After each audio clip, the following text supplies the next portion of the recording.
Dad, how's it going? Welcome to the stream.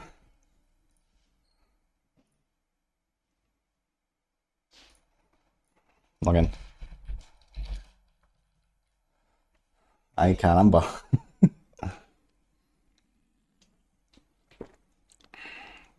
Hey, Topper, thanks for the sub button.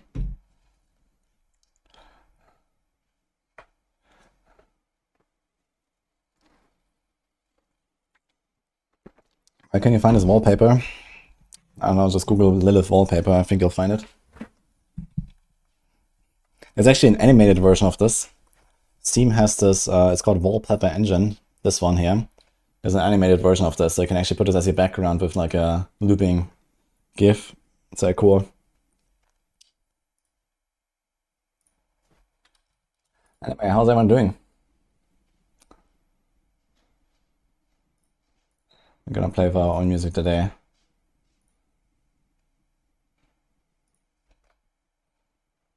Is the game launching or what? Apparently. Running install script. Okay. What the hell?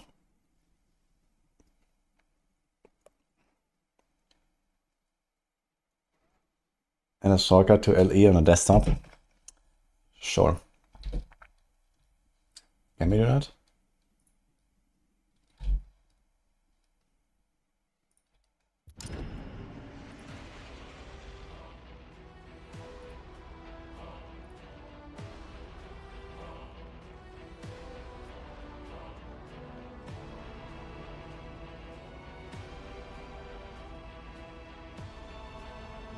Not that I would ever launch it directly from the desktop anyway, but it's nice there.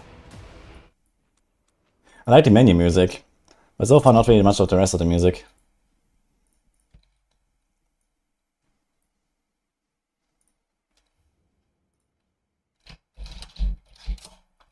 Better?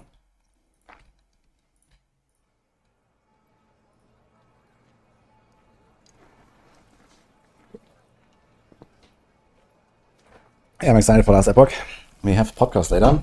Well, not me, but we're watching it, I suppose.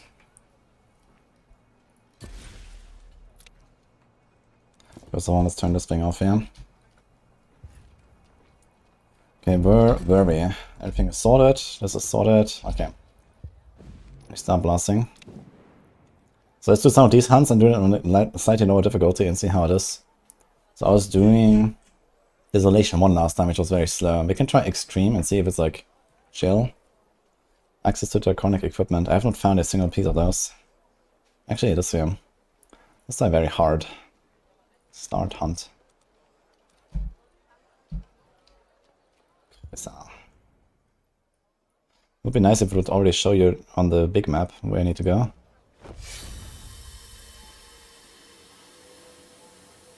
Yeah, 3 hours in last Epoch.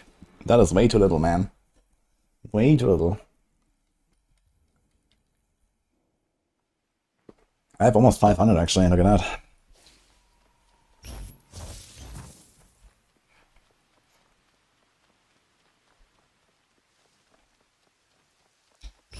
Oh, we have to actually run quite a bit here. I don't know if it'll be faster from this side, but okay.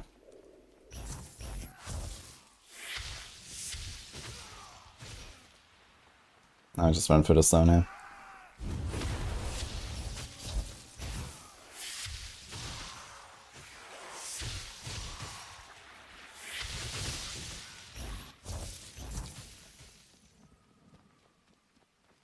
Gear tiers are level locked, and now dropping legendaries like Candy in level 34. It's legendary for 30, Draconic for 35. Okay. So it's mostly level locked. So maybe this like going up in difficulty is actually not really too important up until the point where you actually unlock the certain, you know, next tier of gear, right? There's like the Draconic gear, and then there's Mythic at a certain difficulty. And then there's also the Divine, is it Divine items? Or something like that. It's basically a bit like the greater affixes, I think.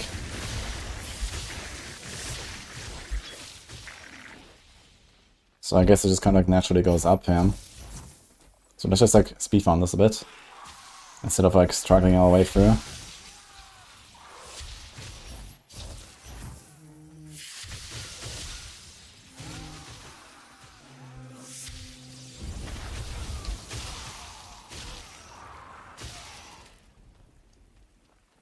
I'm taking the boat. Let's go.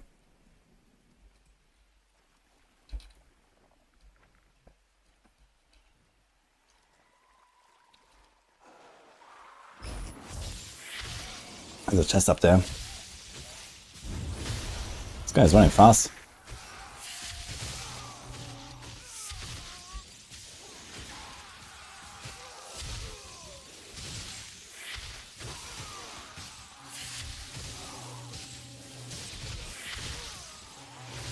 This guy has the same 5 skills they play with for hours and hours. I'm not sure what I mean. There's many skills to choose from. I just like these skills, yeah. Actually, there's like one skill I want to replace, which is free. It's like this lightning nova here that I don't really want to use. I'm gonna try to find something better there. But so far I can't really replace this.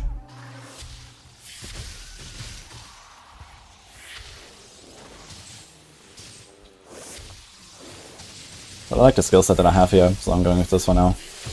This wave seems pretty effective.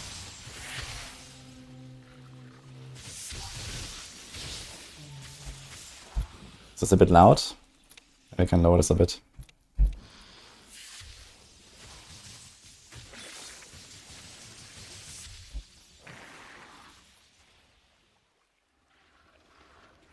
And play for 30 minutes, seems like I have the same starting skills. Yeah, there is like another basic skill actually. Maybe I should try that again. It's like some lightning lash. You can also convert it into a core skill actually, deal damage with it. And spend resources with it instead of generate. This could be interesting as well for a different build. But I kinda like this wave, it's a fun skill. So I'm playing with that for now.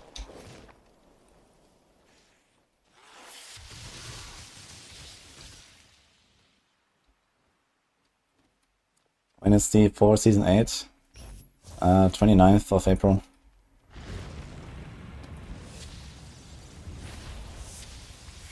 Oh, let's see if we get a free chest there. It was actually a pretty short objective, turns out.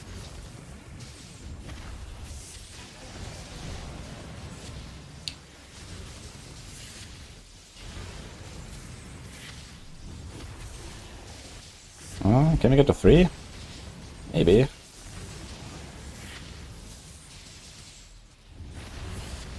No. Really hard to get a 3, man.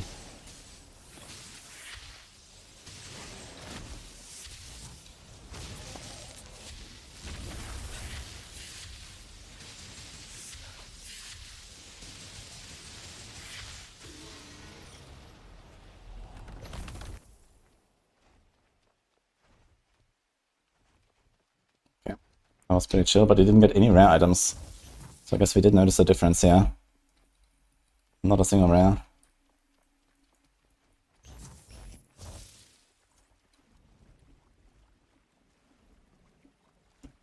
It's a late gameplay footage anyway. I mean, the game has been out for like a day, what do you expect? I mean, there's like some of the, like, you know, trailer stuff and so on that they put out, where stuff looks definitely a bit more fancy.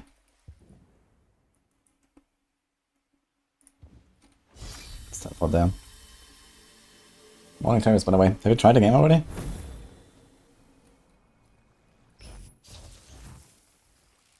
This is harder than PoE. You die pretty easily in this game, actually. Although there's many difficulty settings, so once in late game you can kind of like choose settings a lot. But in campaign, actually, it was kind of surprising how fast I died sometimes, to be honest.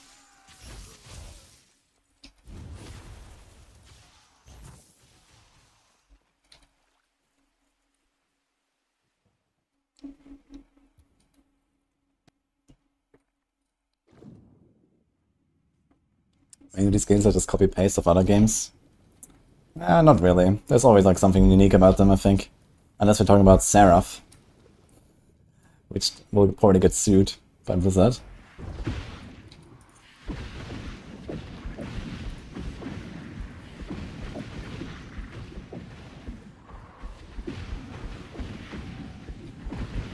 not sure what they're expecting after like, I don't know, half a century of video games. Of course there's gonna be similar elements in many of them. That's kind of what defines a genre as well in some cases, you know? When you're playing RPG, you expect certain things. Ouch, ouch, the stun. Ugh.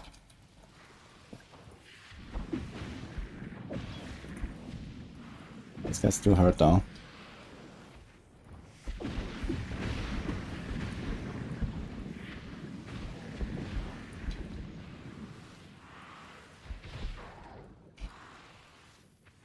This time we're not doing any rares. Because we're on, what are we playing?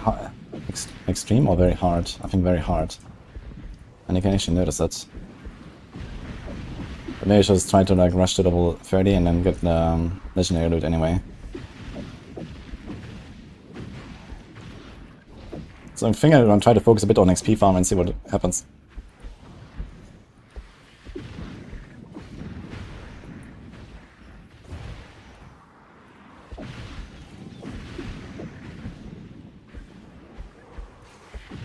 Can provide some grid guide on Oracle.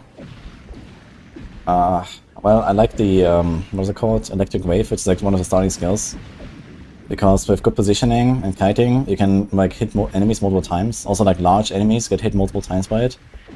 So it seems very powerful. And later on you can actually go for like more projectiles. So I'm working towards that right now. I'm gonna try to get 2 extra projectiles. So I can like shotgun with that. And then we're gonna be pumping. But it will take a little bit to get there, unfortunately. But yeah, once you get like bigger fragments, I will try to get +2 projectiles on the wave, and that's gonna be pretty nice. Then you just need to replace the lightning core at some point. Then we can like melt everything like crazy at some point, I think.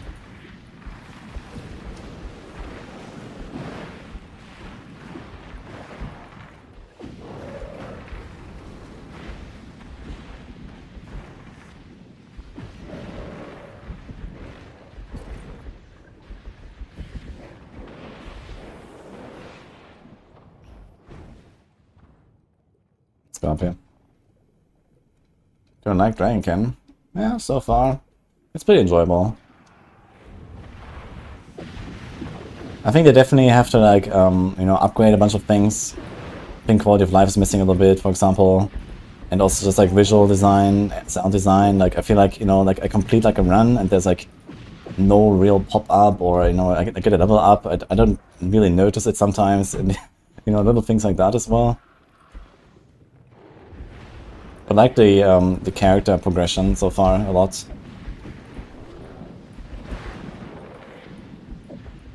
But yeah, I'm sure like a lot of stuff's also gonna change. So we'll see.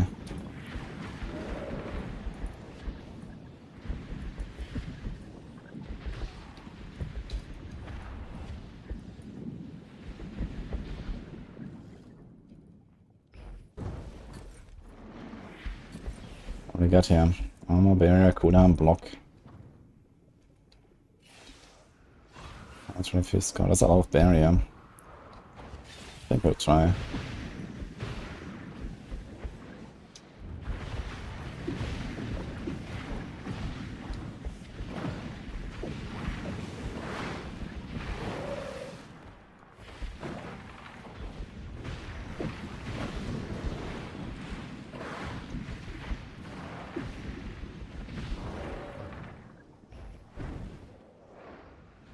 Pick up all these crafting mats here because we need them for the rings at some point.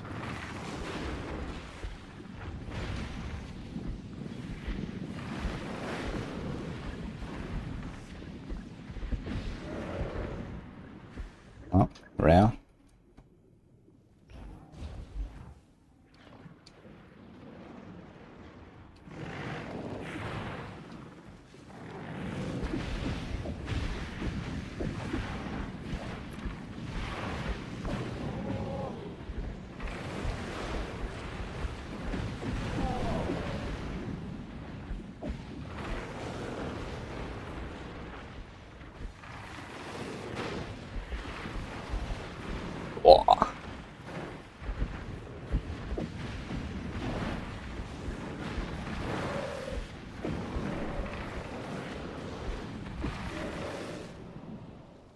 Shit.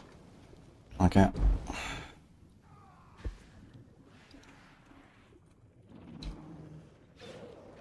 Legendaries have talents that are like PoE keystones. Yeah, I know, it's like... Where is it even? Here. I'm really excited to try these as well. So they can, I think you can't spend them, you can only find them on items, basically. And then you either have like, 1, 3, or 6 points spent in it, basically, to get certain upgrades. So, sounds kinda cool. But it will be very hard to actually like min-max your character with exactly the stuff you want. Especially without trading, I guess, and without like any real crafting. I guess there's not really... Maybe like later on I'm gonna introduce like NPCs for that. To like, change the talents around on your mythic gear or something. But yeah, we'll see.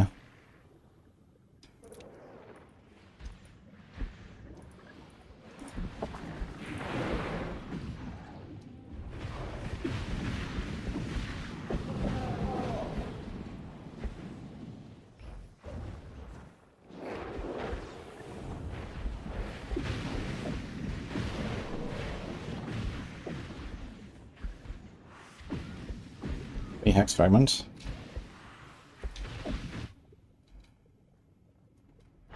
Oh my god, these are tornadoes.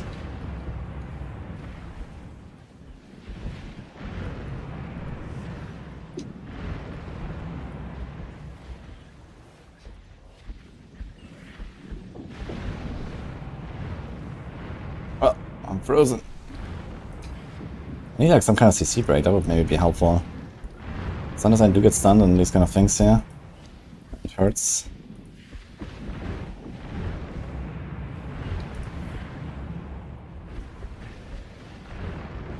I think this thing always explodes exactly on me.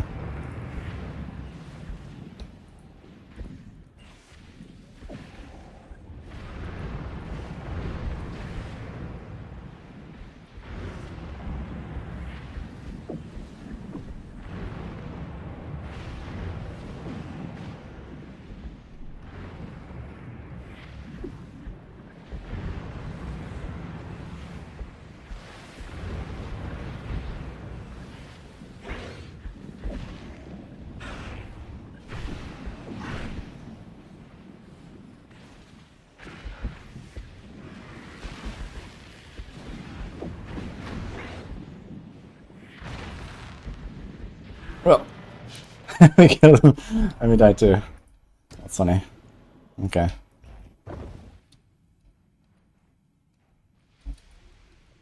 Yeah, this like final loot is actually not too impressive here most of the time.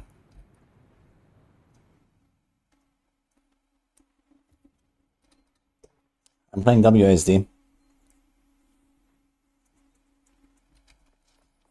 Wonder this game will leave early access or will stay and be a band like Super Fierce. I remember seeing Super Fierce. That also looked like a really cool game, but it was like by like some indie studio, right? Or was it even like one guy? Or two guys or something? I think it was like very indie. Super Fierce, if I don't confuse it with something else. Quest item. That's a lot of quest items, okay.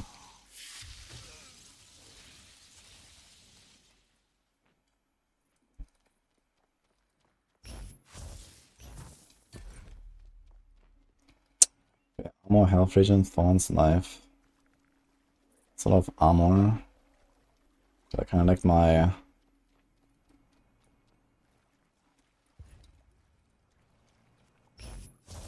Okay, what's this here? Ferryman.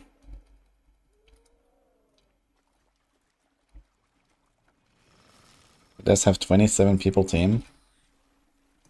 You mean Dragonkin, right? You're not talking about Super Fierce now.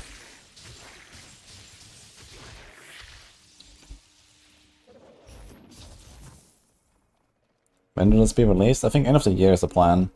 They have like a roadmap, and there's like, a major update coming in like, every 2-3 months basically. They want to do like a major update or something, and then end of the year, I think, somewhere is like the official launch.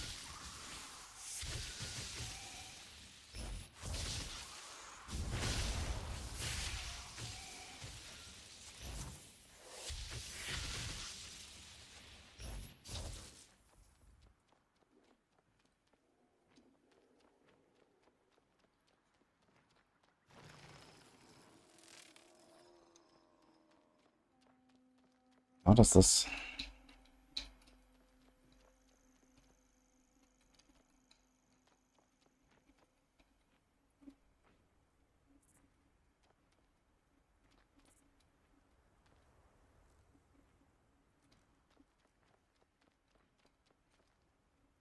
Sort of riddle.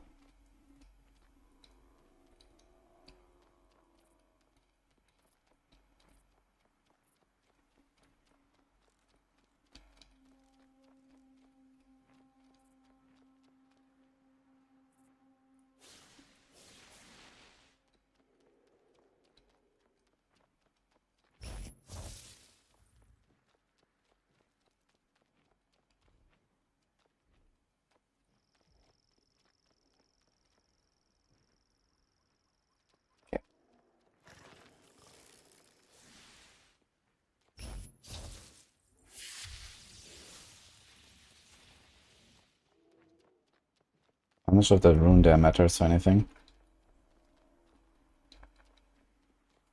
The plan is much more aggressive than LE was. Yeah, the schedule definitely seems much faster. So let's see if they will keep it. I hope so.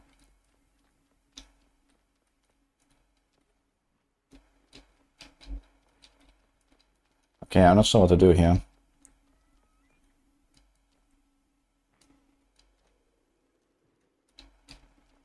Oh, Aaron, Action RPG and Hawk also interview the devs? Interesting. Did they do it on stream or something, or what? What's any news? There's like Sis and Rex podcast with the devs.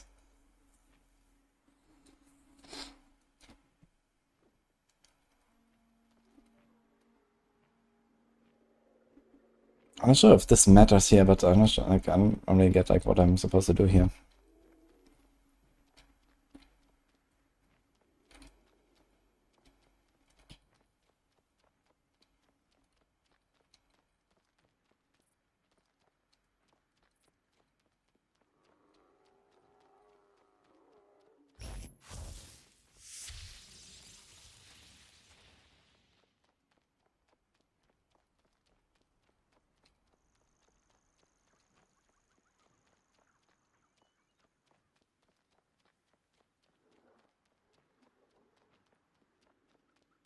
I don't get it, guys.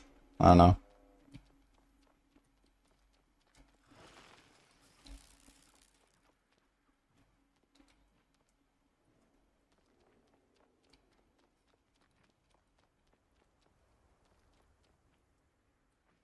Full middle, left, top, bottom, right. That's exactly what I just did. Unless you're talking this side.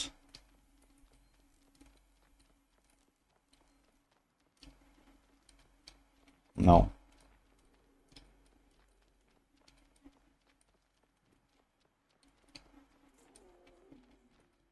The tiles on the floor. Yeah, but where do I see what I have to do? I did not play the Warhammer Chaos plan.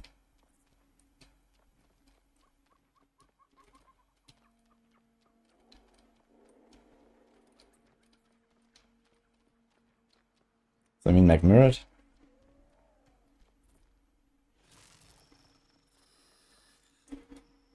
Yeah, if I want to replicate this means...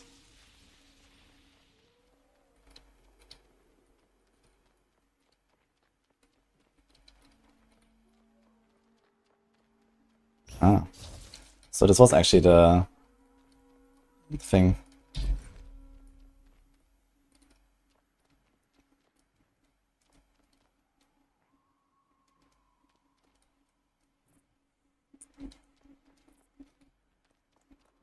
It's more barium. Of armor. It's actually uncommon and it seems like it's an upgrade.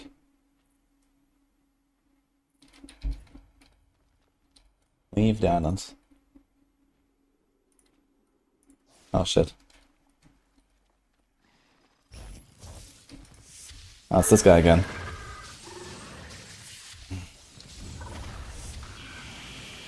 Oh my god. Okay, this time the beam doesn't one-shot me away, so that's good.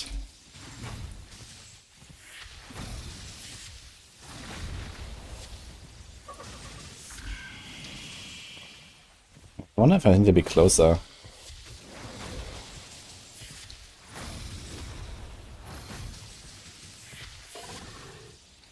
Okay. And last time I fought this guy, his beam was one-shotting me, that was really nasty. And the smacking as well. Okay.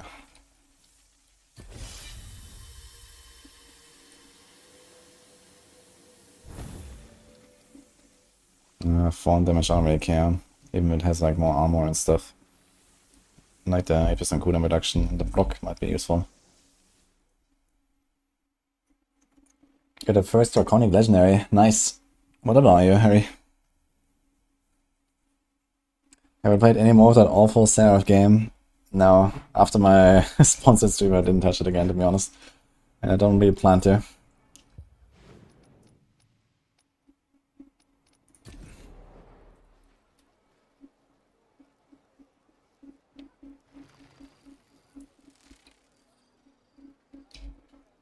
Okay, let's see if we got something good here.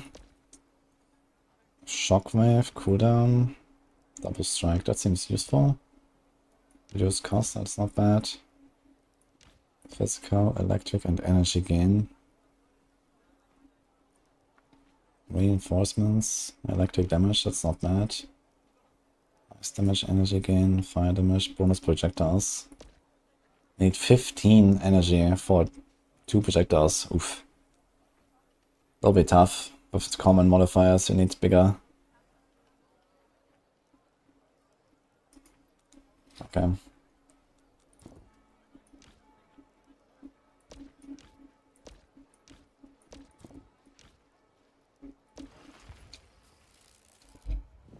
Next hunt.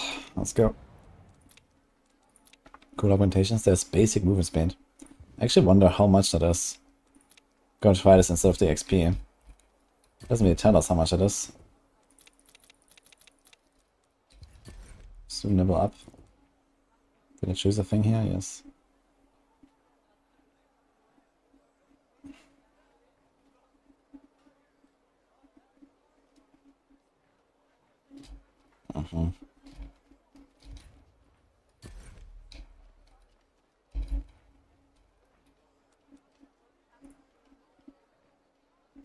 So I think I have to do like the entire board or something. I'm not sure if I just have to get to like the last one, but I guess we're just gonna try to do all of them. So let's see if we can do that. Very hard was pretty chill. Let's try this.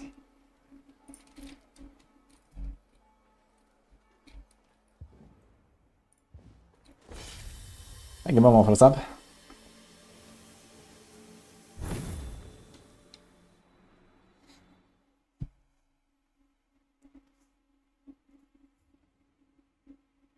You only step 2 hours or so since release in blasting area. Holy shit, okay.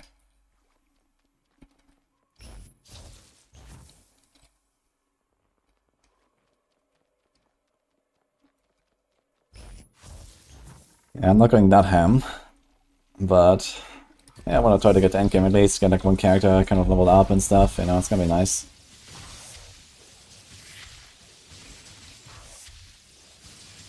Oh, look, now we get rare drops immediately. Seems like it does matter. 2 of them. But yeah, I guess for now the objective is mostly just to like level up and get the board kind of like done.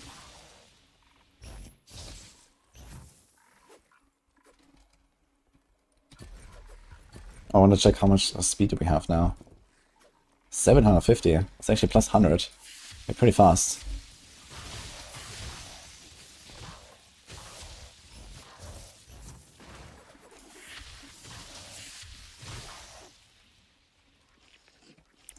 One of the giant leeches in the same spot as last time, but I'm not sure where it was.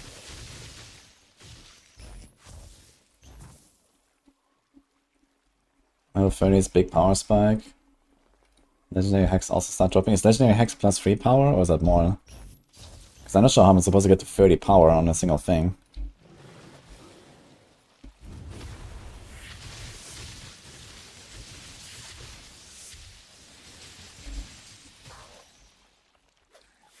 I guess there's also like some hex fragments that you can only get in legendary, and maybe even later.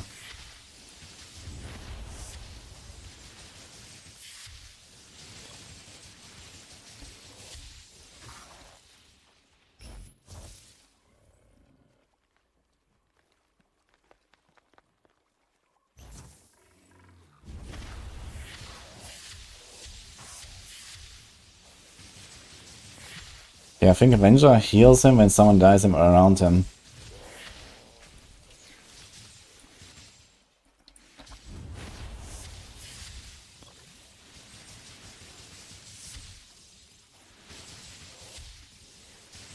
crazy how much tankier these guys feel just on this one difficulty spike.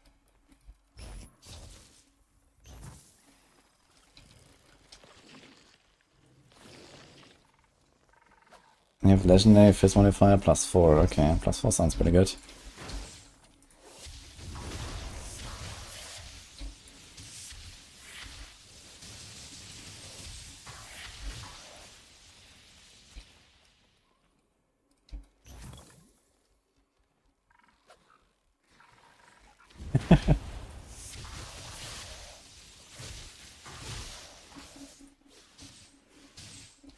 I bought a game today, it didn't work, got back screen and it just didn't begin.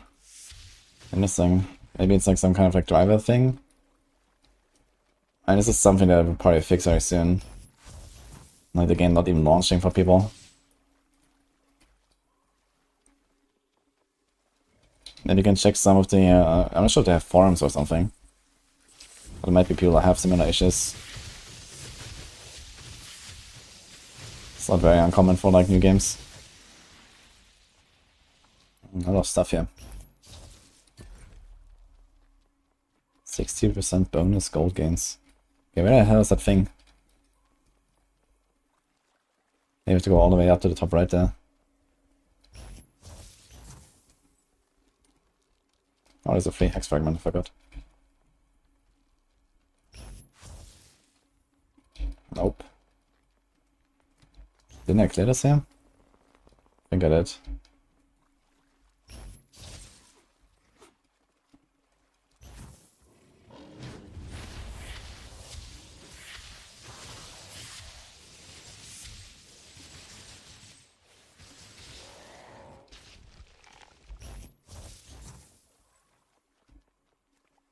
Maybe here on the left.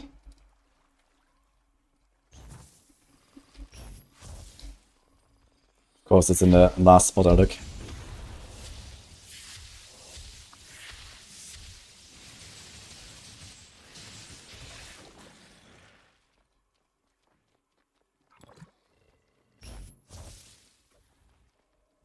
Free the prisoners. Could actually TP up there to the portal, but that's fine. Let's just do those 4 here. 1, 2, 3, 4. Okay, did we get anything? Armor bear, reflex, toxic resistance.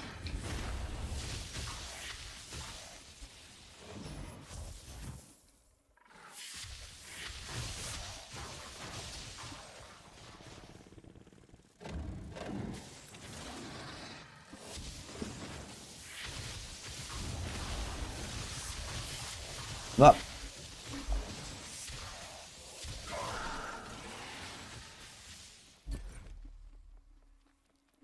More HP, attack speed, cost reduction. Oh, that seems insane, actually. Holy.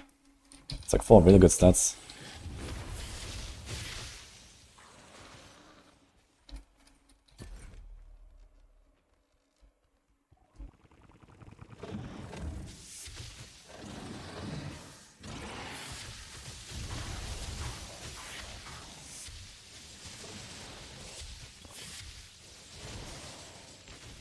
I'm not sure if walking speed on boots actually does anything. I need to measure this.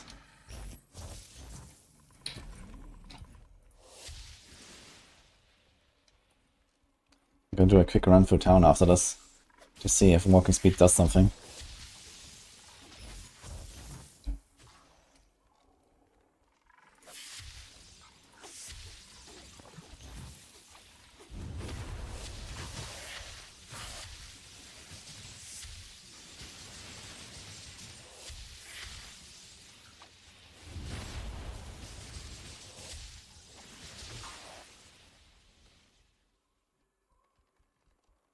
Oh no, it's this again. I can teleport over there actually.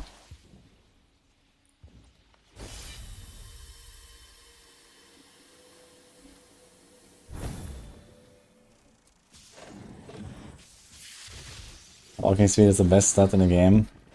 Yeah, that's very unusual for RPGs, right? I'm just not sure if it does anything, because on the top left you see my walking speed is 750. I get 50 from my city upgrade, and I get 100 from my augmentation for the hunt, and the base is 600. and they have speed boots, and it doesn't seem like the speed boots actually are showing there, but maybe it's just like not showing in the stat. A fragment. Okay, where's the last guy?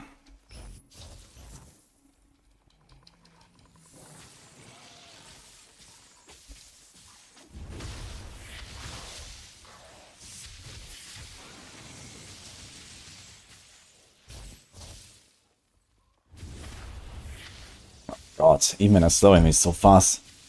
It's insane. And he turns around. What a dude. I think he has it because of the speed plus, man. Oh my god.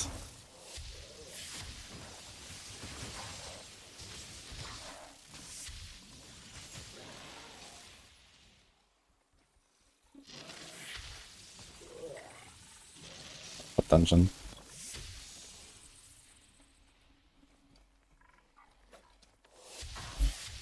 Does the game actually pause over here? It says top right. Is it this here?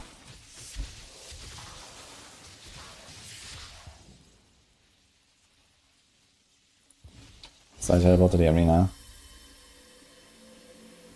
Also, there's a chest.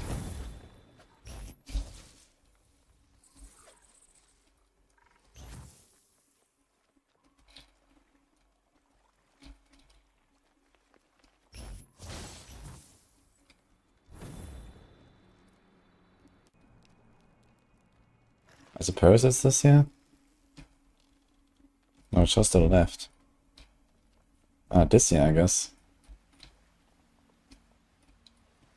Okay. Fuck.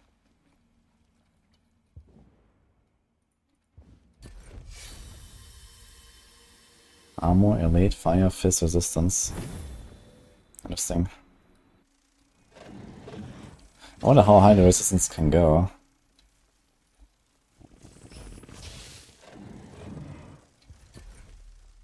Stats. I mean, I have very little of it. So, I guess we're not capping out anytime soon. Oh, we can actually TP down there. Hi, Kondoric. Thank you for the sub. How's it going?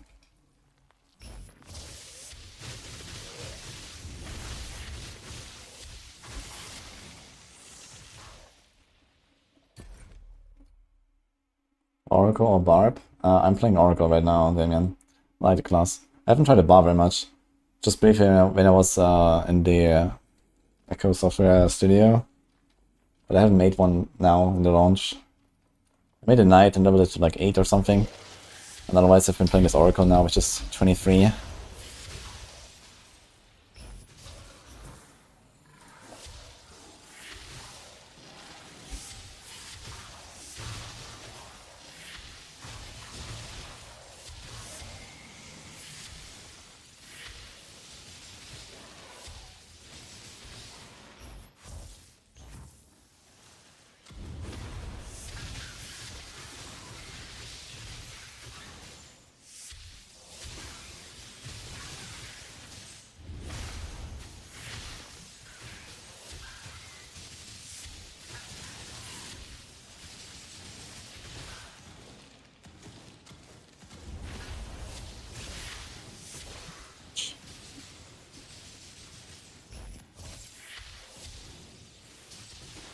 That hurts.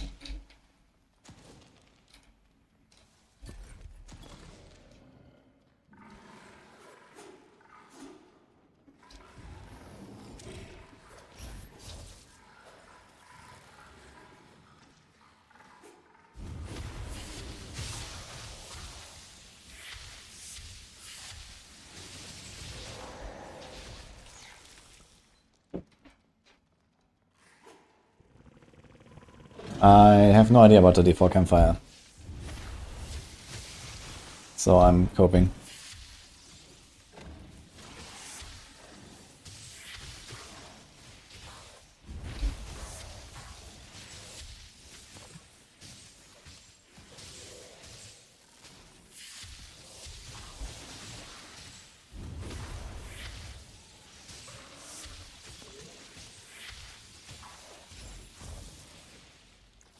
Want to level up the ethical way or some game mechanic bug to level up faster? Are you doing like some weird like difficulty abuse or something? I suppose. Yeah, I want to play the ethical way. Some point in like fast forwarding it.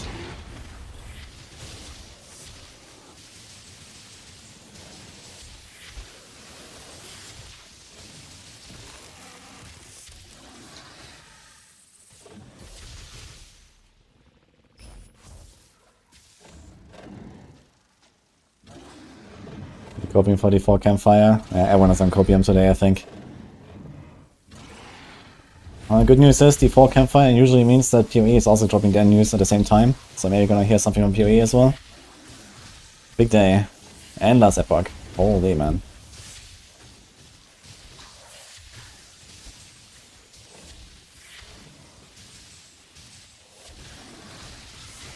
GG doesn't like to give Blizzard the stage, I guess.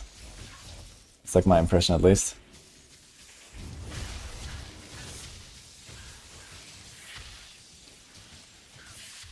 Announcement of the announcement.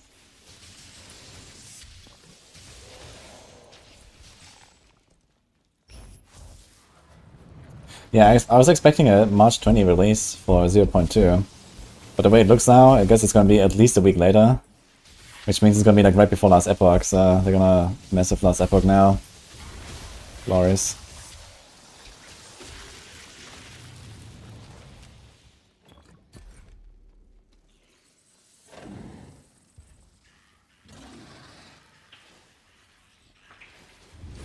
Yeah, this dungeon is significantly slower than the other dungeons.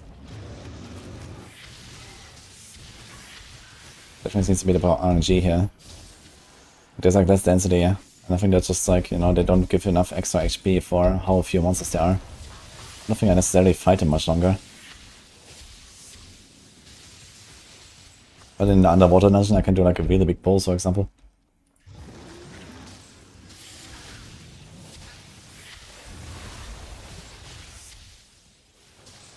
Oh my god.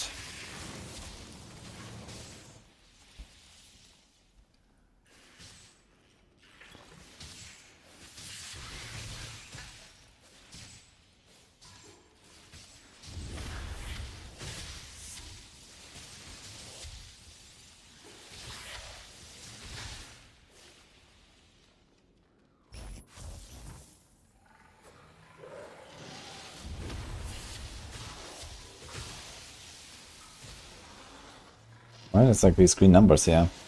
Here as a healer, okay.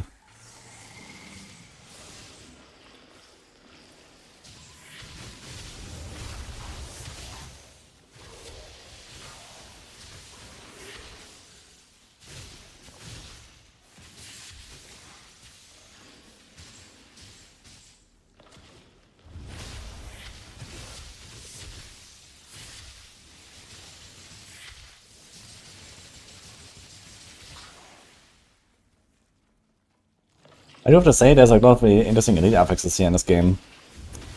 I'm not 100% sure what most of them do. But the elites actually do feel different, even if they have only one affix or so. Sometimes there's like multi-affix guys.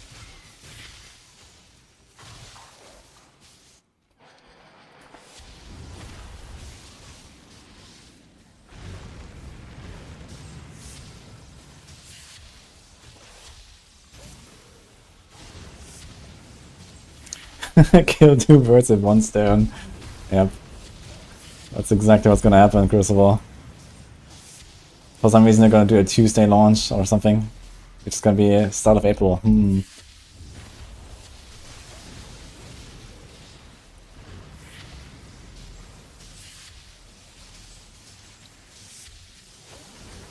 Well, in any case, I hope it's not gonna be too fucked up. I already have agreed to play Last Epoch on launch. And I want to anyway, so...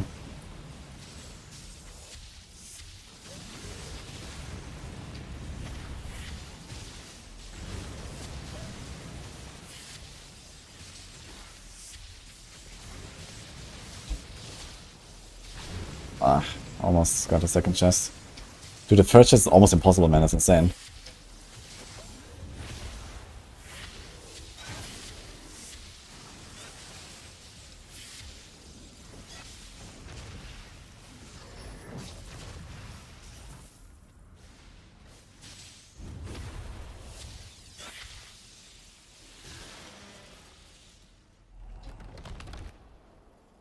Fragment. Let's go.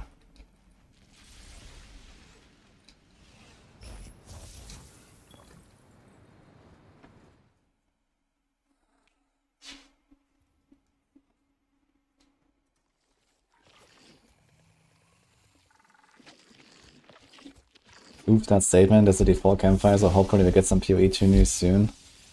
I didn't say did I say hopefully? I mean, I wouldn't mind PoE 2 news, but it's just that they usually drop them at the same time as D4. You know, they wait for D4 and then they drop the news. That's kind of a pattern that we've seen, which is obviously not cool behavior. But it is what it is. Where the hell do we go? Oh, you have to do the boss here. Okay. I'll get that chest.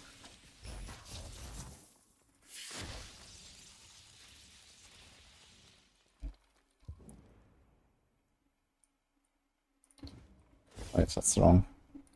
Go to the arena.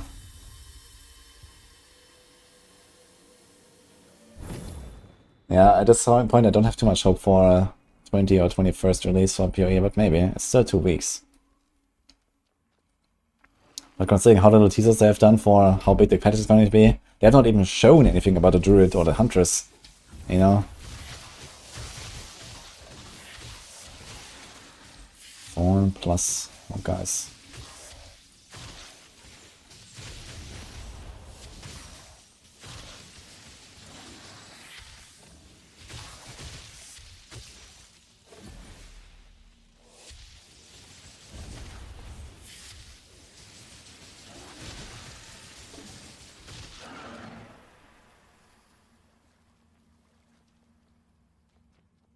Doctor Who? Oh, there's another zone we have to go through.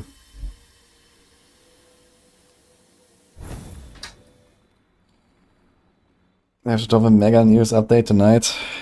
I mean, could happen.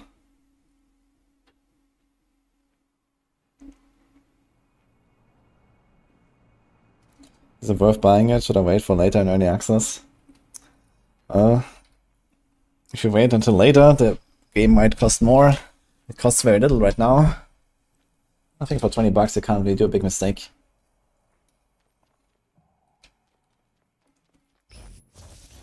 I think it's decent enough to get you 20 bucks back. And, you know, there's still lots of updates coming.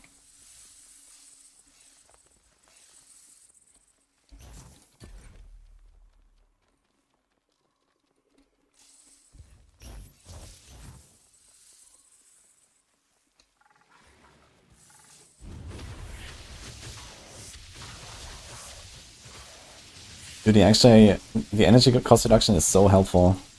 You can spam a lot more, it's very good.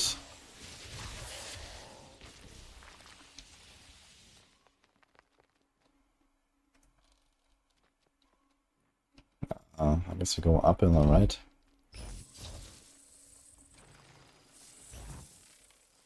Why is rare green? Good question. Which game does that? There's certainly some game that does that. Oh, they have uncommon, which is basically like magic items, so that kind of checks out. I don't know, the green here for I don't know what reason. They are, though.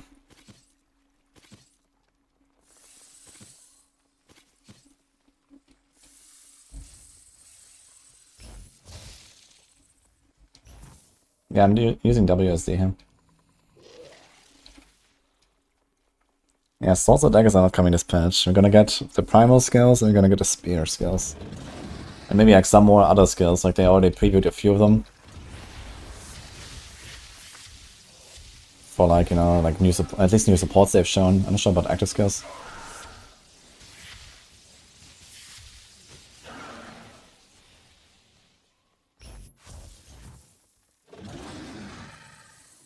Some Korean. Green is set. I don't think there are sets in this game.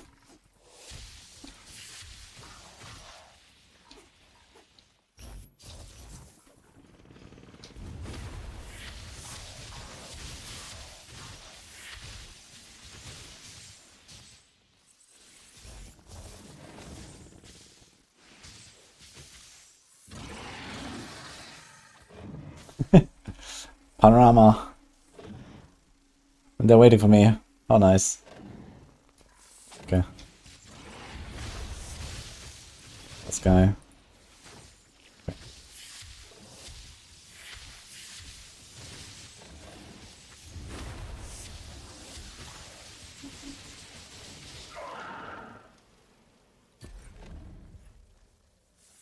Green boots.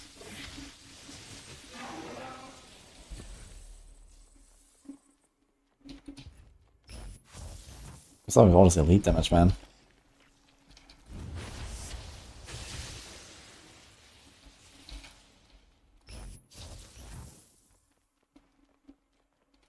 Yeah, I'm gonna start with Huntress. Huntress log in, man. It's gonna be really cool to play Ranger with shield in one hand, and like the skills look amazing, man. It'll be pretty cool, I think.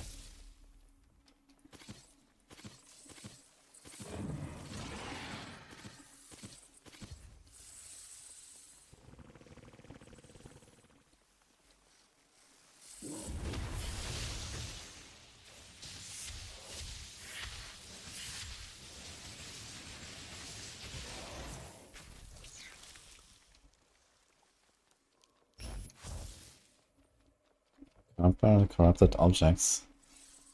What corrupted objects here?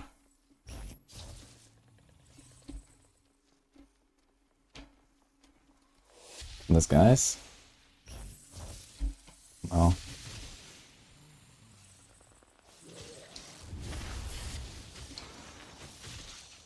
Ah. They do drop after all.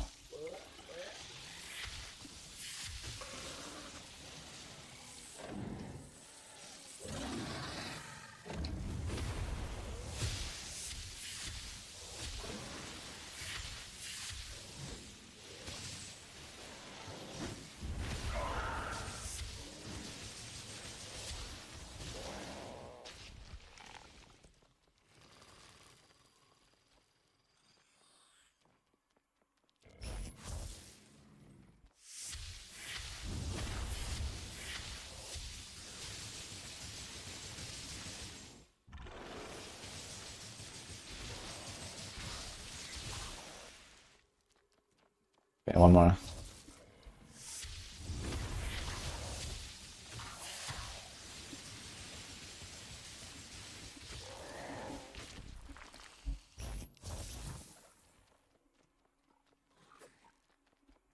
Evasion is probably getting nerfed.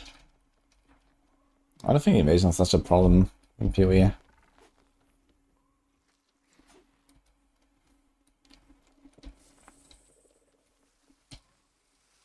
When you go block evasion on a Huntress, I guess you're gonna have, like, you know, very low life pool. You're also not really stacking strength on these builds, so you're gonna run around with like 4k life maximum. But you can probably go up to the shadow stuff and then go invasion ES, and then with a shield, and it's gonna feel pretty comfy for sure. If you have, like, you know, some kind of ES, let's say 2k ES, 4k life, that's gonna be comfy. With big block and big evasion.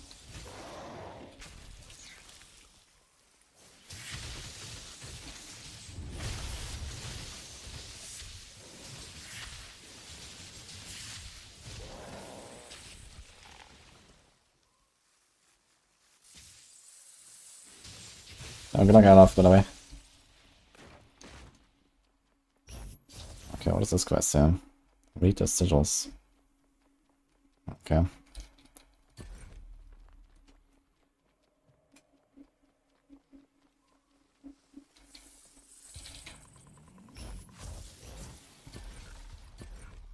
Got some points to spend. Should have done this a while ago.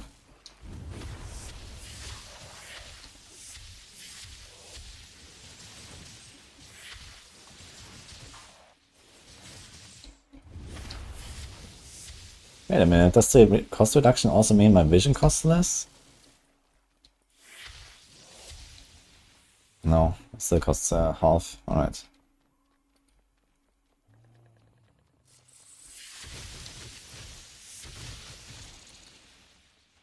Which skill is this here for my Wormling, by the way? It's hard to identify from the icon. I think it's this. Lightning Storm. Chance to cast lightning strike at a target location. No, this is this one. And then this. This is the blades. They do 71k damage. Which is like 6%, 7% of my total. Not terrible.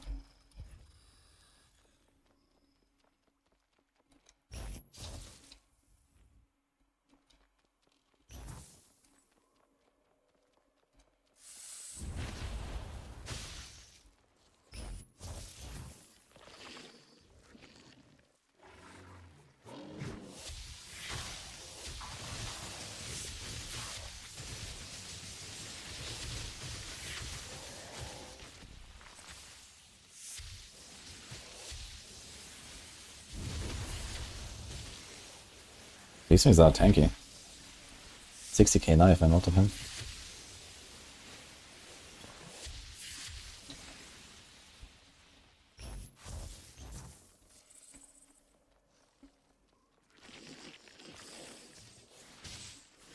All the spear baits and skill gems and data mana are actually dex and strength hybrid. Interesting, because dex strength would be a duelist and not a hunter's. What the fuck? Why the hybrid? I mean, I guess it makes thematic sense, but it's kind of weird. It might be like 75, 25, I guess, while duelist is 50-50. So okay, I think this is probably how it's done.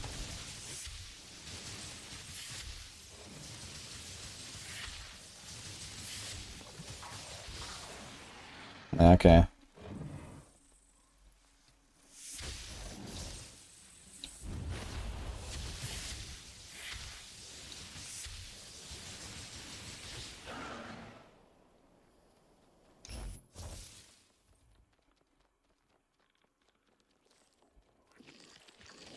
Two new classes were confirmed in PoE 2, yeah.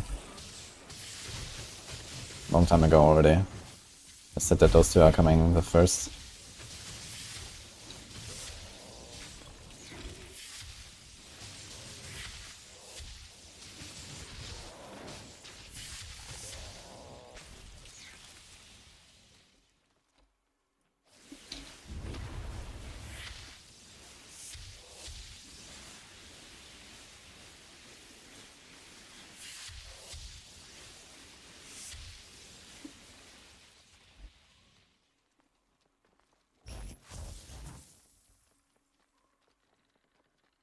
Because of the shield requirements. Aren't there like pure deck shields somewhere? Also another thing.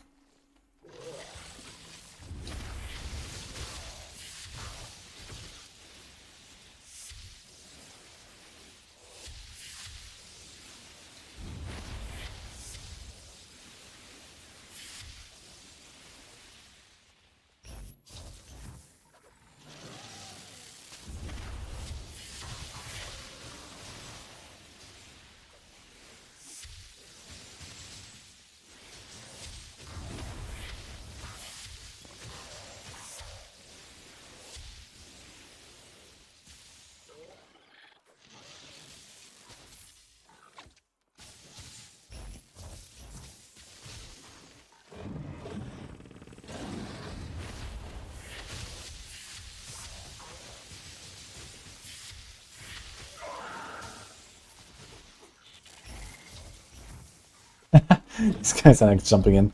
That looks funny.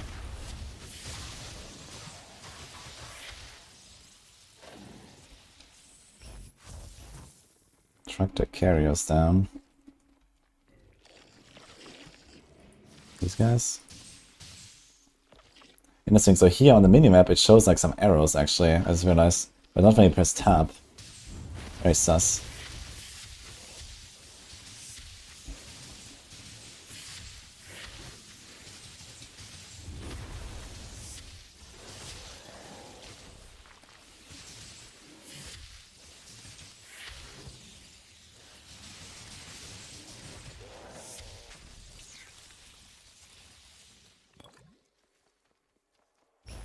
So one must be here somewhere.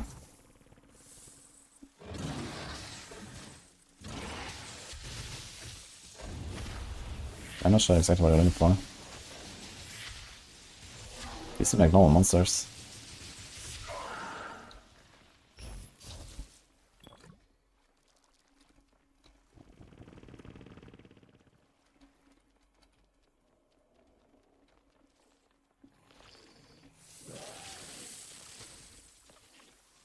There's really busted talents. You have now 12k barrier for Oracle. Damn.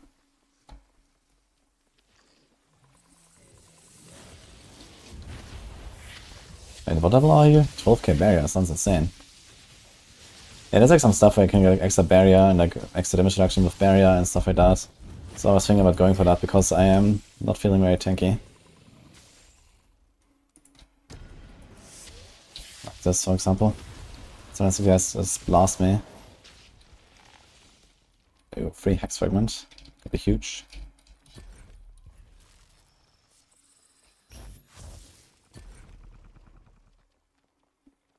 Life chain, direct damage reduction. This is a weapon that has direct damage reduction. Interesting.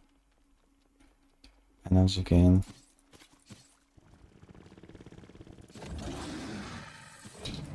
Damage is barely upgraded though, but a life drain could be interesting.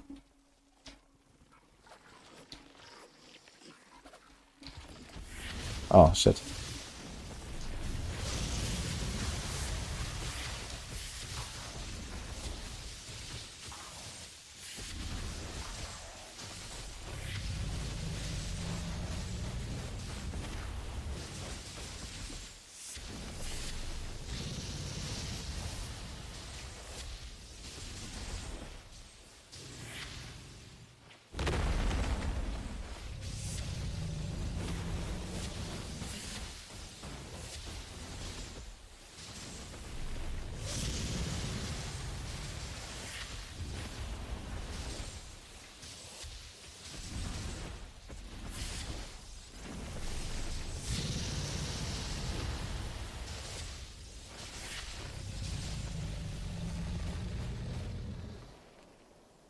Right.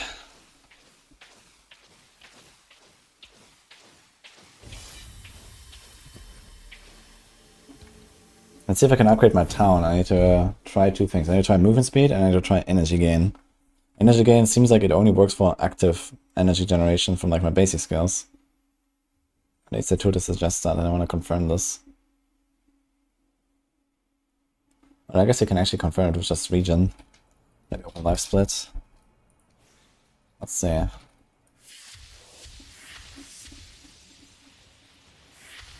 Let's see how long it takes for me to regen all my energy.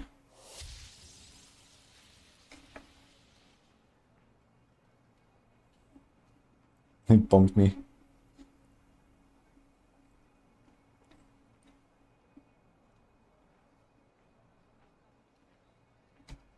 Okay, this is 16 seconds. Let's try this again. What the hell? Okay, F11 apparently does this. Okay, it doesn't matter.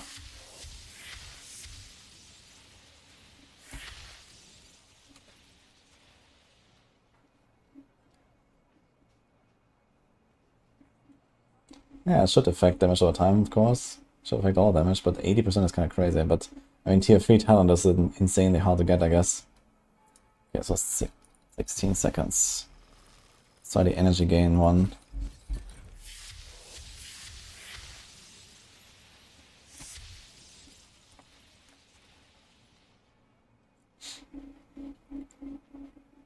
Yeah, it doesn't look faster, actually.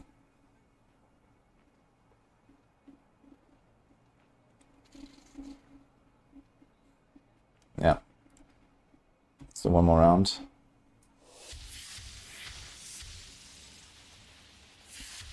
Okay, so energy gain seems to be only for the active energy gain.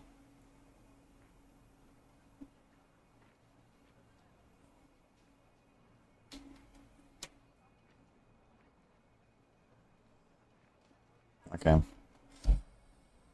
Now let's try movement speed. So in that case, we don't care about the energy gain. Okay, let's try to find like a path. I guess go up there to the Something what we can do like a straight line. Maybe a straight line up the stairs or something. Let's see. Can I just like hold down S? Go this here. So this, okay, let's try this. We have movement speed? Yeah, we have 10% bonus walking speed. Okay, let's see.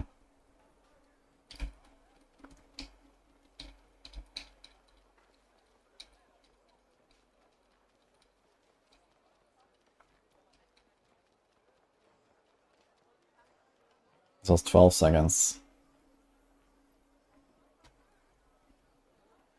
Okay, let's try this again.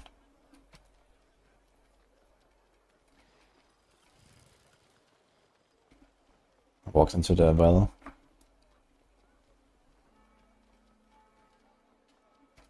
Okay, 12 seconds again.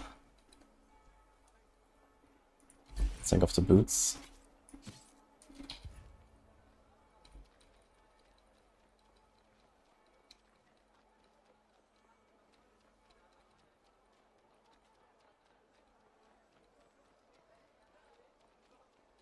We are slower, it seems. 13. So it seems like walking speed does work. Let's try it again. But it doesn't show on the stats for some reason.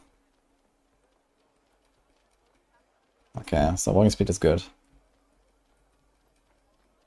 Yeah, it's clearly like around a second longer, 1.5 seconds, so that kind of checks out. Okay. So walking speed, OP, energy gain, shit. Good to know. That's what he wanted to know. Okay, there's one other thing I actually need to try. Which is... unlocks the training camp. Let's go, and 5% XP. You probably want to go for this stuff here.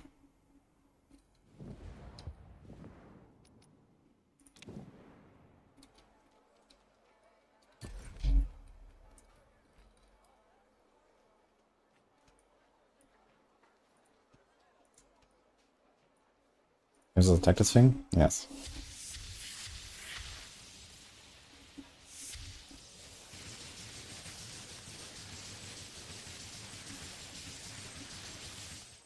.5 seconds. Let's try this again.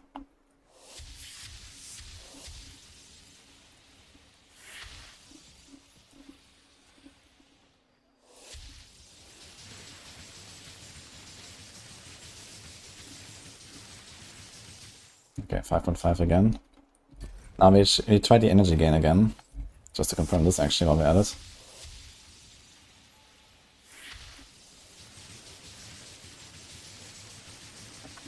Definitely seems faster. But it was also 5.5. So short though, it's kind of hard to tell exactly.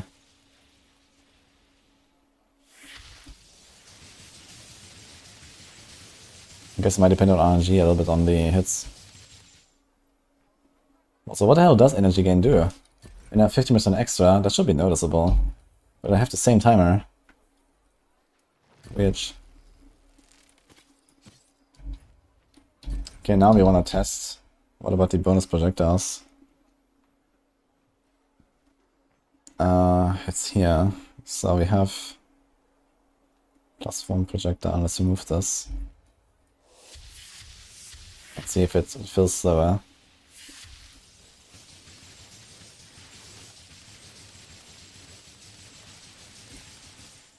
It doesn't. Oh shit. Really? So neither energy gain nor the bonus projectiles help me, it seems.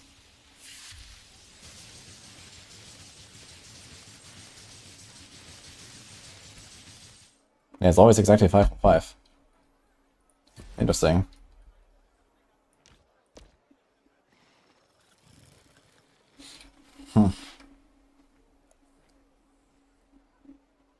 Is this end game? I was just like trying some stuff real quick. But yeah, I'm doing endgame stuff right now. Let's hit the vendor and then we can go again. Attack, maximum energy. Yeah. 17 elite damage is kind of legit. Can we change this dummy to something else? Middleweight training dummy. Can we like change targets or something? I guess another thing I want to try is elite damage. Problem is elite damage is on our chest here, but they also have... He has 9% elite damage on the ring, so we can try that. How much does the intellect influences? Not too much. The intellect is like a 1% difference. So 9% damage should be felt. We have 17 here. Nothing. Nothing anywhere.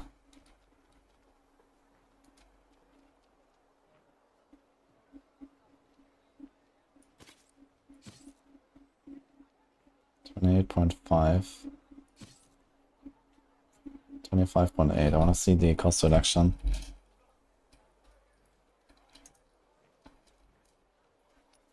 It's like minus 9.5%.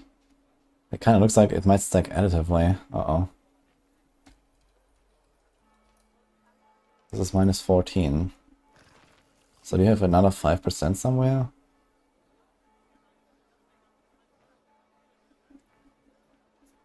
Maybe found a talent? Or maybe you have a cost reduction somewhere here. That's the energy gain. Practice makes perfect.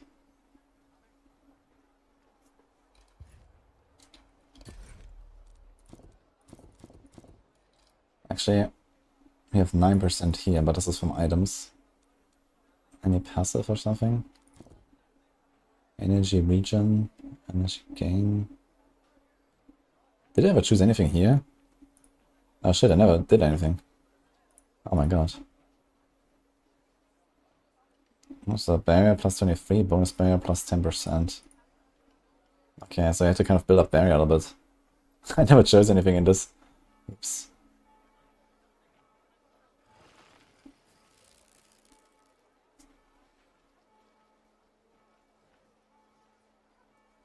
We're soon here. I wonder how good this armor piercing is. Temporary bonus to armor piercing when using a cooldown scale. I mean, this is cooldown, this is cooldown. Realistically, we're gonna have 3 cooldown skills at some point, so you should have this like all the time. Channel skills, we don't really care. Barrier regen and barrier begins regenerating more quickly. That's also not bad, but I kinda want the armor pierce, I suppose. Okay. Max HP, ice damage. Ice damage? Why is that here? I guess it's like the same for all classes, so this is like barbarian themed, I suppose. Tank, strength potion.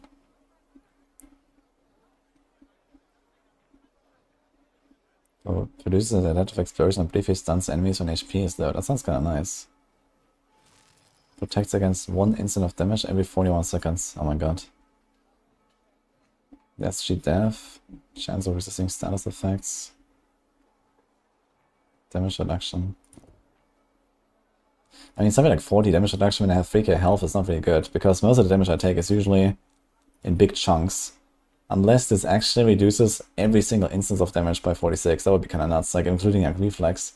Reflex is like a stat where when I take a hit, part of it will become staggered out over time. So if that gets reduced as well, that would be nuts. But I guess it should only work on the initial hit. So he has cooldown, walking speed. 10% cooldown is also kind of nice. I should get this actually, I just realized. We actually care about cooldown. And it's HP and cost reduction. Gold, reflex, toxic, attack speed. Nah, this is too little here. Cooldown 5 seconds, oh god. Grants a temporary walking speed bonus during a vision.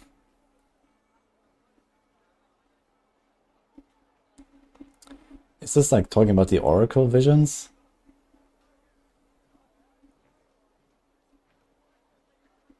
That's nice. It's also nice.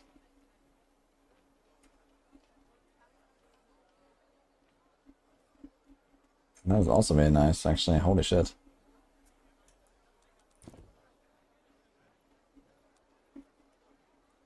Ocean, block, F. Fire.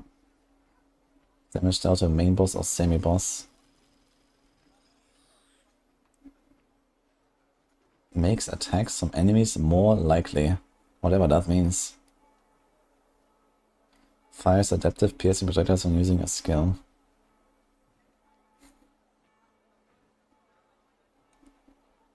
Chance of doing instant kill to enemies hit when the HP is low.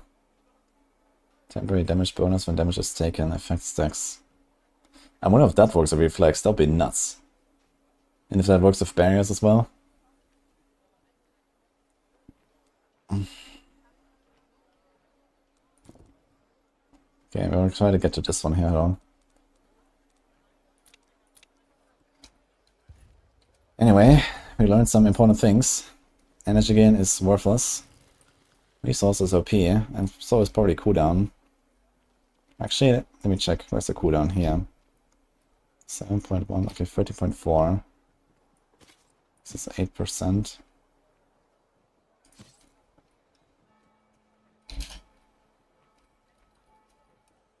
Oops.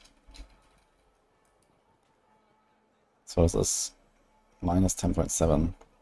Now this is probably only 2 sources here. What is this? 14.6. Do we have like 3% from somewhere? Can we see this here actually? Stats, misc. Dodge cooldown. Duration of effects, every effect, cost reduction, vision gain.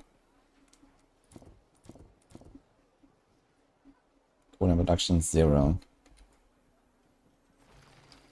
So is that coming from my stats? Cost reduction? This is Vermin cooldown reduction.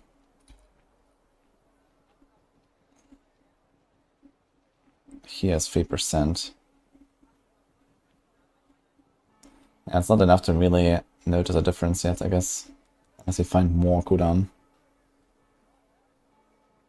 Or you need like a longer cooldown skill. Is that like something with like a long cooldown?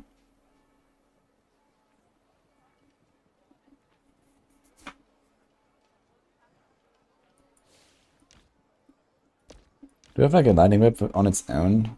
Lightning whip here, lightning whip there. They're both not on their own. But they could remove the bonus projectiles.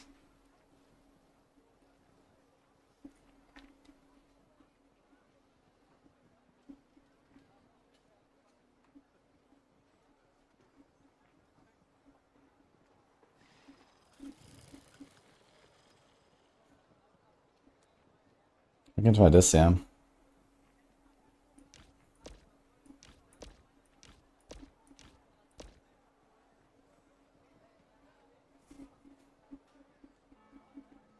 Can we get another double strike? Let's see if I have one. Might have picked one up here. Basic skill enhancement. I want to save this here. Maybe I want to try something like that as well at some point. Greater mobility, yeah. There's some cool stuff here. Upon activation, repels the nearby enemies. Reinforcements. Speech. Chaotic armor is 560 barrier.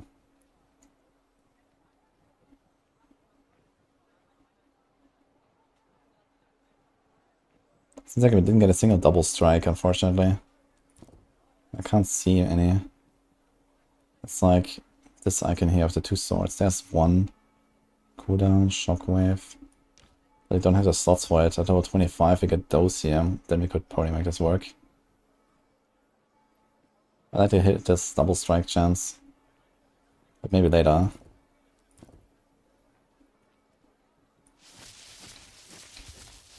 Let's see if this basic attack is better.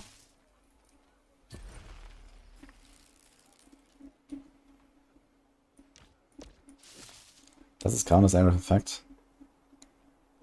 It doesn't actually. It counts as melee. You can't even put anything there.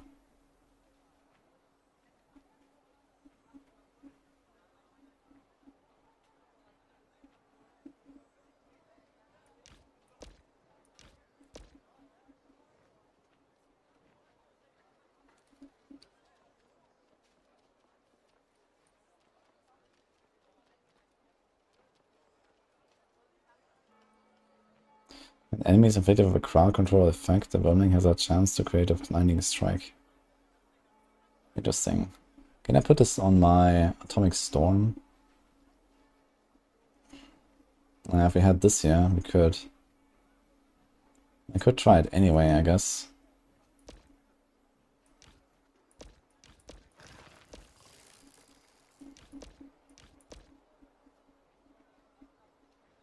Shockwave doesn't work with Atomic Storm, but this works with Atomic Storm.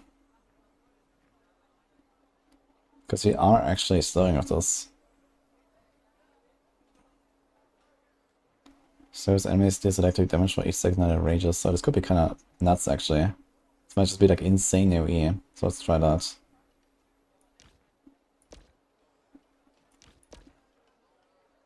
Okay, need to sell some stuff.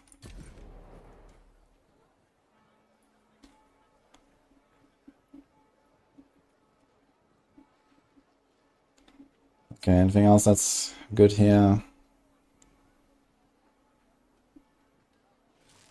Oh, I don't have a helmet coat right now. Here we go.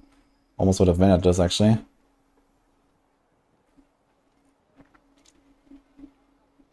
Okay, boom. Okay, we still have to get rid of this stuff here. Let's say repulsion. I don't think I care about repulsion actually. I don't think I actually want that for anything.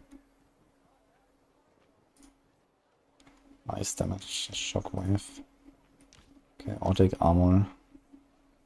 Speed. Could be interesting if I ever get rid of this, yeah.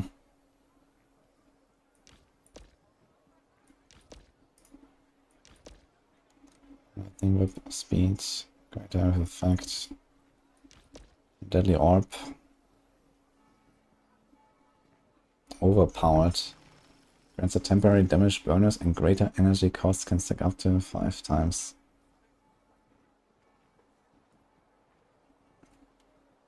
I mean, who knows?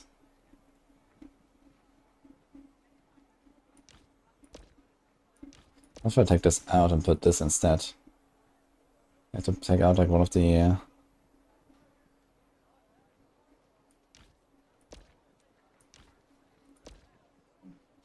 What?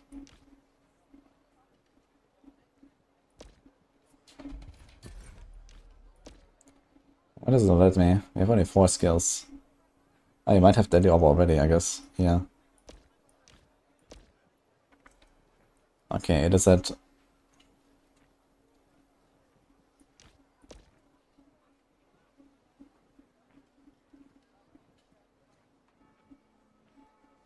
We have an electric blades.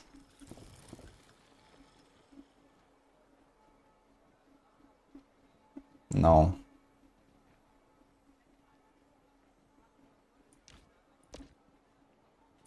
We could maybe do something like this here, and then we would open up one more connection there if you move everything a little bit to the left. So what if you do this? This.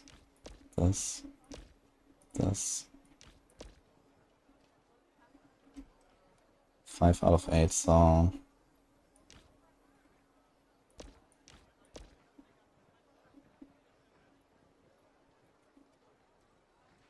Seven. So that works now. So we have this lightning call removed finally. It's been a while. So now we have the symbiosis. We have the energy gain.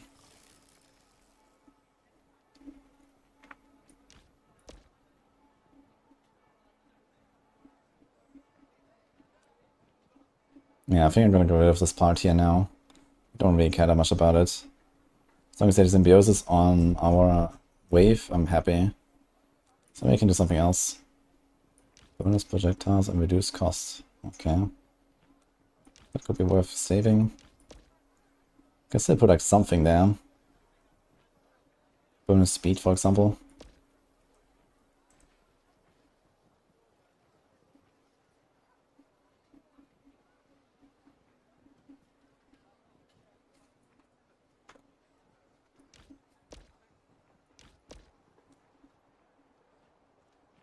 Fine type enemy toxic skill. By killing enemy, vermin gains a chance to create an orb that heals and boosts speed on contact. Interesting. I like how, you know, heal 141 PV. PV is French for point de vie, which means hit points.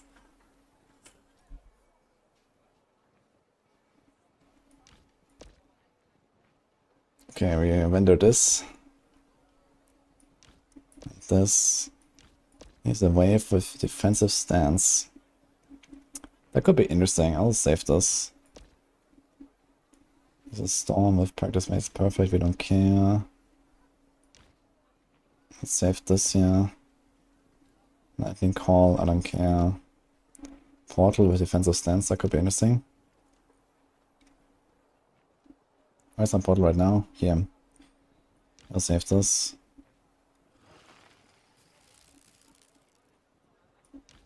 Okay, save that. I don't know, fire damage, no. Longer duration and deja vu. I don't want that. Ice damage, no. Explosive eruption, no. Beam, no. No. Double strike, shockwave, and cooldown.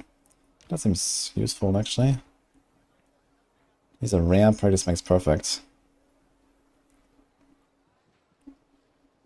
I have no idea how good this is, to be honest. I can actually put a few things here.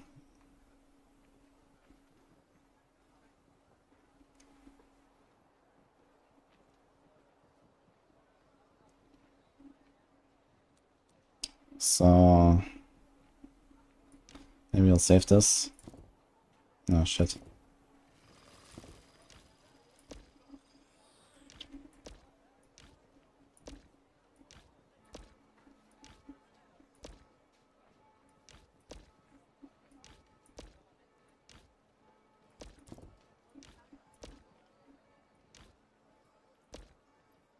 Okay, many different setups of electric wave as well. But so far, nothing I want to take here.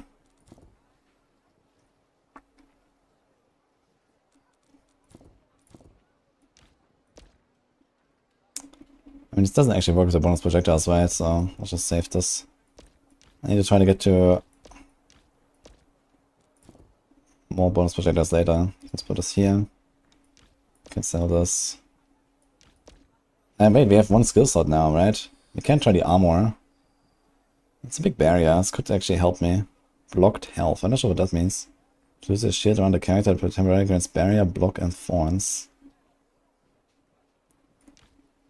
Not sure how good that is. I don't have space for this now.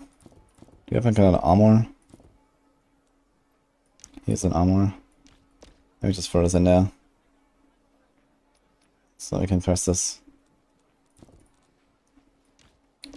So render this, render this. Greater area of effect. Would it go anywhere? Would it go with this? No. Reduce cost? No.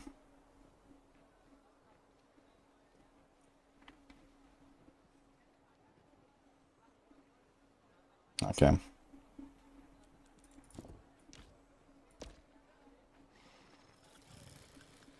Double strike, serpentine protection.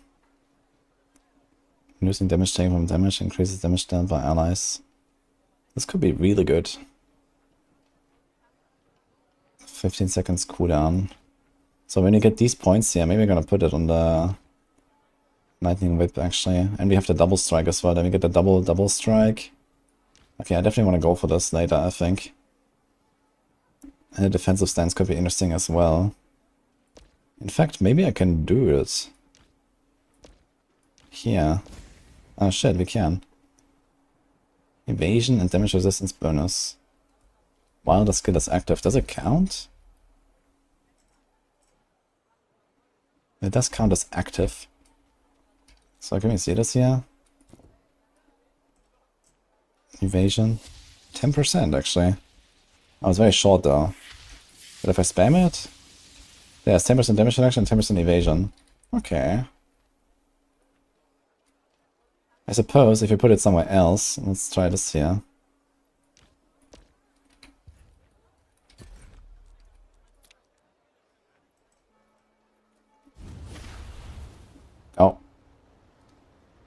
No, that doesn't seem correct. But okay, I guess he could have done another skill here because he spammed it anyway. Okay, so we have...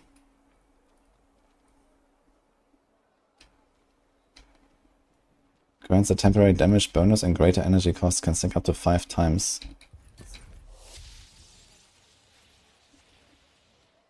Costs 28.5, costs 30, costs 31.5, costs 33, costs 34.5. Okay, so it goes up by 5% each time. And we get 3% damage per stack. Not sure if I want that necessarily. Where's that coming from again?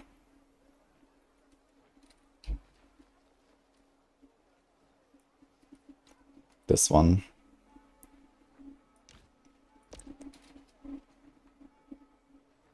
That is too much, I think.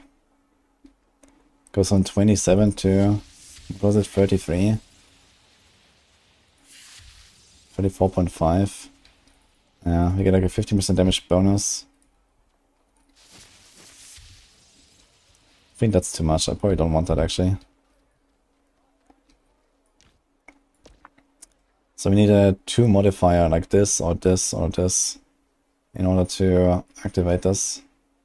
I think this one is just like not enough. If we had a 15 bonus, then it would be okay. 5 cents per stack, so we get like plus 25% damage and 25% cost. Would be okay. I could save this for like another skill perhaps, but probably not this one.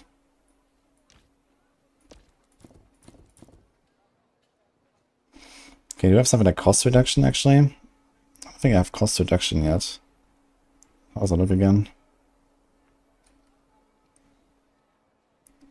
Toxic damage, reduce cooldown.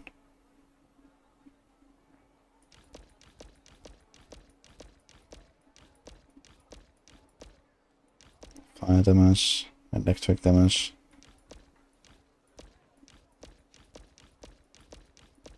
I don't see anything with cost reduction. But maybe have like a wave skill like that. Electric. No. Really now? It's this one actually. Okay, it's like this kind of flame icon.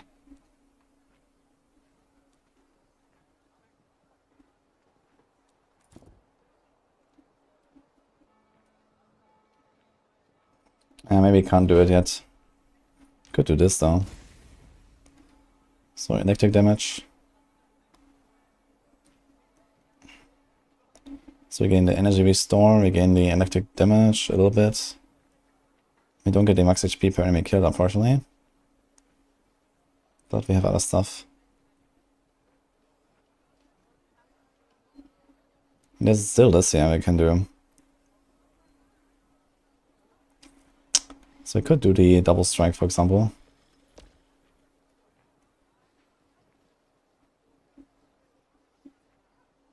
We can still do something else there. It doesn't work.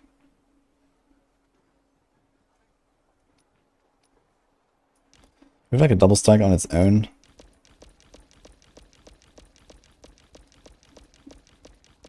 No. Or we deleted too many of them. Shockwave, double strike. We can just do this here, I guess.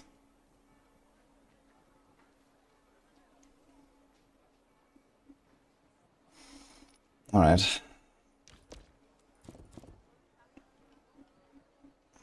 Let's delete this one.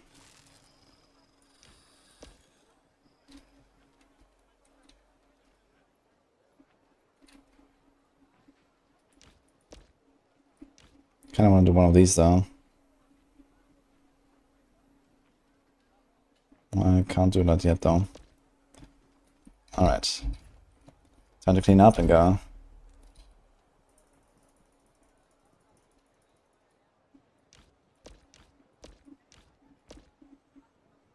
Lightning Storm, Call of the Tempest, Deadly Orb. Of the Aura, Thunder's Ricochet. Let's go. Let's do these, yeah. Can you get anything cool? Basic movement speed, crafting material drop rate. I kinda wanna go for the XP, I suppose. Even though I like the movement speed as well. Like crafting materials. Yeah, that's the movement speed and the XP. So you can kind of like rush for the lower stuff faster. And let's do... did we do Desolation 1? Or Extreme? We can try Desolation 1 again and see how it feels. Start.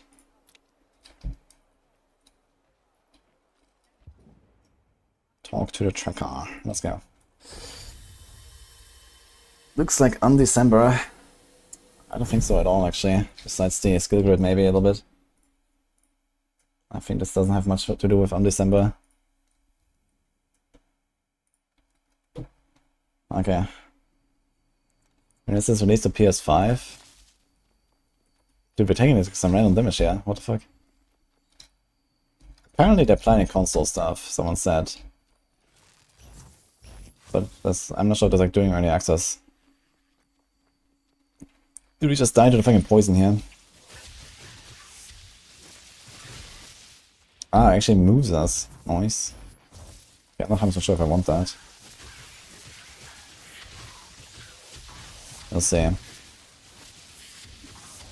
Feels a bit weird because it actually moves me at range, like in.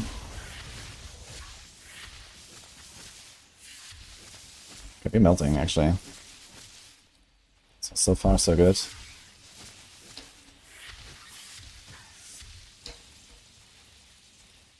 Getting stuff. We just keep taking damage here from the cloud. Very cool.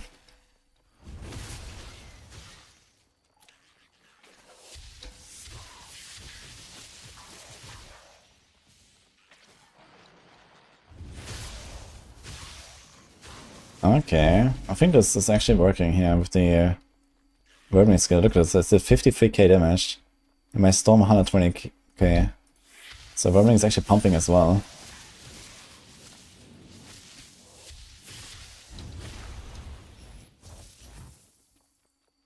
I wonder if I can get other ways of applying slows, maybe from modifiers. If I can get a slow or some other stun proc or something on my wave and then constantly proc this worm.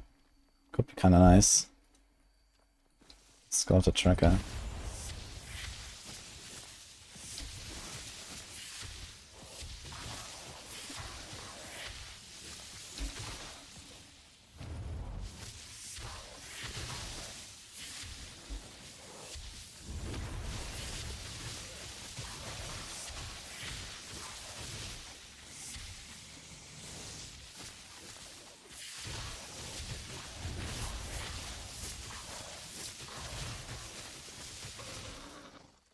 It also gives us barrier, right? 64 barrier, okay. So we can generate barrier with this as well. This could be good. Okay, this Vermin is pumping now. This is actually really good here. The ricochet. So what the hell do we do? Right there?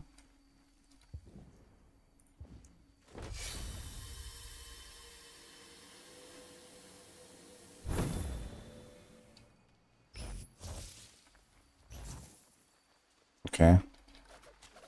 Did I miss the objective or what?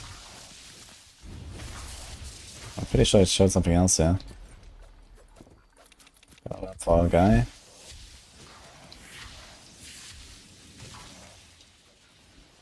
Does vision work for the skill? It appears so, but it doesn't really say what it does.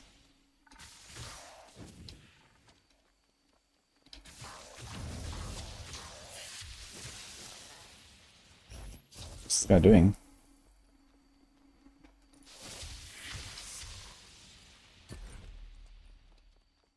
Okay, I'm not sure if I like this lightning whip thing here.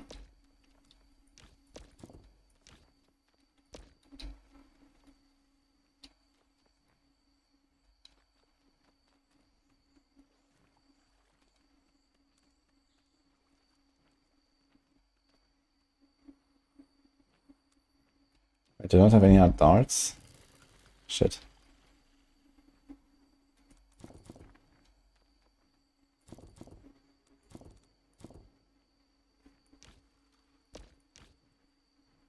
Now we can do this as... No, we can't. Right. Chaotic armor.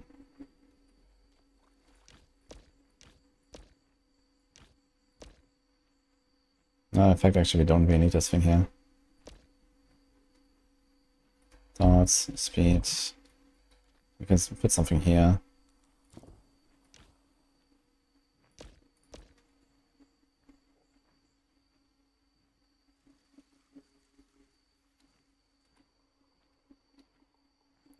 This cost doesn't help us.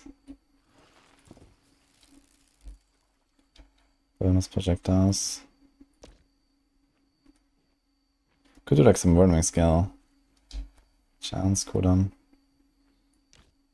So like this, for example. Oh, it only works with core.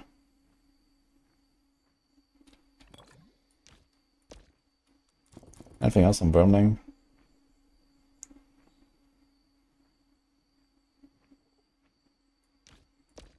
Maybe this works actually. I wonder how good this is. Volatile Doom. Here can I do cooldown? Cooldown costs. Okay.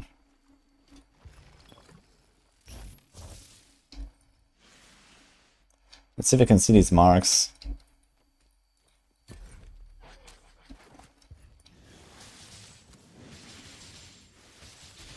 Boom. Oh, okay.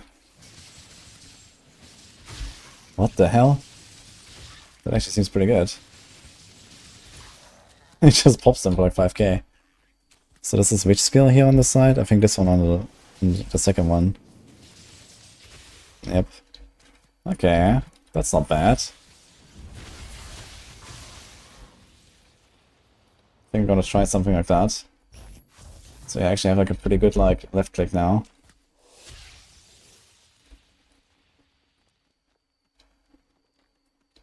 I'm not sure what this is here. Is this like damage I have taken? And healing I have done or something? Oh.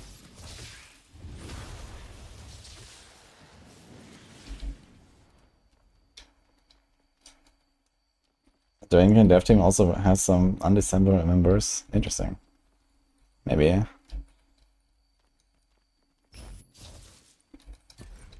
I know they made like this other RPG called Warhammer Chaos Bane. But I have not tried that like ever, so I can't read too much about that. But apparently they made like this game before this.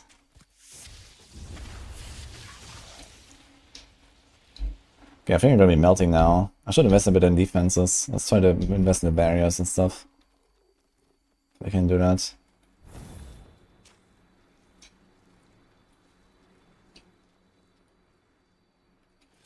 Why is this guy just chilling here? Get up!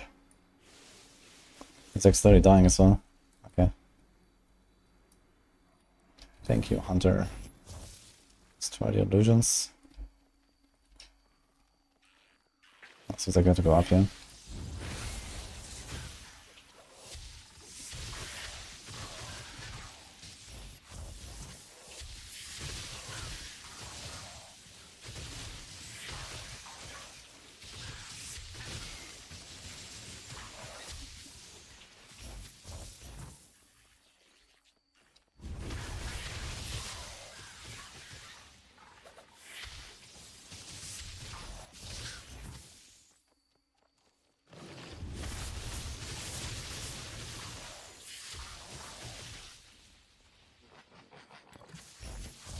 Yo, how long until Campfire? It's gonna be like 3 hours, I think. We're gonna be blasting a little bit. We're gonna try to reach like level 30 and we can get the first legendary items. Oh. Stuck here.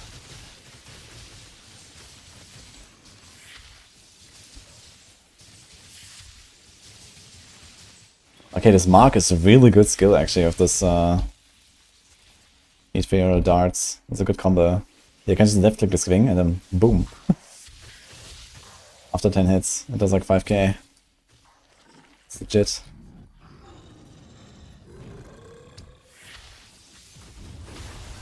And maybe at some point we can actually try to combine the Volatile Doom with some other skill. If like a nice fragment, and then we can put it on Atomic Storm as well.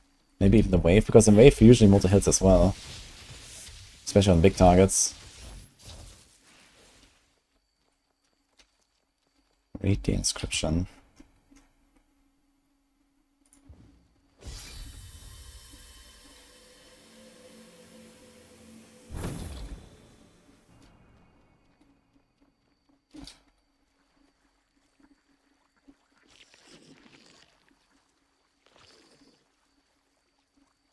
Aaron RPG and Hawk are the influences in this game. Interesting.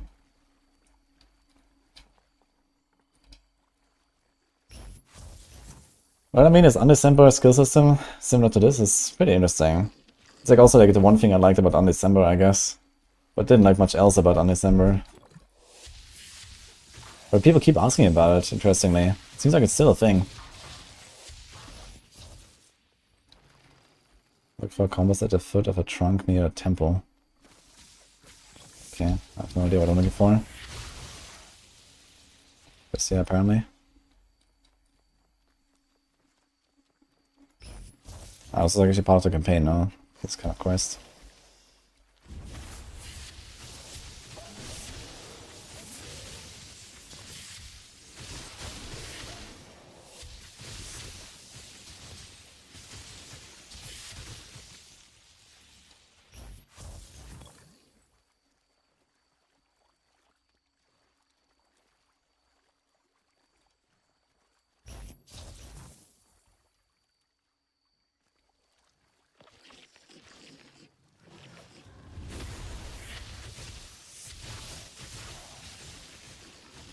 Spend too much for that game. Yeah, Undecember was like big pay to win game, right?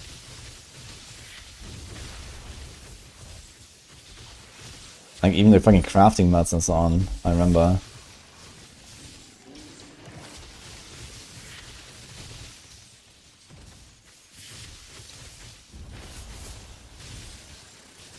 Ouch.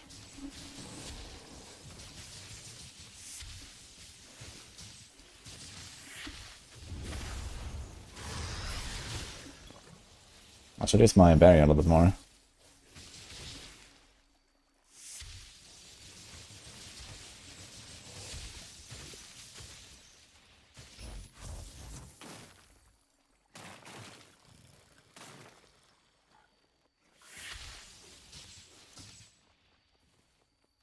Yeah, early access should end sometime later this year.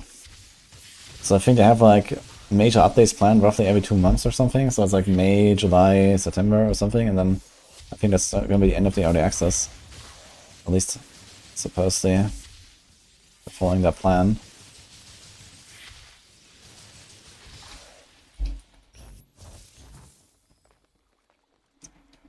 So if they actually keep that schedule, it could be kind of nice. Oh, max HP, attack speed, cost reduction. I'm not gonna change that. Oh, max HP, cooldown, health regen. Max HP, armor, distance. That seems kind of nice. Okay.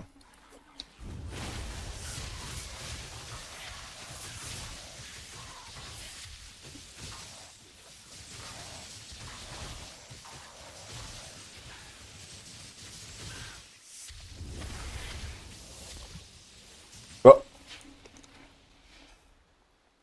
That's a bit unexpected. I had my potion running, but I guess it wasn't really healing me for enough.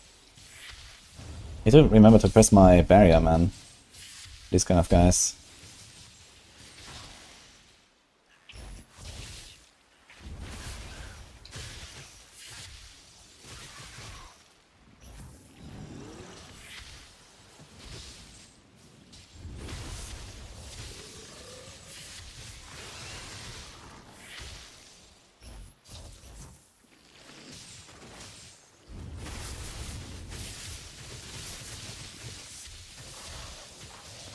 Holy.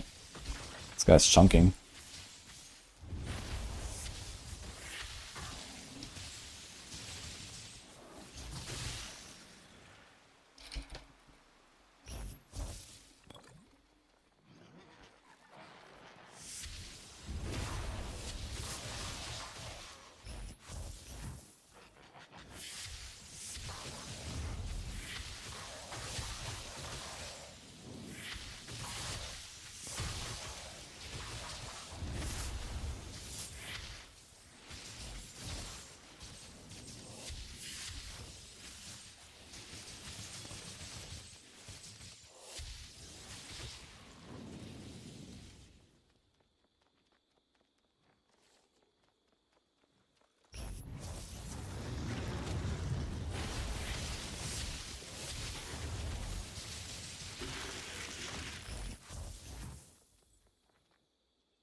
Yeah, there's like in-game transmogs and stuff.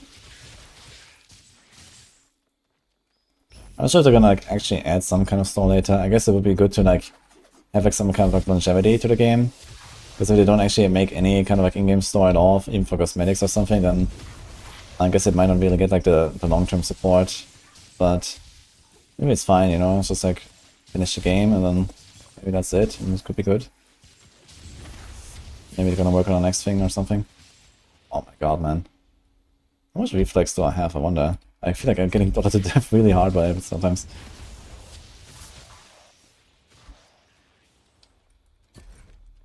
Stats. Yeah, 58.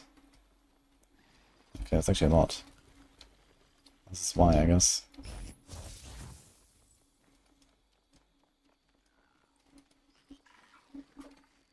Going to make a DLC. Okay, I mean it's also a fine way of doing it, I guess. It does make sense that the price goes up when the game is more complete. For now it will fund them, finish the early access, and maybe it's gonna cost 30 bucks or 40 bucks at the end or something. Then, you know, maybe in a year or two they're gonna make an expansion.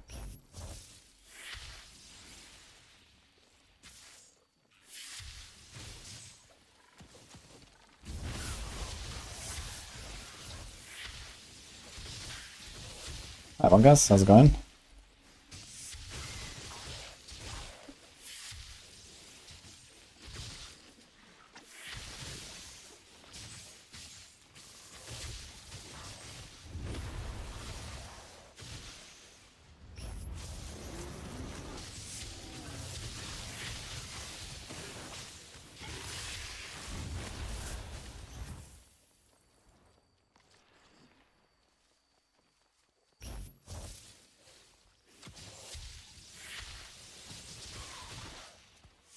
Up. Okay, 6 levels, so at exactly 30 we're gonna have the last passive here, and 10, 10, 10.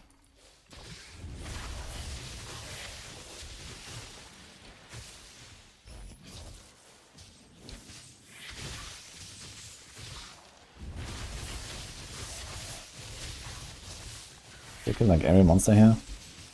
Seems so.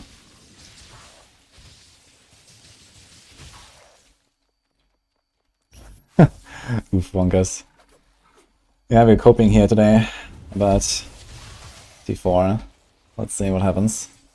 I mean, they extended the season, and the season was already going like I think 1 or 2 weeks longer than it should have. So it's like more like 3 or 4 weeks longer than normal now.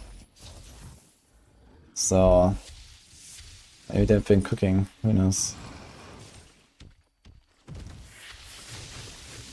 It would definitely help if they actually make patches that have accurate patch notes, which lately has not really been their strength, at least. What? My little toe stepped in. So actually one-shotting is nuts.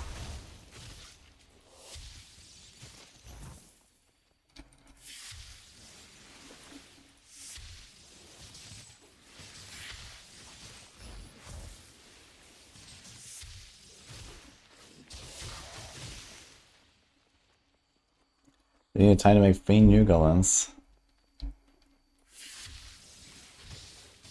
Yeah, like, I think the bigger problem is that Shadow Clone is now working and it's like way too good. Like Shadow Clone would make sense if it was a skill that cannot be altered in any way. But with all this bullshit it can do with like, you know, pet stuff, summon stuff, Shadow Clone aspects and whatnot, it gets to a point where basically every rogue build will just become Wave of Light. I'm not sure if I really want that. And everyone's asking for fixes. And then I'm just gonna say yikes.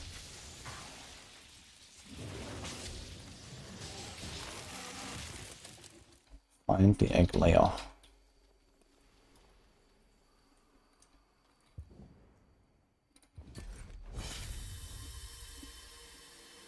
haven't gotten a weapon upgrade in a long time. It's 130 score, 136. Okay.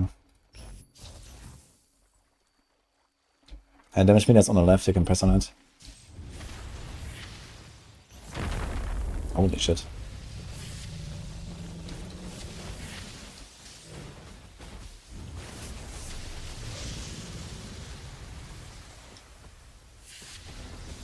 Oh my god.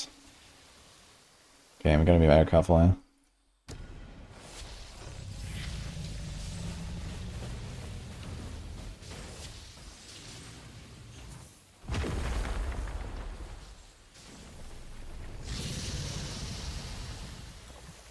Dude. Insane.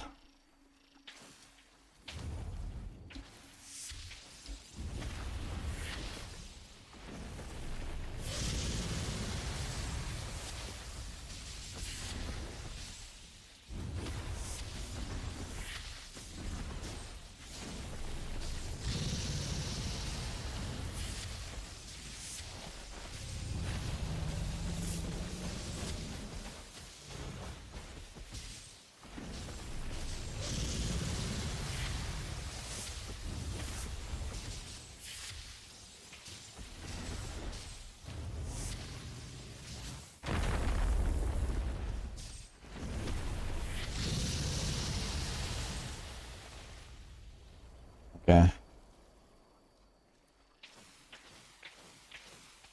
A lot of stuff starts going off here. What the hell? Oh, wait a minute. Draconic. Oh, that's my first Draconic item. It's an uncommon and Draconic. So what is this? Bonus reflex, dot resistance, air effect, minus 10%. So I think the way Draconic works is that it can appear on any item. And it has 2 bonuses and 1 malus or something. So I don't really like minus 10% air of effect. But at least can be pretty impactful. It's actually crazy how this one Worming skill here did 900k damage, which is like half of my Atomic Storm. That's actually a really good combo that I got there. This other stuff seemed also alright. Which one is this here? It's like such a small icon. I think this is this. Lightning Storm from Arcane Portal. So that doesn't really seem like it's doing much. Maybe you can try something else.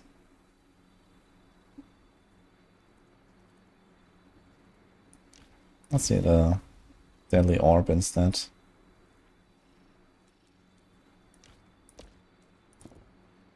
Let's see what we got here. We don't want the ally. Nope.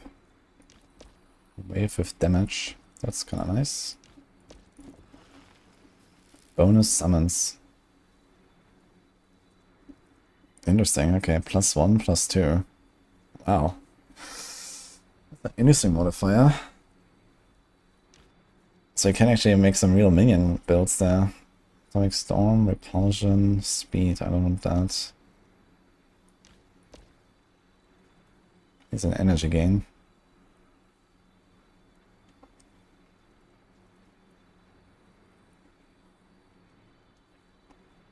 This might be worth saving.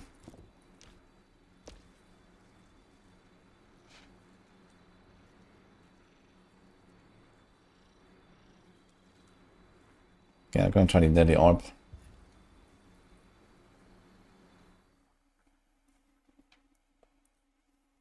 PoE stash tab sale active. Let's go.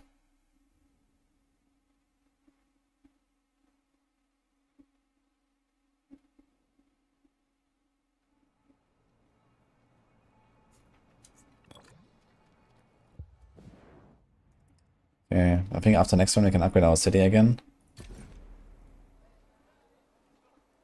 So let's see, these boots went for 65 and this for 63, so Draconic doesn't add anything to the value.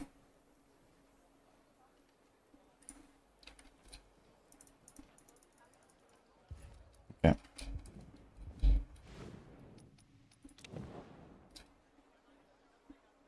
So this is the last level 2. Do we actually unlock Chaos Hunt?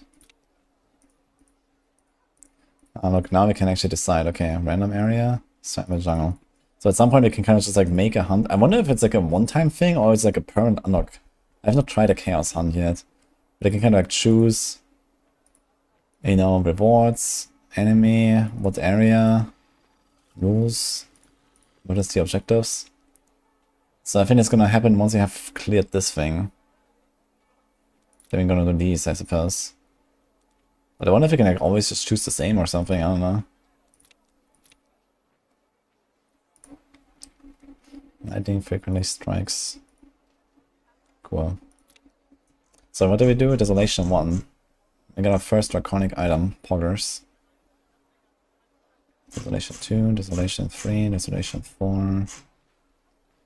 And then at Calamity we get Divine items. But I guess I can't get Divine items yet, we have to be high level for that I suppose. So let's just do Desolation 1 again, that was okay. It's a bit scary, but it works.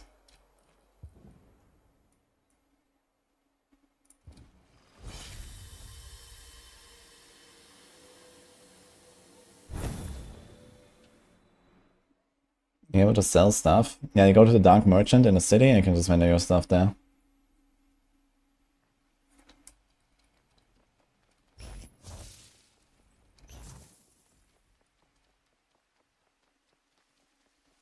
I need a haircut. I disagree. But thanks for the suggestion, James.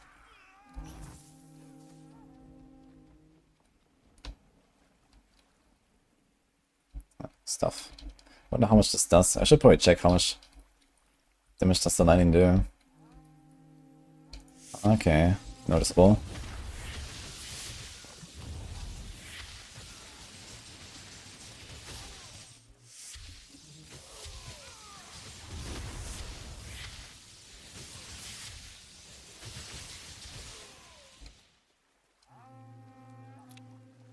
Okay, what is that new ability that we just put now? It's the orb. Deadly orb. It is this icon here. Did like 3000 damage so far. 30% chance it creates a slow piercing projectile. Which currently works with arcane portal. And it just randomly shoots a projectile somewhere. Probably not the best. So maybe ignore this and we put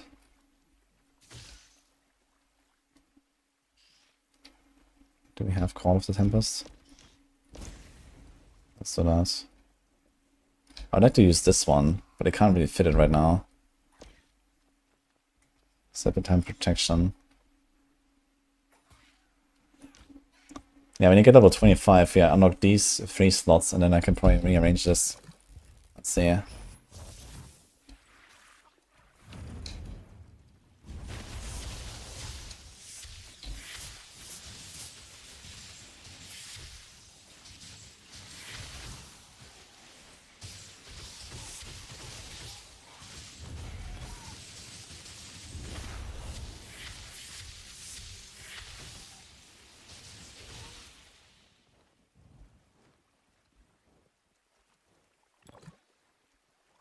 Search a lagoon for clues. Okay.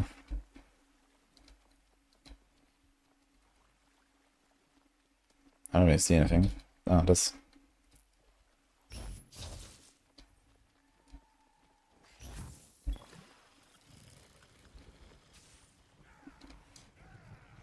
Ah, it's okay. Okay, in different spots.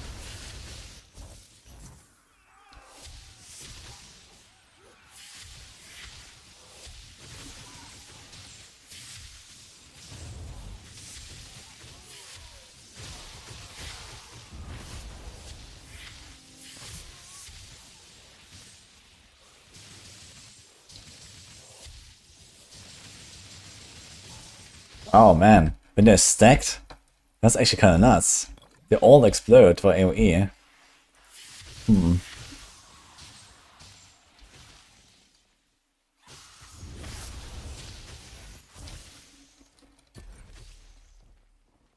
Volatile Doom. I want to try to get this connected to Atomic Storm at some point. That's gonna be really big, I think.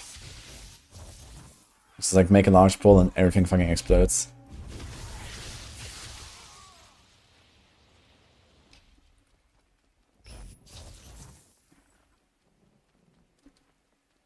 Will I be making a video about my thoughts? Yeah, I think so. I mean, we'll see how occupied I will be with D4 stuff, you know, we're gonna get the news today, we're also gonna announce Epoch. So there's gonna be a bunch of stuff to cover this weekend at least, and then I guess the PTR probably starting on Tuesday. But yeah, until then I'll probably play a bit more. Maybe make like, some kind of like video on the game. I have one up on my channel already, like from pre-launch.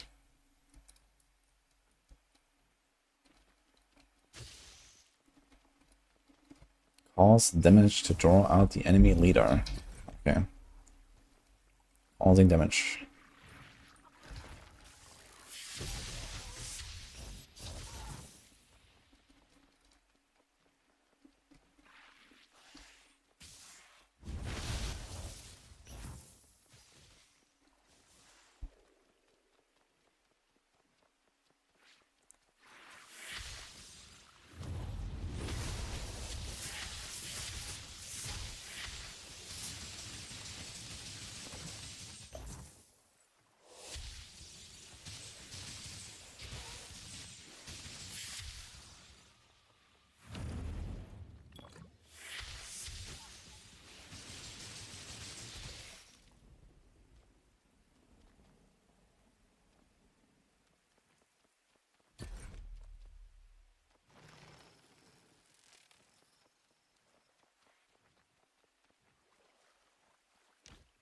I wonder what happens with the volatile doom.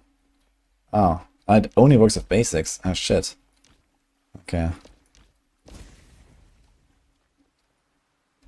Alright, so this is like... Oh, rare 4 hex fragment. So I can only do that with basic. I see. But it definitely really ramps up the damage of this basic attack.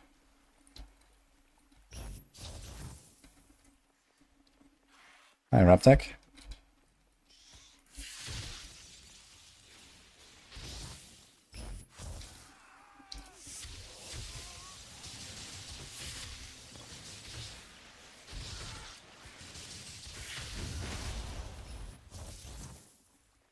I think it's worth trying, Sean, yes.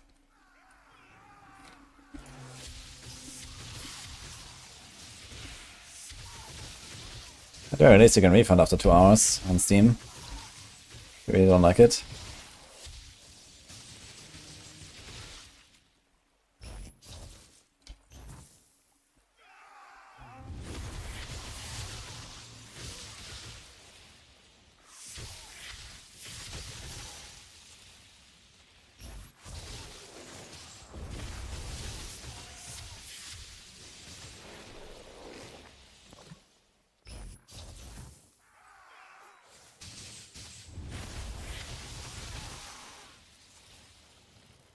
The enemy leader. Wonder if I can just like left click them all and kaboom. Let's see. But the thing is that okay, it won't be that easy. I need to be like same HP enemies basically, and then they all go boom. So multiple elites stacked or something. That's actually how to survive this. Right, how do we go?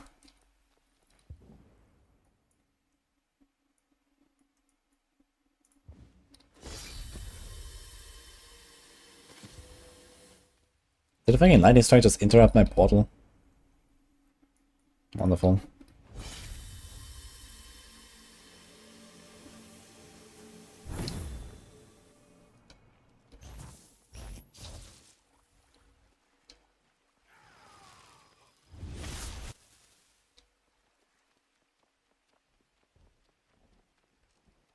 Yeah, I think for 20 bucks this is totally fine. And you're gonna get the, you know, upgrades and like updates and so on that they're gonna introduce at some point, so. It's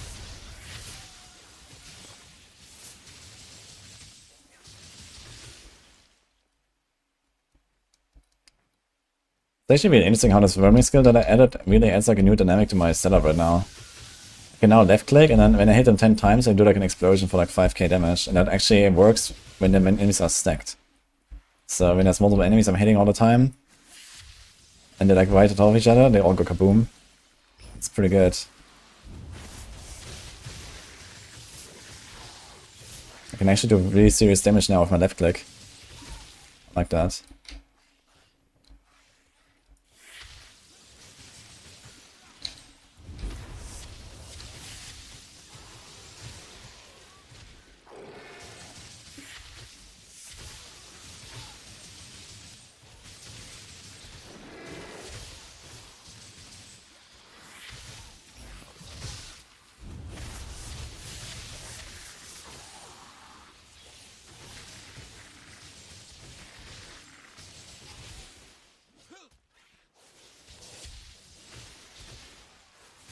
Campfire is in 3 hours, I think. And plus Epoch is in 5 hours.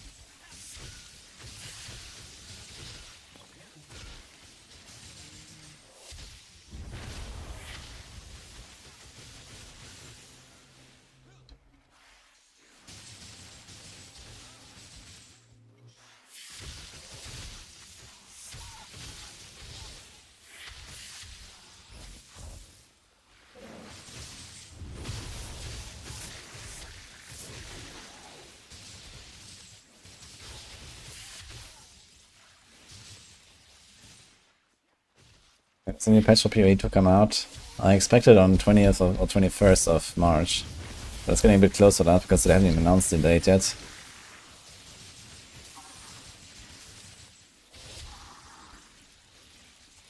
And it's like a reset, yes. PoE 2 in 6 hours, Scorpio shipment. Oh no. No, PoE 2 is also in 3 hours. That's how it works.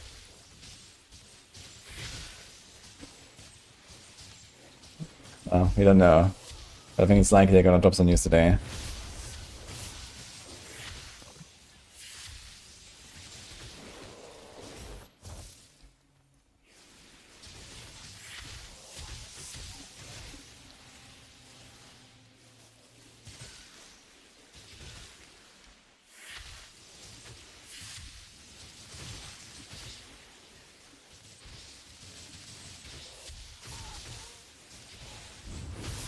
That's a long quest there.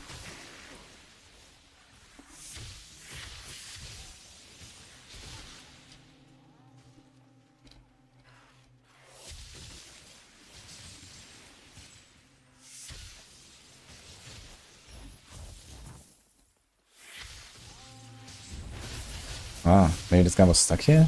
Was it this? I have no idea.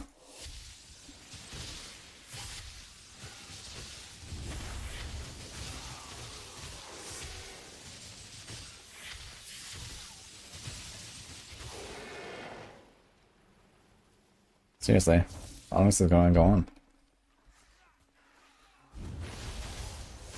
Is it this guy?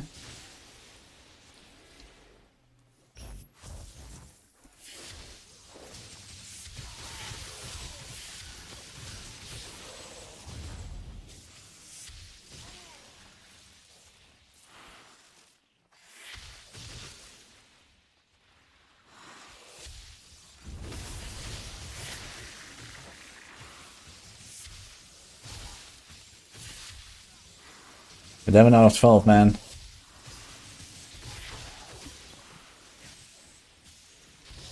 Imagine a coin news in just one day. I wonder why it's always like that.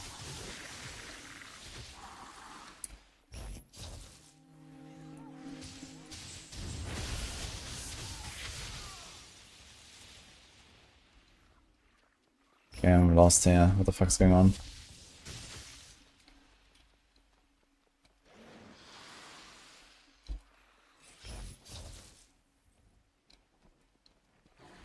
Ah. Apparently it worked. Pog.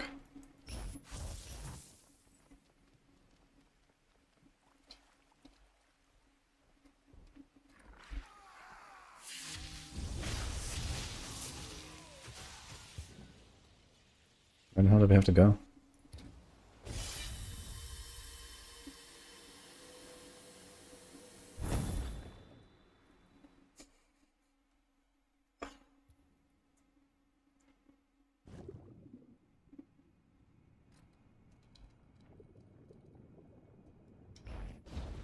Oh, we're underwater again.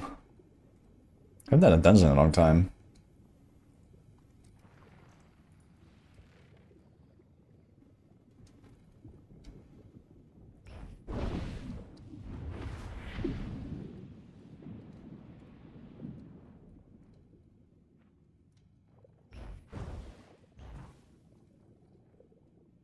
Okay, these plants are apparently explosives.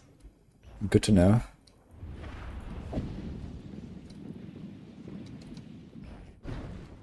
Dude, the teleports are nuts, actually.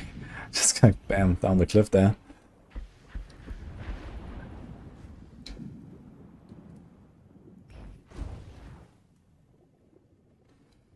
If you can see it, you can teleport there, it looks like. Oh, but I'm missing one thing now.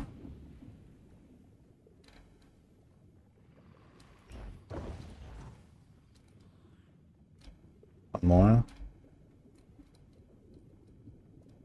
But where? Let's go back, maybe this is here to start.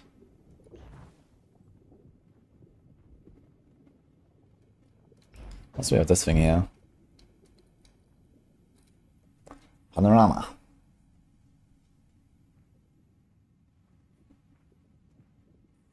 So headline yesterday, it takes the D4 devs 6 months to develop a season. I mean, the goblins are not the season, the goblins are just like a fun little gimmick that they added in the middle of a season. Permanently, at least. I mean, it's nice to see the extra goblin types come back, I think. Don't really care enough to log in for it specifically, but it's nice that they are a part of the game now, I think.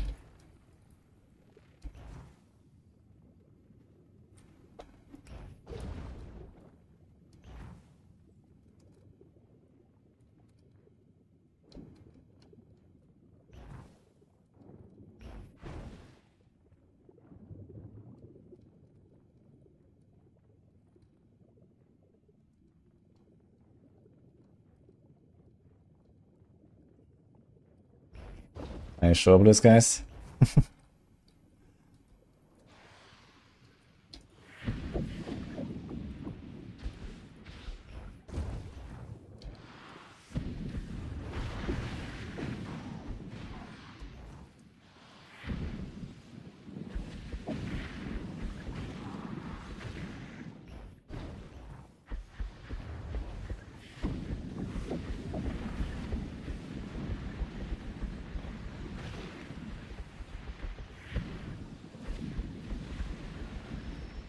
Ouch.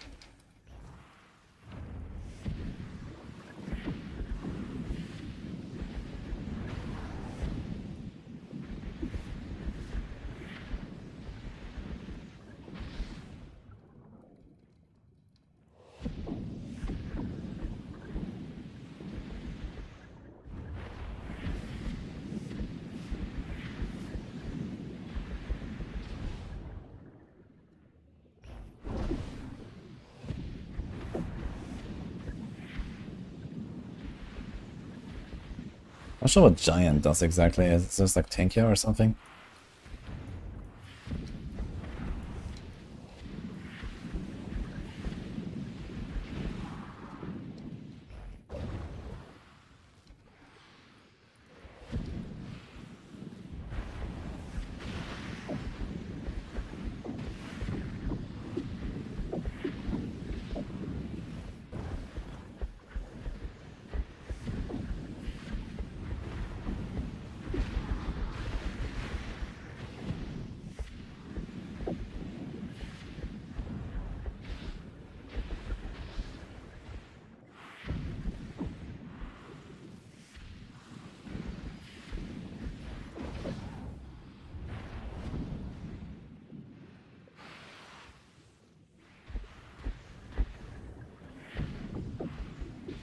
How does this compare to D4 and last Epoch, etc.? Well, I think for me it's gonna be like a game on kind of like on the level of last Epoch, where it's like, you know, I'm gonna log in when there's like a new season or something, or like some new update, gonna try it, play a little bit.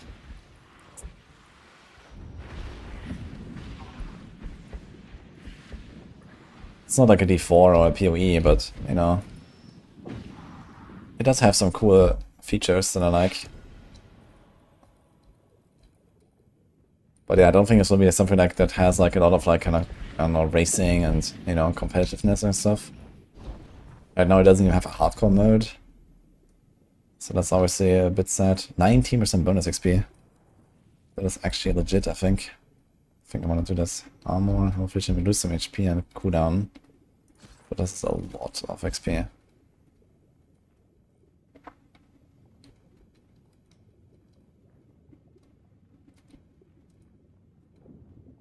Physical rest, electric rest. Okay.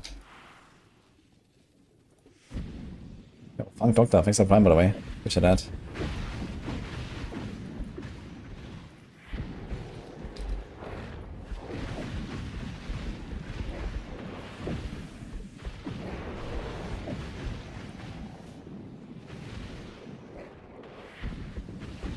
Campfire chat will be about Season 8, yeah?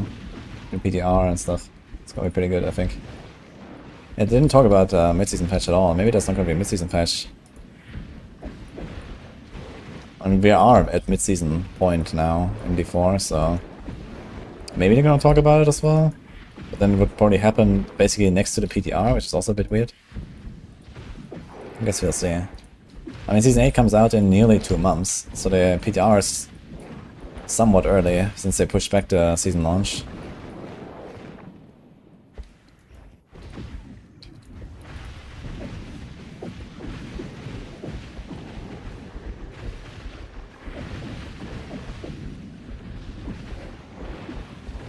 How do I have 8 files barrier, by the way, with this stuff? Wait a minute.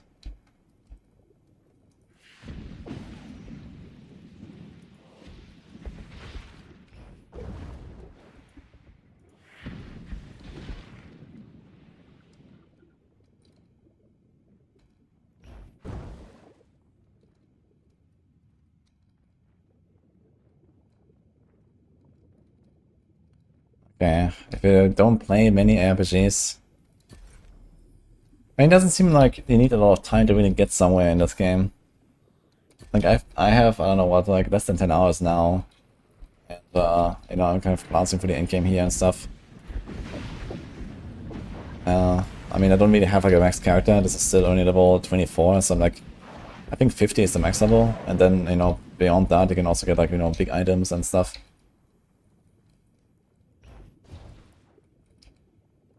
I don't think it's like such a crazy grind though, but we'll see.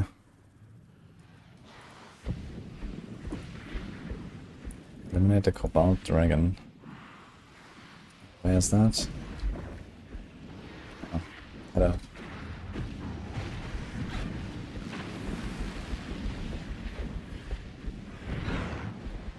Dude, I'm melting him, that's insane.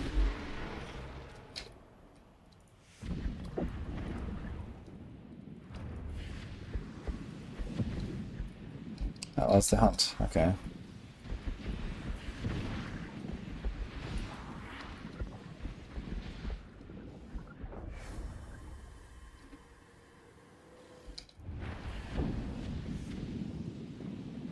Dude, these lightning strikes, it's hard to do portals.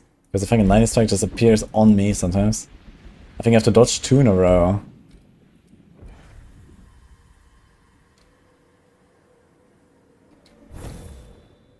Okay. I am not the developer of the game, no.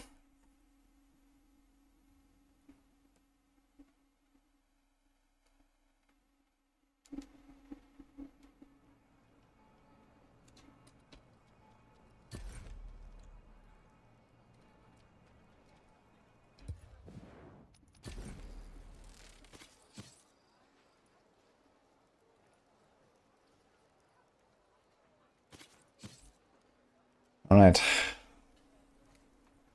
This is about channel skills. Greater area of effect. Does it even work with anything?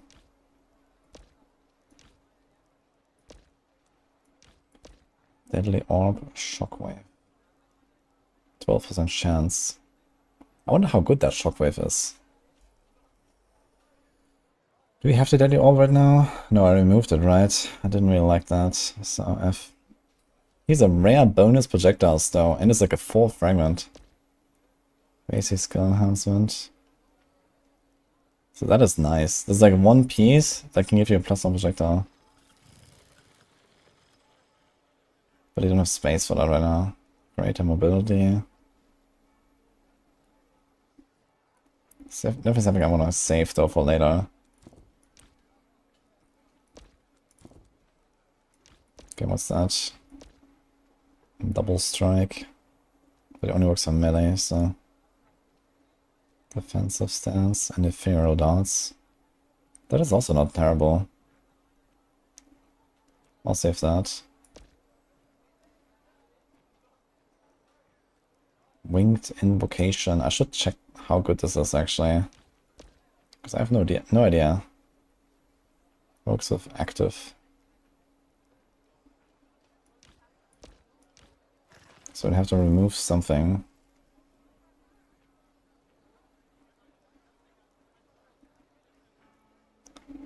Tell Doom. Blades.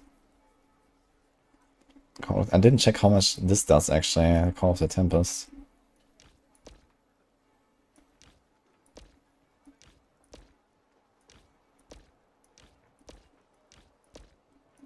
But yeah, the orb is kind of shit. So I wanna try this.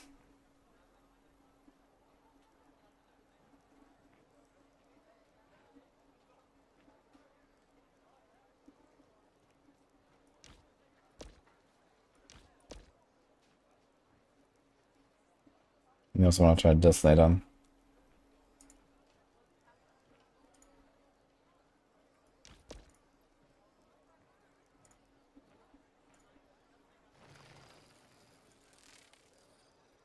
Electric wave and energy gain.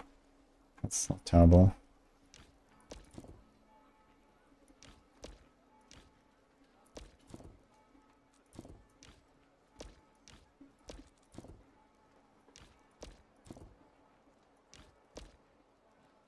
Okay.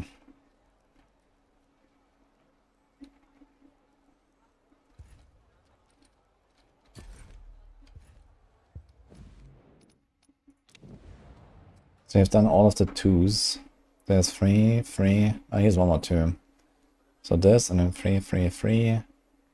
Then we move on. Did we unlock something cool? No, but maybe we can check if you can craft a ring finally. How about that? Bleed damage. Max HP. Ancient fibers. So what about these? We have like nothing for this, so I guess it's later. Armor fragment.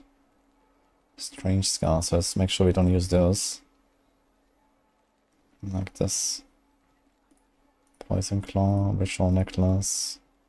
Ancient fibers. Poggers. Okay, we got a ring.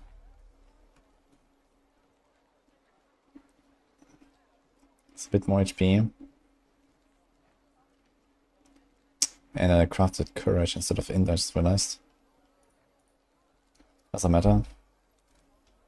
Armor attack. Attack max SP, maybe it's fine. Okay. Yeah, like salvage this or something? No, right? You can just vendor it. For a whole 6 silver.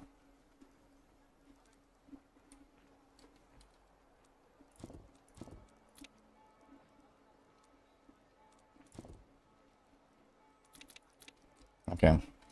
Still need 6 level ups. Level 30 is gonna be huge. It's going kinda slow now. But we have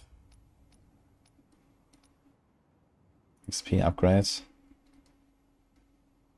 Let's do that. And then the next one is 25 some bonus XP, and that's kinda huge as well. Characters inflict and receive more damage. Okay. Maybe it's gonna do extreme for this and not desolation. So I'm not sure how much more damage this is. This might be pretty deadly. Hi Benjamin. When is LA podcast? In 4.5 hours, I think. Is Maxwell gonna cover this? We'll see. I don't think he made any plans for it yet or something. I wonder what build guides will look like in this game. Okay, so I wanted to check Winged Invocation, and we also want to check Call of the Tempest. Let's see both. What does it look like? Winged Invocation is the bottom one here, okay. The Rumbling summons a temporary electric ally every 14 seconds.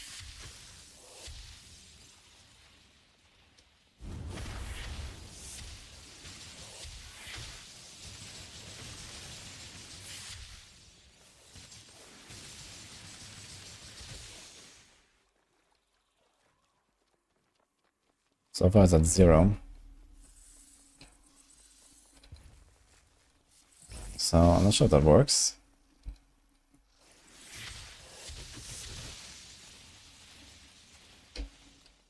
Ah, so there's a guy, and okay, there is like another one, but it did no damage so far. So I don't really trust it right now.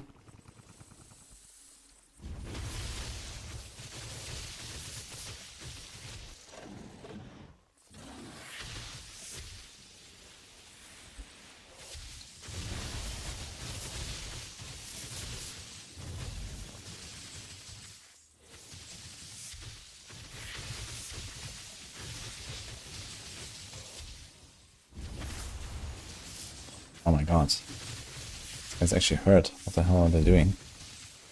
It's like this zone buff, yeah.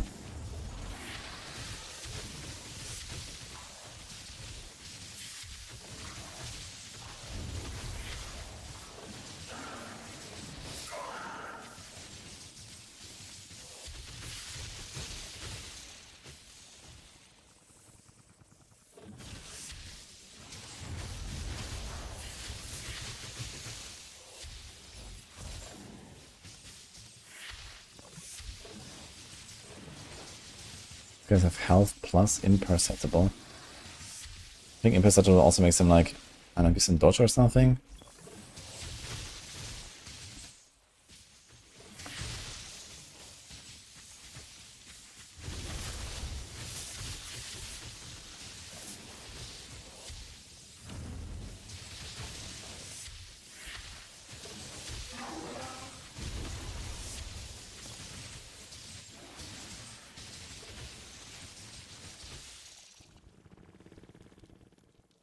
So what do they do here?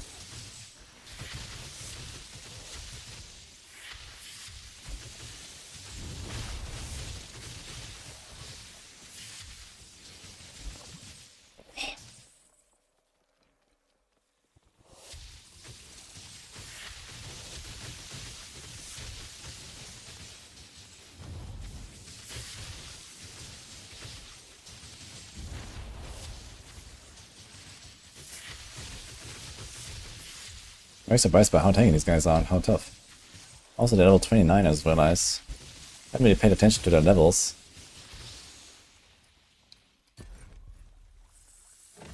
This guy's 24. See if the elites are always plus 5 maybe. I never really checked that.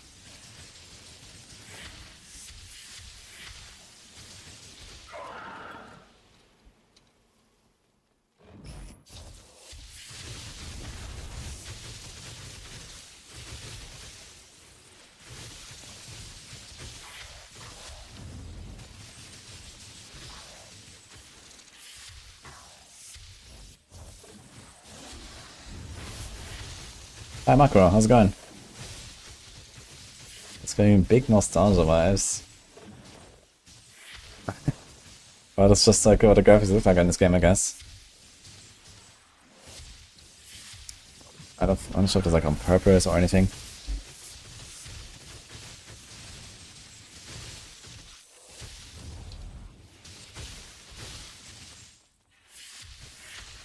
Oh. These guys are pumping.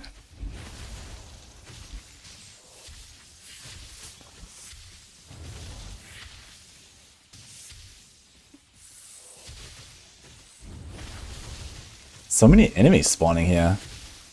These nests, I think. And many hex fragments, that's pretty good actually.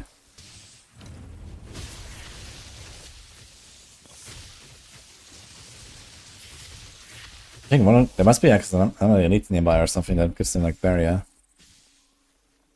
Why are they so fucking tanky?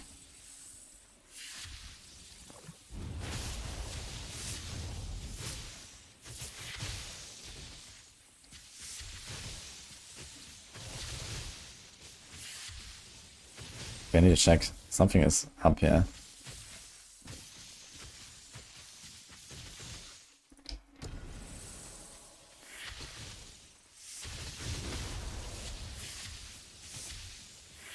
Either a healer or a guarding guy. Let me check. Maybe here on the bottom. They fucking slow me.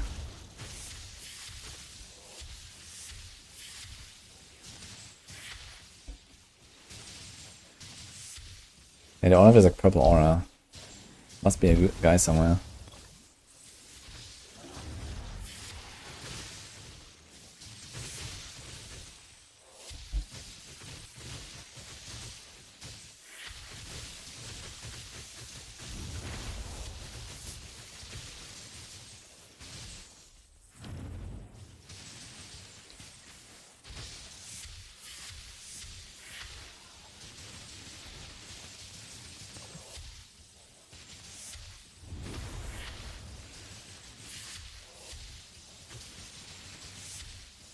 Holy fuck, man.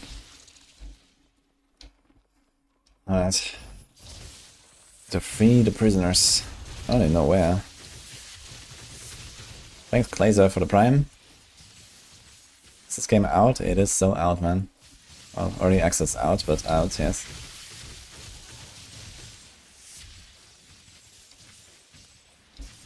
How many skills does each class have in this game? I don't know. I'm not sure if there's more skills I can still find, but let's say at least 15 or so.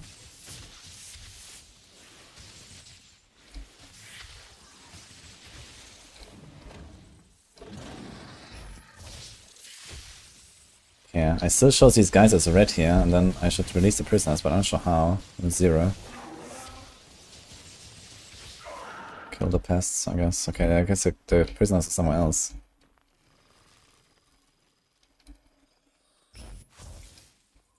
We got a lot of stuff. Any upgrades?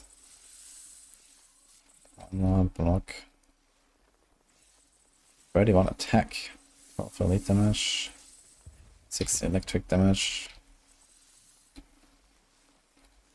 Lose the max HP though. I kinda need it, I think, currently.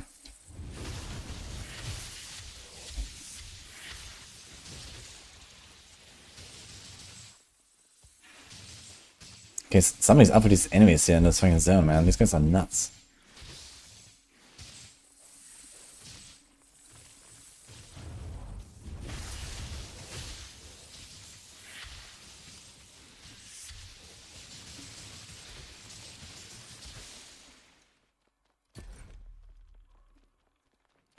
HP, fire, gold. Yeah. I like my cost reduction.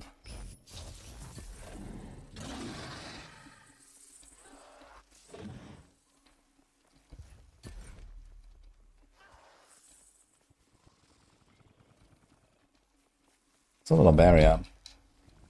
I'm gonna try that chest. How am I doing? I'm doing great. And you, Glazer?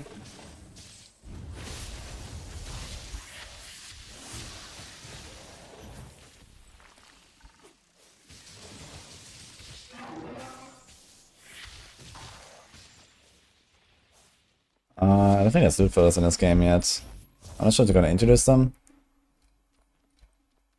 But you can kind of filter pretty easily just by colors. You kind of like out-progress certain like rarity types basically, slowly. So for example, I'm like level 25 now almost, and I don't really pick up like white and blue items anymore. So I just go for the green items which are rare. Oh, this was a panorama.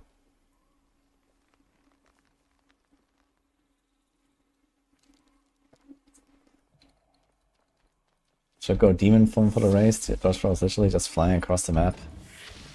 Okay, but demon form mercenary is a bit tough.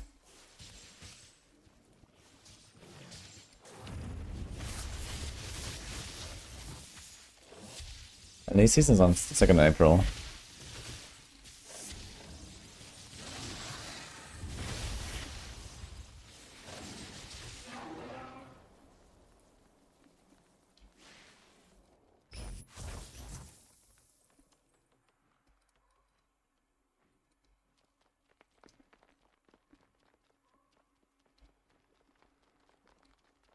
I think it's not a bug, it's intended.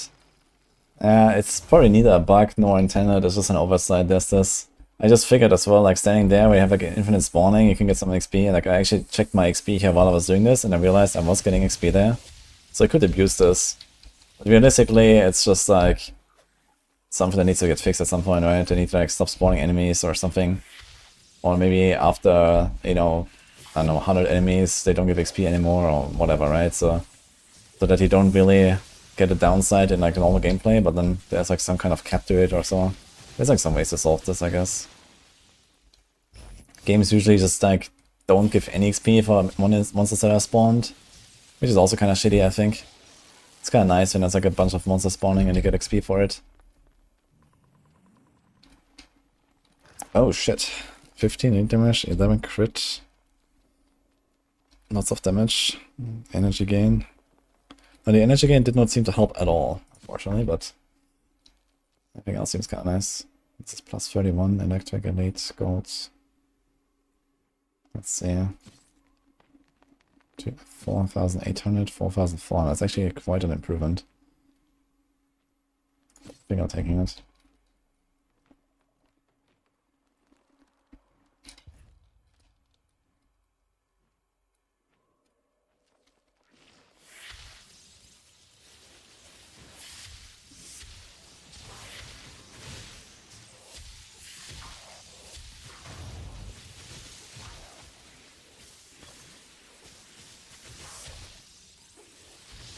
This game is the Dragonkin the Banished. There's a link for it as well.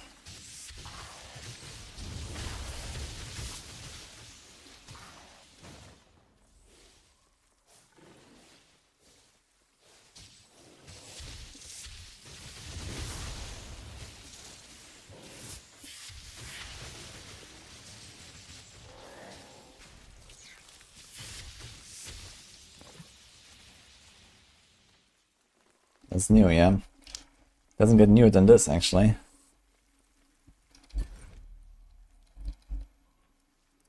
Okay, I'm not a fan of this winged invocation, I gotta say. Let's try the Call of the Tempest again. Which is the top icon there now, okay. So we just have like a two-part quest in two different zones, turns out. Here we have to free the prisoners.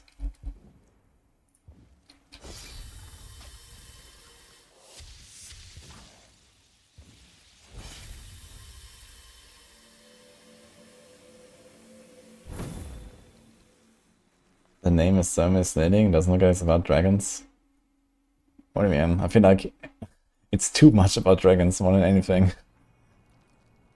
Like, you are like some kind of like part dragon. You have a fucking wormling flying around with you. You have like some weird dragon skills. You hunt down the big dragons. Every single run there's like some dragon monster that you have to kill and so on. If anything, I feel like it's dragon overload.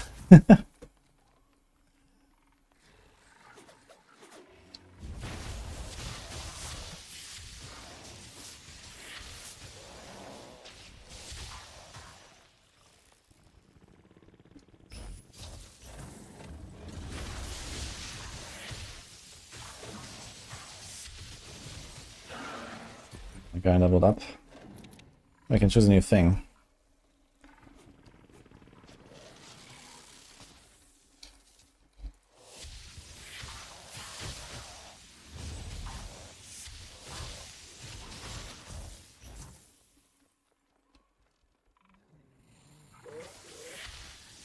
Oh.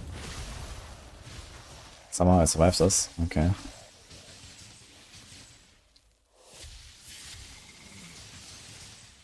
Yeah, this is actually one-shots. I didn't expect that. I thought it was gonna tank that thing. But it hurts.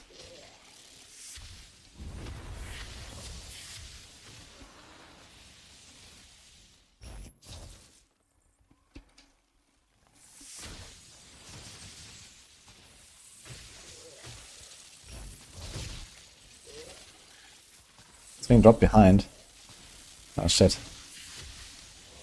How did I do this? Oh. Lucky. Alright.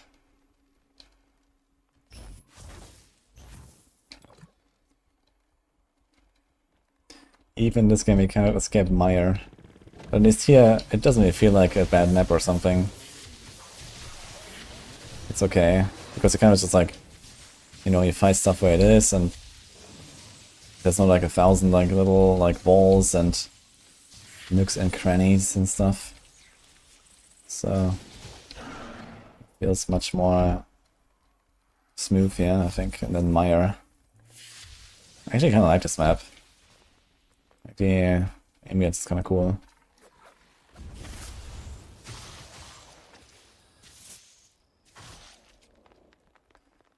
Cover rare ingredients.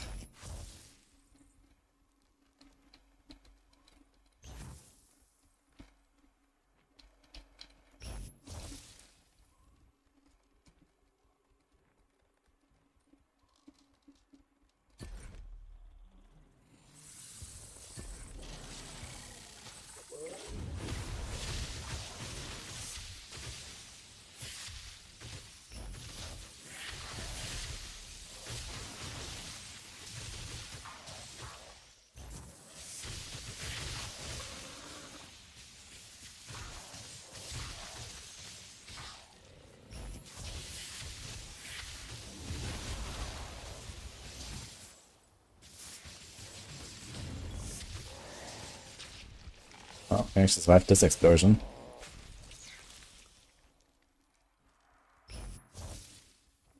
Okay. The guy just despawned. Okay. Stop the ritual.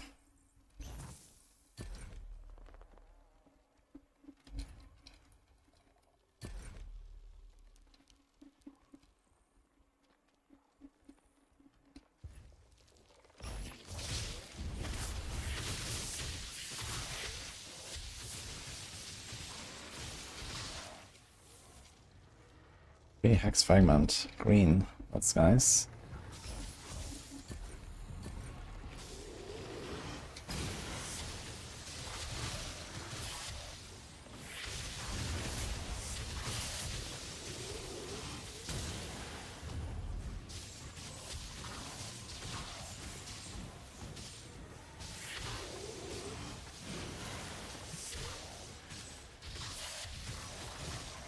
Oh, 25.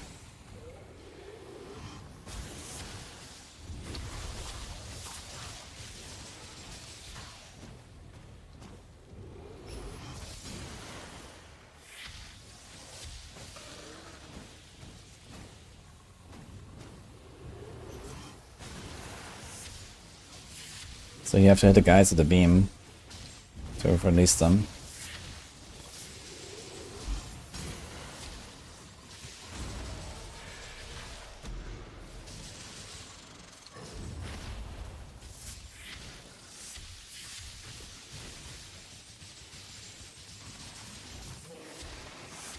What if I feel it means that, for example, they take like less physical damage or something? I don't really notice what it does. It might be something like that, I guess. Let's see these guys again.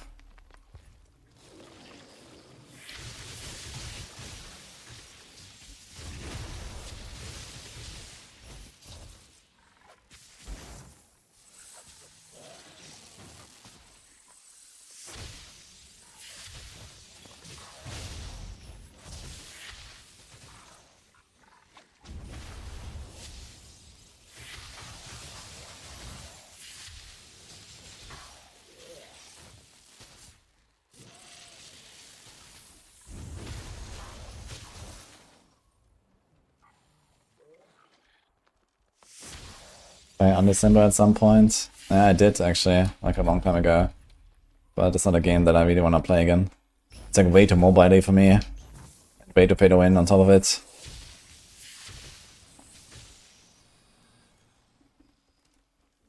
Like with autoplay and all that stuff. I don't know, man. Thanks.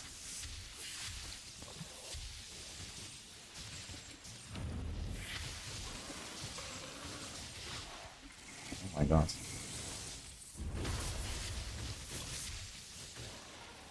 One of these guys always attacks me, the other two are just running.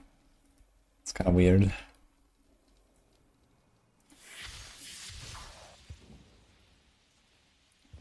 But here's another zone. You have to go through 3 different zones for this hunt. Okay. I got this. I'm gonna take something here, damaged out.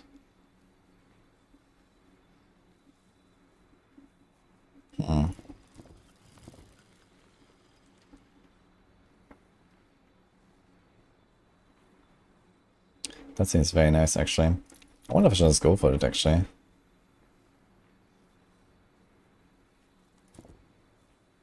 $25 damage, minus 15 attack speed might be really good.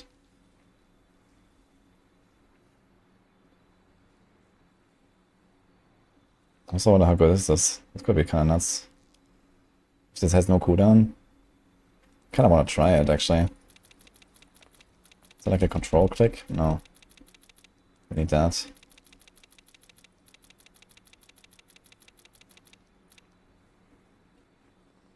Let's try this.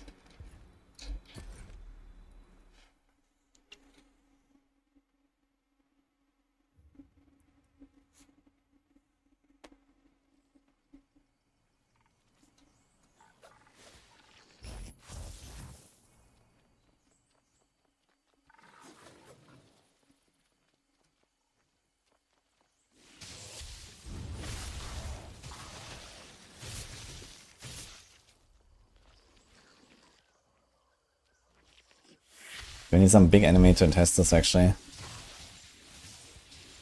Can you see it here? Get that to strike.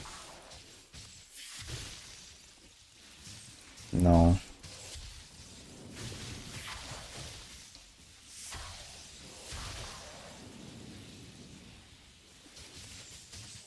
Need some tanky enemies for that. Need some elites or something. Wait, do I have to kill them outside?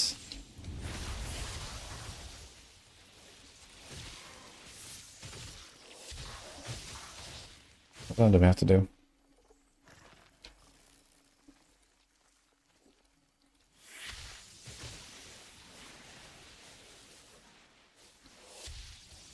I don't know anything about Season 8.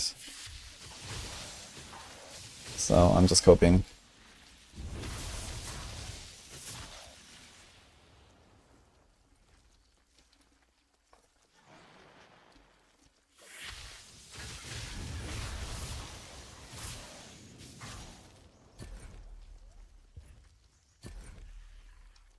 Ah, that's a lot of space now. Then here. If I can get rid of these blocks here, I guess we can at some point. There's like a lot of space up here to make combos.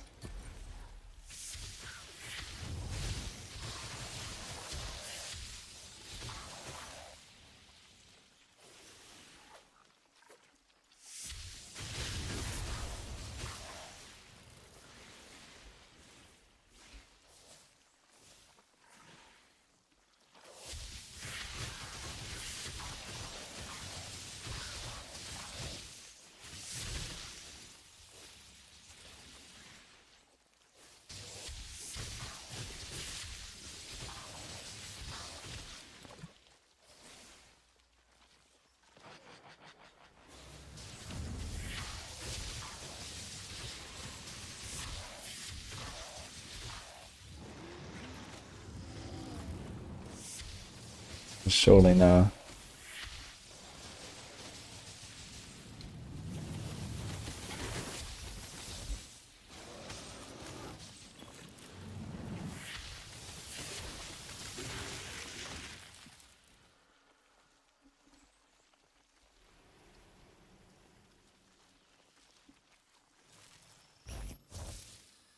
The dungeon.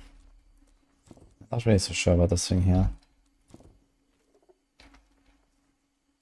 And this is like straight up 25% extra damage, which sounds kind of nuts. Although the DPS here doesn't change, so I don't know.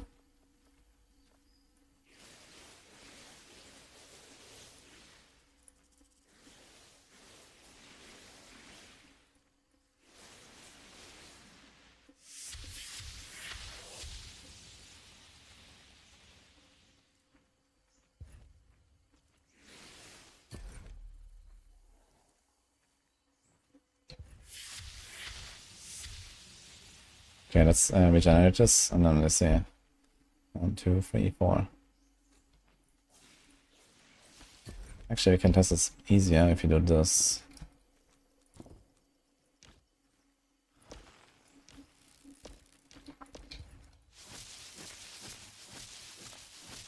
Okay, let's count this.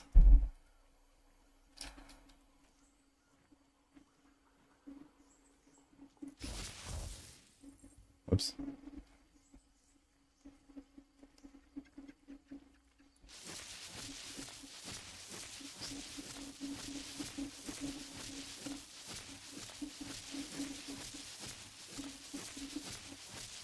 So it's 22 attacks. So as again.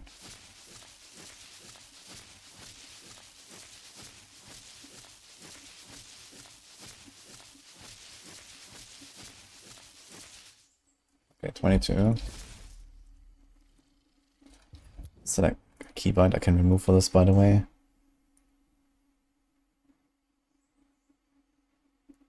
It's not a keybind. When I press F11, it just like removes full screen, man. Holy fuck. Okay, done.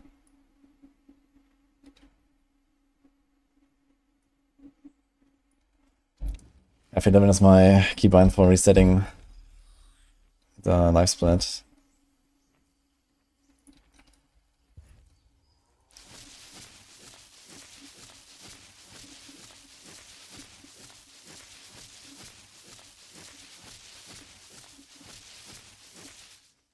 Okay, so this thing literally has no effect. What if I go in now?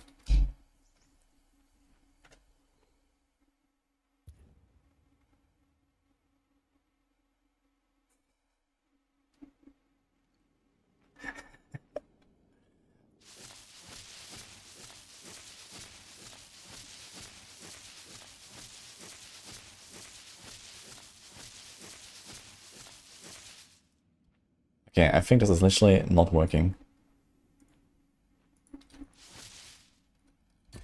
At least I don't get the attack speed minus, and it also seems like my damage per second is not going up. How do I go out? We can't exit, actually. That's interesting.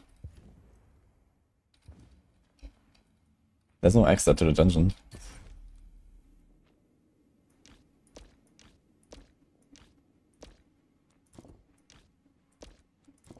Okay, what did we want to do? So we have some pieces here. Serpentine Protection, Call of the Tempest. Shit is reset now. I wanted to check what Call of the Tempest does for us. Burning causes lightning to strike at random locations around the character. Which is probably not really that helpful, to be honest. Kinda wanna get something like this online. Only for utility skills. So this is Chaotic Armor. Archaic Storm also has that. Maybe we can move this over here, for example. This. Control.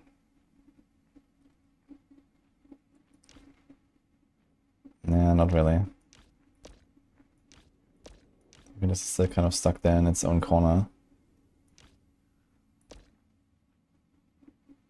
Reduced costs.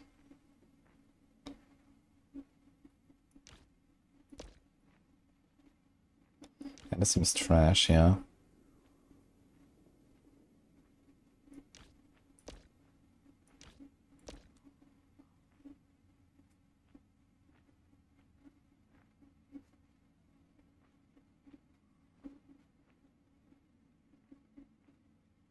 That's actually a ditch. Actually, something like this could work if you do like basic attack build or something.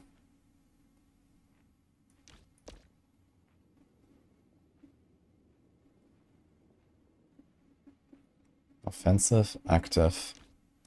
That could be nice, actually. If I remove Call of the Tempest and we put something like this here.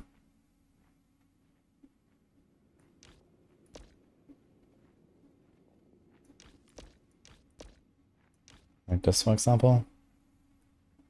Only works with our ethereal darts, but we use them often enough, I guess. Attack speed, energy regen. We still have those three.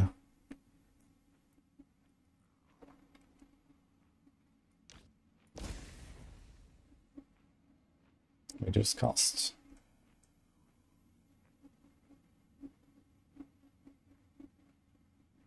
Do you have energy gain on? Yep.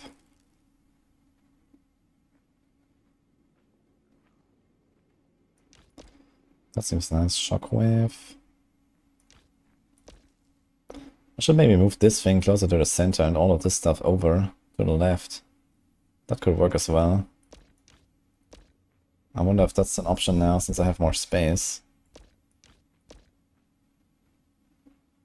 I kinda need to keep the Volatile Doom next to this though. But could do something like this.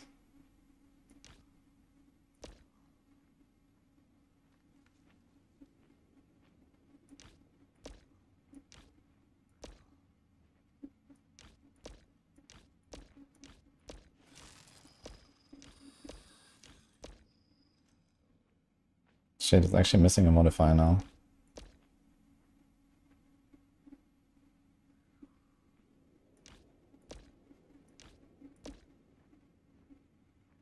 Oh, this only works for utility. Double strike only works on melee. F.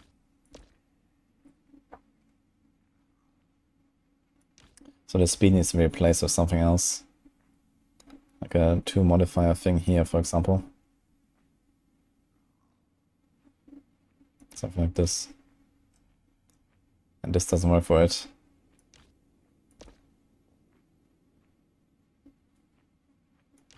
Well, this can be used anywhere, so we can do this. So there's actually space here. Need 3 modifiers, so I need 1 double, 1 single or something. Shockwave, double strike, right there.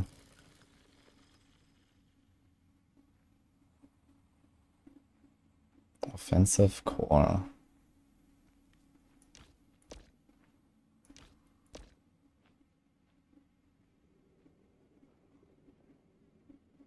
I'm not sure how good the electrifying charge is, but I kind of want to try it. Cost, cooldown, cost.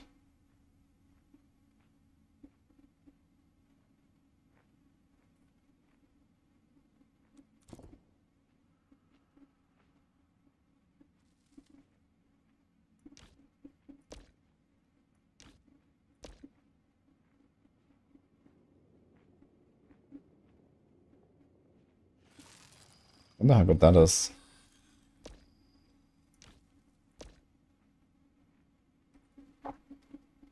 Actually, it makes me realize I should probably use one of our other waves. Since we have a lot more space now, we don't need a single wave thing anymore. We do something like this.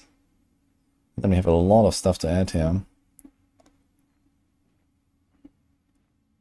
We still need to put the arcane portal somewhere. Okay, I have to keep that in mind. So we need to do this here. And I kind of want to have this here as well. Okay, we'll see.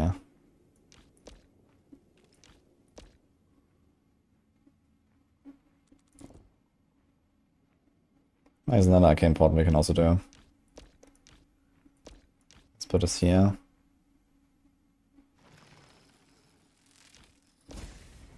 So now we have the symbiosis already. I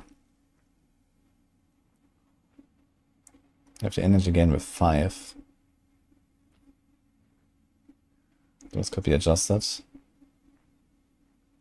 Electric damage, reinforcements. Can we get to 15 energy? No, we need like another 8. It's like no way. Without rare or legendary modifiers, we don't get to 15. So goodbye to this. Reduced cost is quite doable though. We don't have that at all currently. We can get to 10%, which would be kind of nice. We should try to get that. Thunderous Ricochet. That's kind of big. We can try this later. Oh, while inflicting damage, the skill reduces dodge cooldown. What the hell? Only for basics. Interesting though.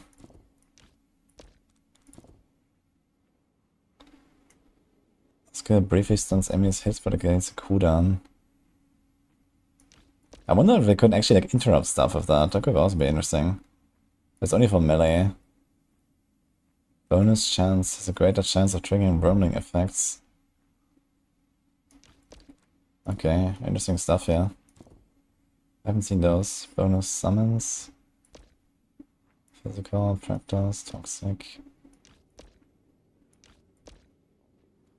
Defensive stance, you have that already. Greater mobility, I have 2 of those now. So I could get plus 20% distance. But I don't think I have the space for it right now. Here's repulsion and repulsion together. That's funny. Shockwave darts. This is for later.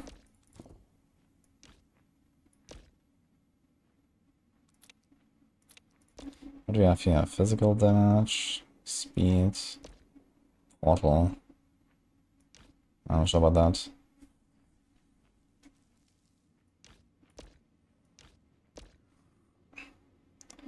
So this electrifying charge works with everything now. Defensive stance. Symbiosis is on. Can do the blades.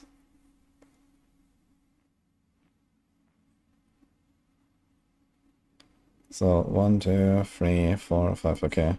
So I can still put one thing here.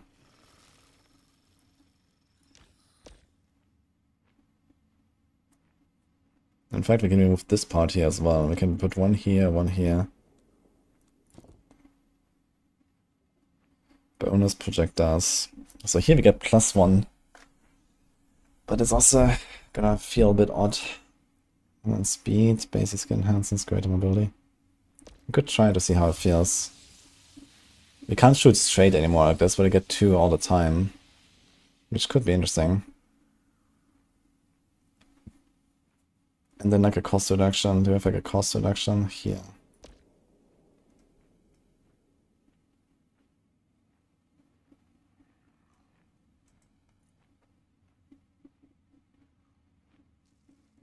Okay.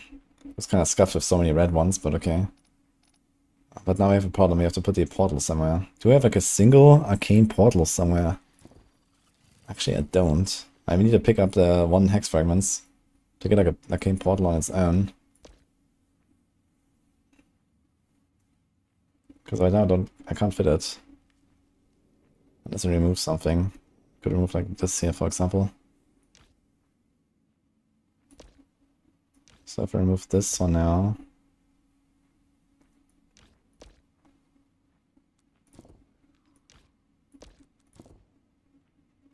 I'll put a portal here, which has speed, defensive stance.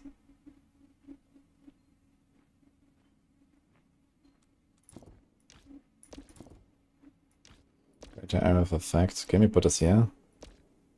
We can. This has a lot of modifiers now. Let's see how it feels. Electric damage and reduced cost, that's kind of a nice combo here. Should definitely save that for later.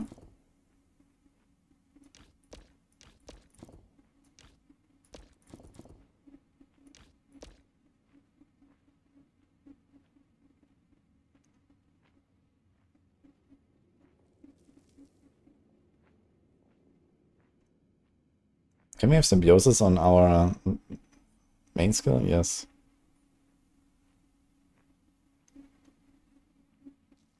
You almost have symbiosis on Arcane Portal, even though it's like here in the last corner. That's interesting. 2, 4, 6. If you unlock these here, we can do some stuff. So which are the skills we have now? We have Electrifying Charge. I want to see how good that is. And Call of Encouragement gives us attack and energy regen. We have this here. This is huge. We're never gonna replace that, I think. With a Storm. This is a nice combo though of supports for this later. Although they're kind of like low tier.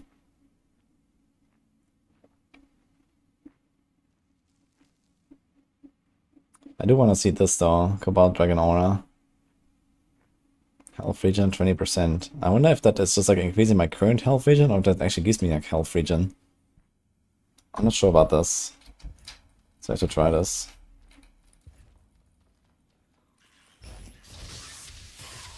Hi, Kieran. It's a sponsor game? Actually not.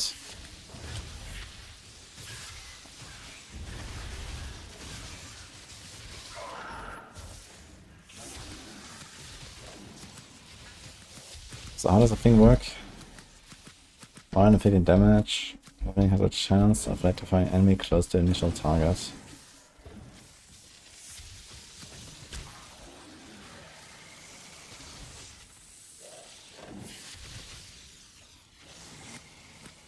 For some reason it shows 0 damage. So I'm not sure what's going on here, but it doesn't seem to do much.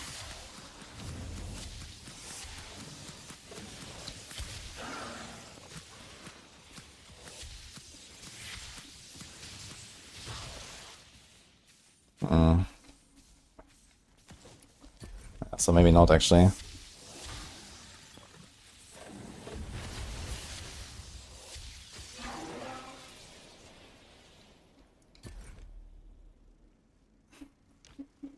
Let's remove that.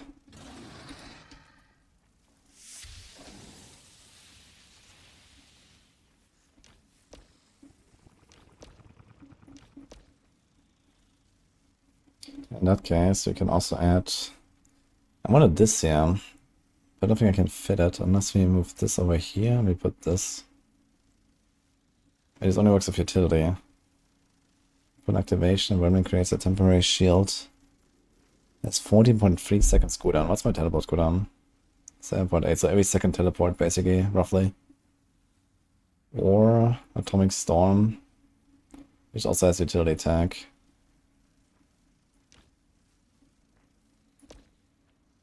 Arcane Portal also has utility tag. Okay, let's put this on the pile of trash. Don't really want that. It's the same volatile doom, right? Okay. Lightning Breath. We wanna try this maybe. Okay, let's try Lightning Breath. Violent inflict damage, roaming has a chance with electricity. Let's see. Oh,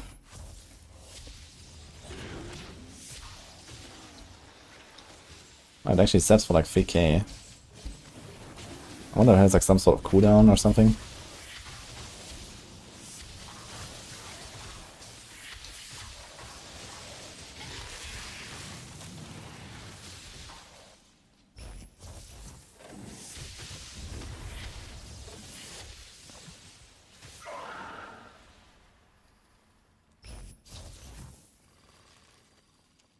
What is different from PoE? Everything.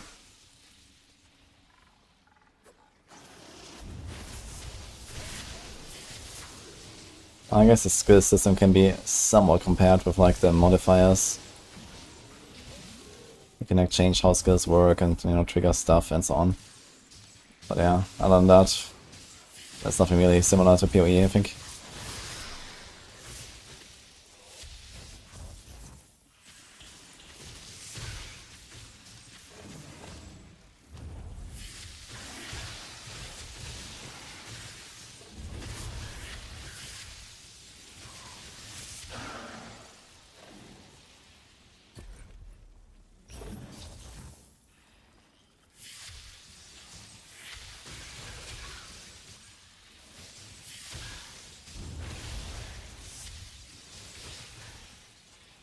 Yeah, there was another thing that I wanted to check. What was that? This thing here. I don't think it actually works.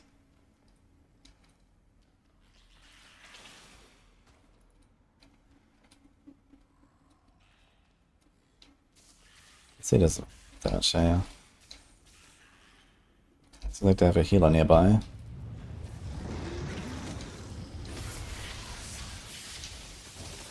Ouch. Plus 28 attack. But we lose a lot of other stuff.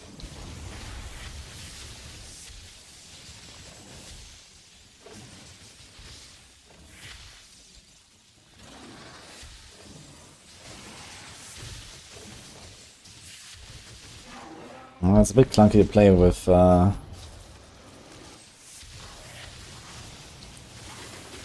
2 projectiles, because they go like left and right. There's like no projectile in the middle with my wave now. Yeah, when I cast like this, it goes like left and right. Which is a bit annoying.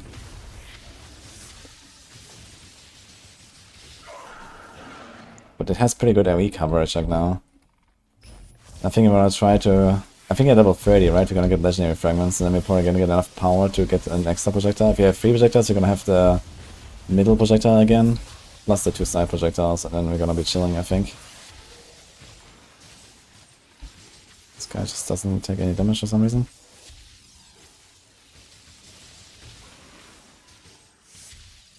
I think imperceptible means you can't attack him until everything else around him is dead or something.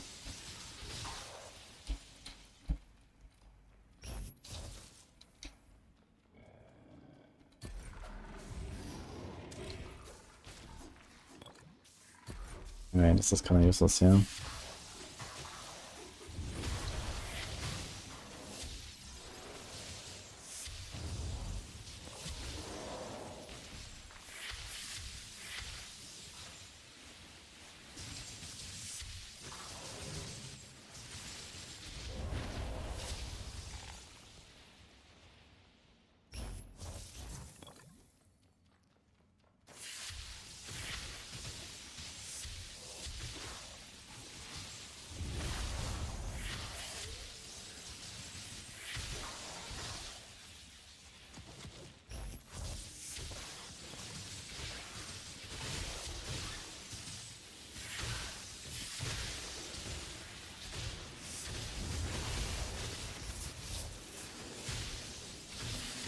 Oh. That's close. Oh, you open a bottle. Okay, it seems like this other skill here is actually doing some work. Which one is that?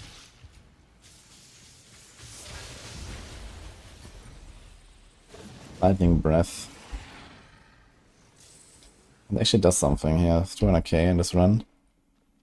Okay, that seems kind of nice. So I think I might have found like most of the skills I want now. I guess the one thing I might want to change is Serpentine Protection, but we'll see about that.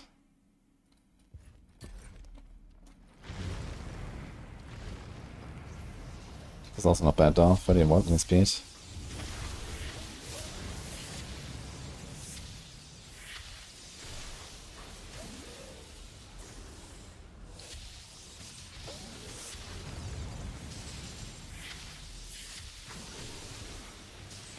Ouch, what the?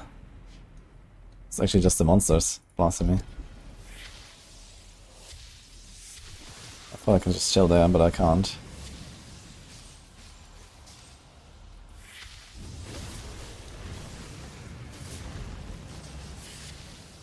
Or maybe it was his lightning beam there that I didn't see.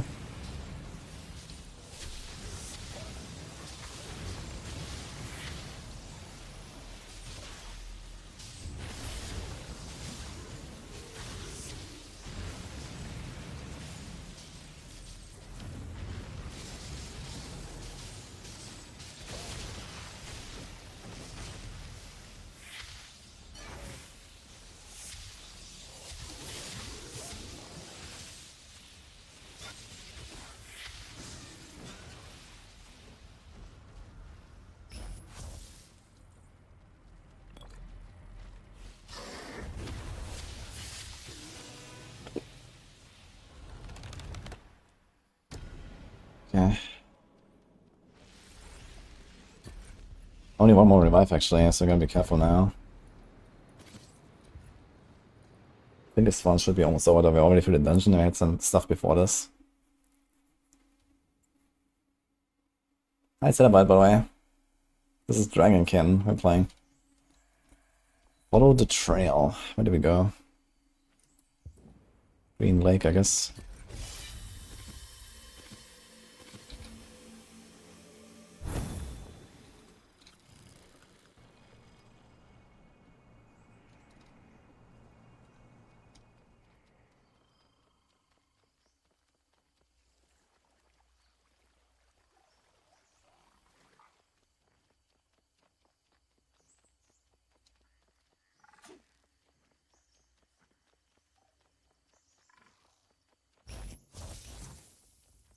What do you think about this game?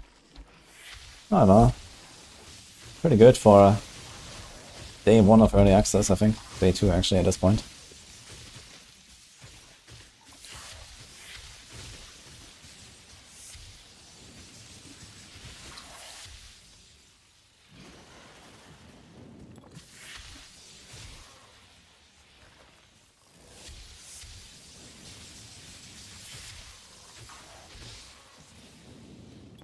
I think I'm gonna remove my extra projectiles again. To be honest, it's a bit scuffed with only 2. Even when I use the vision very often. I think I wait until I have 3 projectiles, and then we go back to adding extra projectiles on the wave, and then it's gonna be insane. But for now, it's just like clunky. Even if we can do like a nice nuke with the double wave. I feel like it encourages me to go into melee range too often, where it's like kind of dangerous. That's where I'm going. Dude, there's something in this game, and like monsters that run away from you. Get them. Find the elite enemy. Okay.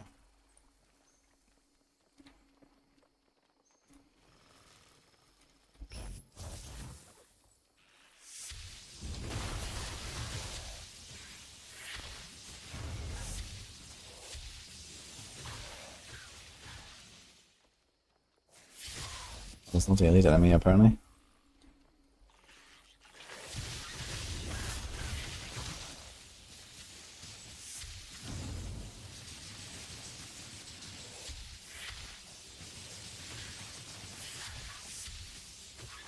You always have to shoot like to the side right now because of the 2 projectiles. That just makes it annoying.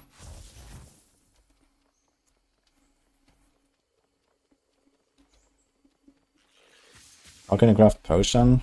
I haven't tried that yet actually. I don't have the city upgrade for the potion yet, so I have no idea.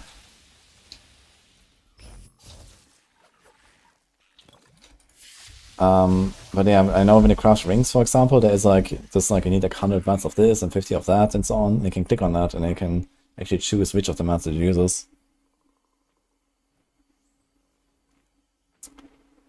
No more Adam Fletcher on Campfire streams? Then why not?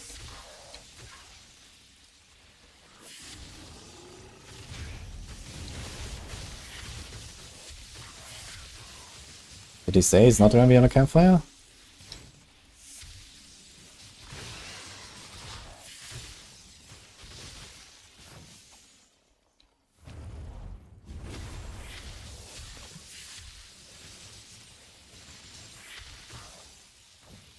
Ah. Okay, so what they told us last time, basically.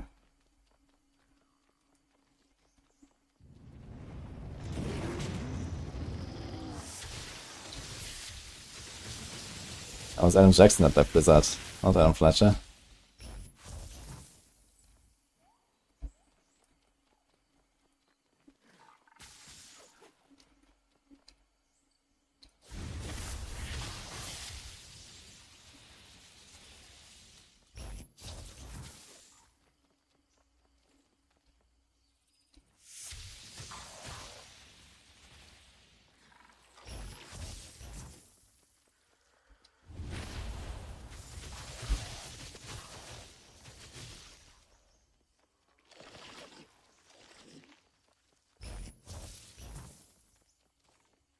Chest.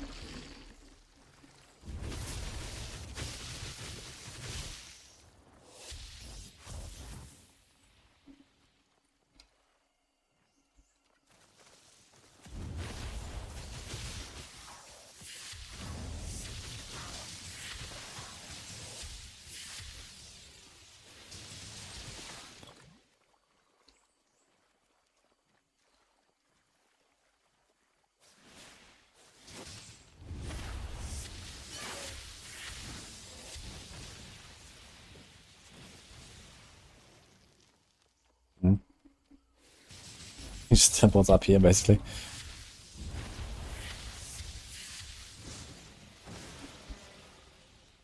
Open the chest. Okay. And back to town. We have perfectly full inventory. Beautiful. It's a nice helm, actually. All good stats, but I kind of want the bonus XP. 19% bonus XP seems legit.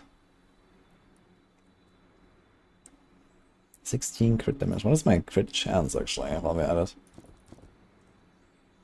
100 crit damage, core skill. 21%. Crit damage, 100. Okay.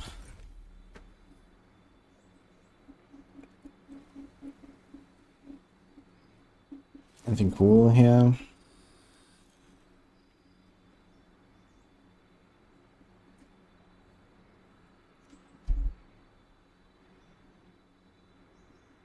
So the bracers can have crit damage. But I kind of like the combo I have. Armor, HP, attack speed, cost reduction. It's probably like my perfect combo here. Unless like later on we get a lot of crit and crit damage. Maybe we're gonna replace attack speed for crit or something.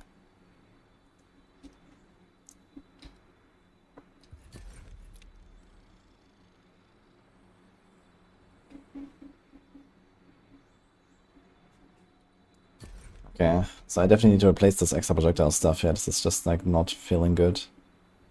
Where are they? It's this. I think I'm gonna remove that part. I mean, it's just gonna put it here for later.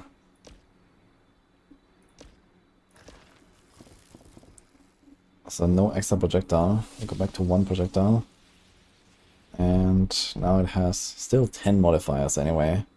So it's still a big thing. We can put a lot of stuff here now, so we can do an area of effect maybe. Do we have like some nice triple fragment or so? Shockwave. Double strike. This doesn't work.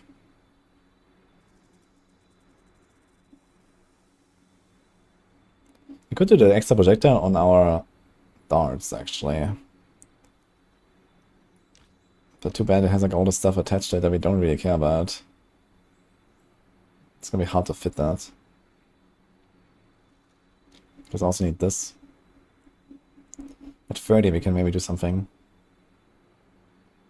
Could put like the darts here and then this here. Okay,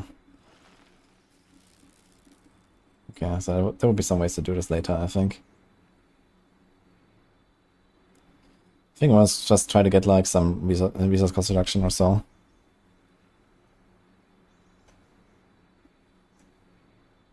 Electric damage.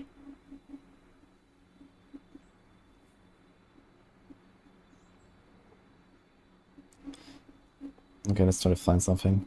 Use cooldown.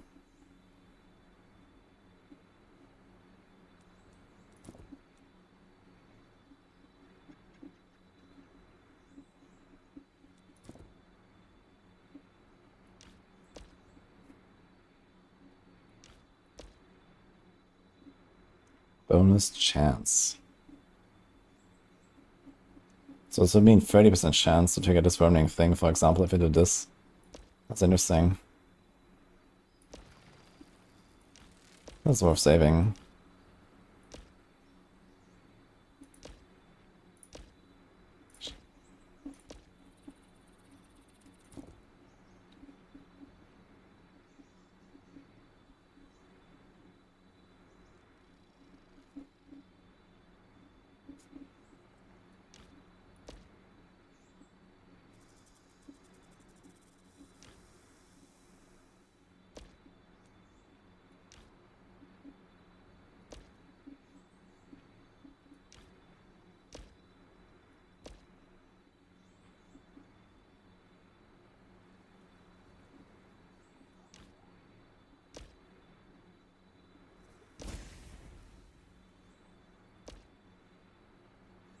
What do the blades do actually in this run? Which one is that? Oh, shit, it doesn't show now anymore, I suppose. What does it? It does, it's this one. So the blade's actually not that strong. Let's try the protection then. And we have to reduce costs. And we have the symbiosis. Let's salvage this. Or maybe we'll save this here. Call for Tempest. We can do another reduced cost, maybe to get 10%. Let's see if we can hit one.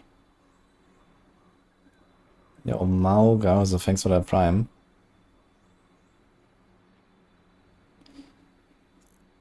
Temporarily surrounds the field of electricity which strikes enemies and grants bonus to walking speed. That's also not bad actually. Maybe I like that more than a protection. This has bonus damage and incoming damage, but 30% speed, that's 30% speed actually. So that's pretty legit.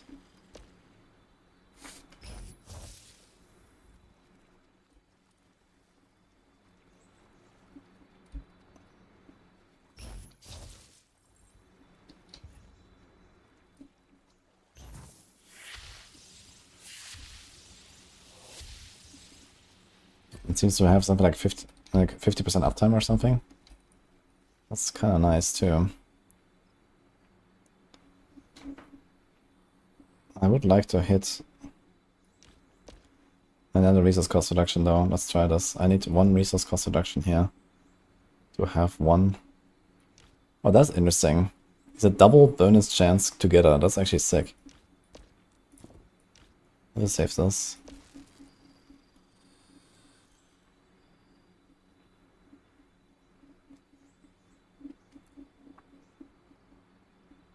Can't believe it, man. Reduce cost. Yeah, this would work, but I can't because it has the worming skill attached to it. Fuck.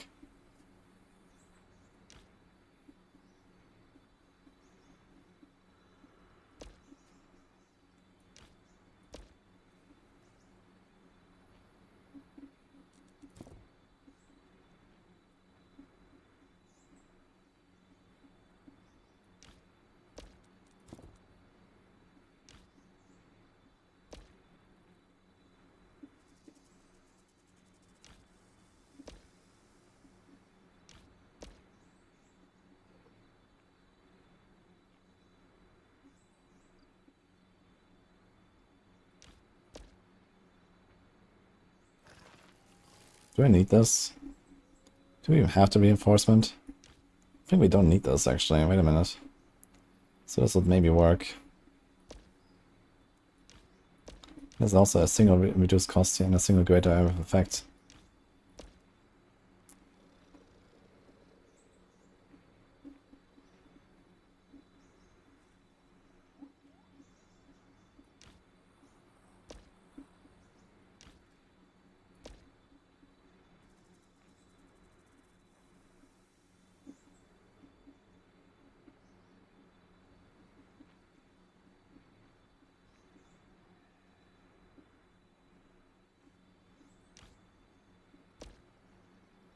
So this is this.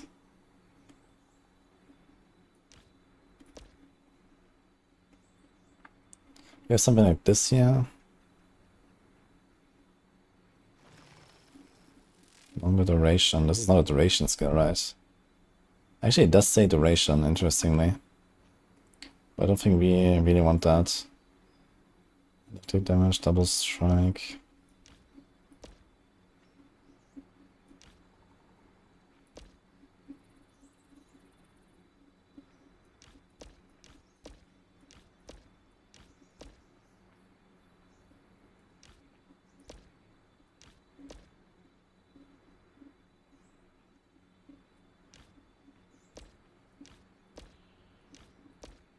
So we have the greater distance now. We go very far with this.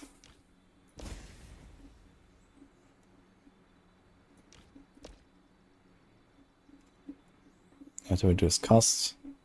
And then like one more electric damage there to get 5% instead of 2. Can we find that? What about increased area of effect? Can do that too, I guess. Alright, I think this is fine.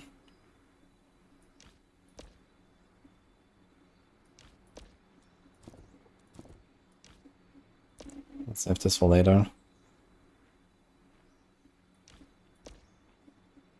And this we don't know. This is for later. Let's put this here and this here. We delete this. And this we save for later.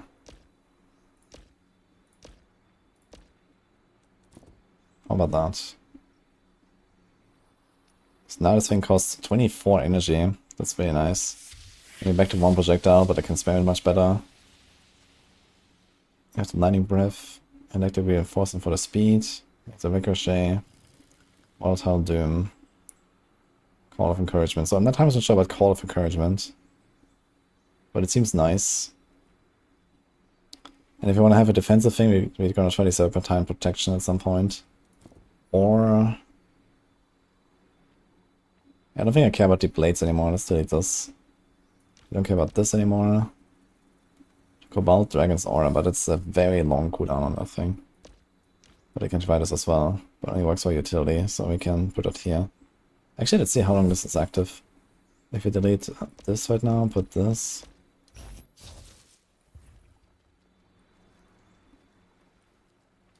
Is that the aura? Is that the cooldown or is that the aura itself?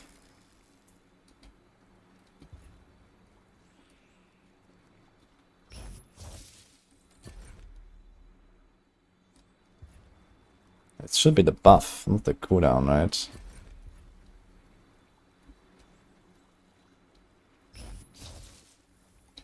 So now we have 3.7k, 3.6k barrier. How long does it last? Here it drops, okay. It's relatively long. It's like a third of the cooldown or something. But I think this is not good enough. So we do this. I'll save it for now though. And the protection as well.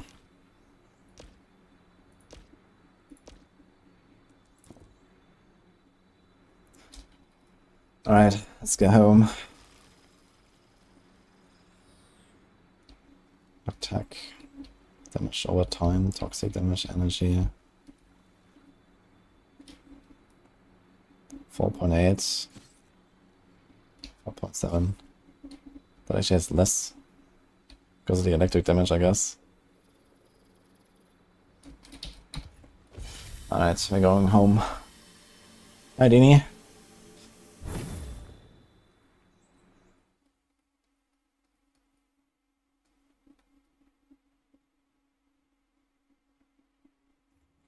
You trying to play new D4 season, you don't know why I keep doing this to myself. Questing this game is the most abysmal, boring garbage.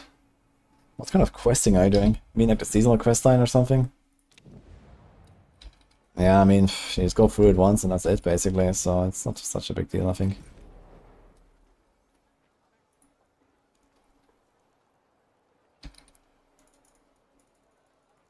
Okay, let's get rid of this stuff here. So when is the next upgrade here at 30? And then maybe we can get these unlocks and this unlocked. So we have a lot of space here. We can maybe add more stuff to the darts. Like AoE. It's like AoE, right? We can do AoE. I wonder if there's something like attack speed or so. The AoE and projectiles is definitely something I would like to add here. Then we get even more of the volatile doom pops. I think I have a really strong setup now though.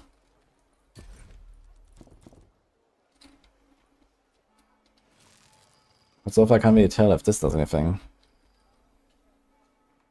Heavy hitter.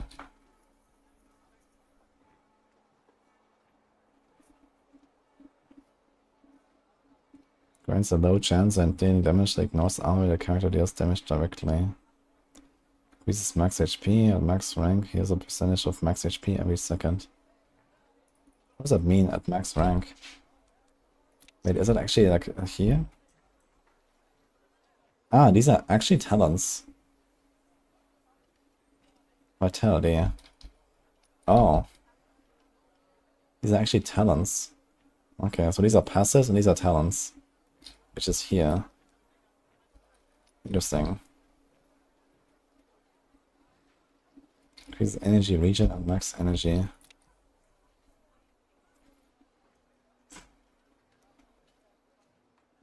Ten and 10, 20, 20, 30, 50. Damn.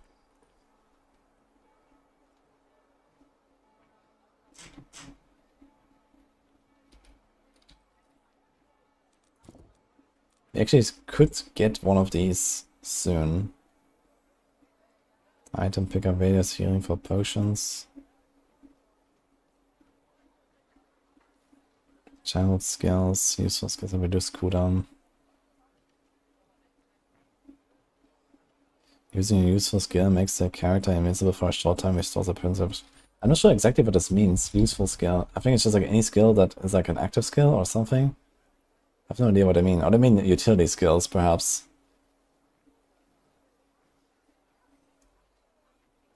It could mean like utility skills. Because they usually cool down. Let me say it's utility. This is utility. This is, for example, is not utility. This. But yeah, we have 3 of them. Something like that could be pretty good.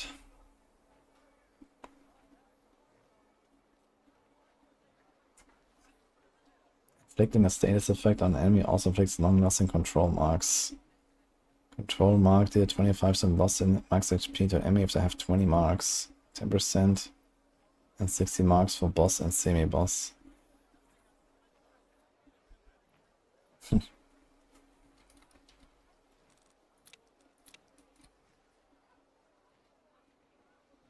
But this is not a talent. It says talent. Wait, where is it? Oh, this one, I guess. Control, okay. Mark per second. 1, 2, 3.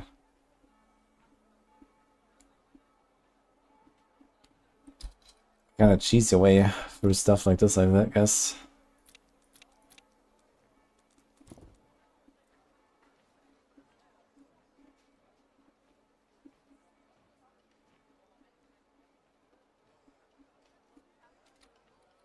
Fervor.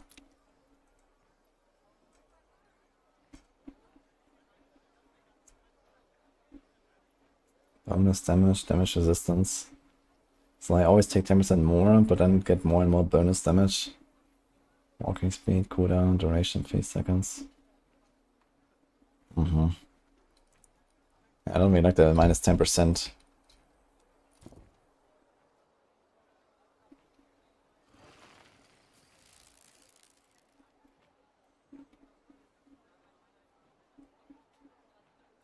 That seems nice.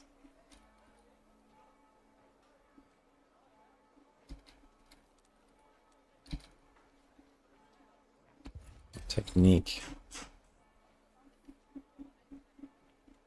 4% bonus damage, 10% attack speed, 8% bonus damage, 12% bonus damage. Yeah, okay, not that crazy.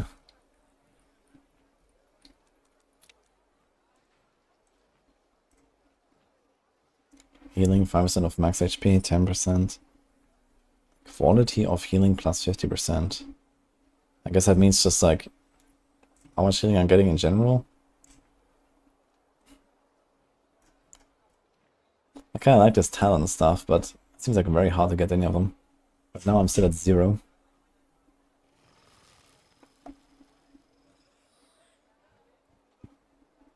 Dodge gains additional charges. That's kinda cool.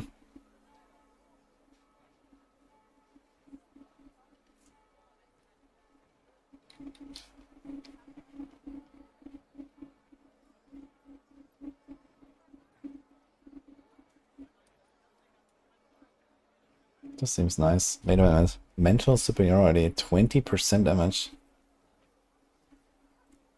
While the barrier is active. Damn. Okay, so where is that? Do we have this on one of them?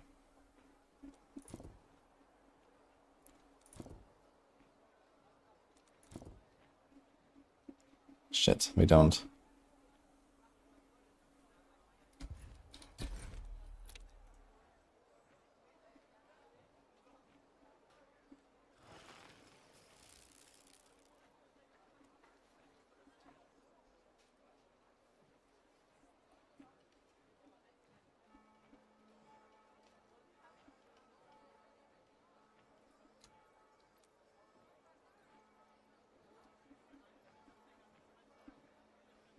Damage, walking speed, armor, or life drain. And max rank gain 2 bonuses. Chaos.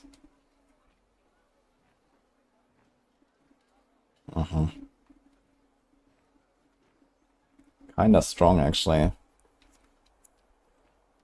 But it's only for 5 seconds, every 10 seconds. Okay, so maybe not.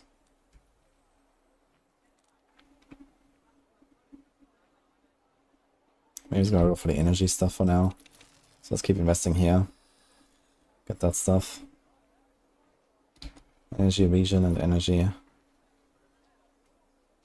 10 and 10. It's kinda nice.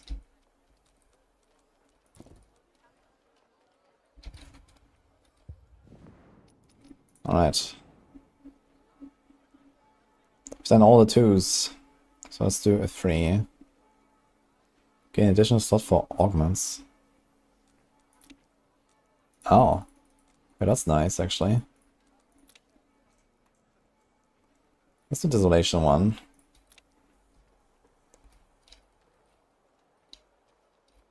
I'm gonna play D2R Season 10. I think I'm gonna do the same that I did the previous 9 seasons and not install the game again.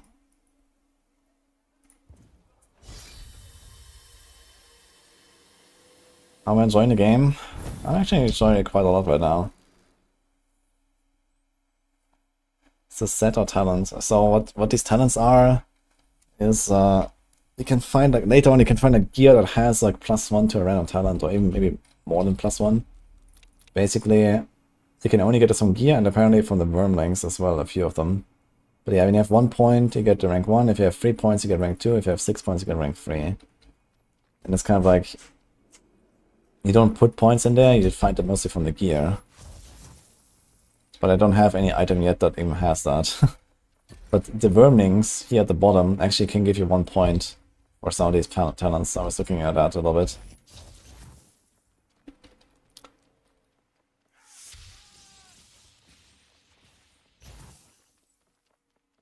Search the lagoon for clues. Okay. Yeah, we're fast now, holy. What the?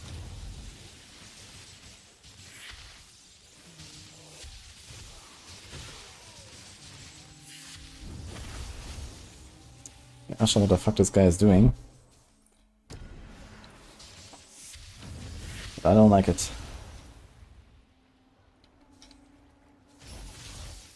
That's a bad start.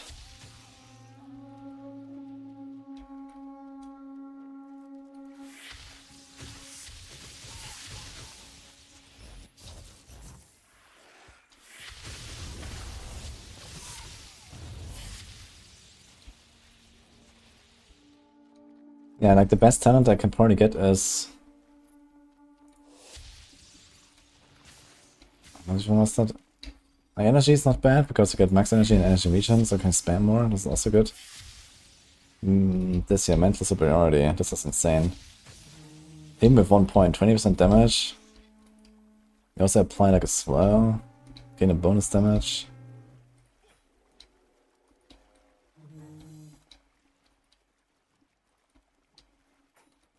Actually, no, we get 2% extra damage multiplier, and then we do like a 20% damage proc or something. So maybe it's not that crazy actually. I thought I can get like a massive damage multi there when barrier is active.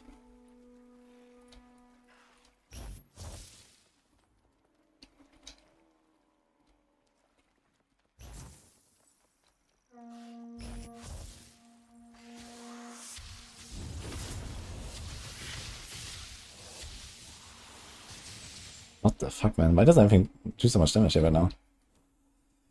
Maybe we're gonna do one lower on this one. What is like the mod on this?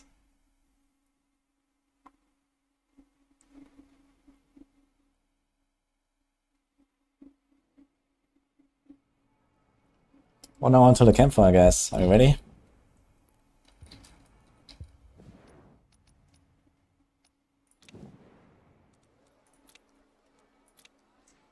We did Desolation one, let's do Extreme. These enemies are powered by electricity, activation, generating explosion. Oh shit. So this is probably what killed me here. I didn't even realize. So maybe it's gonna like, kind of run through this a little bit. Let me do this.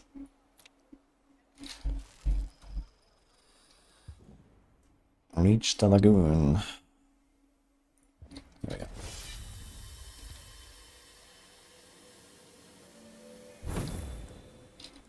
Permanent Shroud. Yeah, I tried this, like completely awful. Nothing. I don't know, maybe at low level or something. But I mean, okay, can't even have this at low level. You need to be at least 20 or something. But it does like nothing for me. I tried it. I'm not sure if heavy hitter is actually active. Like I checked earlier my attack speed and it doesn't actually reduce my attack speed. It also doesn't seem to increase my DPS on the tooltip or something, so I'm not sure what's up with the heavy hitter. But I'm just gonna keep it there for now and hope that it actually does something. Because the other two don't really do anything.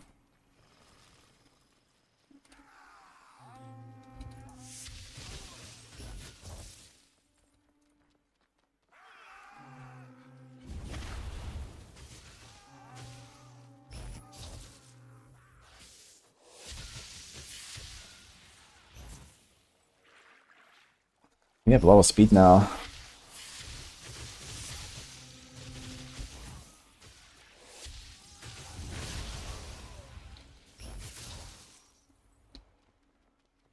Heroes is hitting for 450 per tick.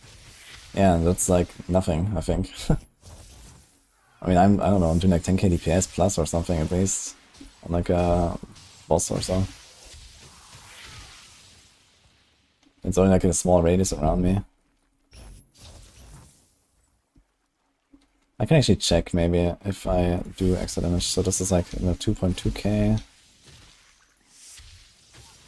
So 2.2k. Yeah, I think that's just this heavy hitter just does not work. What if I DP out and come back?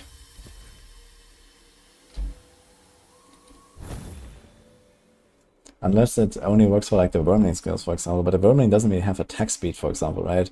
Either trigger stuff or is like a cooldown. So I think this must be for my character. I think heavy hitter just doesn't work.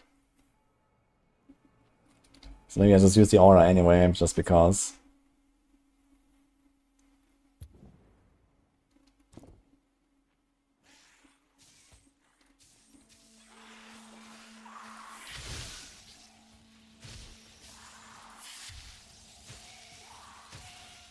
Free.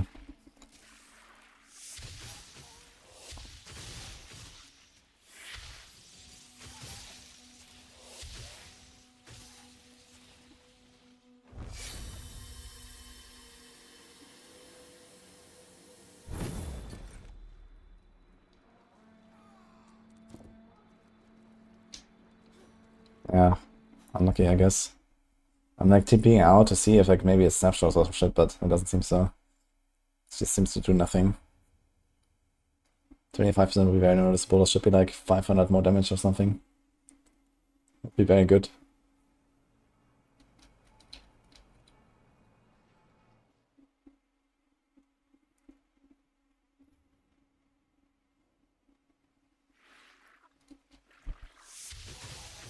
Yeah.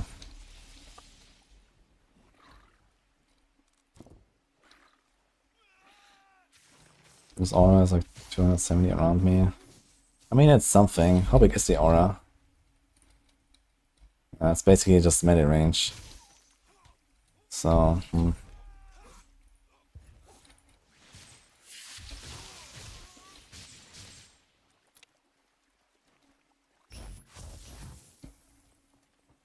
Okay, I have to recluse again. What if we can farm these things and just like TP in and out all the time? We really need some of those materials.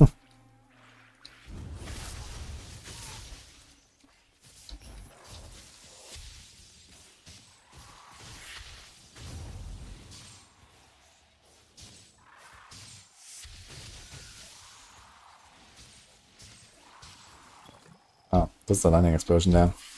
Okay, I see it now.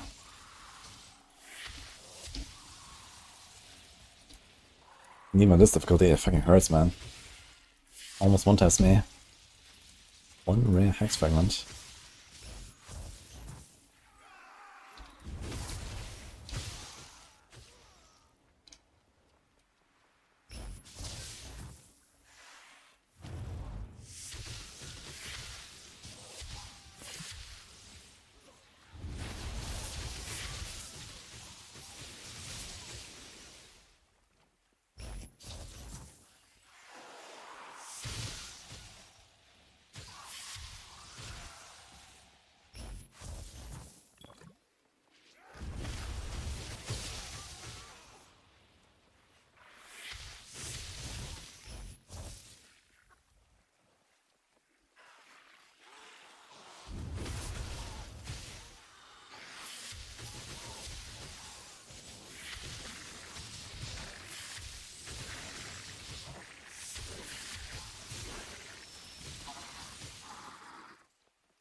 Guess I just take the aura anyway.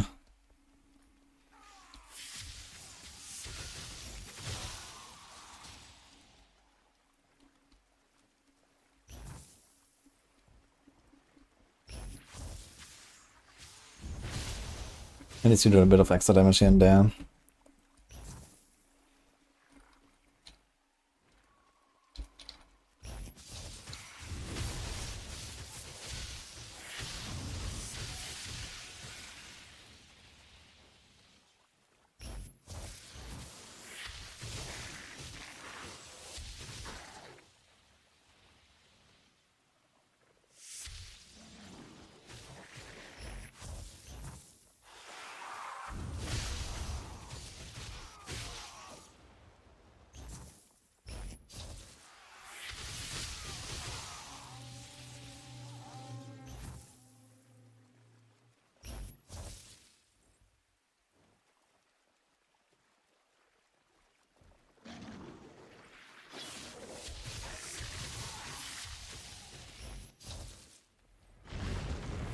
Oh, we're already here. Doing a breach.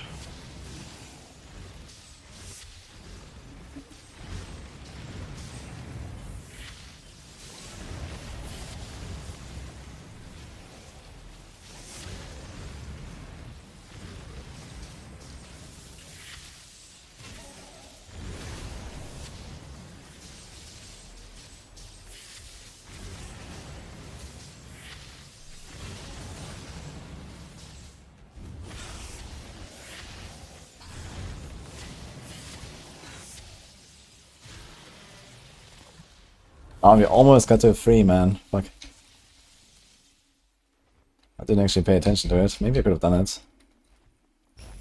I tried a little bit harder.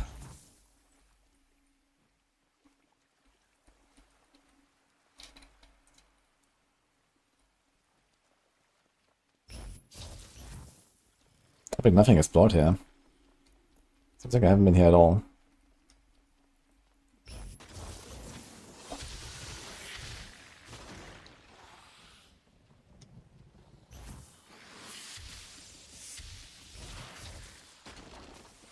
There we go.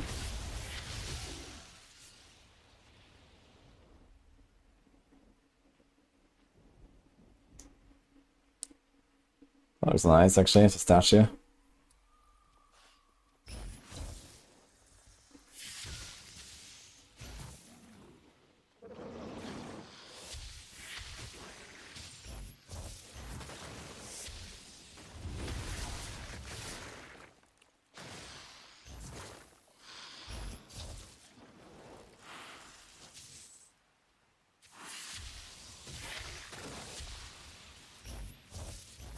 I think it would be nice if at these dialogues. Oh, this looks cool actually. The pan out. It would be nice if these dialogues here were actually, you know, not cutscenes. It's just like you talk to them and move on or something. I feel like it's a bit unnecessary for like in-game stuff.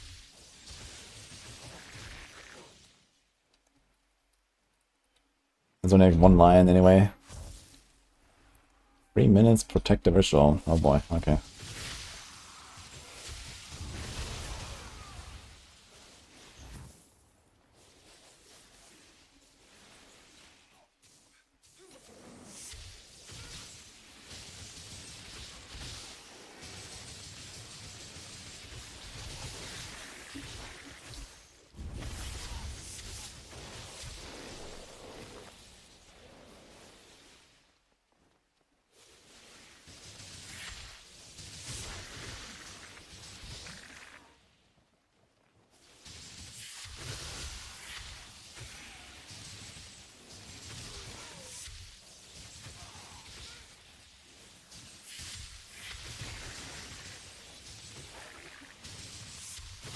Okay guys, 1 hour until Campfire. What are the predictions?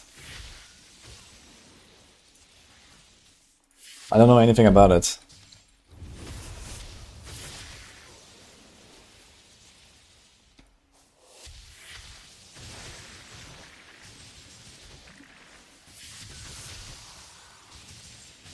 New endgame, Pit V2. A Pit V2 would be a good start, actually, I think. But I'm not very hopeful for that. Yeah, you have Campfire later. I'm gonna watch it. Don't get your hopes up. Uh-oh. Campfire scene starts in 23 minutes. Yeah, and then you have half an hour wait, and then a bunch of random videos, and then the Campfire starts.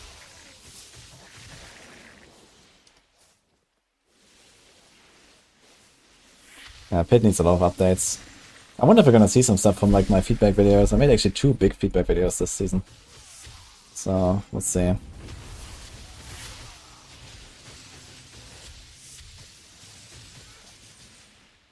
But yeah, realistically, I guess they're just working on the next expansion for the most part. Maybe then they will fix a lot of shit, but who knows. It would be nice to see, like, you know, they said they want to bring out a roadmap. I wonder if they're going to bring out the roadmap today, actually. They said before Season 8. Which, I mean, it still gives them almost 2 months, but if they have a roadmap, they can just, like, talk about it now, I suppose. Should probably be kind of locked in at this point.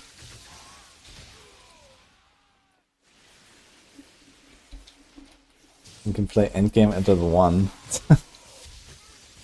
Yeah, that is not happening, I think.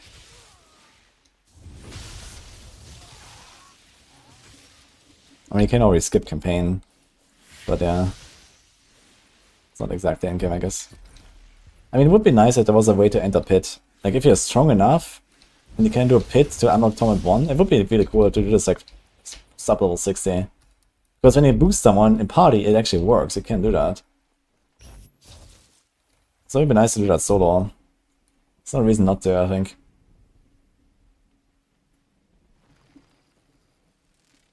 They are running out of colors for Hellside. Ah, shit. Is that like another waypoint? No. Where the hell am I? Okay, so we actually have to go all the way up there. It is like underwater zone there then? Holy teleport. Dude, can I teleport down there? I'm gonna try this. That's sick. Okay. So, what you can see, you can teleport. Dude, I wonder if I can like go even crazier. Wait a minute. For science. How far can we teleport?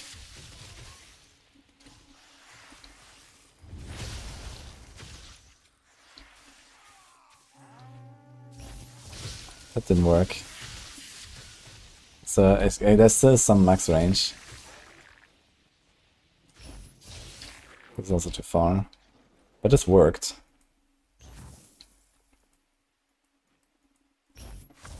Okay.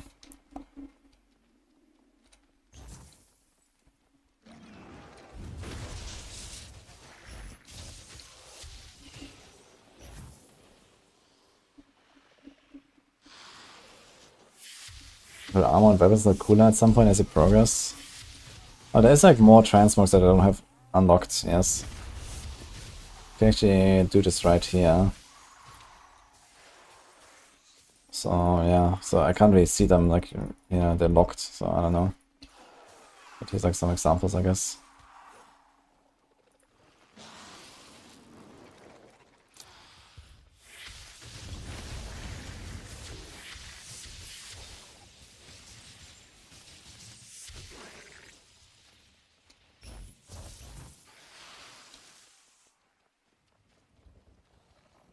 I plan on playing another class.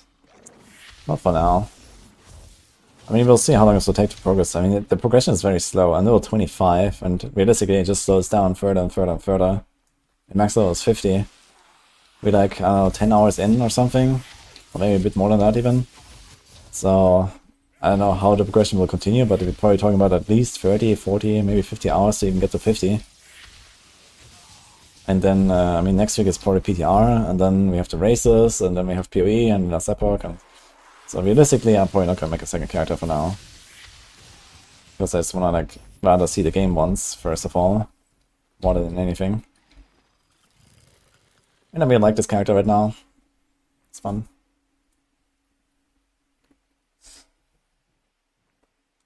Lots of stuff here.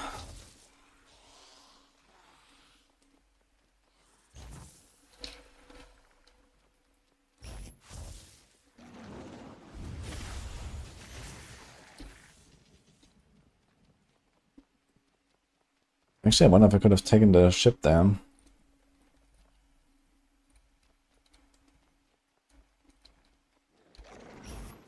Oh.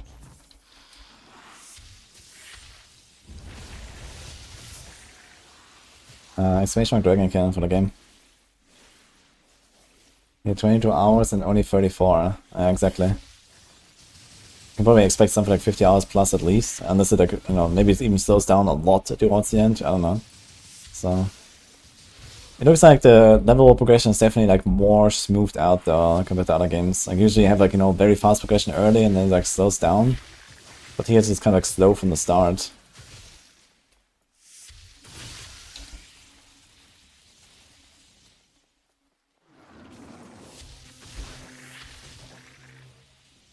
Okay. Where do we go now?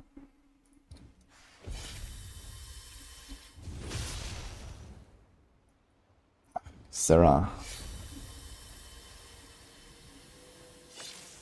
Oh my god, man.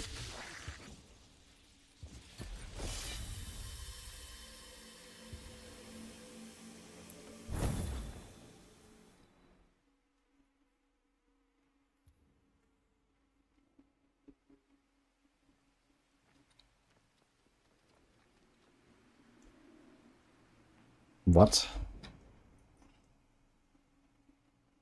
Was war das?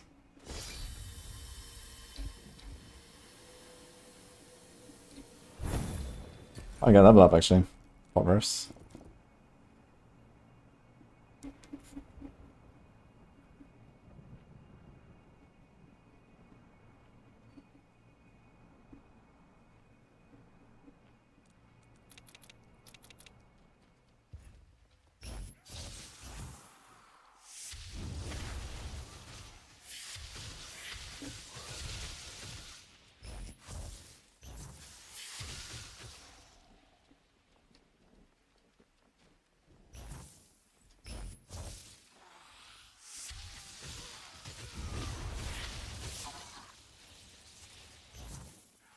Wait, are we gonna fight like the big dragon here?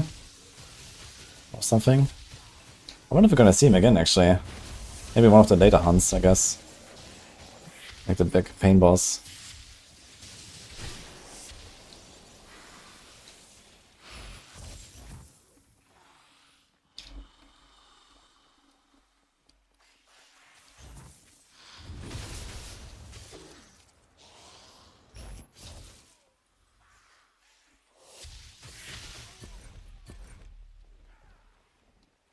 Oh, bonus XP.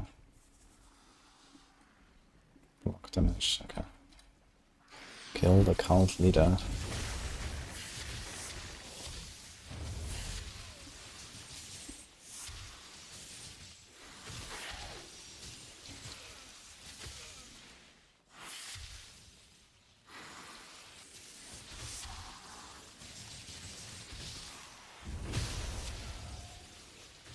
Out of the statue. You have like the riddle. To the left there's like some glowing stone that shows you the pattern, roughly.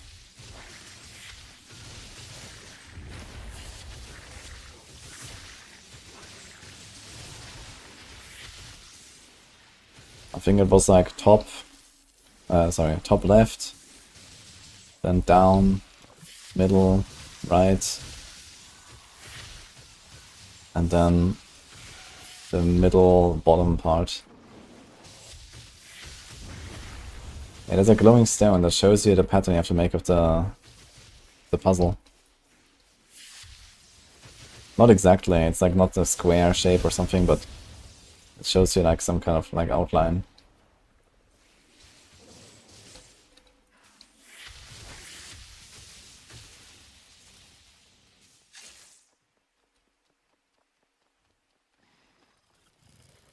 Can I TP down there?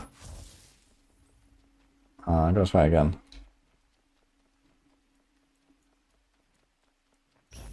Nope. about this. That works, and that probably works too here.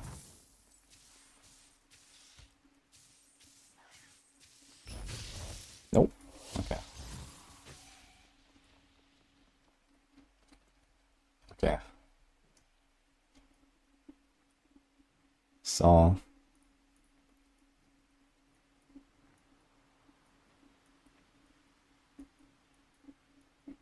these are the things. So I think what you have to do is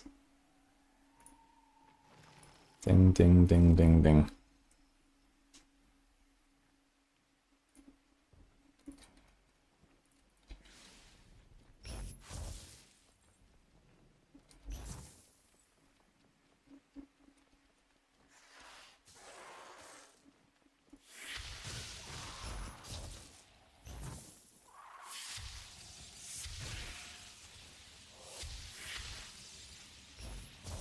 This doesn't let me teleport down there, interesting.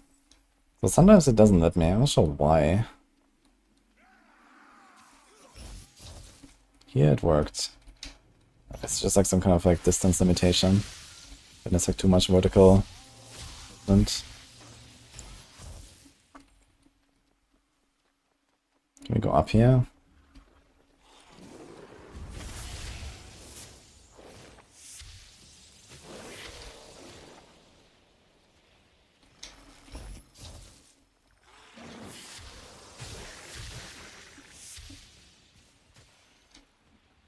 Looks like some bridge. I guess just go back there. I don't really see much of the map here, so I have no idea.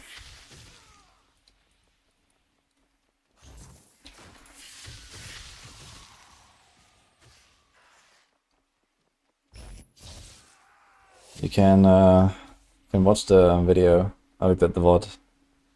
Very madman. Just go back like a minute or two.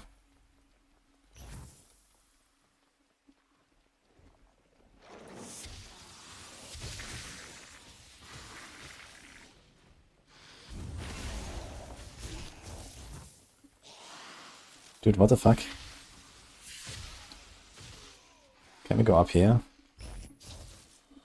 Okay.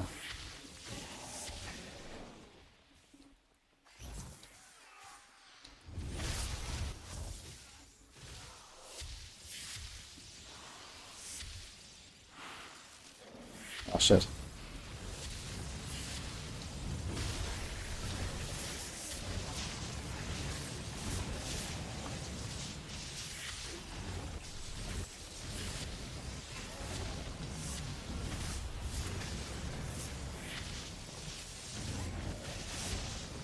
Oh, maybe we can get to 3.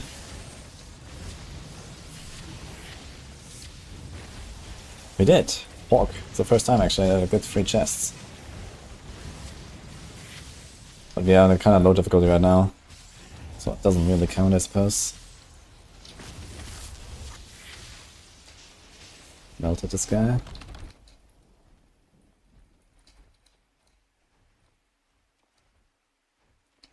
But that's not really a special reward or something for reaching 3 anyway. It's just like another loot chest. That's not that crazy.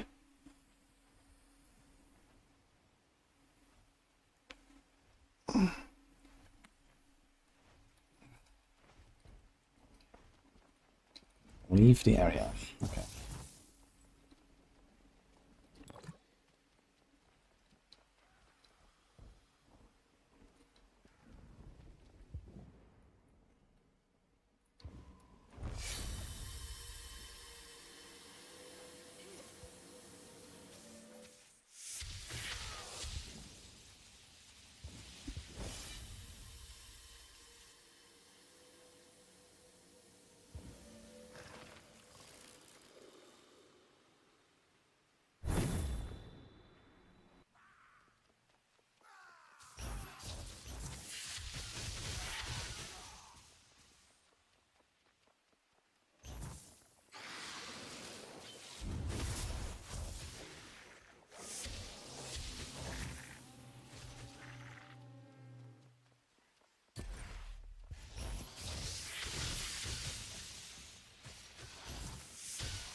What are these lights here? It's like also part of the quest. Solve the riddle. Okay, here's another riddle.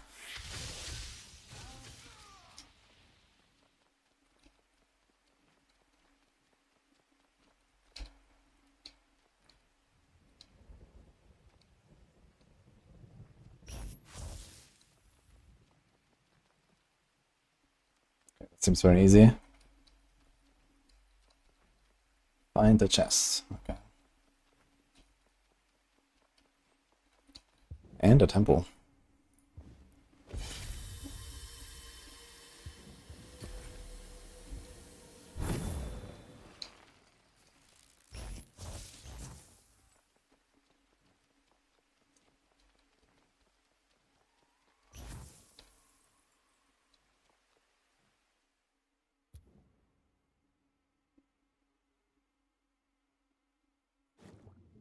Is there a way to left click loot items? Actually, I have not tried that. Maybe? I mean, I can see the mouse change. I've not tried, I always just use F, so. Last Epoch has better graphics than before. That's an interesting statement.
This is not easy if I cut it blind. I mean, the riddle I just did? You're right, actually. I'm not sure if there was like some kind of different distinction as well, besides the colors. I'm not sure what kind of accessibility settings they have here in this game, if any.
Gosh.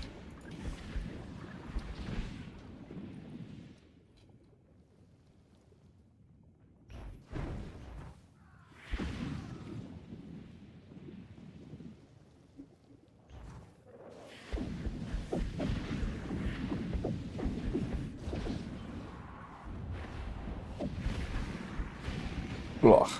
Okay. have no idea what Ghoul does exactly. Still eludes me.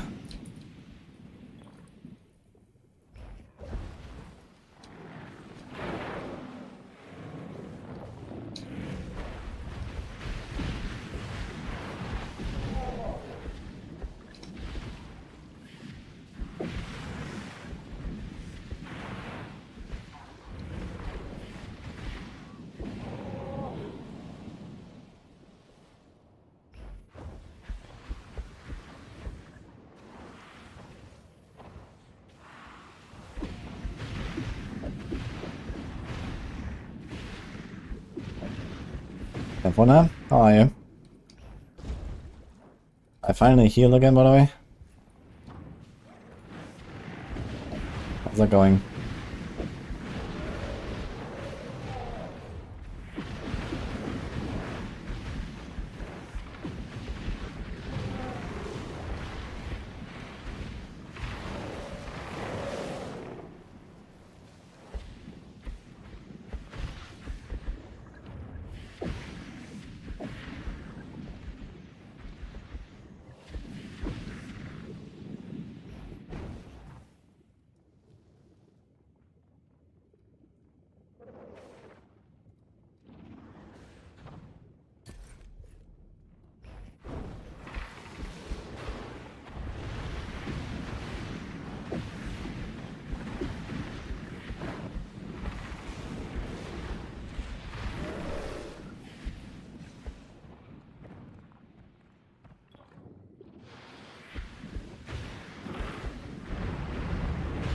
God.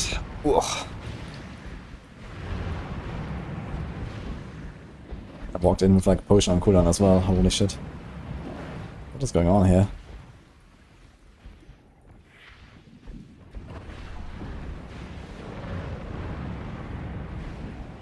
It like pulls me in all the time, it's crazy.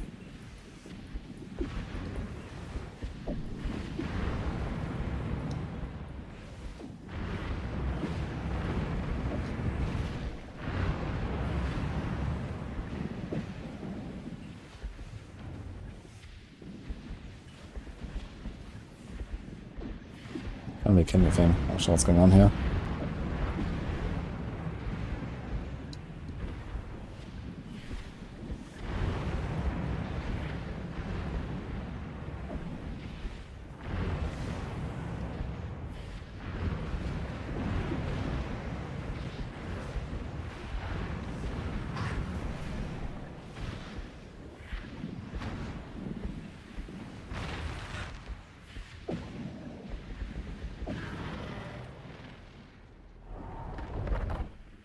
Right. That's kind of fucked up.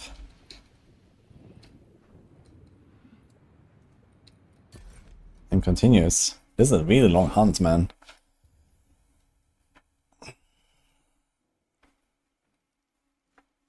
You've seen a few people play this, it's alright. It's alright, yeah. I'm like, I don't know, 12 hours in now or something, maybe? Costs 20 bucks, I think that's totally worth it. We're looking for like something else to play right now. It's a very good time. Wait, do we have to go here? Where the hell do we go? Let's go down there.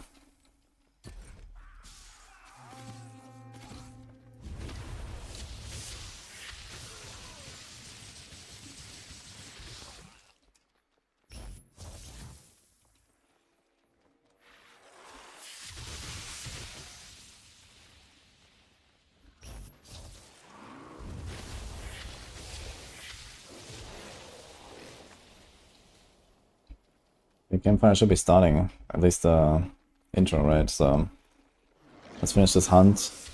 We're gonna settle in. But something is still missing here.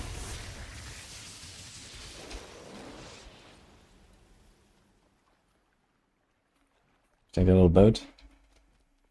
This is another one. Wait, what is this here? It's like two. I'm not sure what's the second one.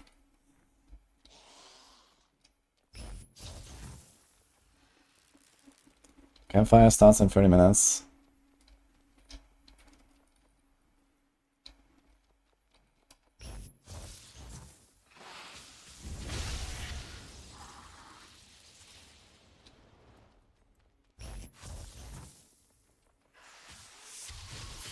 Before stream says waiting on Diablo.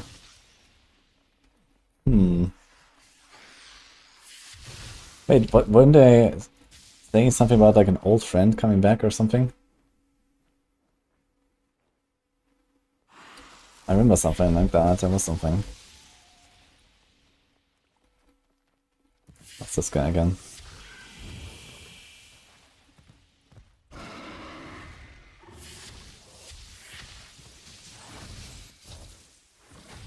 Ouch.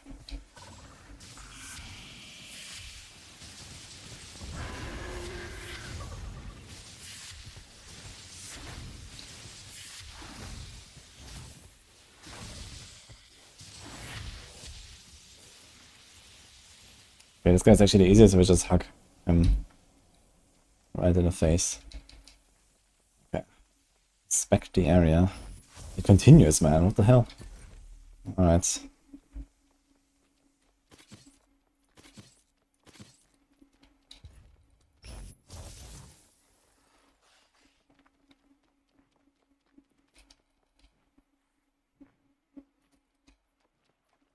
Wait, what? Start a hunt. Okay, so we finished it. Interesting. You have to take the boat and then that's it. Alright. Let's go down there.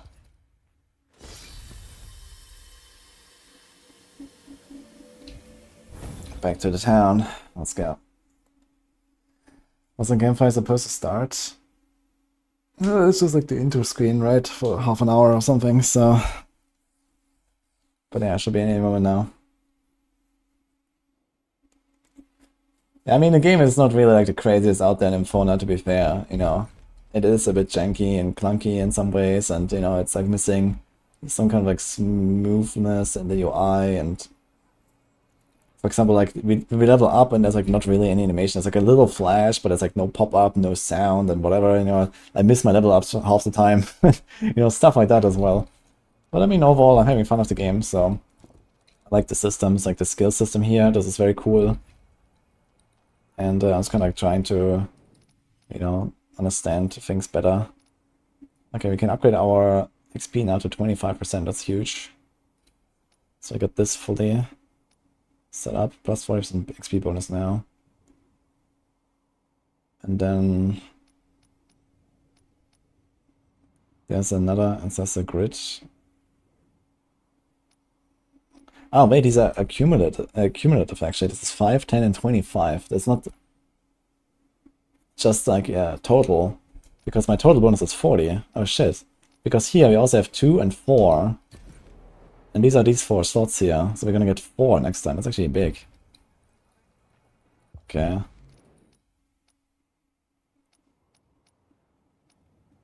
Unlock new stats when creating rings. Unlocks new advanced stats when creating rings. So I should also try this at some point before we make our next one, I guess.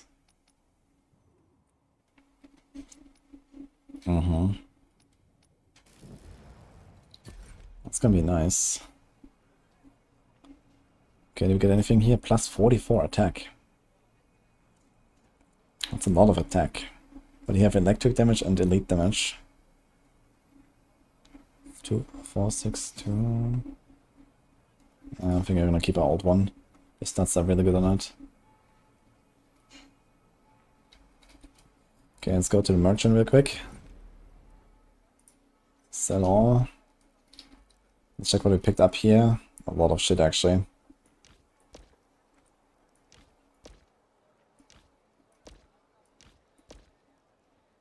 Chaotic armor.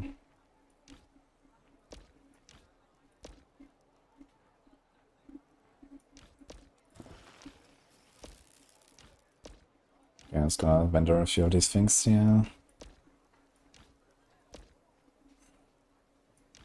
We don't want lightning stone, we don't want that. I do have to say, loot filter would definitely be helpful in this game though. Just like straight up filter out, you know, all these fragments I don't want and so on. Like I don't want certain skills on this character, for example, you know. Longer duration and energy gain. That'll be worth saving, I think. Bonus projectiles, maybe I will need this.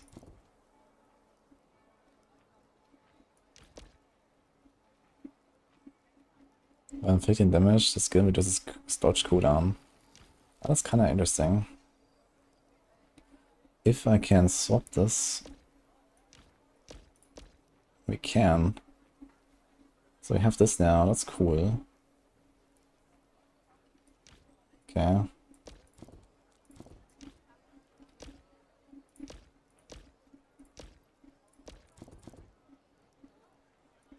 Let's drop this and this, okay.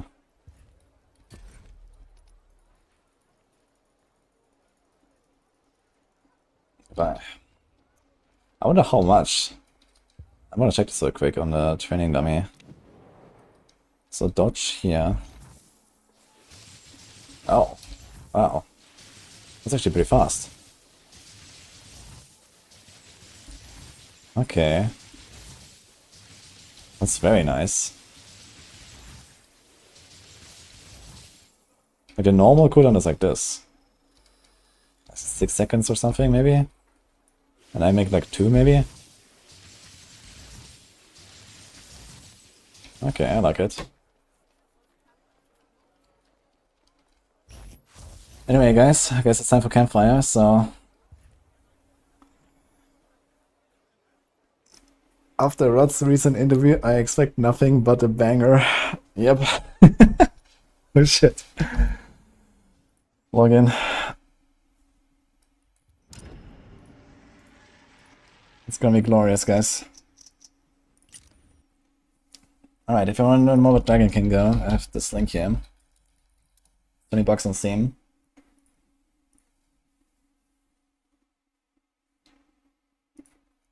Alright, Diablo Twitch.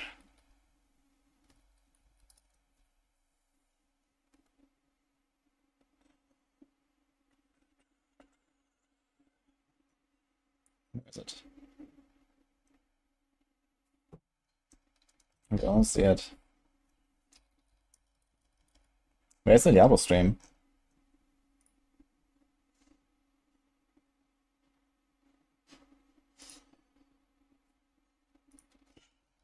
Twitch.tv, Diablo. Starting soon.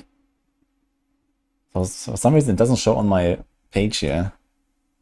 You have highest viewers high to low, but here it is actually. So let's go.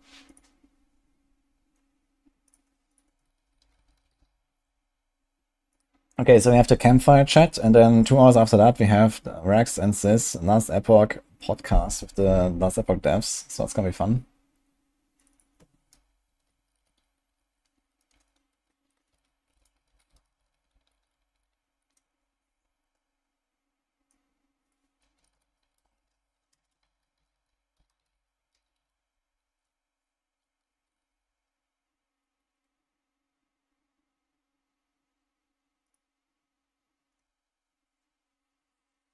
Did not play Throne and Liberty. I had a sponsor stream for Throne and Liberty, which was actually really nice. It's a good game. It's like one of the first times really that after playing WoW, I enjoyed an MMO.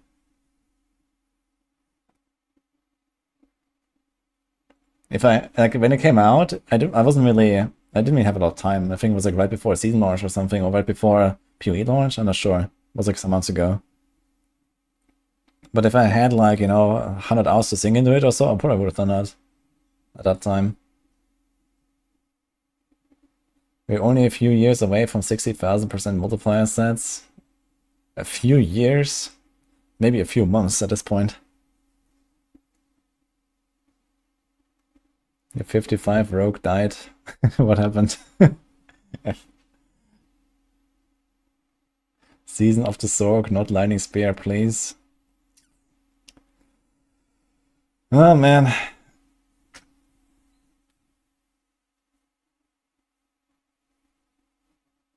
Guys, I'm gonna BRB before the starts. Just a few minutes.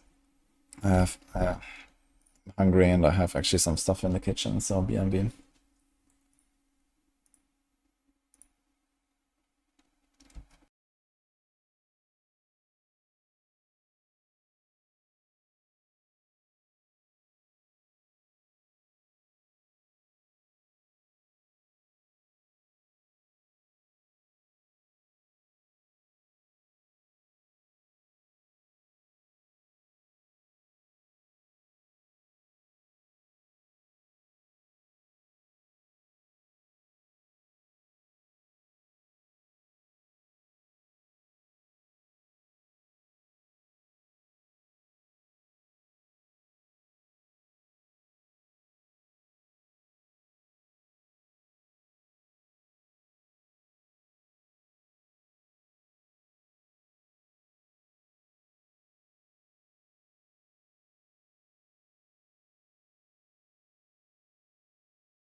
Maybe get Atlas Tree to customize our own color of Helltide. Nice.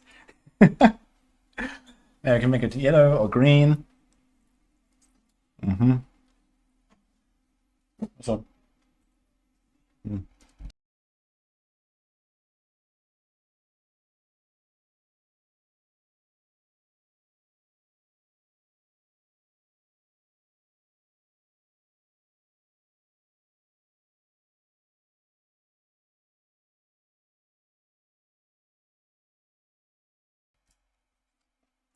Does not keep up.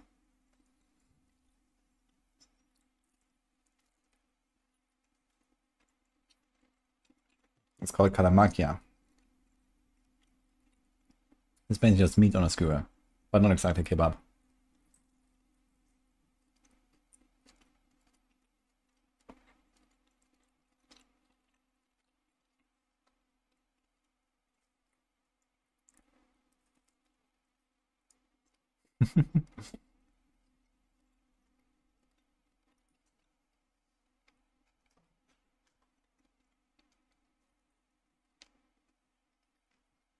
Minutes, guys. Predictions.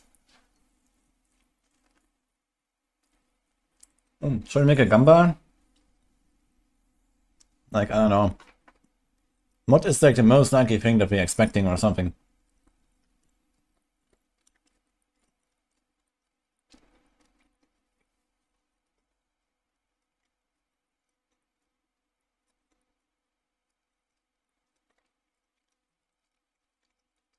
Do a bingo. So we can set up an entire bingo now with 3 fingers on my left hand in 7 minutes.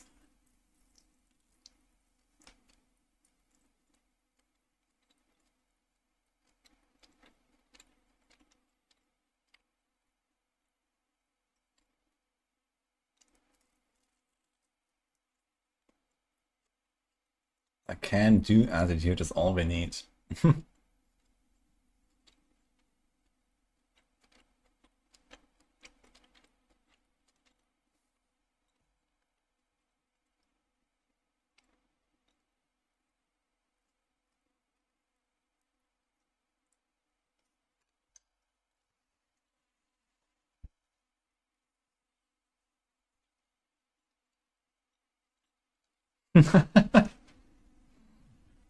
In 3 patches, we have every zone covered in a different color. Oh boy. It was already quite intense this time because you always had 4 different whisper zones, right?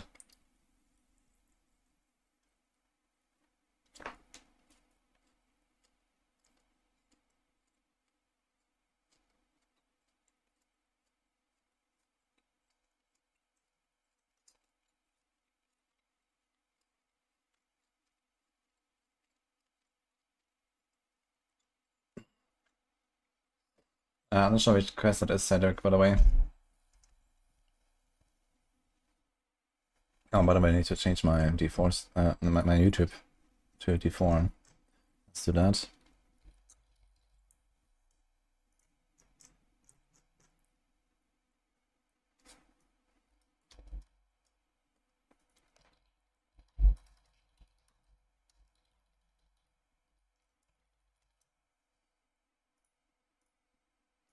Okay. Make Nightmare Dungeons scary again. I don't really have any hopes for that, to be honest. I've given up on that.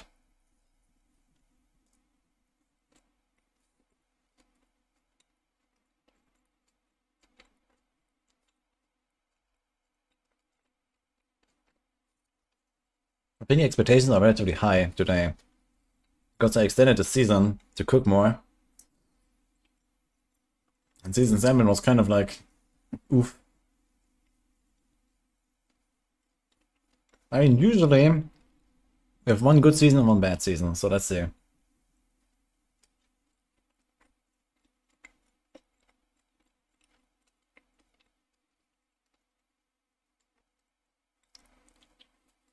New dungeon, spooky dungeon.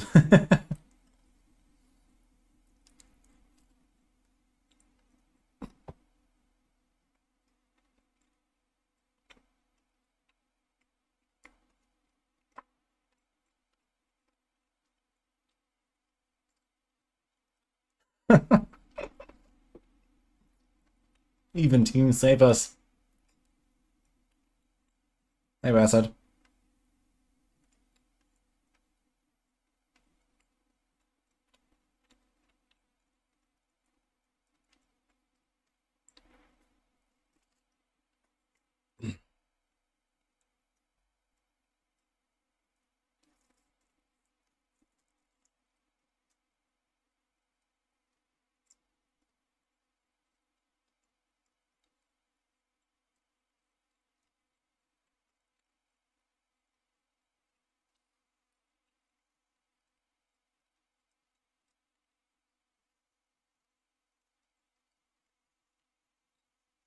Dude, I think Diablo would profit a lot from doing like, you know, it's fine to do this campfire chats and then talk a lot of stuff, right? And even like bring in the developers that are not so like, I don't know, PR versed, right? I think all that is okay. But what they really need is like a bit of hype, you know, like make like some 2-minute edited trailer, you know, let it play to start, put in some badass music, you know, show the features in like, you know, a flash. And then you can talk about them for 2 hours or something. I feel like this is like really missing on the Diablo 4 announcements. Like PoE does that so well.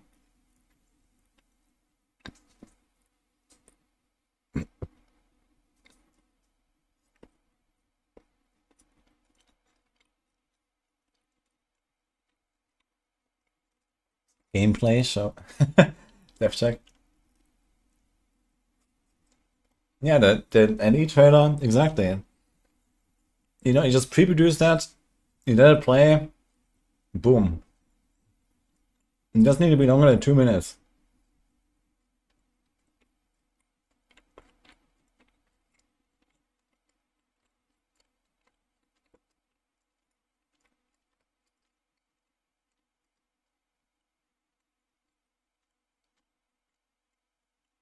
Gonna have our corporate talks. Nah, I don't think it has much to do with that, honestly. It's just that they don't really have like this feeling for the hype, you know, and building the excitement. I don't know.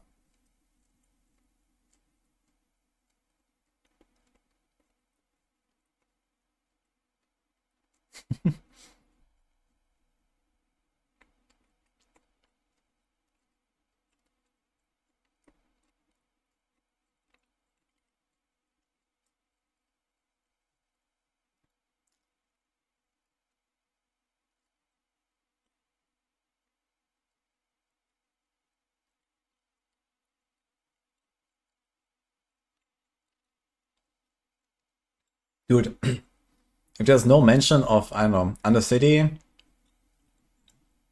Nightmare Dungeons, Pit today, that's gonna be sad.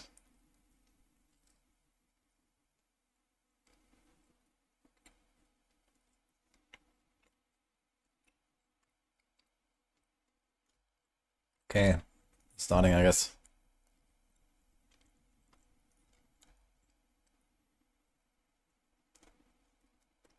Leaderboards. Dude, they're gonna introduce leaderboards and not change anything about the pit or the balance. That's my biggest fear.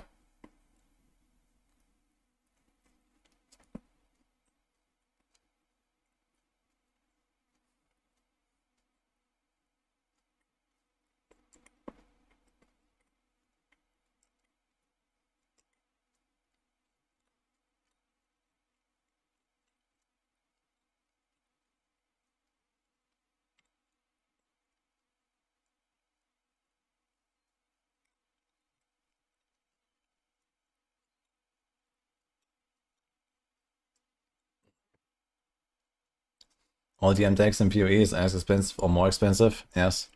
It's quite expensive, actually. Another Diablo 4 Campfire Okay, chat. go, This is our PTR Campfire chat for Season 8. My name is Adam Fletcher. I'm the Director of Community here. Of course, I'm joined by this panel. A lot of familiar faces. Do you guys want to introduce yourself? Hi, I'm Colin Feiner. I'm a design director on Diablo 4. Hey, Colin is back, guys. I'm a lead Good news. Seasons designer here on Diablo. Good start. And hi, I'm Charles Dunn. I'm a class designer working on the final design team. Awesome. And we're also joined by Ruben Marquez, aka Bloodshed. He's actually behind the scenes. He'll be playing through some gameplay that we're going to be showing off here in a little bit. Oh, there he is. He's saying hi, waving. We'll see more of him here in a little bit with maybe not Marak dancing more. We got to see a good minute and a half of him before the stream actually started. Crazy day. First, I do want to start off with that we had a smoothie delivery this morning, and Marcus is not here. As you can see, I'm here hosting this because he forgot my smoothie in the order. So I just kicked him off the stream. No, I'm just kidding. But I told him I'd bring it up because I'm like, oh, my smoothie's not here. But either way, we have a lot to talk about regarding Season 8. Important things, and that's actually the end of the stream, so that's all I wanted to bring up. Thank you. No, we have a lot to talk about for Season 8 PTR, but I know a few other topics that we wanted to hit on was kind of related to some of the quality of life stuff that's going to be coming with this specific season based off of feedback and things we've seen within the game. And also one big topic is around mid-season updates. It's actually something that a lot of people have been asking about, and we do want to give a little bit of an update on what mid-season updates will be going forward and how we're kind of thinking about it from here. So, Colin, did you want to talk a little bit about how we're planning on doing mid-season updates? Yeah, I think first it's helpful to sort of talk about the history of the mid-season balance patch. Originally, when we had talked about mid-season, it was pretty early in the life cycle of Diablo 4. We would add a ton of items, and we do sort of envision doing a lot of big swings in terms of big nerfs to overperforming builds and big buffs to underperforming builds. But as we've seen, we've added more progression and things like Season 4 itemization, there's a lot more time investment in terms of getting your build online and really refining and optimizing it. And what we found is when you put so much time into your character, it feels really bad when we nerf things, right? So Season 6 is a great example where you might have done so much work to temper your gear and masterwork your gear and level up those paragons that we were really hesitant to do like a big nerf swing as part of the mid-season balance. You put so much work into leveling your necromancer to exploit tempering. Right, we didn't want to massively buff underperforming builds to match the overperforming builds because we didn't want to create this insane, sort of arms race. And then we definitely didn't want to have any other classes clearing 150 in the next season. So what we ended up doing was actually kind of like anemic number tweaks. Like they weren't really necessarily making a big impact, and we took a step back and sort of asked ourselves, well, what are we actually getting out of this? What are you, the players, actually getting out of this? And I think we're at a sort of point where we want to pivot and adjust our philosophy a little bit. And I think we've already seen some of this philosophy come to life in Season 7. Yeah, exactly. I know, especially in the beginning of the season, people probably saw us make some tweaks in the first couple weeks related to some really to be fair, crazy numbers. The patches in the first 2 weeks are maybe pretty they good. weren't even numbers in some of the stuff that people saw in the start of the actual season. Yeah. So all that is to say, I think really what we're going to start taking a look at is not doing massive swings in the mid-season, but instead focusing our efforts on the launch of a season. So we're going to take that time, and we're going to make sure that there's a much higher quality launch release, and taking a lot of that balance time and making sure that when we do launch a season, it's higher quality, right? We want the pit tier disparities to be a little bit lower. We want to make sure that, when a new season launches, the new builds that we're adding are going to be really effective, and there's a lot of new fun ways to play. This doesn't mean we're never going to balance or touch the game. It actually means we're just going to shift our efforts to the beginning of a season. Yeah. So early on, we're going to be pretty vigilant in terms of things that are underperforming or way overperforming and acting quickly on them. Yeah, the goal here is really to get everything closer in terms of less egregious builds being super high up there. We saw that, I think, specifically in Season 6 with the Spiritborn, and it kind of stayed consistent that way. We know we got a lot of feedback with hey, this feels. I mean, honestly, this is good. Kind of poopy. This whole mid-season shenanigans was always my build is bullshit. I think 30, 40 pit tiers below, and so the goal is really to kind of bring and keep things more aligned, especially at the start of the season. So as Colin mentioned, in the first couple weeks, I know there's going to be more effort in putting tweaks during that time to really respect the players' time as well. Yeah. Oh, go ahead, Charles. Yeah, that timing is really important because our mid-season updates in the past had come a month or a month and a half into the season once players have been really invested in their build. And now we're going to be much more focused on rapid updates, within a week or two after the season launch, to make sure that if we are making those adjustments, it is at a point where, hey, you're not complete with the season, you're not done yet, and you can adjust and you can make sure that your time is respected in that way. Definitely. So to really clarify, when a season launches, I'll use Bloodwave as an example. That was something we saw pretty early on, and it was way too overtuned, right? Like you didn't even really have to invest in your character to get to a point where you're godlike. And that is something that we would probably act quickly on as a part of the next season, for example. And I think like a big point of clarity is like if Bloodwave using that as an example is very much an S tier build right now in this season. S plus. S plus for sure. I think that the goal is not to immediately take it to F or even immediately take it to C or anything like that. It's really keep it still an S, but like also make sure that it's still like at least lined up with like the other builds that might be up there in that top tier. Conversely too, I just want to make it super clear, if we see things that we added that are new, for example, if the seasonal powers aren't performing in a way that feels really powerful and crunchy, we're going to be buffing those. So it's not only looking out for the S+, it's also looking for the things that missed the mark. So we're going to be buffing those also. Awesome. Yeah, so I know that players at the start of Season 8 will see us be a lot more reactionary towards those first couple of weeks in the early part of that season. So that's a good approach. Just Much wanted better to before this. clarify that with players because we've seen a lot of questions about mid-season updates. Is this a mid-season update when they see a patch or something like that? And so going forward, I know that's going to be the plan as we look at updating the game in the future. And if you hide things early, I will Liam Neeson your ass. I will know. I will know. There you go. You heard it first. Colin's just waiting behind you. Just that's what he does. Yeah, in the closet. Like the little demon kid right behind you. Exactly. The other thing that we want to talk about is kind of like state of the game, especially with Season 7, where we're at, and kind of how we're looking at that towards Season 8. I think one of the biggest points of feedback we've heard related to Season 7 is kind of the pace of the game. Sometimes you blink and you're level 20 and you're like, holy crap, what happened? So I know you wanted to talk a little bit more about that as well. Yeah, absolutely. So just sort of our perspective on Season 7 has been the progression is very fast, way faster than we sort of expected. Part of it is a lot of the really cool new seasonal powers. Part of it's the headhunts being super lucrative and awesome, and part of it's also just like the seasonal journey and the reputation board. There's a lot of different ways to get a ton of power in Diablo 4. And what we've seen is compared to Season 6, which had a lot of positive feedback as part of our revamped progression model, is that a lot of that has sort of gone down the drain in terms of how fast players are chewing through some of the content. So we actually have a graph that we could look at. I apologize, this is terrible, but I just pulled it from the our sort of stat page. It's not the greatest, but this is a picture of Season 6. You can see on the y-axis here, it was taking roughly people around 15 to 17 hours on average to get to max level. We felt like that was a pretty good journey, right? Part of Diablo is that sort of zero to hero journey, and part of what's fun about leveling is you start to sort of form a build and find a lot of different pieces early on when you're still forming your character, where customization is really fun, right? You're not necessarily locked into a build. So we felt like that was a pretty good clip for hitting max level. It's on average, right? So you could either go faster or slower depending on sort of how much of a blaster you are. So we felt like that was a pretty good average, especially with difficulty tiers and your ability to sort of go faster or slower based on your pacing. And let's go to Season 7 now.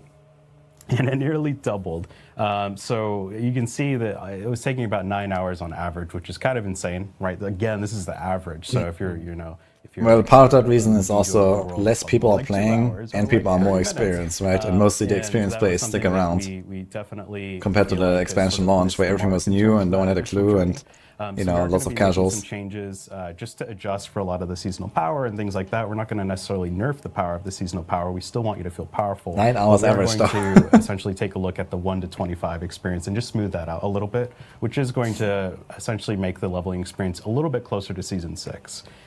So it is going to be a slower from 1 to 25, but one thing we've done to sort of compensate that is we've taken a look at the itemization. We don't like that rares and sort of magic items immediately disappear after the first 5 minutes of the game. Yeah, I think you kind of get to that point like we were talking about. If you get to like level 20, you blink and you're level 20, and then at the same time you blink and you're like, blues and yellows. I only look at oranges now, or like what's this other color? So I know that we have some changes that you wanted to talk about. Thanks, Osaka. Yeah, and again, like a lot of this is in the spirit of making sure that zero to hero journey is really satisfying, right? That's what makes it so awesome when playing Diablo, is that sort of I start with nothing and become a god, right? So we are taking a look at the itemization so that it doesn't just feel like a slog from 1 to 25. What we're going to be doing is, you know what? I'm going to jump actually into the legendaries really quick because it's really important, a really important part of this. The other thing that was contributing to this leveling pace was that players are getting a legendary every 3 to 4 minutes, and that's from 1 to 60. That's not just in the end game. And it just felt like legendary item quality was just too prevalent across the leveling journey. You didn't have, you sort of hit max level, there was no journey to assembling your build, you just had everything as part of the Codex of Power. So we're also reducing the legendary rate from leveling. We're not really touching the end game. Blue item rogue is the bad guys. Leveling, we are adjusting affixes. And to compensate that, to jump back into the magic and rares. We're making it so that magics can have up to 2 affixes. So sometimes you're going to find, you know, from your 1 to 25 journey, a pretty good magic item. It might actually be better than a rare, for example, because it might have dropped earlier for you. It might have higher eye power. And then we're also making it so that rares can sometimes have up to 3 affixes. And what that means is, you know, when you get a drop it's a good change for sure. 35 from a Whisper Cache. Didn't expect right this now, at all. You know, in Season 7, it feels terrible when you don't get a legendary item because you just know that it's just not even worth looking at, right? But now that rare items can have up to 3 affixes, that means that you might have a really good imprintable base. It means all the rares that drop across the game from 1 to 60 could actually be pretty great gear for you, especially with all of our crafting options. So we think that this helps smooth out the 1 to 60 journey. I will caveat that the rare quality is not the best at max level. It was 1 and 2 instead of 2 and 3. So you're not going to have to filter through a bunch of rares at max level. We're not going to go back to pre-season 4. So yeah, we think this is this sort of so max level is unchanged basically, and because ancestrals and whatever rarities or the item qualities is just going to make the experience. You can't have an ancestral and rare item as you go through these levels. And then I know some of the other items we've been talking about. It would be nice to get like general loot reduction. I want less items. We've seen, you know, drastic. You know, not just less legendaries. Season 6 to Season 7, and it's something I know we're making tweaks to. Yeah, so the other half of Diablo is obviously the max level endgame, right? And we've heard a ton of feedback that, like, you know, it just feels like a weekend game right now. You can just blast through all the torment tiers. There's nothing that's really satisfying about it. There's nothing to work towards just because you're just getting so much power so frequently and just really crushing this content. So what we've done here is, if we go to the slide, we've actually given, actually let me jump into some of the stats here because I think it's really interesting. A lot of people got to Torment 4 very quickly. So on average, it was taking players around 15 hours to get to Torment 4. That's like roughly double how quickly 9 hours to 60 and then 50 to Torment 4. Again, it's the culmination of seasonal power. That's a very interesting stuff going on. Combo. And the other part of it is that 50% of players are actually hitting Torment 4. And just from a philosophy standpoint, 50%. We really want like whatever the hardest Torment tier is, in this case Torment 4, to be aspirational. And to us, that means around 10%. That means that, you know, if you're really Johnny Badass, you know, you need to be in the top 10% of players to actually get there. And it's not hitting the mark. So what we're going to do is make some adjustments. So Torment 1 is now going to start at pit tier 10, which 50% is an incredibly high number. 10 pit tiers to the pit, because now Torment 1 starts earlier. And then we've also increased the Torment pit scaling, health by roughly 20% multiplicative, and then some damage increases. Yeah, and that pit scaling is, every level of the pit is multiplicative on previous levels. So it's not just like, oh, whatever pit I was at, it's now 20% harder. It's actually like kind of stacking 20% every level. So and the end result is that, you know, a pit tier 100 is much harder than it was before, and that will that makes it, you know, harder to reach that absolute highest end, and gives you a little bit more for those builds and those blasters who are getting up to that highest pit tier. It's going to be quite a bit harder to get to quite that same level next season. Yeah, absolutely. So with that, sort of culminates in moving Torment 1 to pit tier 10 and effectively adding 10 pit tiers and increasing the multiplicative scaling of the pit tier scaling. Is the journey is going to be a lot more sort of satisfying. There's a lot more sort of peaks to climb. And it also means pit tier 150 is going to be very difficult. So difficult that I don't believe any of you will reach it. I don't know, I'll do something silly on. He says on this stream. now. I'll probably regret That's it. signing up for doing something silly on stream. And then like within the first week. That's a challenge to all of you. I wonder if Yeah, you're you going can to change something about go silly XP. things that I do. But conversely, I just want to cover this really quickly. Because this though. makes Torment speed farming 4, low tiers even more isn't going to rewarding. be insanely harder than it was before. It's going to be roughly around pit tier 76s on live right now, so season 7. So think about the game that you're playing right now. Torment 4 is going to be about 11 pit tiers harder. So it's still achievable. 11 pit tiers is roughly upper times end 5. is also just going to be that much harder. So to Torment 4 will be 5 times harder. Awesome. So we got a lot of changes coming for like torment scaling. Obviously, some itemization changes. So the big thing being, as you're leveling up, you're going to see a lot more opportunities to find items, especially with the changes to blue and yellow items there. And then, of course, as you mentioned, the big caveat is like at 60, the item power on legendaries is still going to be the best method and the best items to actually grab. So yeah, lots of big changes coming up. Great to actually walk through all of them. I know we have a ton more to talk about specifically around the new season. So thank you, Colin. We're gonna jump over to Derek, because I know we do want to talk about the new season and what players are actually going to be experiencing in this PTR. Again, just to redefine what PTR is for some people, because I got messages from people going like, well, PTRs are sometimes buggy, and I'm like, well, it's a PTR, so it is like a beta or an alpha, an early look into a game, so we expect that. There will be like known issues, and we'll actually have those known issues on our forums, so people can actually see them. You can report bugs. It actually helps when you guys actually jump into a PTR and experience it, and give us feedback, because that helps tweak the start of the season for the better, essentially. But with Season 8, we will be having, of course, a PTR, and we'll be talking about it here in a second. Thanks, Neil. And if you remember with Season 7, we kind of had this like this overarching theme with like big changes in that season. One was specifically around what was mostly focused around like the whispers. And of course with Season 8, we have another overarching theme that we're really going to be talking about, where we'll be kind of even seeing an old friend. So Derek, do you want to chat about it here? Yeah, no, absolutely. So yeah, as you mentioned, seasons are kind of like our opportunity to shine focus on an existing system and really amplify or celebrate or enhance it within that respective season. So we've seen that with Season 4 with the Helltide revamps and whatnot, as you mentioned. Season 7 was the emphasis on the Tree of Whispers and Bounties. So as Colin kind of mapped out the journey to the end game, we wanted to shine focus on a major end game feature, namely surrounding our bosses. And we have a lot of really cool bosses in the world of Sanctuary. But more specifically, the lair boss system, or as some of us, and we reference it to as the boss ladder. So Season 8, focus is on the lair boss system. We're going to be doing a whole mess of new things to it. So we're adding new bosses, new mechanics, quality of life updates, and a revamped materials loop that I'm going to be covering throughout the course of the segment.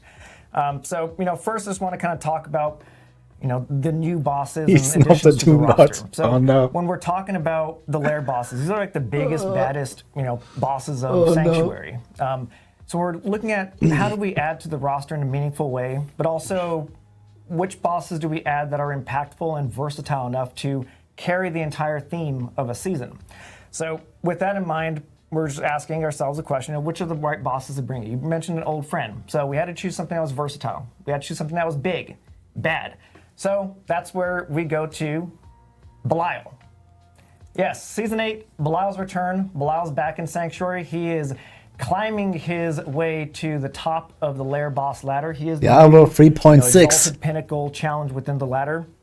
He is the highest challenge, the highest reward, and he also has some very unique reward-related tricks up his sleeve that I'll cover a little bit later. So for now, just know that Belial's back, and he's also just not joining the party alone. He's bringing a couple of friends from our Vessel of Hatred. So first up is our buddy Urvar. So Urvar's joining the roster of the Urvar, how the hell do you spell this ladder guy? system. He's going to be filling out kind of like this? the lowest rung of the ladder. So he's going to be joining the party with the have no idea. Varshans and the Beast and Ice and whatnot. So Urvar's back, and we're also bringing back another Vessel of Hatred character, the Harbinger of Hatred. So happy for Oh this. shit. Yeah, no, this Oh, one's... I love this fight. We're going to see a little bit more of this guy. Do you have three just a bosses or little what? bit, but the Harbinger of Hatred will be joining kind of the second rung of the ladder with the likes of Duriel and Andariel. And one thing I just do want to stress is that both of these Vessel of Hatred bosses will dip into the shared group pools of other bosses within their respective tier, but also have some additional bonuses that is specific to the Vessel of Hatred, like being a great source of tributes and runes. But Belial, for all intents and purposes, is available to everyone, and he is just the new pinnacle challenge of the boss ladder.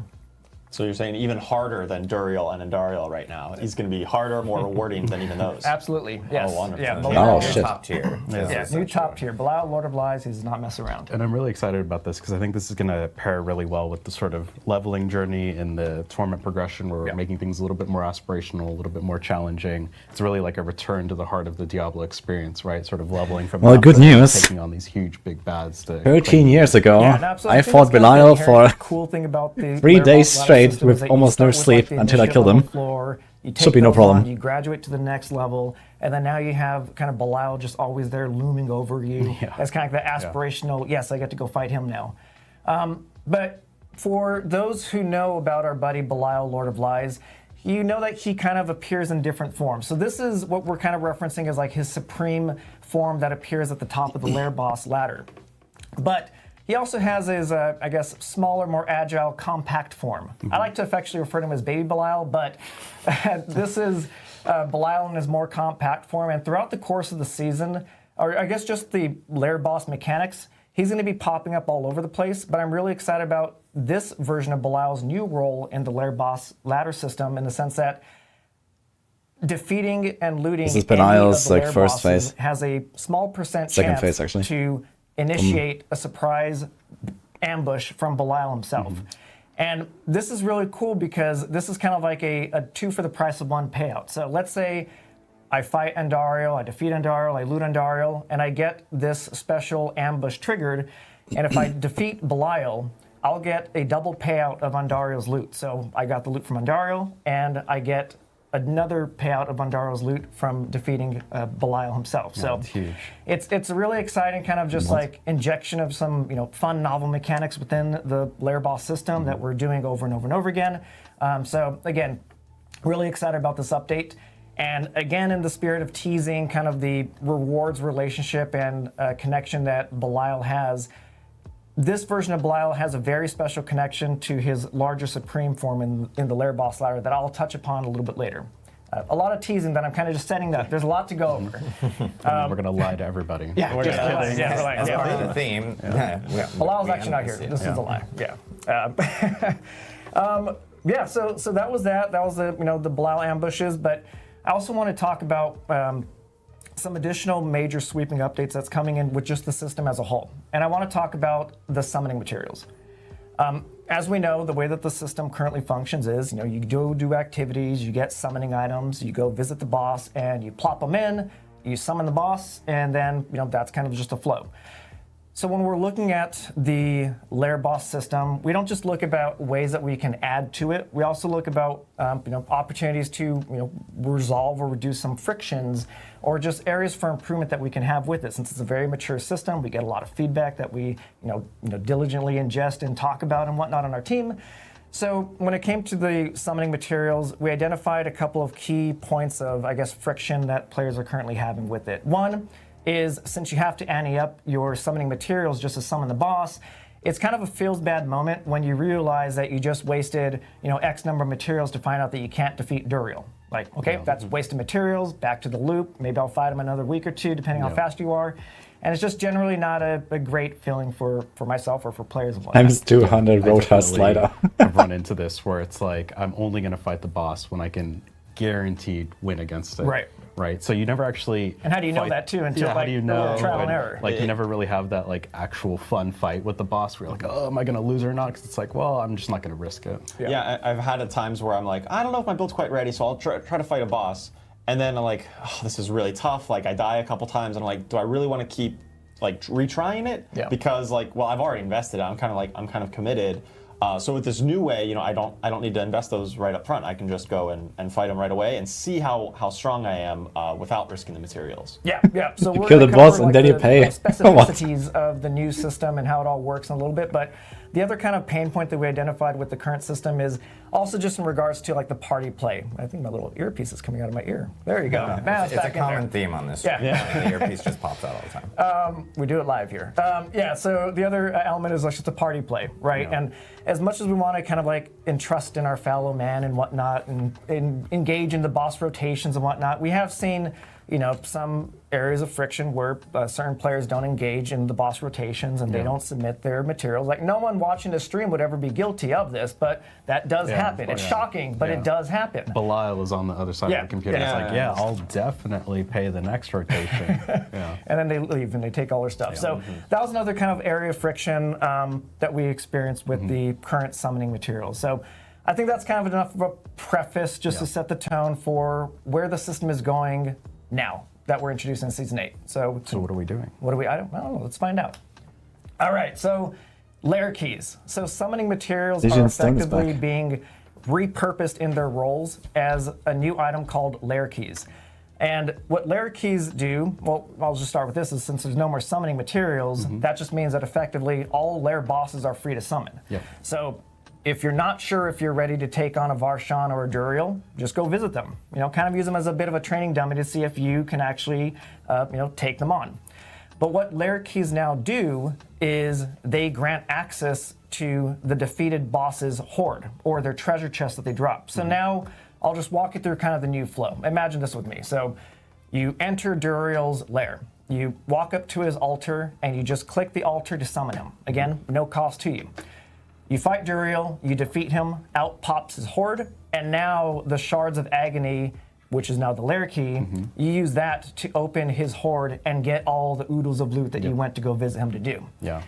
And these work like Helltide chests, so you have to pay in order to get the loot, and the only loot the loot comes from the person who pays. Yeah, that's a very important distinction, is that now every member in the party needs to have the appropriate type and quantity of the lair keys to access the loot in the hoard. And you can still trade your keys with friends and things like that. If you have 9999, Duriel mats, you can split them in half and give them to your buddies to open the chest. Yeah, absolutely. Sharing is caring in the system here. And then, of course, if you're really lucky, you'll get a Belial ambush and you can get double loot. Yeah, there you go.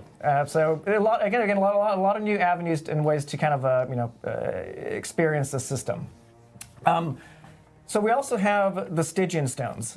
So Stygian Stones in Season 8 is living a new life now, in the sense that we wanted to ensure that every boss in the first rung of the ladder, our initiate lair bosses, the Varshans, Grigors, Beastonites, Lord Zirs, and Uruvars now, that they're all equally relevant to getting you to climb to the next rung.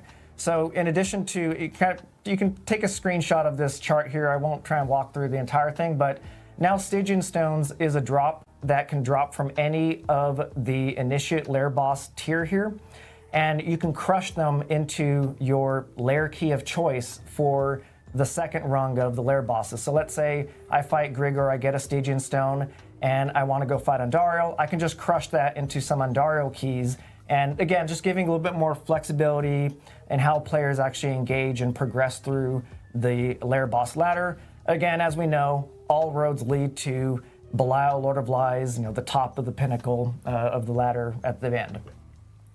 Ooh, there's a lot. It's kind of wild to think that Belial, of all evils, is a fucking pinnacle. With this new system, we're consolidating all the lair keys to one lair key type per boss, so no more kind of managing two different materials. Malphas? So I have enough material. I have 2 of these, 5 of these. It's just one material per boss. We're increasing the item stacking of these to 99, again, to cut down on some of that bloat. And one of my personal favorites here is that we're also normalizing the counts of required lair keys per boss rank. So all the initiate tiered bosses, they require the same quantity of their respective keys. So too the degraders and whatnot. So again, it's just cutting down the Belial is a lesser evil, mental not a math prime and evil. memory that is kind of affecting the I guess, like on-ramping enjoyment of the current system. I mean, he's like Andaro only needs one. the most laughable one out of all of them, I think. Yeah, absolutely. So you can At see least in this chart judging from here, Diablo you have 3. Pincushion Doll, Shard of Agony, or the Stygian Stone is kind of the wild card that you can I mean, he was the crush hardest randomly. boss in Diablo 2, in Diablo 3. Let's say if Andaro needed 4 Pincushion Dolls, But, you have 3 of them. you know, have his 1 Stygian Stone, charac- you can crush character down to was a Pincushion Doll joke. and go get Andaro's Horde. So, all right, that was a pretty big overview and a lot of talking in charts, but I want to take the time to throw it over to Ruben and behind the scenes here and kind of just get into just what this all looks like as part of just the in-game flow. Hello, Derek. How you doing, man? I'm doing great. How are you? Awesome. Yeah, let me open up the menu for you. All right, cool. So in this walkthrough, I'm just going to show you kind of, or we're going to show you rather, the new flow to access the lair bosses with a little bit of a sneak peek of the Harbinger of Hatred. So one thing I want to just call out real quick is kind of some of the quality of life updates that we've taken to just the map presentation and the boss dungeon tooltips themselves. And I'll kind of just go through these in kind of an itemized order. So first, all of the boss dungeon map icons have been given a little bit of a beautification treatment. So they're a little bit more bold, red, and easier to identify against the sea of other icons on the map. But now I want to talk about the tooltip, and I'll just start from the top and go make my way down. So the first quality of life Didn't see what update we Billy's playing. added was just simply printing the name of the boss that resides within the dungeon. One of the kind of ambiguities that we had with the previous version of this system was not knowing specifically which boss lives in which dungeon. Like, oh, who does live in the Gaping Crevice, or who lives in the Malignant Tunnels. So now you can see here that the Harbinger of Hatred lives in the Harbinger's Den. This is probably not the best example, because who else would live in the Harbinger's Den? Wow. He technically does live in every single one of them. He's a since liar. he- yeah. You don't know where he's at. But yeah, so you can see here now, we print the name of the lair boss that lives in the dungeon for a little bit easier find. Inside of the main body description, we also just give a little bit more guidance and information on what the value of defeating this boss is, and they're directing players to the fact that they are a source of ancestral and mythic unique items. The last 2 updates here are some of my favorites of this, is that we also display now the required items that you need to access the lair boss's horde. If you recall the previous iteration, that was not apparent to you, so you would kind of like waste the time traveling to the boss just to find out that, oh, I have 3 or 4 Abhorrence Hearts, so I can't fight the boss yet. So we wanted to, again, just smoothen out the access and onboarding to the feature. And I think my absolute favorite update of all this is, you see at the bottom, we now have the ability to travel directly into the dungeon directly from the map. So again, no more teleporting to the nearest waypoint. We just pop directly in and just get Why do into we it. even have an open world at this point? And we have Ruben loading into here, and I think this is a Thanks, great time Rise. to Appreciate the just prime. outline. I've talked about the new bosses. I've talked about new mechanics, but we have a collection of really great existing lair bosses. Mm-hmm. And one thing that we wanted to take as an opportunity within the season was to also enhance every other lair boss that exists within the system. So every lair boss is getting a bit of a difficulty spike and new mechanics to, again, freshen up the fights that we've been knowing and love. So if you fought the Varshans or the Duriels or even the Liliths over and over and over again, all this is in the PTR, so definitely worth checking them out again to see what's changed and how much different their experience is. Yeah, Duriel has some messed up surprises. for Yeah. you. Duriel eats you. Why did you spoil it? It's definitely worth Duriel checking out the will destroy mechanics. you. But again, so this is the Harbinger of Hatred, and just as a reminder, one thing that we do when we add a boss to the lair boss system is we don't just take the carbon copy, campaign version of it. We also take the opportunity to inject some really crazy mechanics. So I don't necessarily want to, kind of spoil the surprises of the Harbinger of Hatred's mechanics here, but he does get pretty wild. He does. This is a spectacle and a half of a it's very fight, and cool. I'm really excited to have players check it out. So, and I think this is about all we might want to show of this guy. Yeah, we probably won't go into it. We don't want to spoil all the mechanics and everything. Even though we're kind of also spoiling a little bit of like a rogue build. Keen-eyed amongst you might have noticed some interesting things on Rogue, which I'll get to in a bit. It's spoil or it's teasing to maintain Exactly. tension. Teasing. That's the Teasing phrase. everyone along here. But yeah, so now that was a sneak peek at the Harbinger of Hatred. We just Paying talked attention about, didn't do any damage in case there. you missed it, the all lair bosses are getting a boost in both their performance and just the mechanics that they have. Yep.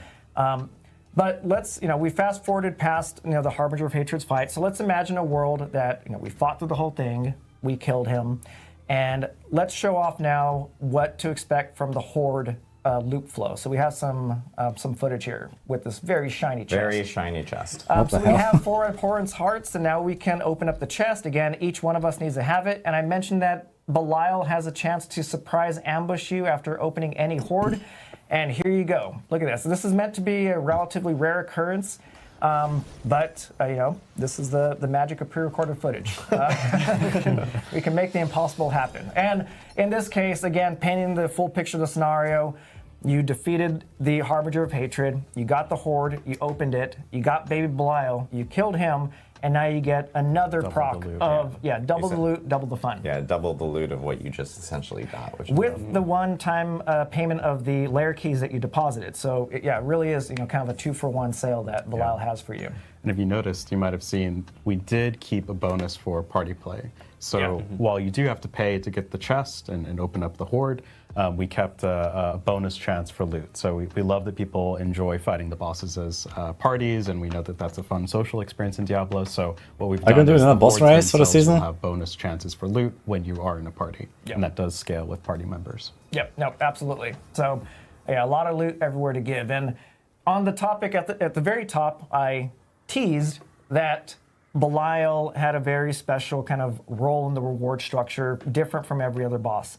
So, defeating the ambush version of Belial is not just lucrative in the sense that it's a double payout. He is also the sole source of the lair keys that you need to access his supreme form at the top of the ladder, the supreme form's Horde. So I want to show off now the supreme Belial's very green chest here. So you can see here, it doesn't open up right away. I have some options. So the really cool thing about the supreme Belial's Horde is that you can set it to mimic the reward drops of any other existing lair boss. So let's say if you are trying to do Duriel runs to get the special stuff that he has, and you can set your Belial to drop the Duriel loot, and he will do so at an enhanced rate. So it's even better than if you just went to go fight Duriel specifically. Yeah, so if you're really targeted farming those specific uniques, you get, this Duriel, this version of Belial just gives you a much better chance of doing that as well. Yeah, absolutely. And not just that in terms of like his value, he also guarantees 1 ancestral unique drop per kill. And he's also a really great source of the Infernal Compasses. So, if you want to, empower your Infernal Horde runs and whatnot, it's never a waste of time to go visit the Belial Supreme at the top of the ladder here. Yeah, and this is in Torment 2, and it all scales with Torment. So Exactly, the higher yeah. the Torment, the more loot you'll get. what we're seeing in this footage is just Torment 2. So obviously, like Torment 4, you would get more loot out of it because it's a much more difficult challenge at Torment 4. It is much more. Sure. Yeah, so it scales with the Torment tiers, and also if we were in a party in this example here, we'd get even more chances of great stuff out of it as well. That's exactly right. All right, cool. Well, that is the lair key and the lair boss. I'm just have a lot of things to cover here. Yeah, I know we want to talk a little bit about kind of it's funny because people saw it as Ruben was on the map because they probably saw a term like with apparitions and everything. Right, yeah, there's a lot of teasing in this. I know, a lot of teasing. This is what not happens when planned. you use a live build and everything's fine. Yeah, it's exciting. But one thing before we hop into the next thing, I do want to reestablish so that everything that we just talked about as far as what we're introducing to the lair boss system and all the mechanics, new bosses and whatnot, that is permanent. That is just how the system works now. So everything is getting introduced in Season 8, but it's not leaving beyond Season 8. It is just there. It'll be an Eternal also. It'll be an Eternal. That's just how the system works. What the next segment, though, is all the seasonal specific stuff. So, again, as Adam mentioned, you might have seen some apparition Prize Tomb Lord. things pop up. Let's go. So let's get into the first kind of seasonal related content here. Oh, the top says Lair Boss. Okay. Anyways, we do it live. Apparition incursions. Apparition Incursions is a new open world seasonal event to empower your leveling journeys and also kind of just spread the narrative and dramas of Belial is back on Sanctuary and he's spreading his own sense of twisted realities across the land. He's always in his effort to try and plunge the world of Sanctuary into his realm of lies, and he's doing it through this fast-paced boss rush style event that kind of takes the spirit of the open world social boss play of the Blood Maiden and making a really cool kind of just really fast-paced bam bam bam boss rush style event. So I think we have some footage here just to put some visuals to it. So this is an area of the world that Belial's apparitions are kind of overtaking.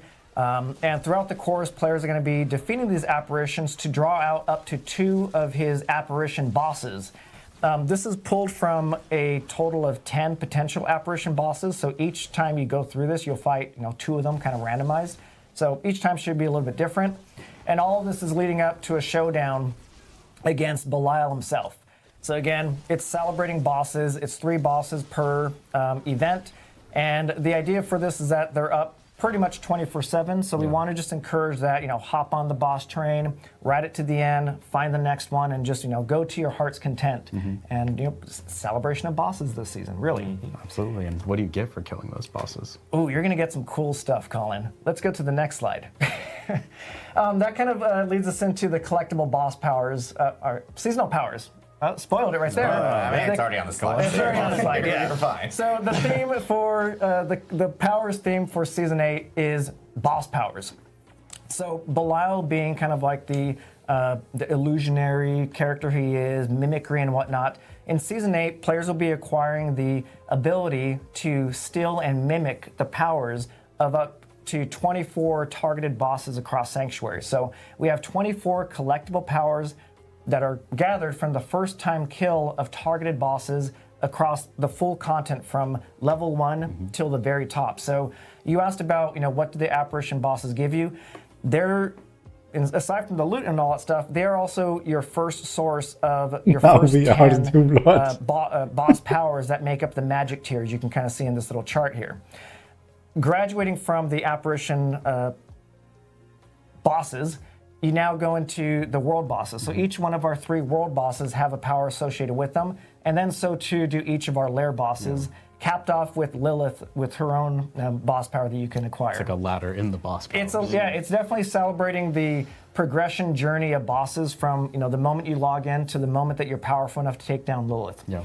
Belial being kind of like the star of the season, he's special. He gets 2 powers because that's just how he rolls.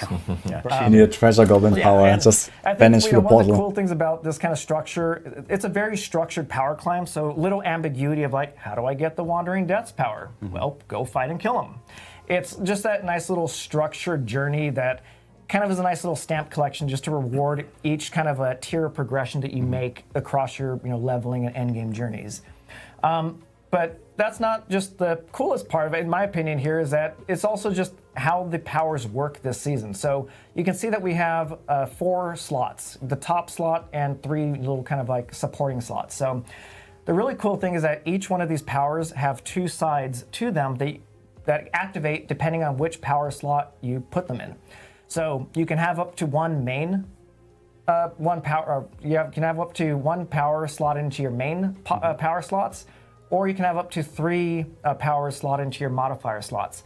And I just want to dive into this Wandering Death's chest beam example here. So if I were to slot the Wandering Death's power into the main power slot, I would actually unlock the full representation of his iconic chest beam power. So the main powers is activating and unlocking the actual iconic power that is representative of the boss. We're going to show kind of a little bit of a showcase after this. But that's how that respective area of the power system works. The modifier slots, though, are cool and powerful in their own right, though. So let's say I don't necessarily need the Wandering Death's main power for whatever utility purposes. I can still get value out of the fact that I own it by slotting it into the modifier slots, which activates kind of like the side B of it, which is more of a supporting thing. So in this case, it's your main power. Now it empowers your main power to instantly execute non-boss enemies when they're within a certain threshold of life. So it's not just 24 ways to kind of express your sense of power this season. It's 48 because each of these powers have kind of two sides to them. Yeah, it's really like build your own boss power. Essentially, yeah, it's a lot of fun just kind of like mix match slot around and see what kind of a And the system concoction seems you come pretty up cool, with, and that's honestly. something that I'm I like this. Particularly interested in going to the PK. I'm generally What are not some a of the big favorite fan of borrowed power combinations, or, season themes, but this is how it ideally, goes what are the now. favorite combinations based But this is off a of cool the system, I think. circumstance that you're going into. Definitely. Yeah, So go ahead, Charles. One thing that I'm really excited about this system is in previous seasonal power systems, we sometimes found as you got So it's not really original, I guess. Paragon levels, your So it's build kind of was the same as super Vampiric powers powerful. again. The relative impact of some of the seasonal powers was a little lower. They didn't really scale with you as well as. I want something more like item related, and something that can actually be like a permanent upgrade to the game. Scale with your Paragon level. So the same thing as always. And so they actually It's are going to get delete more it, and that's powerful it. as you get more powerful. Right. So the exact number that you as soon as you unlock it, it maybe is not the most powerful thing, but as you're powering up, it's still going to be relevant to your Power's build gonna be at every bugged. stage of your progression. Oh no. That's really good. And I like the fact that the powers don't kind of just live on their own little island. Like they get ingrained into the other systems that we're engaging with. So that's the high level of the boss powers for season 8. And I want to toss it back to Ruben for just kind of a little bit of a live showcase of them. Hey, Derek, thanks for all that. That was great, man. Yeah, I'm excited. What do you got for us? Well, I get the fun job of showcasing all these powers today, but I must confess I got my smoothie, so I'm a little jacked up today. So I'll try not to happy you got your smoothie. So happy was for tasty. you. I try not to talk too I'm fast. thrilled. I'm thrilled. Let's go ahead and open up our inventory here, and you'll notice on the left side a familiar tab is our seasonal tab, which is boss powers. So from this tab is where you'll be kind of interacting with your powers throughout the season. Like Derek mentioned, you can drag and drop them, equip them on the fly. There's no penalty. I think the team and everybody wants you to experiment and have fun with the builds. You can also upgrade them by hovering over them. There's a corresponding button here. On PC, it's F, so you go ahead and push that to upgrade them. And yeah, so the top slot is your main slot, like Derek mentioned. This is where your main powers go, and all the bottom ones are your modifier slots. So right here, Derek's favorite was the Wandering Death's chest beam. So as a modifier, right, you can execute enemies, but as soon as you drag it over here, boom, now it's a channeled ability. And you'll notice right away, it's a prominent beam. Yeah, it works well with channeled abilities. It only works with channeled abilities, actually. And it's kind of cool with Dance of Knives because you can adjust and do these micro adjustments to kind of maximize the effect on your target, just to keep it on them a little bit longer. Yeah, and as you can kind of tell, we're not necessarily going for subtlety in terms of the expression of these powers this season. I'm dying. Someone in chat's like, Goku? Oh my god. I also want to just call it real quick. Just one thing I absolutely love is just the animations of the UI itself, and you slot these little like eyeball powers into the little eye sockets, and it blinks, and it's just kind of just fun across the board, just engaging with this. And pops. Yeah. So what do we got next? The next one I want to showcase is Lilith's Wind of Hate, just because probably most of us have died to this before, her spike ability from the ground. And it works on almost every skill. So you can see as soon as I dash here, I get the spikes. With Barrage, you get the spikes. So you can slot it in almost every build and have fun with it. Even Dance of Knives, really cool ability there. Let's see what else we got. Another fun one, there's a transformative ability, is Juriel's Burrow. So it completely changes your evade skill, and you burrow underground. You deal damage when you go into the ground and when you exit. But the real cool thing is you become immune while underground, and you can control the direction. Oh, that's awesome. Is awesome. Yeah, That's one of my absolute favorite. I love that one. You can stand still if you like, or whatever, and it scales. As you get more evade charges, you get more burrows. So I'm sure there's a lot of, especially adding 3 new bosses with all kinds of crazy effects. You can now dodge them a little bit easier, which is great. I'm sure there's some good use cases for that. Yeah, and even just right there, I want to just chime in and just say that, we showed off a power that procs off of the evade. We showed one that procs off channeling, and one that procs off any skills. Like one of the goals going into the design We're all of these powers Minotaur was to now. just remove any ambiguity about how do I actually proc it. We wanted to make it as utility focused and straightforward as possible, so that players can really easily digest and how they work it into their builds. Yeah, that's a great point. Urvar's bombs is probably my personal favorite, as I like making builds and interesting builds. This definitely supports ultimate builds, and as you can see on the screen here, it lowers your cooldown by 5 seconds, which is great, and gives you a nice damage component to kind of top off on it. So we're playing Rogue, and Death Trap is an ultimate ability, so as soon as I pop it, you'll see Urvar's bombs kind of shoot out, and you get that lower cooldown effect as well, so it's great. Ooh. And you get 2 death traps. I wonder how he's doing that. How you got so That's on me. That's on me, guys. Yeah, all the teasing on this stream. And finally, before they play the walk-off music, I think I could showcase. Let's do Grigor's Lightning Square. So if you notice, Lilith's skill had like a slight cooldown. This one scales with your build really well. So the more you can cast core skills, the more you get these iconic kind of lightning strike panels shoot out from your character. So you can imagine you can just go full Thunder God here the whole time with your builds. So yeah. And the animations are really cool, to be honest. But I appreciate the time. No, thank you. That was awesome. Yeah, so again, those are just like a kind of a sneak peek at just a handful of the powers. Again, throughout the course of the PTR, you'll get to Spiritborn Underground. And again, looking forward to the feedback and just just general notes of how you incorporate into your builds and what really excites you. So I think that's pretty much the wrap up for all the content coming in Season 8 that persists beyond and within. All the Season 8 stuff that will be available in PTR for players to actually jump into. We're still going to be talking about a few more things as we get closer to Season 8 with the launch of the actual season itself. So Derek, thank you so much for walking us through everything. And of course, with a new season and a new PTR, we have a lot of changes that are coming to classes, specifically like the Rogue, which we saw someone doing those. Yeah, we can just skip. Yeah, we'll just skip it. There's other classes to talk about. Yeah, so Charles over here is actually going to go through all the class changes that players will be able to experience and test out. All right, are they gonna I mean, there's tons of new bosses to fight. So compensate for the CC nerfs? So talk about some class updates that are coming. They're gonna nerf First, CC, so let's see. Some updates that are going to affect all classes in some way. These are kind of a bit more generic updates.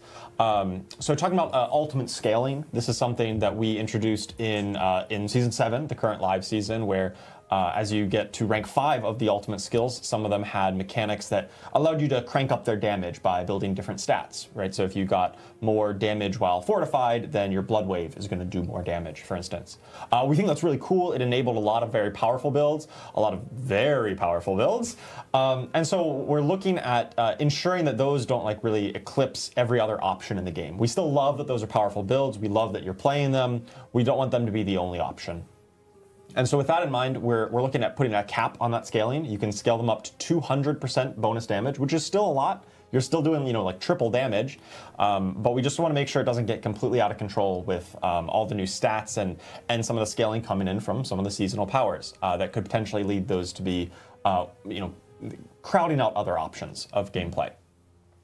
Additionally, we're looking at crowd control. This is something I talked about on our last Campfire chat, about how we're really looking at the moment-to-moment combat of our game. Man. What are you doing like 1 second to the next? And one thing that came up a lot was sometimes I like the season powers and the new boss system. Get crowd controlled. They randomly are frozen or stunned, and a lot of this comes from some of the what we call incidental crowd control, as in lucky hit crowd control effects, or anything that involves not like, oh, I pressed a button, now they're stunned, right? And we noticed like, hey, we got a lot of these effects across the game in many different places, and so we looked at really toning those down. I told them 3 seasons ago. The generic spaces. I know Fist of Fate is one of the Season 4 PTR. Popular, unique item right now for many reasons. One of them was that kind of free crowd control, but that's something that we think wasn't really promoting the best moment-to-moment combat and most engaging flow. So that particular affix has been changed to lucky hit apply vulnerable, but a lot of the other identity of Fist of Fate is still there as well. So it still has wide ranges on things. It still does random damage and a lot of lucky hit chance as well. Yeah, and this change really puts the value of Frost Nova and Ground Stomp, and it sort of makes those more valuable and satisfying. Right, yeah. So if you really want to get those kind of crowd control effects, it's going to be a build choice. You're going to have to consciously do it, and you're going to like know when it's happening. That is a really good move, finally. Oh, they randomly got stunned, And if they didn't get stunned, maybe you got hit, and that never felt good when it was just kind of purely random. Yeah. It also raised the value of like wacky stuff like Azure Wrath, for example, and so on. The keen-eyed among you might Which have is cool, I when think. we were looking at some other stuff. We've done a bit of a naming pass on some of the damage over time effects.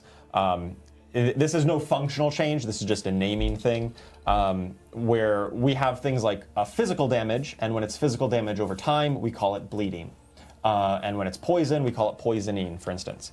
We didn't previously have names for shadow, lightning, or cold damage over time. We would just call it like from shadow damage over time affected enemies, which was an absolute mouthful.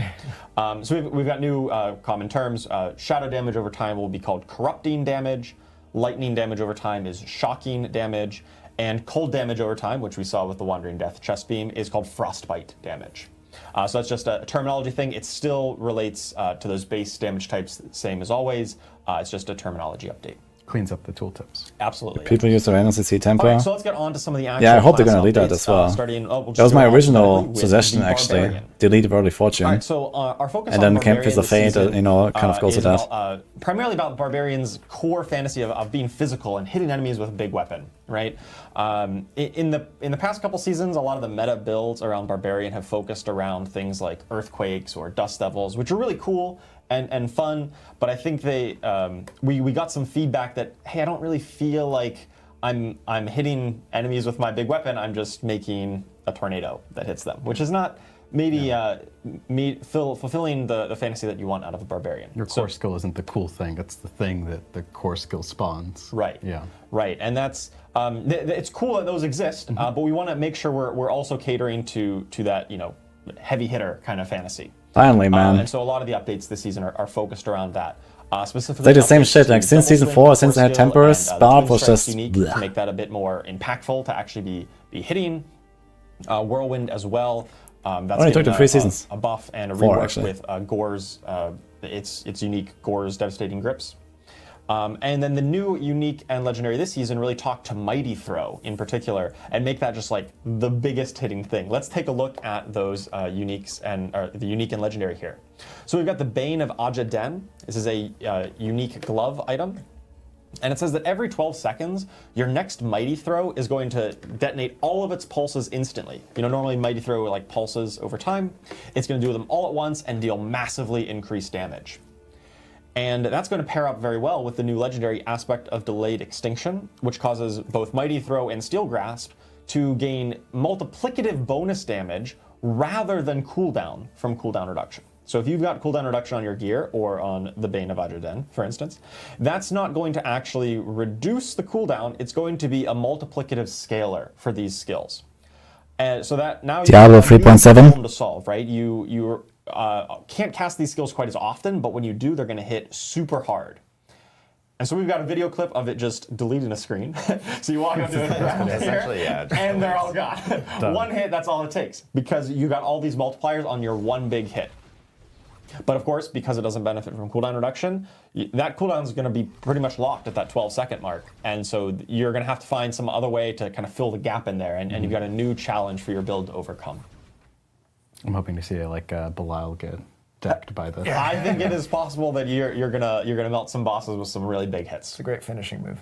Oh yeah. I can already see the All right, let's take a thumbnails. look at the Druid. Oh, Mighty So Throw. for the Druid, Oh, I no. want to talk a little bit about Oh, no. one of the meta builds right now is revolves around Cataclysm and kind of snapshotting issues that come up with that. And so for those of you who don't know what snapshotting basically means is for Cataclysm, which is one of their ultimate skills that has a duration.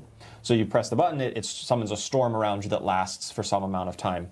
And if you get a lot of that cooldown reduction and you can cast Cataclysm a second time before the first one expires, currently on the live game, the second cast of Cataclysm will keep all of the bonuses and like bonus damage effects or guaranteed overpowers or What the hell whatever is Gafflin's that was birthright? affecting the first one. And that was definitely not intended. That is not how we wanted that to work. We didn't want bonuses from one cast kind of instance to carry over to the next cast. Now this can only happen in situations where you get that lot of cooldown, but it was kind of promoting this gameplay where it's very feast or famine. If you successfully kind of snapshot all the buffs, this build is insanely powerful. And if you mess it up or you don't get the snapshot quite right, you're actually really weak. And that led to unintuitive gameplay and this really big divide between the best and the optimal and like kind of the average normal case scenario. So we're addressing that where we don't really want to promote that between two different cast snapshotting. Yeah, we don't like snapshotting in general. Right, yeah, the kind of snapshotting where you are persisting things between different cast instances or equipping gear and then unequipping it to maintain a bonus. Those are snapshotting things that we don't think it promotes healthy gameplay. It's unintuitive in a lot of cases. You need to read a guide and follow an exact checklist to do it. That's not something that we think is good for the game. There are some cases where, with Cataclysm, giving the bonus to that whole that first time you cast it, you might say it's kind of snapshots for the duration of Cataclysm, but that's intended, where it says your next cast does something. That's what we want, but we don't want that to persist on to multiple casts or through basically infinitely.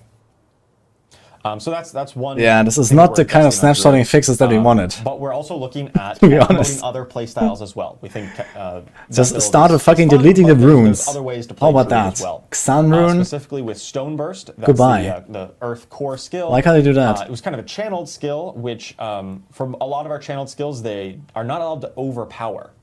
But with Stoneburst particularly, we have reworked one of its legendary items to allow it to overpower when you detonate it at maximum size, which is really cool and opens up some new build possibilities for Stoneburst.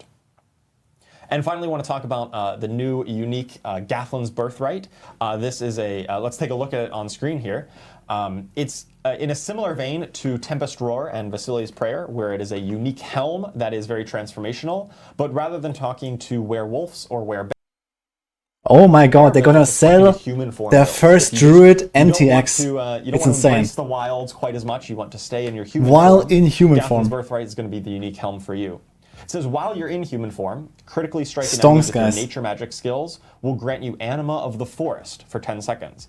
And when you whenever you gain Anima of the Forest, you are infused with bonus key passives, Perfect Storm and Earth and Might.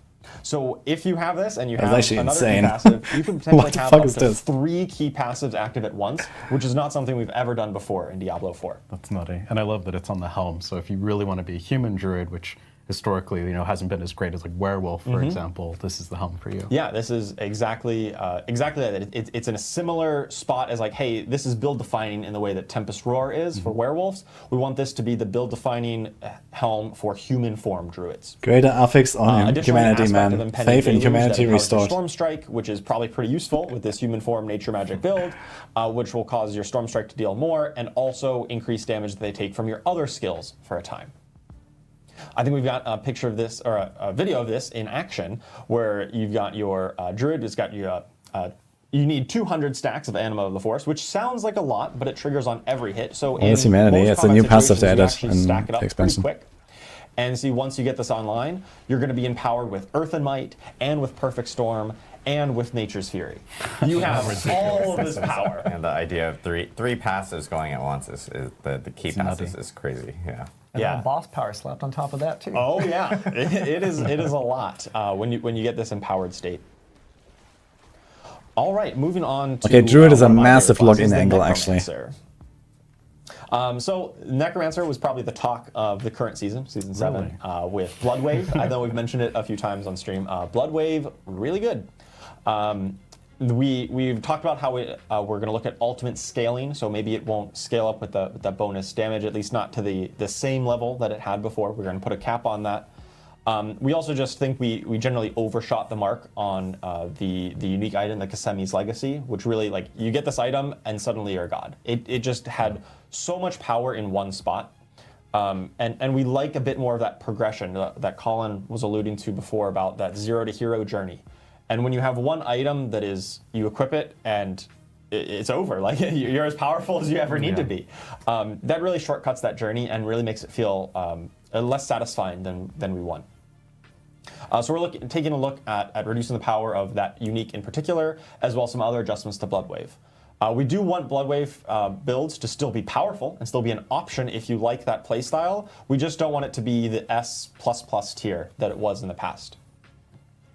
Additionally, we're taking a look at Blood Lance. This is a core skill that has historically been very good in multi-target, kind of clearing out pit runs or dungeon situations. But then you run up into a boss, which, hey, we're fighting a lot of bosses this season. Yeah, we'll be. And it suddenly falls really flat because its core mechanic is about like arcing damage between enemies. And if there's only one enemy, what are you doing here, right? So with this update to Bloodlands, it's going to still maintain some of that fantasy where it arcs the damage between enemies, but if you're hitting a target who's already lanced, it's going to do a massive amount more damage. So it's much better in single target situations and much more viable for bossing. And finally, the new legendary and unique for this season talks to minions. So let's take a look at Sanguivar Blade of Zir, the unique two-handed sword. So this weapon will empower your summons, so your minions and your Army of the Dead, to affect enemies with Vampiric Curse.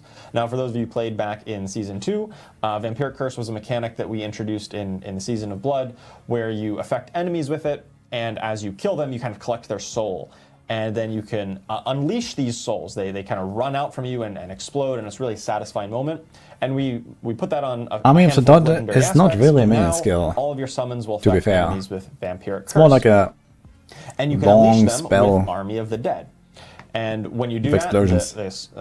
the souls from Vampiric Curse and Army of the Dead itself will deal massively increased damage, scaling with how many souls you've collected. It's huge. I love Minion Necro. It's like my favorite one. Oh yeah. This is really cool for Army of the Dead and Minion Necro to just really be that impactful moment of summoning an army of skeletons to just eviscerate the enemies. okay.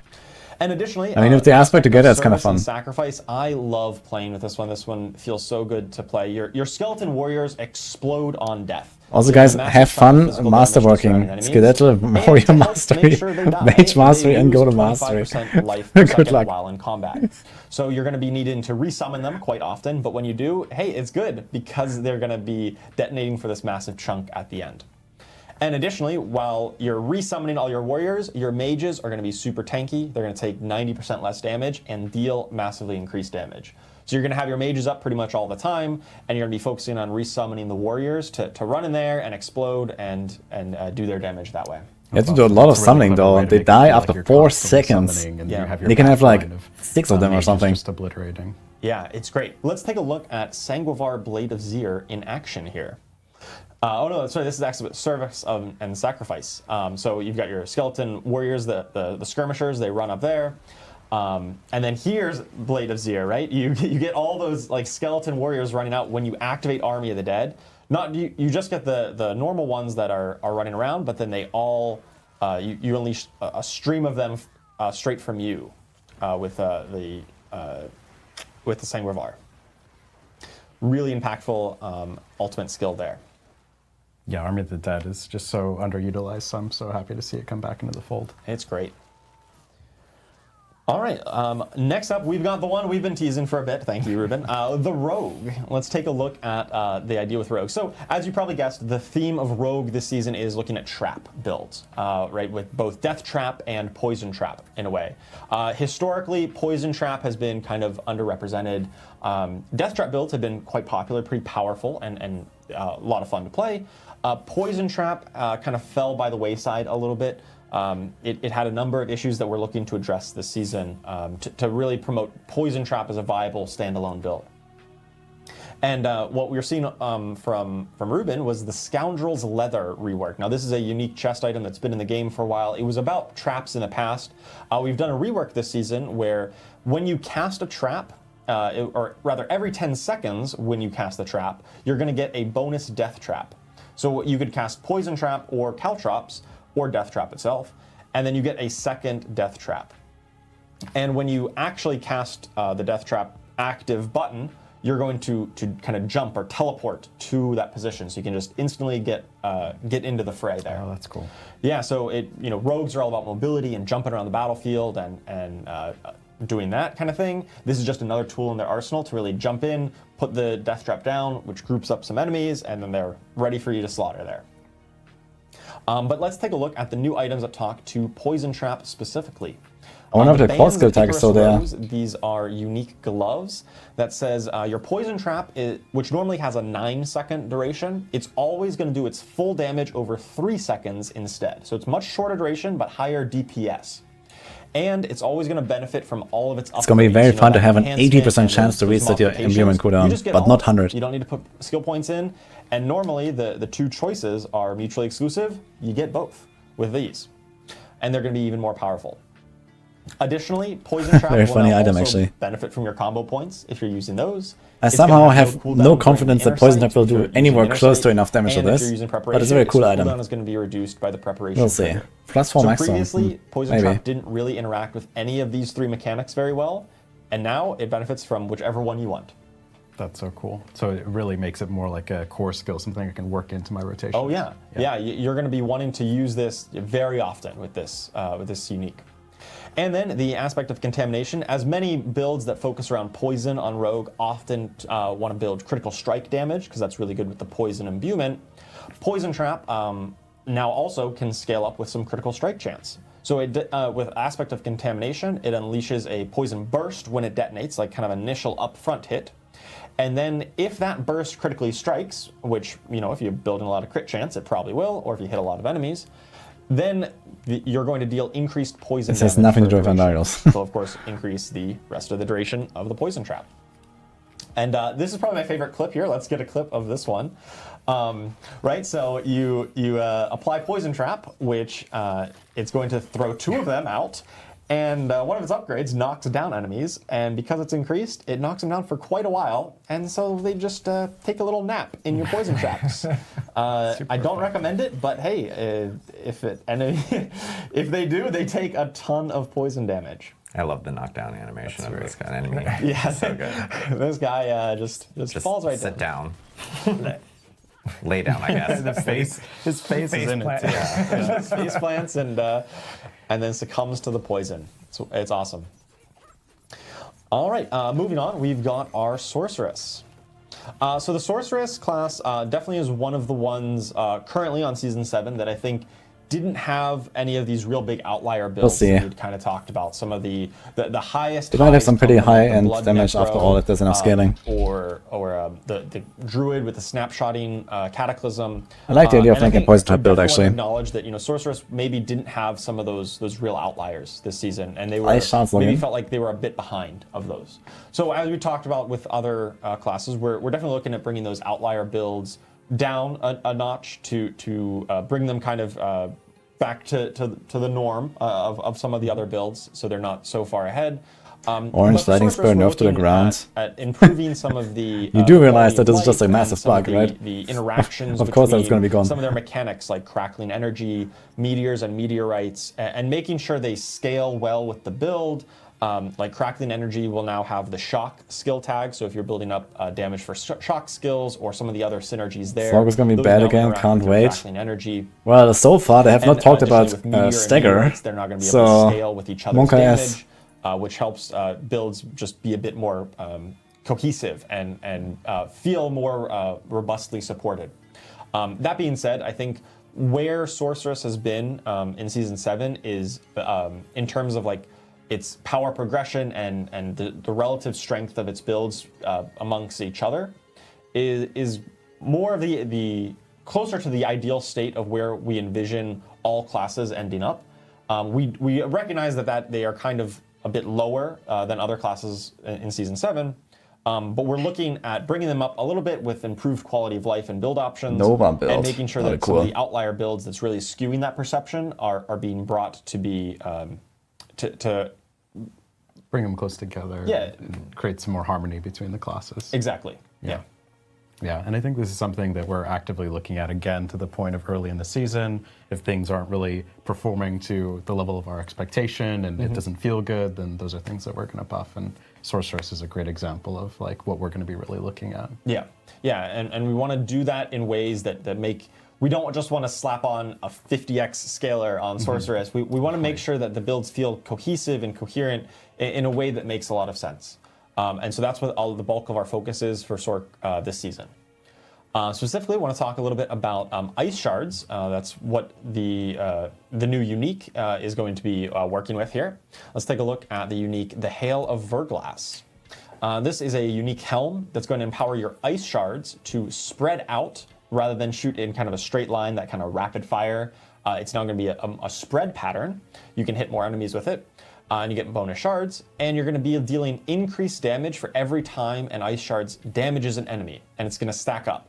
So it takes a lot of stacks. You need to be spamming ice shards. You need to be hitting a lot. But once you do, it unleashes a lot of bonus damage.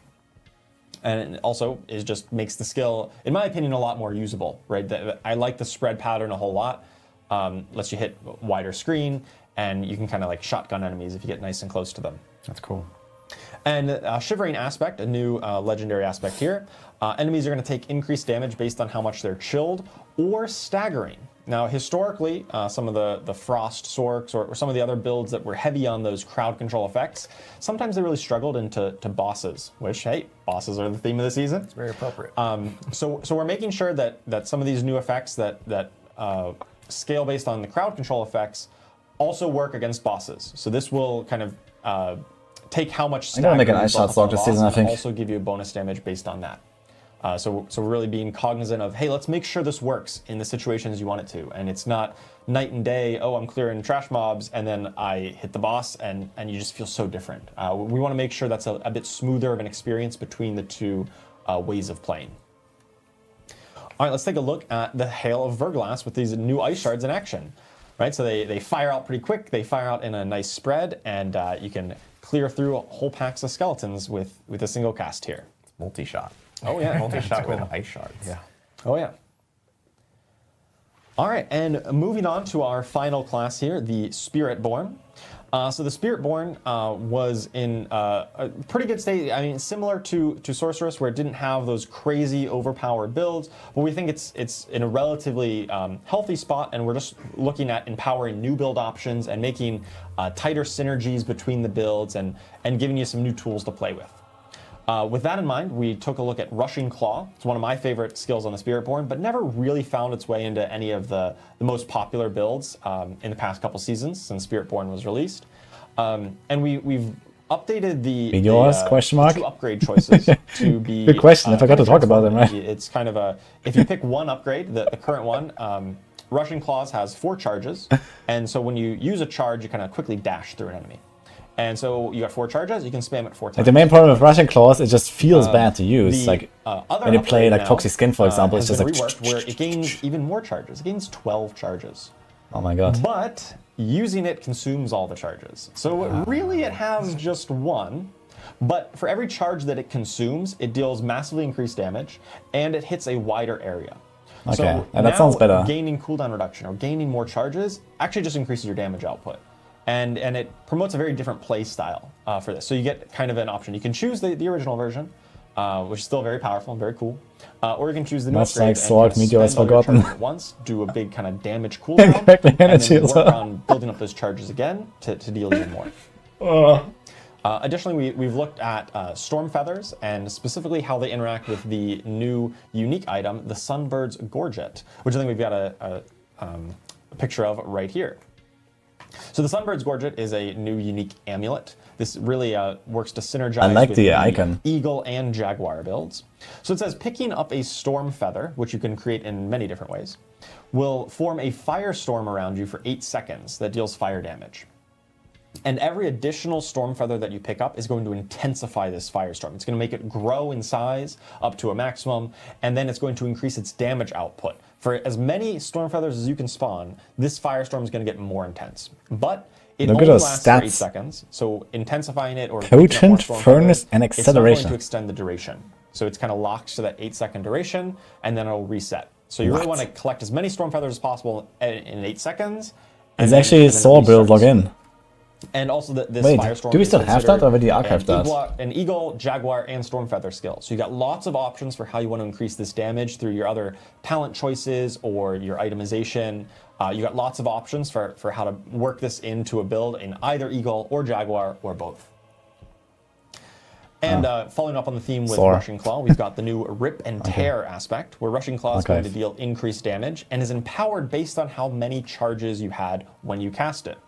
So if you're taking the upgrade that gives you 12 charges, it's probably always going to be with 4+, and so it's going to strike an additional time. But if you're choosing the option where you spend each charge as you go, it's going to go Okay, I through like a this cycle Rushing where Claw you're gonna thing, get an actually, and that additional sounds very strike, fun. Then it's going to get a guaranteed crit, then it's going to get a guaranteed overpower, and when you just have 1 charge left, it's going to give you a nice chunky heal to help keep you in the fight. Nice. There's a ton of versatility in there. Yeah, lots of different ways to play, and it works great with either way that Rushing Claw now works. All right, let's take a look at the Sunbird's Gorget in action here, right? So you're moving along, you're picking up tons of these feathers, and the firestorm around you just grows in intensity. You got lots of different ways to scale it up, and it provides a nice kind of passive AoE around you as you're picking them up, and you're really going to want to make sure you're kind of thinking about exactly how your character's moving to make sure you're picking up as many of these storm feathers as possible to maximize your damage output. All right, that's a lot. We got a lot of new class content coming for every class. We did get through all of them. But yeah, I'm really looking forward to seeing all the new builds that these empower, how they modify old existing builds, and all the interesting combinations that I'm sure all of you will test out on the PTR and find out the most absolutely broken thing and let me know about it. Yes, please let us know if you find something absolutely broken, which I'm sure you will. So thank you again, Charles, for walking us through all the different class changes. Again, this is, we do plan on having patch notes along with the blog related to everything tied to PTR. So there's other changes that we didn't actually cover off in here. That will be on the Diablo4.com immediately after the stream.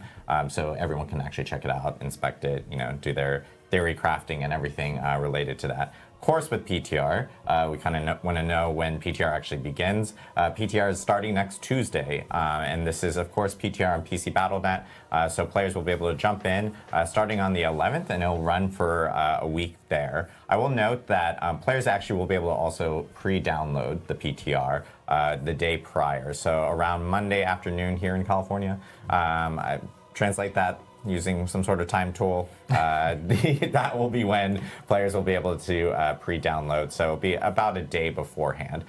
One thing to note is, of course, the boost vendor, Marak, will be available, which will be dancing in town for everyone. But one thing we did want to note is that the boosts themselves will be available probably 2 days after the PTR actually begins. The reason behind this is actually a little bit tied to how Season 7 performed. One thing we allowed players to do was immediately boost the second they got into PTR, and we really didn't get that whole entire flow as we were kind of going through. The headhunt and things like that. So we also just want to hear your feedback on the leveling process, right? This is why we run the PTR.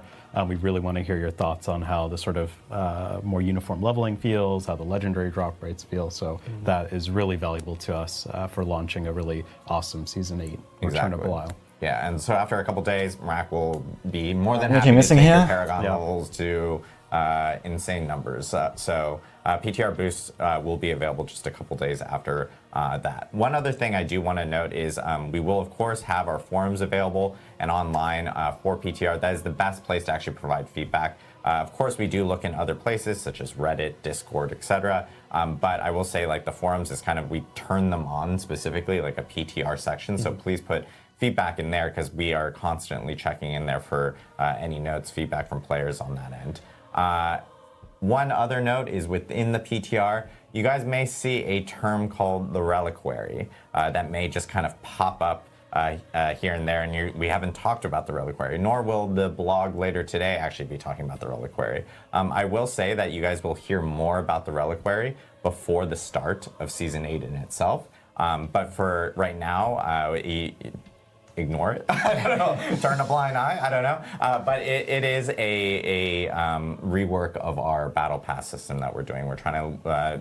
We've heard a lot of comments from players related to the battle pass. We're trying to make it a little bit more customizable for people, especially for rewards that they're looking for. So we'll have a detailed breakdown of what the reliquary is before Season 8. So looking forward to kind of sharing that before we actually kick off this season.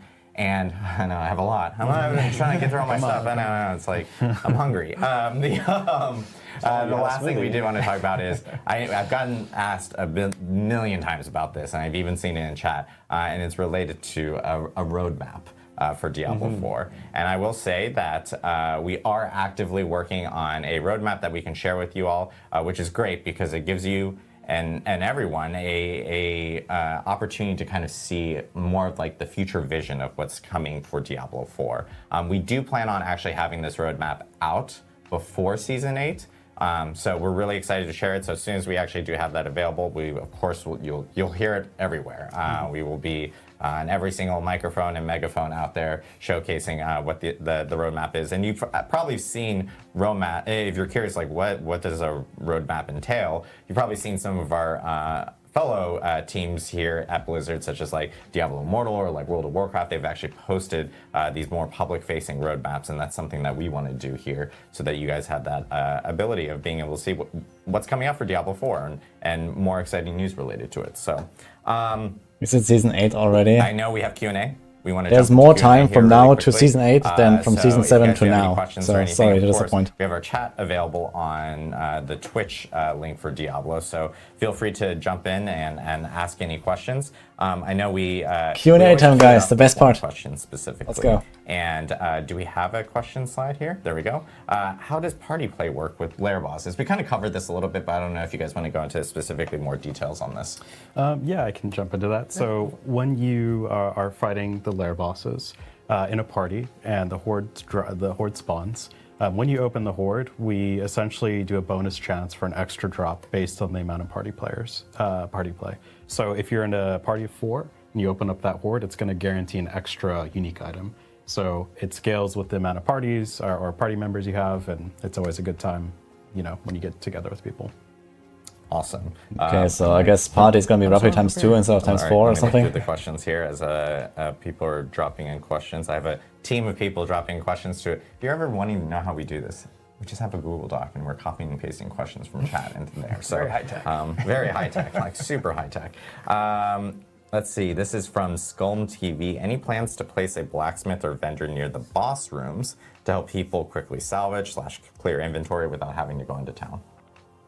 I think this is something that we can definitely take away and consider, especially with the revamp flow. That's definitely something that's interesting. One thing that the revamp flow does, I will touch on, is the amount of chain bossing really requires you to have a lot more materials. If anything, sort of some philosophy here is that we've heard a lot of feedback that it feels mandatory to play some of these bosses in a party just because chain bossing is so lucrative. And we do expect some amount of the chain bossing to come down a little bit because a lot more of the resources are being consumed when opening those chests. So it's not a direct answer to your question. I think it's an interesting idea, but I do think the amount of chain bossing and required trips and flow breaks to go back to town from some of this bossing is going to come down a little bit, especially if you've been playing a ton of partying. Awesome. Question from Fan27 Q&A, or sorry, he wrote Diablo Q&A, and I just read that out loud. You're going to kill the bosses 5 times, boom, boom, boom, boom, boom, TP, that's it. And waypoints on every character every single season. I can answer that one too. Yeah, this is something. And now it's Belial, you get double loot. Definitely experience. It's always a big pain in the ass where it's like, oh, there's some cool bounty or apparition incursion, but I have to go get the waypoint. It's something the team has been talking about. There's no concrete plans today, which I know is disappointing, but it's something we know is a problem and something we 100% want to tackle in the near future. Awesome.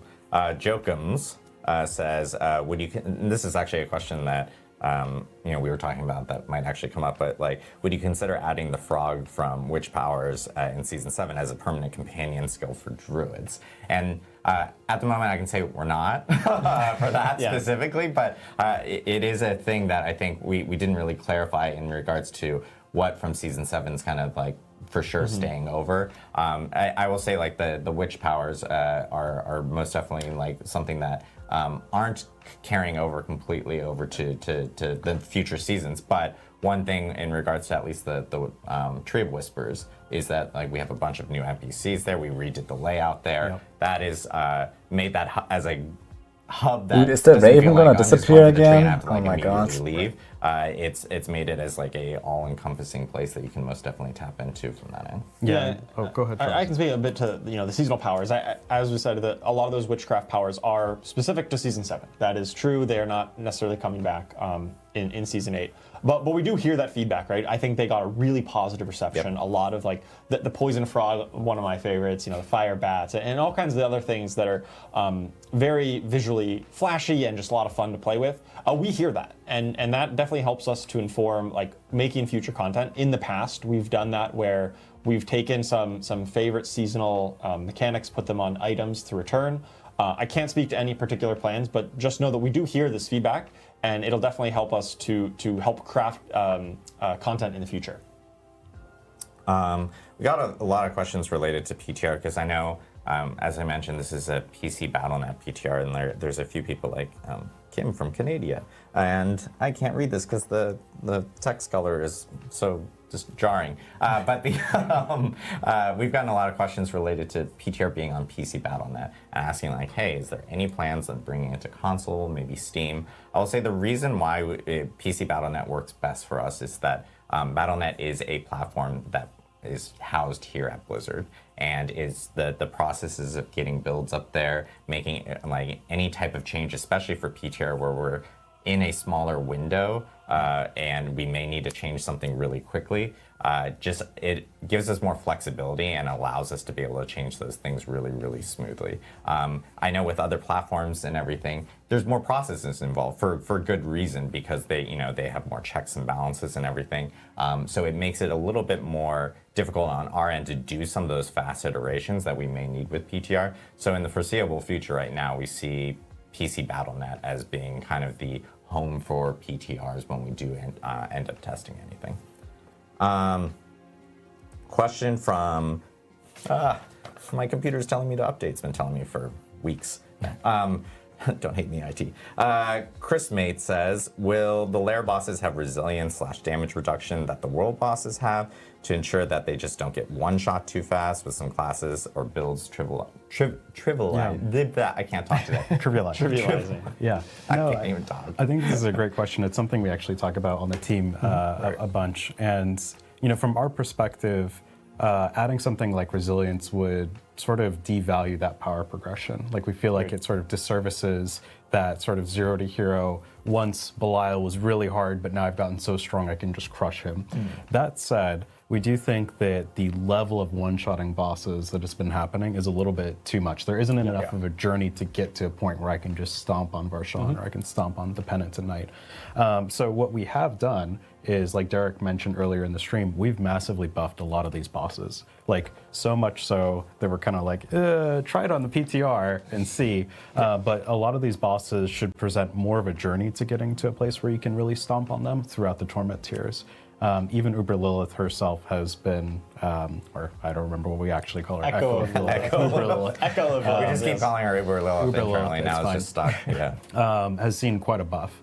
And that should mean that journey to getting to a place where you're really farming some of these bosses is a lot more fulfilling, but it's longer also. You're not just like walking into Torment 1 and one-shotting Varshan.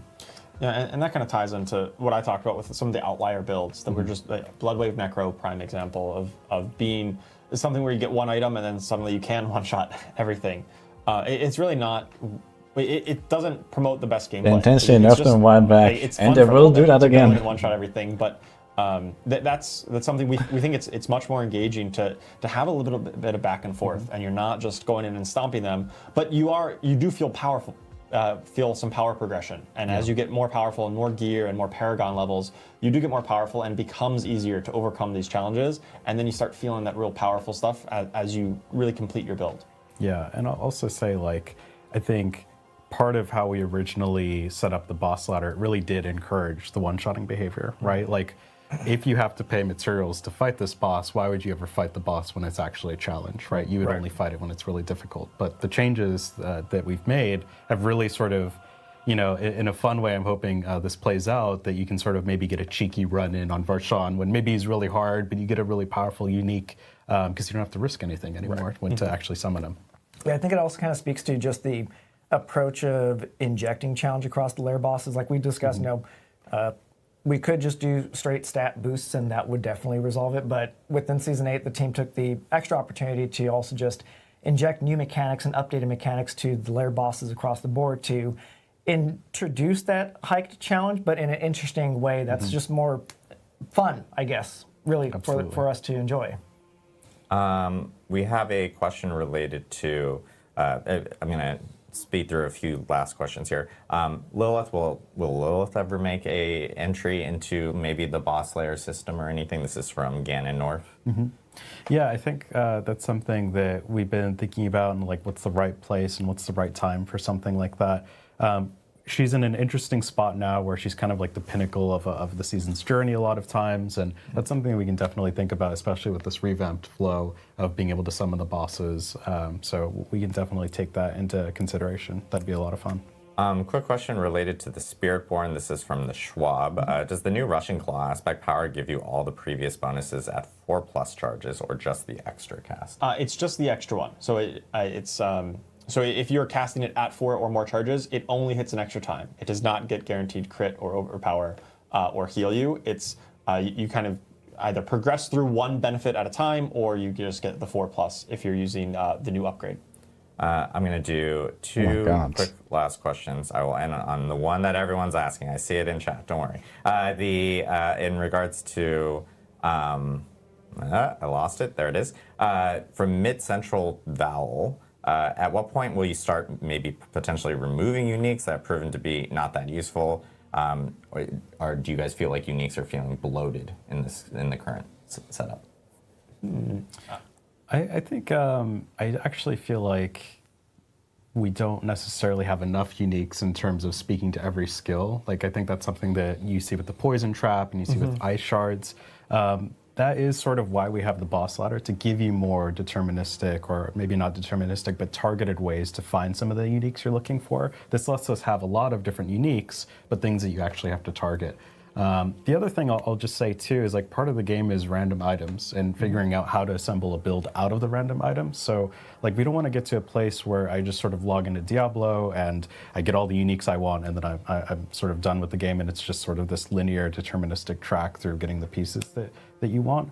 But that said, like we're always sort of listening to the feedback, and if it does start to feel like where I'm just constantly sifting through things I don't care about, those are things that we can absolutely take a look at. Yeah, and I think on the design side, when we're looking at unique designs, I think there are still some spots in the game, like with Poison Trap this season, where there were some skills or some play styles that had had some threads there, but it wasn't really a complete and cohesive build, and still require a bit more support. So we're still going to be looking for those opportunities to support builds or play styles that we think are interesting and fun with new uniques every season.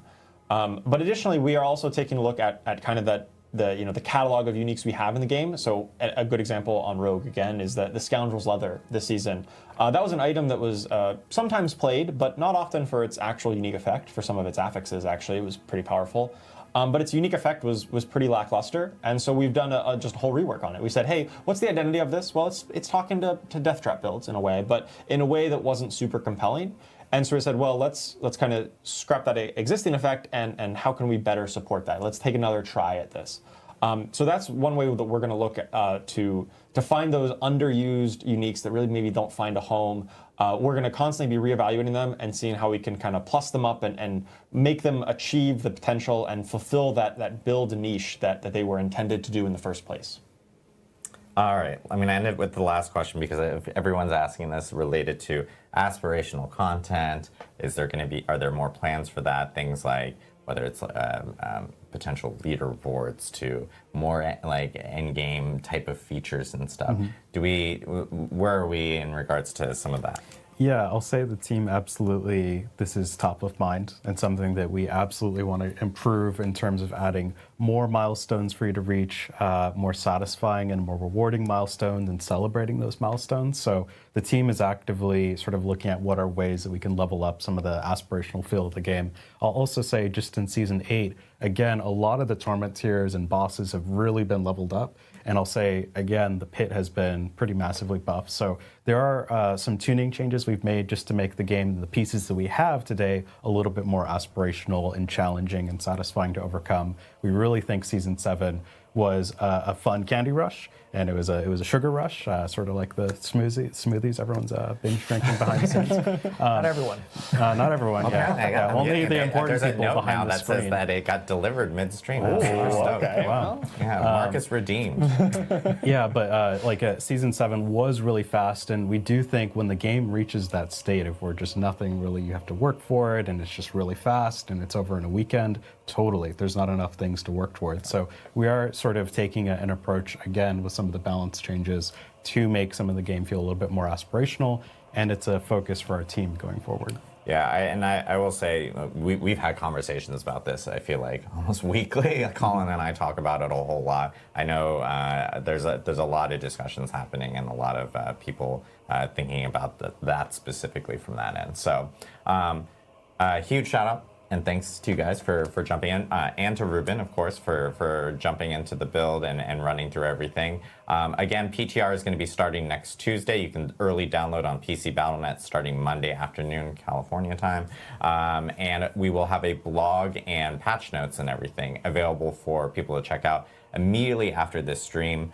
Really looking to everyone jumping in, testing out the new boss layer system, of course, the new powers that are associated with it, all the class changes, and all the quality of life stuff that we talked about in terms of like the leveling journey as you're going up within this new season. So really looking forward to everyone jumping in. Please make sure to take advantage of giving us your feedback on the forums or Reddit or Discord, other places. We're going to be most definitely checking it out starting all next week. So thank you guys again. We have March of the Goblins, which is Oh my God. currently going on in Diablo 4. And Don't we have a mention D2R that. ladder reset tonight. So if you're a big D2R person, feel free to jump in. It's always a fun time. We will see you guys in the PTR next week and really appreciate it. Thanks all. Thanks, everyone.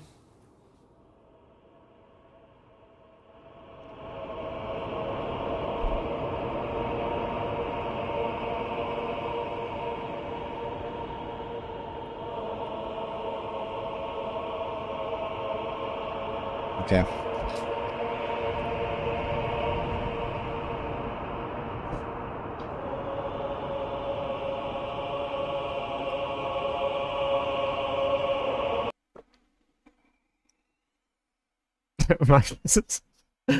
Oh man, my heart is racing. Okay, they rated Cliptus. That, I don't know this guy, but apparently he's a Diablo partner. oh my gosh. Give us a rating. Well, welcome in everybody. Okay. I guess we're gonna go right through it actually. Let me set up a recording here. So let's go, let's do this. Actually, it took a lot of notes, to be fair.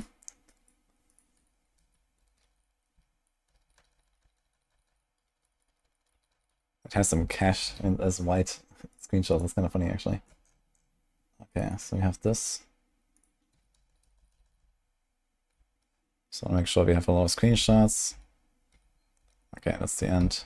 Easy clap.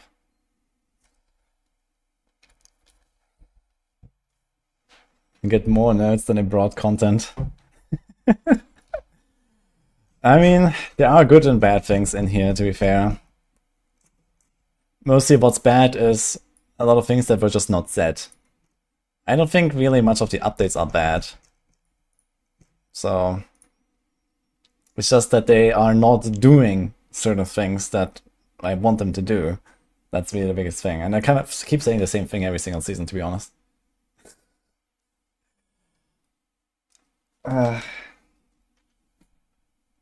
Thanks, Abood, by the way. Appreciate the sub.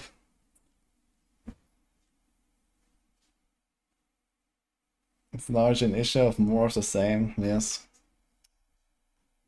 Okay, we have 18 minutes until the last Epoch podcast starts. So let's try to get it done until then. I'm gonna give my summary.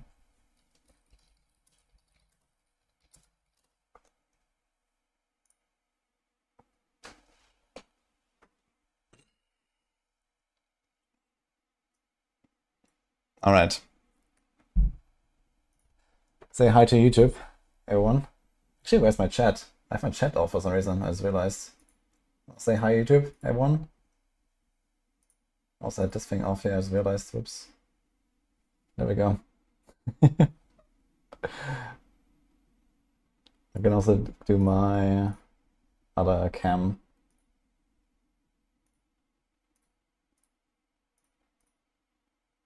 Alright, here we go.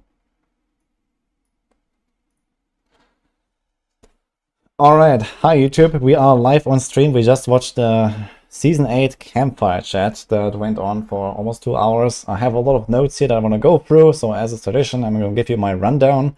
The patch notes are also out right after this. I have not looked at them yet because they basically just launched and we have some other stuff to go through. And I will have an updated video on that later on. So there might be some stuff that I have in my not mentioned list that might be mentioned in the patch notes. So we'll see. But in general, there is a lot of stuff to go through here in this Season 8 update. First of all, the PTR starts next week on Tuesday. It lasts 1 week. So this is 11th to 18th March. Kind of expected, and there's lots of changes here. So they are reworking parts of the endgame, especially the boss ladders.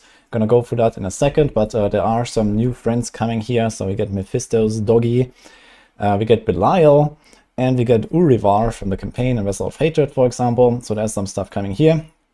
Then there's like a bunch of like leveling changes, for example, endgame rescaling with the pit, combat updates, tower control changes, and a bunch of class changes. So they have like a new unique, new aspect for every class, and a bunch of like tweaks that they talked about but not really detailed. So here's just some of the keywords they threw out there in terms of what is getting buffed and what is going to be a thing next season. So we'll see exactly how this will play out. But overall, it seems like build variety is going to increase with especially kind of like very underused skills. But if those are actually good enough to really be the meta, we'll see. So we have to look at the patch notes for that. And then again, a lot of stuff that has not been mentioned yet. That is kind of why I have mixed feelings about this. But overall, I gotta say, what they have shown us, I think was pretty good. It's just that a lot of stuff that they didn't talk about and that they didn't say and that they are probably not changing makes me a bit sad with like, it's, yeah, kind of like business as usual, let's say. You know, we had Season 7, lots of power creep and lots of kind of like fundamental game issues that have not been addressed and that will continue to not be addressed is kind of like my short verdict here. But let's go into the details.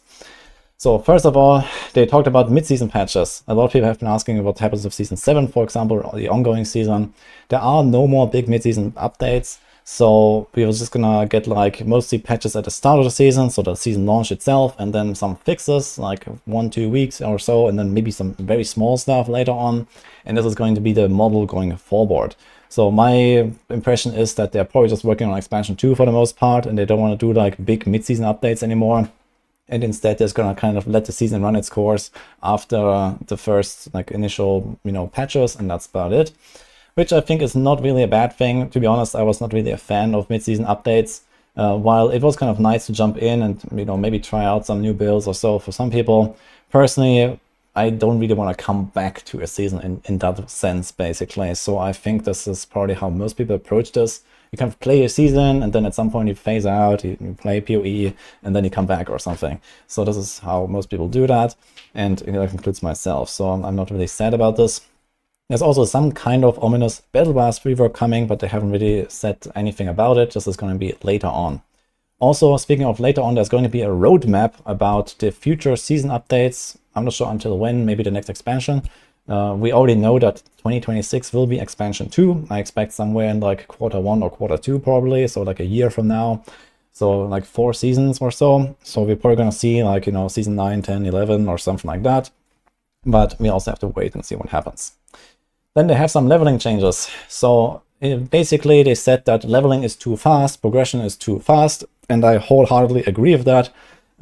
We have seen this in Season 7, like getting to Torment 4 was really easy for anyone who really tried on at least a half decent build. And in fact, they actually showed some numbers. For example, they said that 50% of all players ended up in Torment 4, where, you know, initially this was supposed to be some pretty high-end stuff, and they said they actually want more like 10% of people to end up there. So they are making endgame much harder and Torment 4 much harder to reach.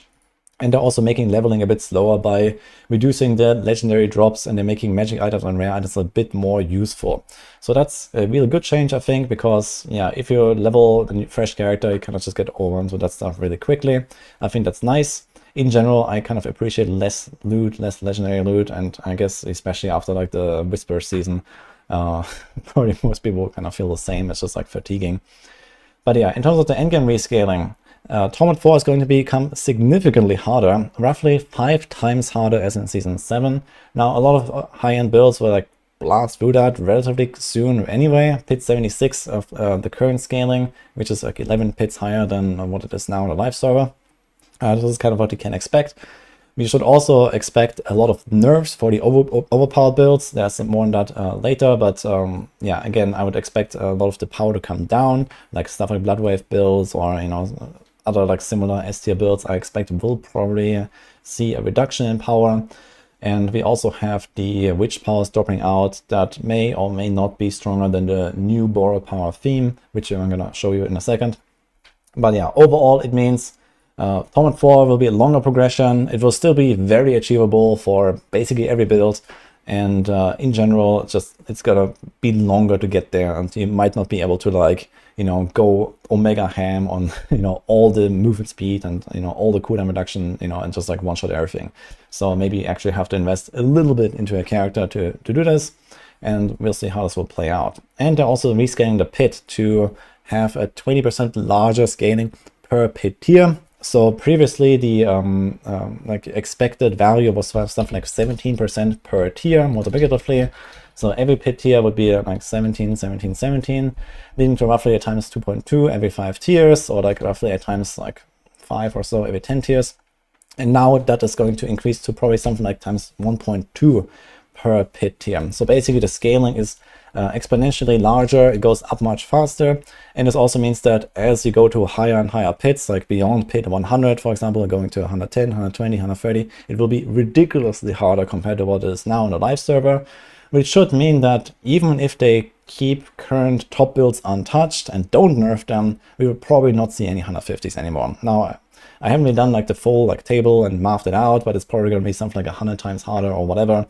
You know, exponential scaling is pretty rough. And in that case, we're probably not going to see anyone do 150s at least. And in general, it also means that it might even be a lot of builds that will not be able to finish their glyphs to level 100 anymore, for example. But again, we'll see. Maybe there's going to be some other balance updates here. But overall, this is what we can expect. So endgame is getting harder when it comes talking about the pit. Torment 4 is getting harder, and the bosses are getting harder. So there are some updates here to the bosses. We have some screenshots of this as well. So we have Belial here, as I said.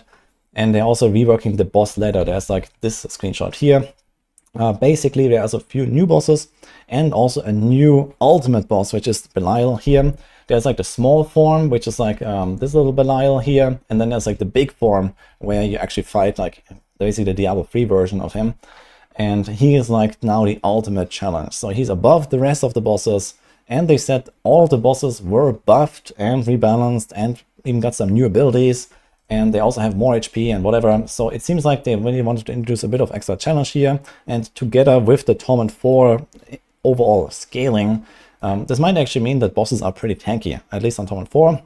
Now you'll still be able to do this on like, you know, lower torments and just blast through them. And eventually you're going to make a build that is probably strong enough to just like destroy them anyway. But it will take a little bit longer to get there. So that's what you can expect here. And yeah, basically the way this works is that now instead of doing a boss rota with a party where everyone spawns the boss and brings the materials, you instead get these keys to access the chest after you kill the boss. So I'm not sure if I have a screenshot of that, but yeah, here's this. So you kill the boss first, you can try it for free, kind of like Lilith, doesn't have an entry cost. And you can decide, you know, do you want to actually attempt it until you kill it, for example, and then you get the chest and you have to pay the cost after the kill. So that's like a relatively good change, I guess. They want to incentivize people to kind of like challenge themselves and try out if they can actually do those bosses, for example, so you can practice them as much as you want and these kind of things. So I think that's kind of nice. It's like a, you know, like a little bit of like, you know, incentive to try and go in instead of just like making a character so powerful to one-shot them. Realistically, I expect most people will probably just one-tap them anyway. If not on Torment 4, then on Torment 3. and it's going to be kind of like, you know, decent enough loot. So this is how I expect this to go. But it's cool to see that they are actually trying a little bit to make something of those bosses. We'll see how this will play out in practice. We'll be able to test this on the PTR. Also, it will reduce a little bit of the bloat of the materials, for example. So we have the layer keys now. You can also like, convert Stygian stones into any of those materials. They can stack higher, and yeah, a bunch of other little things here. And the way that this Belial thing works is that when you defeat one of the bosses, Belial can pop up. It's like a low chance, and then he can double the loot that you get. So you get kind of like a freebie times 2 sometimes. And this Belial then drops the pieces for the big Belial fight. So you kind of have to like do the other bosses. Belial pops up, you kill him, you get the Protea's husks, and then you can do the big fight. And the big fight is special in the way that it allows you to choose the rewards from any of the other bosses, and there's a guaranteed ancestral, and it just has better loot basically. It doesn't seem like there's like any exclusive rewards here. It's just like more loot and better rewards or something like that for this Belial fight. Slightly disappointing, I guess, but who knows? Maybe the new uniques will actually go to Belial, for example, or maybe they will be distributed among the other bosses that didn't really say that. So yeah, this is what you can expect here. Some other general updates. So they said, for example, they kept ultimate scaling. So I was talking about like nerfing builds, for example, in general. Bloodwave is an example, like Cataclysm is an example. Like in general, Season 7 was full of crazy ultimate skill builds. Death Trap as well, for example. So they're capping this to plus 200% maximum now. And they talked about incidental crowd control. Now, what I mean here is that these are mostly like triggered crowd controls, like Worldly Fortune Temper, Fist of Fate, and these kind of things. And they talk about specifically Fist of Fate and said that I think it basically loses its crowd control effect. They didn't talk about Worldly Fortune, but I do expect that to be nuked as well. At least I hope it will be. And they effectively just want crowd control to be more of an like active choice than just like you trigger them all the time from like random stuff, which I think is a good thing. Now that being said, they did not talk about any compensation for classes that really rely on crowd control, which is basically everything on Rogue. So I do expect RIP Rogue, to be honest. So we'll see.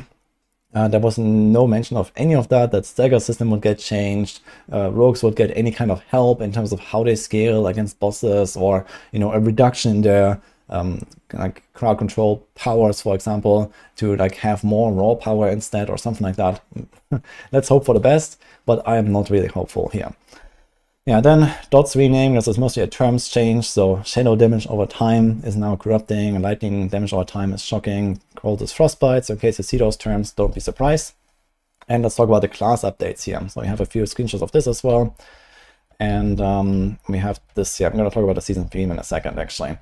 So the class updates start here. We get a new unique and aspect for every class. For the Barbs, they'll get some insane Mighty Throw stuff where you're gonna one-tap everything basically. So you can do like some Giga Mighty Throw that's, you know, once in a while, just kind of like one-shots everything. That seems kind of wild, and the clickbait will be crazy, that's for sure. Whirlwind is getting buffed, and Double Swing. In general, they said that they want to move away a little bit from Barbs just being completely based on like Earthquakes and Twisters, which is also something that I really disliked as well ever since Season 4. So I'm quite happy to see that we might be seeing a bit of a return to actual core skills. Let's see if there's going to be enough. Not too hopeful, but maybe. Then we have the Druid here. Druid is getting some really cool stuff actually. They're getting a new helm that is similar to the Tempest Roar or the Vasili's Prayer, like the wolf or the bear helm. They get a human helm now, and this one is cracked. From the looks of it. So you'll be able to have 3 different key passives as a druid when you use this helm, as long as you're in human form and you trigger a bunch of stuff. So maybe they're even going to sell their first microtransaction for druids now as well, since you finally have a chance to play a human form druid. So that's kind of cool. They just kind of showed off some little action here, but basically you see these buffs here. So I think these are like the 3 different key passives or so that are active, or like these buffs from the helm. And then like stuff goes crazy, so you get like everything basically, Perfect Storm, Earth and Might, and whatever you choose. So I think that's going to be very fun to try to experiment with that. Then we have the Necros. So I did talk about Bloodwave being too OP. This is already kind of covered here. and I guess it's still going to remain relatively strong unless they like specifically nerfing that even further. And then Bloodlands is getting like especially a big single target buff. Minions is getting some buffs with this new weapon, this aspect here. Mostly like an Army of the Dead related thing. So you're gonna have like these popcorn skellies that go boom and then do damage, and then you have Army of the Dead as like a huge burst cooldown where everything just kind of explodes around you and you shoot these souls out. So that sounds like it could be pretty fun. Not really for me, but maybe the minion enjoyers will love this. Then we have the rogues. They get poison trap stuff mostly, and also yeah, poison trap versus death trap and scoundrel's ladder, so mostly trap stuff here. Rogue is overall in a really good spot anyway. I think they have lots of different options that are really good for late game, but poison trap was always something that was just nothing. And it looks like there might be some kind of viable poison trap build here with those new gloves and this new aspect. Especially the gloves, they could make it pretty interesting. So I'm definitely going to be cooking here and see what we can come up with. But poison trap is something that I tried a long time ago, back in season 0 actually, and it never really got anywhere. And whenever I tried it again, it was still really underwhelming. Dot builds in general are pretty underwhelming in most cases, so we'll see. But maybe they're also going to buff it in case it is too weak here, but they just showed us off a little bit. Could be pretty fun. Then we have the Zorgs. Now, they didn't talk about like any of the fundamental problems and fundamental weakness of Zorg, besides that they said that Zorg is kind of where they want classes to be, and they acknowledge that Zorg is a little bit weak, but they want kind of everyone to be there. But outside of that, they didn't really talk much about what happens to the Zorg, besides showing off this ice shard stuff here in this new aspect. So they're getting a new helm that may or may not be better than a Shaco or a Perdition helm. But this is what you get. Personally, I'm quite excited for ice shards. I was actually thinking about making one in season 7 already, but then I didn't. But maybe with this helm I'm gonna make one in season 8. And you're gonna shoot like some kind of like multi-shot ice shard here. So this is what this looks like. Kind of cool. And maybe it's gonna be good enough. They did not actually show what cracking energy and meteor changes are, so we just hope for the best here, I guess. Then you have the Spiritborn. Spiritborn is getting a pretty interesting Rushing Claw aspect and a new Stormfeather amulet that effectively recreates Righteous Fire in Diablo 4. So if you know Path of Exile, we have like a screenshot here. You have this huge fire, like tornado or like whirling stuff around you. Basically, as you pick up feathers, it kind of grows and gets more powerful. So this is what this does. And this may be, at least like speed farming wise, pretty good if you get to the point where you can actually kind of kill everything in Torment 4 of this. We'll see. And this Rushing Claw thing does sound pretty interesting as well. So you kind of like incentivize to stack a lot of charges of Rushing Claw and then kind of like, you know, time it and position yourself in a way where you just like do like one insane Rushing Claw through a pack and everything just kind of melts or so. But it's not like Toxic Scum build, for example, which is like Rushing Claw back and forth. So yeah. This is what this looks like here. Overall, I think interesting class changes. They kind of looked at the right stuff that was underutilized, but we'll see if like this stuff is actually going to be like better than the existing builds. So, you know, we have to see the patch notes, we have to see the PTR, but usually new stuff is kind of good or will be buffed at least. Now let's talk about the season theme real quick. I showed this briefly earlier. So there is actually a relatively cool season theme, which is like this stuff here. It is related to this boss rework. So there's gonna be these so-called apparition incursions. They kind of like pop up everywhere on the world map. It's not like a full zone takeover like we had with Hell Tides or Vampire Tides, whatever. But instead you get kind of like these little events, and then there's like a bunch of bosses spawning, and at the end there's like a Belial popping up. And then this Belial can, I think, also give you the mats for the big Belial fight. And yeah, you can get these boss powers here. So this is what it looks like. It's like similar to the vampire powers or the witch powers. You have this interface here. You can socket one main power at the top and then 3 modifier powers at the bottom. And every power has either a main effect or a modifier effect depending on where it goes. So 1 and 3. And you can kind of like build your own boss power. And they showed off a few examples here, which is kind of cool actually. So here's, for example, Wandering Death's chest beam. So it kind of just rotates around you like on the world boss. They showed us this Lilith Wind of Hate. So every time you cast, you get like these spikes coming out here. It's not that great on the screenshot, but I guess you get the idea. Duriel's Burrow. So you go like underground. You can actually move around. Urivar's Locked Bombs. There's like explosions everywhere. Gilgas lightning squares. So yeah, they look really cool. I wonder how impactful they will be, but I guess the idea is that they will definitely like change things up a little bit in an interesting way. Looks like another kind of borrow power / power creep season, but at least a pretty fun concept, but nothing really innovative here, unfortunately. So yeah, this is what we got here for the most part, and this pretty much also sums it up with the Campfire chat. Now, as I said at the start, I believe that what they have shown is actually relatively good. I like the boss theme, I like the boss rework, and like the season theme is fun. The new items and the skills that they're trying to buff here is a really good target. I like the leveling changes, the endgame rebalance. I think all of that was kind of needed, but a lot of stuff is also just missing. So I mentioned, for example, stagger mechanics.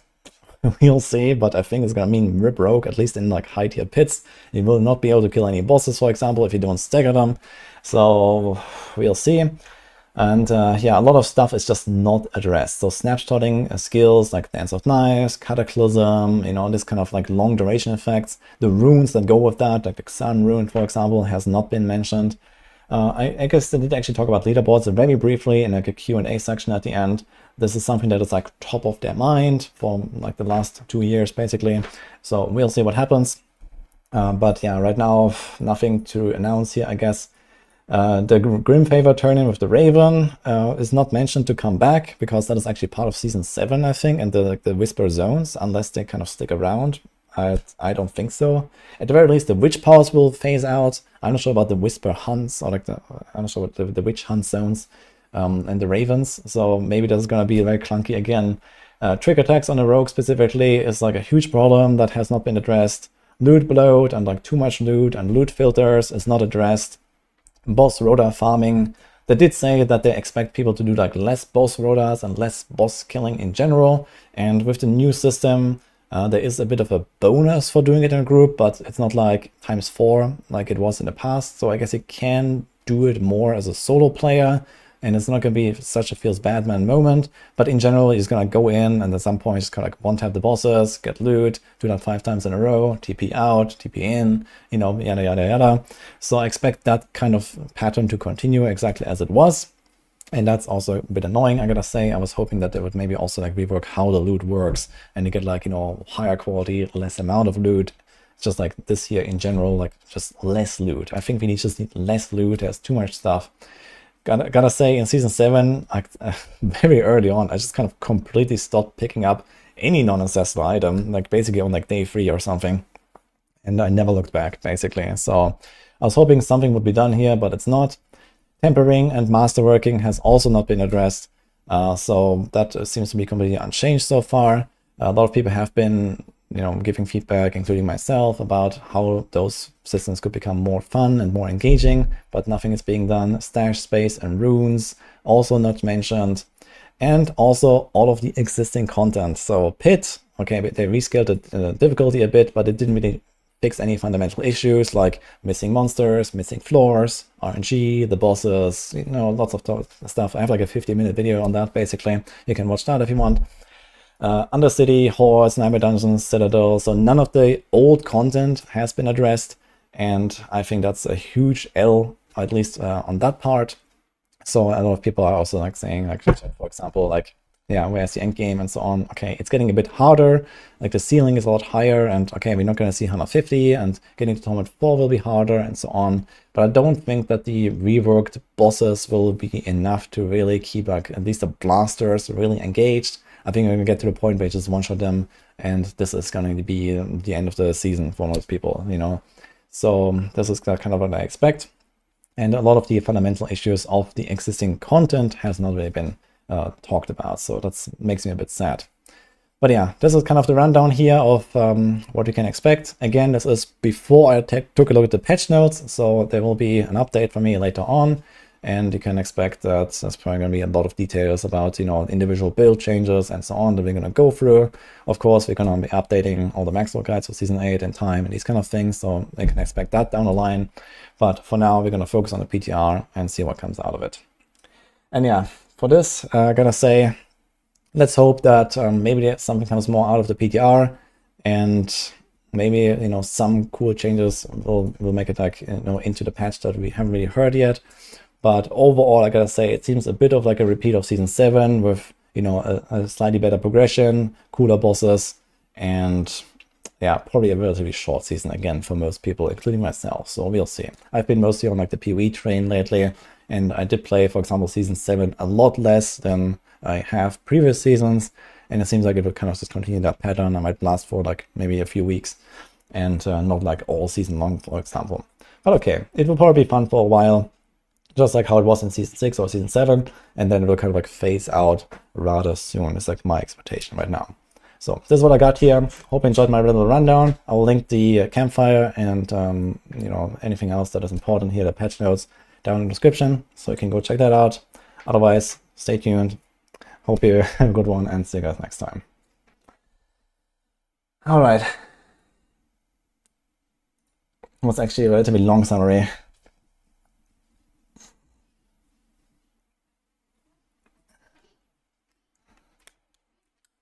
Scissoring. Here you go. Okay, thank you. Then you're going straight to last Epoch. Now for patch notes video. Yeah, patch notes we're gonna do later. So I think you're first gonna listen to the last Epoch stuff. And then we're gonna go with the patch notes later. Rip rogues. Yeah, I expect rip rogues at least. I don't know exactly yet what will happen, but if they don't change Stacker, then I kind of rip rogue. But yeah. We'll see.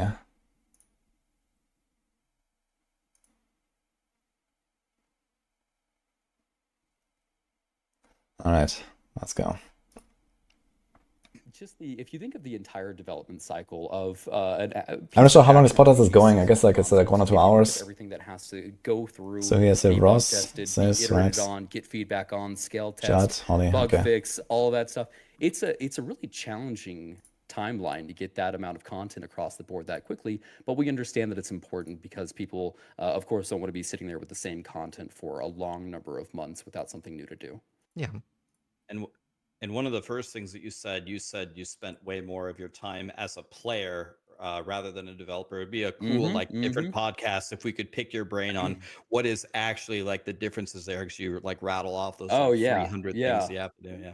Being on the other side is very, very interesting. You know, one of the main reasons I developed or created 11th Hour Games is because, you know, I had been a part of other ARPG communities in the past, and like Ross, we would go with groups of people, and we would say, hey, the game would be so much better if you would implement this thing, and we would provide mock-ups, and you know, we were just dying to get any responses from the developers, and we would be handing over things that, you know, community collaborated, community agreed on would make the game much better, but it would be radio silence. And I really wanted to make a studio, an action RPG that I knew that I could build a team that would constantly listen to community feedback, because nobody knows these games better than the players that are playing these games for hundreds and thousands of hours. Us as developers, we don't have time to play Last Epoch for 1,000 hours in a quarter. Yeah, I met him actually at Gamescom. They're developing it, so it's in studio's best interest to intimately be listening to all of the player feedback. Not Holly. Generally, they know it was Judd and what is the other guy's name? To be done. Maybe not how to approach it all the time, but better what needs to be done for the game to be great. I forgot now. That's pretty true. Very well said. Woody's Santorax.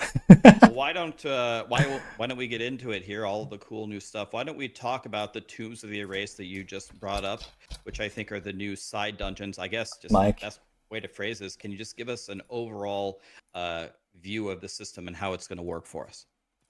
Yeah, I'll do that for you, Rex. No problem. In terms of Tombs of the Erased, you know, with Season 2, we're introducing these new side zones. These are the tombs and cemeteries of the Erased that you might have seen in the trailer. These zones, as Judd mentioned, use our new procedural generation system, so each layout there is unique. That's something we've not been able to do before, and we're really keen to deploy elsewhere in future as well. These zones are the main entry point to interact with all of the new endgame systems and content that's coming for Season 2. So we have a new endgame faction to progress through, the Woven, and a Weaver tree that allows you to influence the monolith, both in terms of its rewards and its encounters. The theming for this season is based on the Weaver, which we've only alluded to previously through things like the Weaver's Will lore text. She's a big old spider titan who's trying to shape the the world into her own version, and she's busy gathering and experimenting with souls from raised timelines as a source of memories to shape this new world. So the new woven echoes that you'll be exploring are based on these weird experiments by the Weaver, and we'll talk more about these shortly. So to summarize all of that, the start of the journey through the new endgame content really begins when you start exploring these tombs and cemetery side zones. And did you say there's a tree connected to it, so we get an endgame tree? Is that what I'm hearing? Yes, the Weaver tree. You know, you'll be familiar with systems like this where you can, you can adjust the monolith and modify certain aspects of it. So these are I love endgame stuff. These are in monoliths. Will they be like separate, like islands or blocks that appear, or will they be inside existing monoliths? And like, how often are we going to see them? So both tombs and cemeteries are in the monolith specifically. Tombs spawn inside echoes, roughly about 50% of the time, although there are some ways to influence that. Cemeteries are rarer, and they spawn as a passive echo type, where completing the cemetery is the objective for that particular echo. Okay. So how do you complete them? And like, so is it like a full clear? Is there a boss? Do you have to do objectives? Do I have to pull levers? How long do these things take? Wait. When you go, Holly. Yeah, there's a boss. They're a bit smaller than a regular echo, but the layout's quite different using procedural generation. But it's just a case of getting to the boss. You don't have any levers to press or secondary objectives. Definitely don't have to full clear them. Yeah, in terms of length, they're fairly short. Tombs are slightly smaller than the cemeteries, and you can complete them, in about a minute or so. It really depends on how fast you kill the boss. If you're lower DPS, it'll take a bit longer. There are some specific woven echoes later on that utilize larger versions of tombs, but we'll get to that. Well, okay. So how balanced is it that like a lot of min-maxers especially will like end up skipping things? Like, what's the rewards going to be like? Yeah, so we do think that exploring this content is going to be rewarding enough or enticing for most players. I think in terms of players that are just skipping content, you're trying to get to empowered monoliths as fast as possible before interacting with anything. It's always going to be tough to make additions to the end game that those players are happy to pause and delay for. But in terms of the specific rewards, both zones have the chance to spawn treasure rooms with chests and caches, and as mentioned, the bosses, the unique bosses for each, they drop their own unique items as well. You'll also start finding woven echoes as items when you progress through these. And both of these zones are the main location where you pick up memory amber. This is the currency that you gain and spend in various ways to progress through the ranks of the woven faction. In terms of memory amber, both zones have cocoons in them that when you destroy them, that releases a soul, and then that soul seeks a nearby enemy and empowers it. Those enemies gain a modifier, they gain more health and damage, and then they drop more memory amber on top of that. The memory amber ties closely in with all of the various reward systems in Tombs and in the faction as a whole. And I guess I'll pass it over to Holly, who'll talk about some systems that we haven't introduced so far, the idle enchantment system. Okay. Yes. So when you get to the end of a tomb or cemetery, you'll be able to enchant an idol, specifically a class-specific idol, so one of the ones that takes up 3 or 4 slots in the idol inventory, and that adds a random affix to it from a new pool, and also gives it an amount of Weaver's Touch. Weaver's Touch is like Weaver's Will, but for idols instead of uniques, and it'll upgrade that extra affix it's added and also have a chance to add a new one, so you'll be able to get up to 4 affixes on your class-specific idols now. And the 3rd and 4th affix are from a new pool of affixes, so ones that haven't appeared in idols before, and like regular affixes, but unlike other idol affixes. Here's the patterns for later, by the way. 7 tiers, so you can they can upgrade with the Weaver's Touch system. Emote only Wow. shot. Uh-oh. That's going to be kind of OP. That one wasn't in the trailer. That sounds incredible, because before all the time we were just running around just picking up these idols, and now we're going to actually be like enchanting them. It's almost like when I talked to Zizra on the previous podcast about Interesting. PoE, about how much he likes the lab, it's like using like the divine font at the lab to like upgrade your gems, but this time we're doing it with idols. And then did you say you add like Weaver's Will on it, so then you go play and the idols power up even further after that? Did I hear that right? Yes. Also, So it's just like Weaver's Will in that aspect. okay. But with Weaver's Will, it's permanent. Once the item has that, it's locked. Whereas with idols, you can take them back to a tomb or cemetery and effectively respec them as if you're enchanting them from scratch. But that costs memory amber. So I can keep re-rolling the same one. So if I found like a best in slot idol, I can like keep rolling it until it's perfect. Yes, it's just time. Awesome. Because we wanted to have this extra aspect and extra affixes on idols, but we didn't want to drastically increase the amount of RNG required to get a perfect idol, which it would be if you had to randomize 4 affixes instead of 2. Yeah. Yeah. Yeah, and with the tombs, cemeteries, and the bigger versions of tombs, they all have a different amount of times that you can enchant the idols as well. The tombs that you encounter most frequently, you just get one. You get one. Yeah. Okay. Awesome.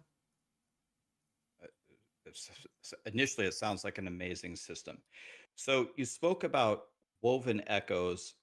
What exactly are those, and how are those different from the regular echoes that we've experienced before? So woven echoes are basically the closest comparison is unique maps in Path of Exile. They are bits of the Weaver's new world, crafted out of the memories of the souls of the erased, and they drop as items, normally in tombs and cemeteries, but you can get them elsewhere as well from possessed enemies. And at the end of a Cemetery of the Raised is an altar to the Weaver, and you can go there and slot your woven echoes into the timeline, and then you can run them like regular echoes, and some of them will have effects on other echoes around them, and they'll have new content like new bosses or new types of encounter. Wait a minute, just very quick. Is it the entire patch Awesome. notes? Am I missing anything? Chat of us. Yeah, This can I thing? trade this Or is with there other more? players? Not It's not the patch currently. notes, right? So with the way the Just the bazaar new is set stuff. up, it's very much intended for Where's the rest? items that aren't Here. identical to each other. Like Oh. Okay, place never mind. comparisons Okay, that's there runes. at So the if you end. have 2 runes of discovery, those are identical. And so if we had loads of listings on the bazaar, Yeah, I'm gonna go with for them runes of later. discovery, that wouldn't make a lot of sense. Whereas if you've got loads of different, even versions of a unique, those are going to have different roles, different amounts of LP. So it does make sense for them to show up here. Woven Echoes don't have roles on them. We did consider it, but in the end we decided to make them easy to organize in the inventory, and that meant that each copy would have to be identical. Can you gift them to friends if they're like you're playing together and stuff like that? No, it's just like crafting materials, but you can run them with your friends like other echoes. Okay. And are multiple people able to use like the reward, or is that just like the one person? Yes, it normally drops for everyone. Oh, okay. Very cool. And you were speaking about the new faction, the Woven. Is that something you choose, so it's at odds with the other mechanics? Or is it like Forgotten Knights where you fight Aberoth and it's separate? It's like Forgotten Knights. So the way we split it up is we've got item factions and endgame factions. Item factions are Merchant's Guild and Circle of Fortune. You pick one of the 2 and you don't get access to the other. Whereas endgame factions, you just get all of them. Okay. And how do you progress it? You collect Memory Amber, which drops from enemies in tombs, it drops from possessed enemies, and you also progress by spending Memory Amber. It's like Favor in that respect. Awesome. Okay, so yeah, everyone's going to be progressing the woven. It's not going to be like something exclusive, and you'll be playing SSF or Trip. Okay. It's pretty core to customizing endgames, so we want everyone to have access to it. Makes perfect sense. I saw in the trailer you said champion enemies and new affixes. Can you tell us more about what those are or what we'll be experiencing? Yes, so champion enemies are basically they're like mini bosses and rare enemies crossed together. So they're more powerful enemies that are based on existing enemy types, but they have new abilities and they have an extra random modifier which adds a random ability to them. And then they always drop an item with a champion affix. That goes in the sealed slot, but there are quite powerful effects there, like +1 maximum companion, or piercing additional enemies with multi-shot, things like that. And because they're sealed, that means that you can never get these on legendary items, which allows us to put a little bit more power budget into them. Ah, okay, cool. Can you get exalted stats on these as well? Yes, but because they're sealed, you can't change them afterwards, so you have to get them to drop exalted. Okay. So, And sorry, go ahead. even if they're exalted, I cannot merge this with a legendary potential no matter what, right? Yes, because they're sealed, and the Cool. sealed affix is never taken into account for making legendaries. Very cool. Sorry, Rex, go ahead. No, yeah. From a design aspect, it sounds like from what I'm hearing, these champion affixes that are going to be on these items are just super powerful. Is this something where you envision, like design-wise, how many of our item slots do you think people are going to want, like with these champion affixes? Like, is it going to be like a 1 or 2 kind of thing, or are people going to be farming to try to get full champion affixes on all pieces of gear for all builds? So they're quite build specific. So firstly, some of them are more generic, but generally there are only going to be a few that are applicable to your build, and each affix only drops for 1 slot. So even if you want those champion affixes for your build, it's not going to take over all your itemization. It's just going to be those slots you're farming. Very cool. Seems good. And there's new bosses and Uber Aberoth as well. Can you talk a little bit about that? And with Uber Aberoth in particular, there's going to be 2 difficulties now, right? There's going to be normal Aberoth and Uber Aberoth. What's the difficulty levels on the 2 Aberoth fights, basically? So Uber Aberoth is quite a lot harder. We have made some changes to base Aberoth, so it's not quite as difficult as it was back in 1.1 of the event patch. But Uber Aberoth is I'm just definitely a listening. level above that. Some of it's just numbers changes, but there are mechanical changes as well. Like extra things will show up in the fight. I don't want to spoil all of it, but it's definitely harder. Cool. And what about the other bosses? Like, are they Uber Aberoth level or? So most woven echoes, because you're putting them into your timeline like regular echoes, they do scale with corruption. They do scale with your other monolith mods. So the difficulty of those will be variable. If you put them in at low corruption, almost certainly be easier than Aberoth, but you can put them in at any corruption, and because that scales infinitely, they can potentially be harder. Awesome. Cool. I guess we'll move on and talk about should we do crafting? Well, actually, are there any special unique rewards from Uber Aberoth that are different than a normal one? Yes, so all the new endgame bosses we're adding through Woven Echoes do have new unique drops. Uber Aberoth has 2 that only drop from him, and you have to kill Uber Aberoth to get those. Unless you're MG, in which case you can buy them, but it's not the same. It's not the same. So You don't have the same sense of accomplishment attached to it. Does Uber Aberoth still drop some items from the normal pool as well? Yes. Yeah. Okay. It's regular Aberoth loot and then more on top of that. Okay. Let's do some more crafting. Some of these unique yeah, real quick. On the Uber Aberoth drops, you said he had 2 unique drops. Are these going to be like godly things? Are these going to be like mage blood or headhunter things where we've got to have these? These going to be like pinnacle items? They're definitely chase uniques. They're not quite headhunter level in terms of how they modify the way you play the game, but they're definitely very powerful and things that you will want to chase and get for your characters. Can they drop with legendary potential? Yes. Awesome. God, that's going to be fun. Okay, let's move on to crafting, as Ziz said, and something that, if I may speak from the community, I've heard it a million times, is something you guys do very well. So, endgame set crafting. So, you shatter set items to get set shards. I saw it from the video, but how exactly, what do we do with these shards? How does this help us? This one still me? Yes. Okay. These they mostly work like regular shards. You craft them onto your items, and then they guys only? get the This is boring. they get set affixes. So set Well, affixes have. I have a they lot of come with interesting knowledge to share though right now, from the and I want to original blast set last item. Epoch and I want to Not race all hold of them, first, because so that it's good to would listen to this right that now. would explain the tooltip. And I'm just checking some But stuff they meanwhile. also count as the item from that set. So if you have a Velachia's Storm Crown and you shatter that and you get the Velachia's Storm Crown shards, you then put that onto a helmet. The helmet becomes Velachia's Storm Crown Reforged. It has this extra set affix and it counts as Velachia's Storm Crown for the purpose of getting the set bonus. So you can equip it with Yeah, that is staff, kind of nuts. or So it actually works the way I thought. an exalted staff that has the equivalent affix there. So that's basically People competing are tired with from the Campfire. Javelin.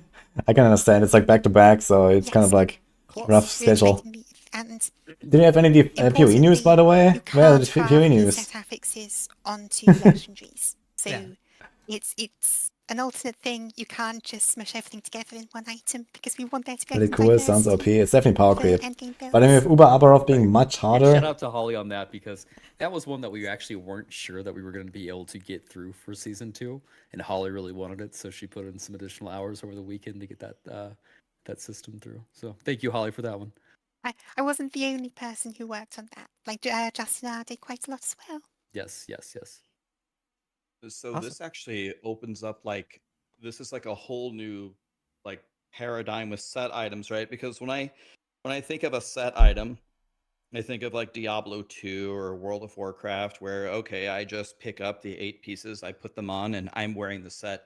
But now you're saying you can shatter it for the set affixes, apply it to other items with different stats, and now it becomes. But it's going to be a counting towards replacement set of like items. legendary, Now it's for like example, right? You can't have legendary another with set bonus, I layer of guess. the itemization where you're trying to somehow figure out if there's a really powerful set bonus for your build and how you could craft it into your items if the set item itself is not powerful, right? Yeah. Correct. Wow. Wow. So Wow. go ahead, sorry, I thought you finished. The issue we had with set items for a long time, and the reason we couldn't just buff them to fix them, because a big part of the problem was that they were too weak. But the underlying problem was that they were dead-end items. They're items where once you get it, you have The that set will item, seal. you can get better rolls, Ah. but essentially that slot's done now for your build. Okay, And that's a very nice kind of side grade dangerous thing. for the item system, especially because these are taking up multiple slots for each set. And compare this to unique items where you can get legendary potential. So even once you've got it, it's not a dead end. There's still itemization to go. So with set items, we wanted a way to get those set bonuses and the core of these set items and allow players to use them in a way that doesn't make that slot a dead end. I mean, that's actually a pretty brilliant solution, because that's been like the age-old discussion about set items where, okay, you find it and you have it and the progression is done. But also, it also solves the problem of, okay, if you want to put set items in the game, well, how exactly would you balance it? If you make them godly, then they're just best in slot items. And if you make them suck, then They're never sets used. are a meme. But now that you shatter them and now that you can craft them into other items, it almost like solves that. I don't know, man. I'm very impressed with that solution. I never thought of that. I never thought of that ever. Not that I'm a smart person. I'm kind of dumb, but I don't know if I would have got there. That seems pretty smart to me, actually. That's good. That's very cool. That's good. Mechanically, set items are very interesting. They're cool to chase. They're like unique in terms of character, and we really wanted to be able to have set items in the game. But for years and years, we were just very timid to add additional ones because, again, the problem that we're calling out here, where they're either best in slot or you just don't want them whatsoever. So yeah, this is exciting for us, and then hopefully we'll be able to start developing more set items because the system now exists. And yeah, I don't know if we mentioned, but these types of crafting rewards are, they're at the end of specific woven echoes. So you complete a woven echo, specific woven echo, and you get the ability to shatter set items there. Yeah, and there's woven offerings as well, where you take 2 items, you sacrifice one, and you buff the other one. Do you improve it more than it currently is, or is this similar to like a divine feature in Path of Exile 1? Like, how does it work?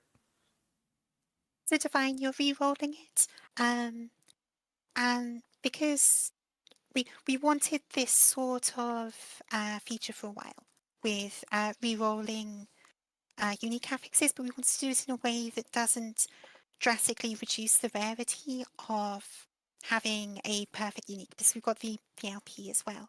And unlike exalted items, uniques don't have an forging potential amount. We couldn't really consume legendary potential for this because the extra affix is almost always going to be better than re-rolling it. So the way Any new the classes? system works is No, there's no new you're classes coming out now. sacrificing another copy of the But they're doing a rework of Sentinel. with equivalent legendary potential or equivalent Weaver's Will plus affixes if it's a Weaver unique. So that means that you're using 2 for 1 rerolled one, and it means that we can still control the rarity of that through the normal drop rates. Awesome. Guys, can you be a bit more respectful? Thank you. Okay. Anything else on that one? Yeah. So, can we move on to a little bit about the new items and like chase uniques and stuff like that? Like, do you want to tease any, show any, talk about any? I'm very all about like chasing things down. Same. I don't know did we bring any tooltips to show? If you guys want to talk to just uniques talk for a about it second, too. maybe I'll message our team and see if we might be able to get like a tooltip or 2. Okay. Yeah, so in terms of season 2, we've got 25, I think, new uniques, and 8 of these are Weaver's Will specific uniques. There are some really powerful ones, things that drop from Uber Aberoth, and they're not random drops in the world. And there are a couple of specific uniques with some cool new effects, things that we haven't done before. Things like redirecting a percentage of damage taken to your minions, things like that. And there are, of course, there's different ways to craft uniques through woven echoes as well. Awesome. Cool. Okay. Well, while we look see if we have any tooltips for any teasers, there I think I saw 3 new crafting materials. I jotted them down here real quickly. Maybe we can just kind of rapid fire through all 3 of them and see how they're going to help us. So, Rune of Weaving transforms a small amount of the remaining Weaver's Will on a unique item to legendary affixes. Is this just a way to like accelerate what the Weaver's Will is giving us, so you don't have to put on a crappy item and play for an hour? Is that what that does? Yes, and that's the main purpose, because obviously with the Weaver expansion, we want to have more Weaver's Will uniques. We want to drop them more frequently from the enemies in tombs and possessed enemies. So we didn't want players to feel like they had to keep equipping all of these items and all their item slots are taken up by these, where they're just working out whether the item's going to be good for them. So a lot of the time, the purpose of the rune is to use it on a fresh Weaver's Will item. And then you can see what affixes it's getting first and decide whether you want to actually equip that and use it up to its full potential. And it's not just Weaver's Will uniques, you can also use it on idols that have been enchanted with Weaver's Touch and see where those go. Awesome. Yeah, so that's definitely how I was feeling with the old Weaver's Will items. So I get a Weaver's Will pair of boots. I know almost always they're going to upgrade into crap that I'm not going to use. And in order to find out, I got to put the boots on and play with them for an hour. And I'm like, this is terrible. I'm just never going to touch Weaver's items again. But now this rune is going to accelerate that so we can actually see what it gets. Okay, we have the Rune of Havoc. It shuffles the tiers of non-sealed affixes on an exalted item with 4 non-sealed affixes the tiers are preserved. They can't be exactly the same. They cannot be used on items with all the same tiers. So if it shuffles the tiers on an exalted item, does that mean, oh, I have movement speed over here, but I have exalted fire resistance or something, and I don't want exalted fire resist. I want exalted movement speed. So you can shuffle it and try to move the exalt to the godly stat. Is that what's happening here? Yes. Yeah. So the item, like if it has two T7s, This change is and really two good. I T5s, wonder how it'll common activate this rune T7s is. and two T5s afterwards. But which affixes those tiers are on will be shuffled around. So yeah, that's the exact purpose. Mostly you've got something like boots that have T7 in one affix, but you want that T7 And then you can to even be like on seal both, away like an and you affix, shuffle it to get it or there. like chaos glyph it into something These better are these are quite after you powerful. change Like the this has tier, a you big know? effect on crafting exalted You can even like items, take and an also crafting exalted all item with an exalted exalted items stat that before you can't even combine them use, you know, with like some the skill you don't Dragonkin have or legendary. something on a chest. So these are relatively rare. They're Then about shuffle as it, rare it as becomes like a tier 2, you seal it away, and then you craft a fresh set or something. So I it's gonna think be it's nice. amazing how these runes are like, yeah, specifically targeting like a lot of pain points that we had. Oh, I find exalts and they're These garbage. runes are I'll about as never common use as Rune them. of So I find Ascendance. Weaver's Will. I'm No not going to put it chance. on to level it up. Okay, so it's Now- relatively now I'll uncommon. actually interact with Okay. these things. It's great. So you don't have to like, Last you one, know, Rune of get a like a Redemption, and then I full think we got stash some of goodies in like the chat here. dummy items. Rune of Redemption randomly changes the exalted affixes on an item into different affixes, so it doesn't change the tiers of the affixes. So if you get like a double exalt or something, or a triple exalt, and just hit all the garbage exalts, bam, Rune of Redemption. You try to hit the miracle stats, right? Exactly it. So often you get these item shops that feel hype because they got lots of exalted affixes, but That's Epoch is definitely worth buying. It comes out with a one's new health season in a regen, month. one's fire res, And just jump in, try it out now. that can be what you're looking for with some builds. Often I have like it's not, 500 hours, it's and pretty good. being able to have the chance to reroll that is it's good. It's not quite as powerful as Rune of Havoc in terms of getting exactly what exalted affixes you want, but it can have a higher upside because with Rune of Havoc, you've got to craft on the affix you want, sometimes use a Rune of Removal and risk losing the exalted affix in the first place to make room for the affix you want, whereas with this, you can just roll into it with one rune. Perfect. Awesome. Yeah. And the other cool thing about Rune of Havoc is that's the one method that you can get exalted affixes of affixes that you can't normally get, things like experimental affixes or the new set affixes as well. Yeah, it's the only way to get exalted set affixes. So, I have all the images you sent ready to pop up as well, so I can show them on stream.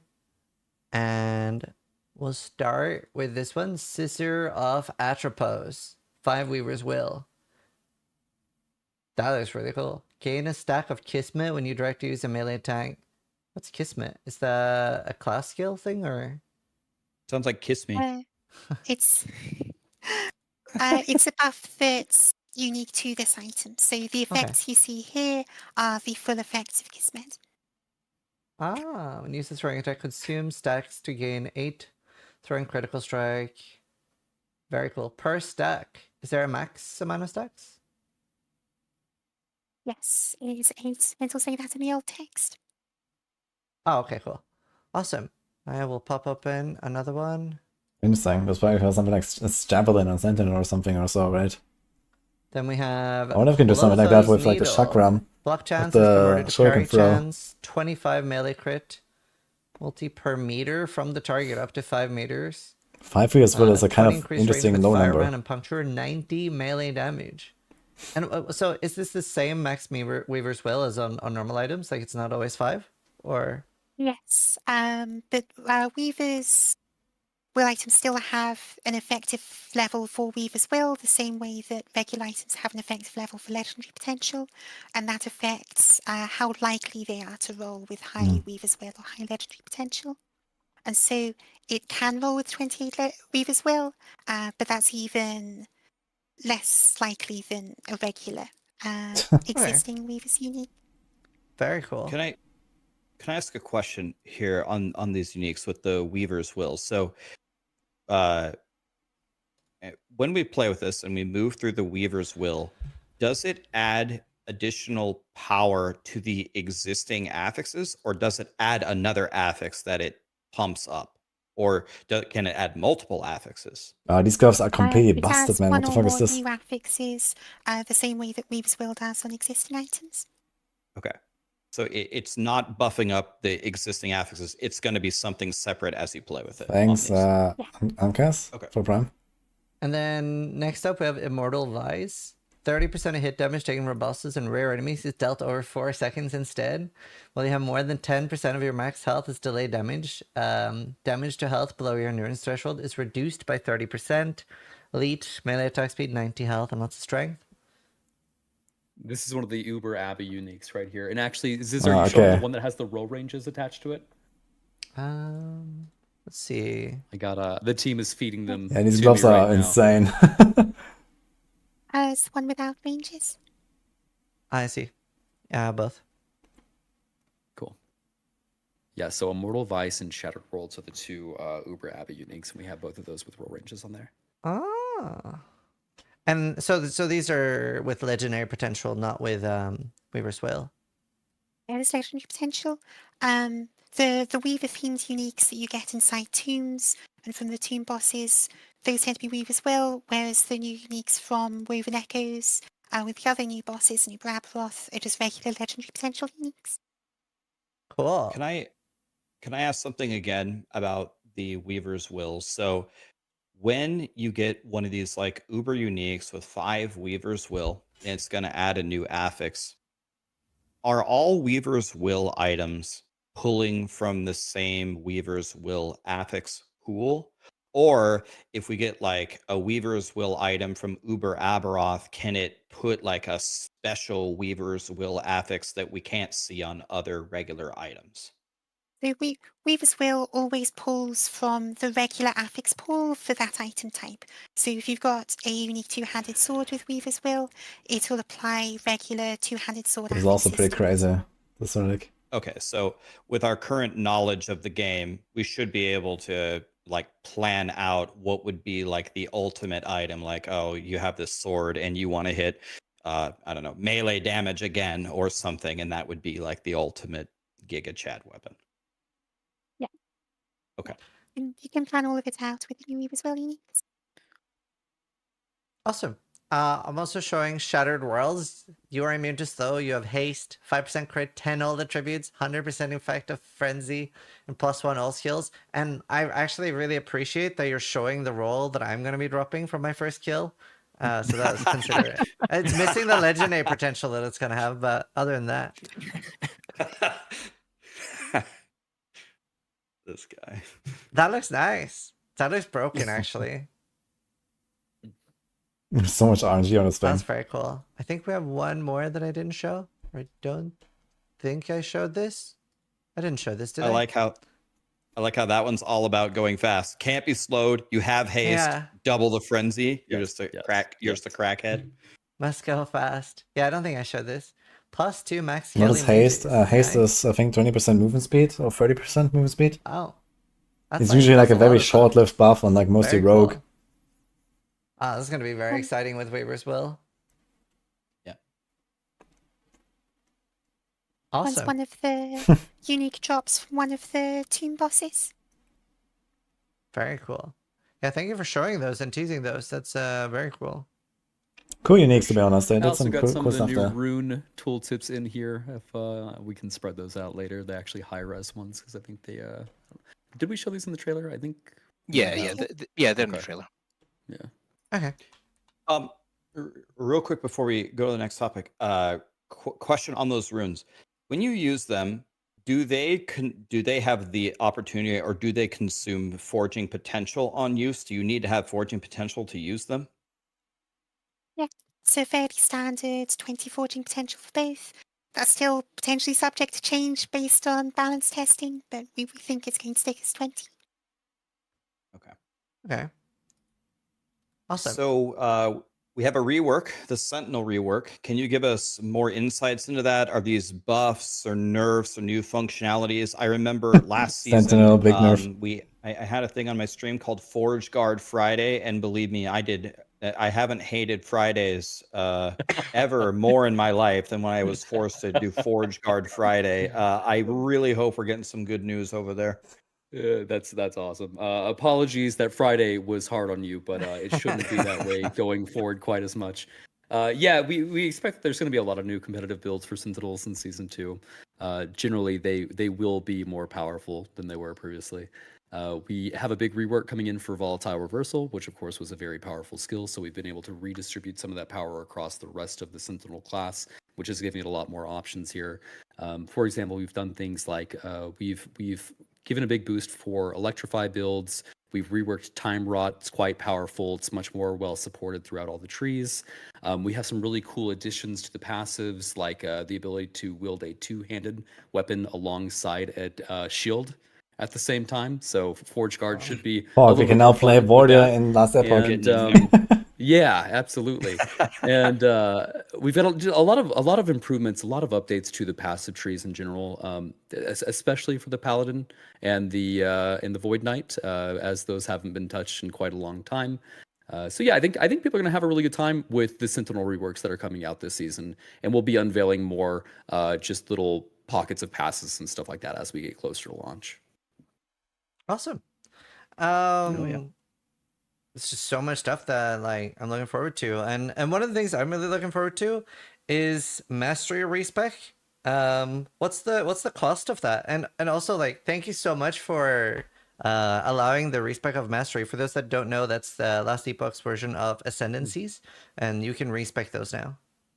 Yeah, we were stubborn about changing this for quite a long time. We're the diehard ARPG fan base that's like, once you get a class, you're absolutely that character, and you can't change. You have to reroll a character. We finally gave way. It is a good user experience boost for people that don't want to be spending a significant amount of time rerolling characters. So I think it is going to be very healthy for the game. In terms for the cost associated with this, it's fairly reasonable. I don't have the exact numbers in front of me. Ross or Holly, if you guys have any exact numbers here, we can share. But reasonable once you get to late 80s, 90s, and stuff like that, ramps pretty significantly. But if you're a user experimenting with different masteries, you're not going to have a hard time swapping to something else if you decide that you've gone the wrong route. Yeah, the last respec I did, I was level 85, and I think it was 500,000 gold. Early on, it is very cheap though. You should have enough gold initially. Yeah. Cool. Yeah, it goes up quite a bit after level 80. But it scales with the level. It's just gold. That's our stubbornness coming through, just at later levels. I don't mind that it costs a lot. I just want to be able to do it. Got to put your foot down Absolutely. at some point, Absolutely. right? Okay, I saw that you guys are giving us some new inventory tabs. That's amazing. And I thought I heard you say at the very beginning, you said something about crafting things going like not being in our inventory. Is there something there? Yeah, we've actually made a big update where when you pick up crafting materials, they will now automatically go to your crafting inventory, getting them out of your inventory panel and not having to transfer them before they go away. I will say that this is a massive quality of life feel. It's probably one of my it's such a simple change, but it's probably one of my very favorite things coming out with Season 2. That paired with the different stash tabs, you're just not having to do inventory management nearly as frequently as you had to previously, and it feels very good, especially if you're playing on gamepad like I play, because my wrists are all screwed up from playing these for thousands and thousands of hours. It's massive. Yes. Wow. So I remember that was maybe one of the first Reddit posts I ever put on last Epoch when I started playing. I was like, can we please, just to clarify, we're talking about the little vacuum button that we press all the time. It just it says transfer, and then it goes into the crafting. That now is completely bypassed. It is an option, so for those of you that really like pressing the transfer button, I know there's a lot of you. You can still do it, but for everybody else, they can go to the settings and check on, and it'll just go immediately to the crafting inventory. Yeah, you can Beautiful. also you can opt out of certain things for that. So if you want rare crafting materials to always read them and make sure that you're understanding they're going in, you can exclude them from automatically being stashed, which is helpful. Ah. Awesome. Or keys or wave and echoes, but you can stash all of them if you want, and it'll show the little tooltips up on the top left of the screen that it does when you manually click the store button. So you do get that extra notification of what you're picking up. Cool. Beautiful. Another thing that's being added is portal charms, which bypasses the dungeon, goes directly to the boss for like Jolera and stuff like that. Is this a one-time use or something I unlock and then I can just skip the dungeon? They are consumable items. Yep, and we're adding a couple different portal charms. We know the one that people are going to be the most excited about is the one that allows you to just skip directly to the boss on use. Rarity-wise, they're about as rare as a Rune of Ascendance, but we also have a key vendor inside of Majelka where you can trade 3 of the different dungeon keys and then get a portal charm from that. So yeah, for people that are looking to skip the dungeon and are doing things like farming keys and stuff like that, you should have them fairly readily available. Yeah. And do you need the key and the charm, or do you only need the charm? You need the Yeah, you need charm. both. Awesome. So I know tons of people are going to be super excited about the WASD beta support. A lot of people play that way. It's a massive thing. So I'm going to follow it up with a very, very pivotal question. So you guys got to be very careful with this answer here.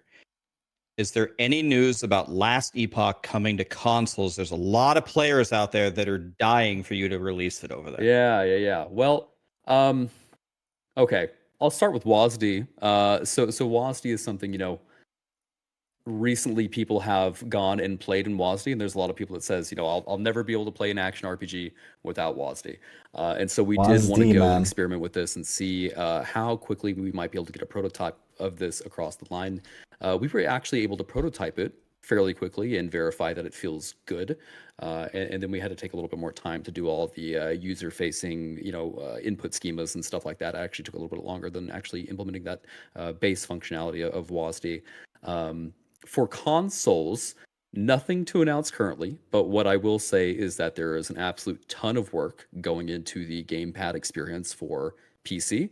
Lots and lots and lots of updates coming to UI, gamepad targeting, things of that nature. Lots coming with Season 2, but that's just the beginning. We have ramped up that pipeline significantly. So gamepad experience is going to be really solid in Ellie.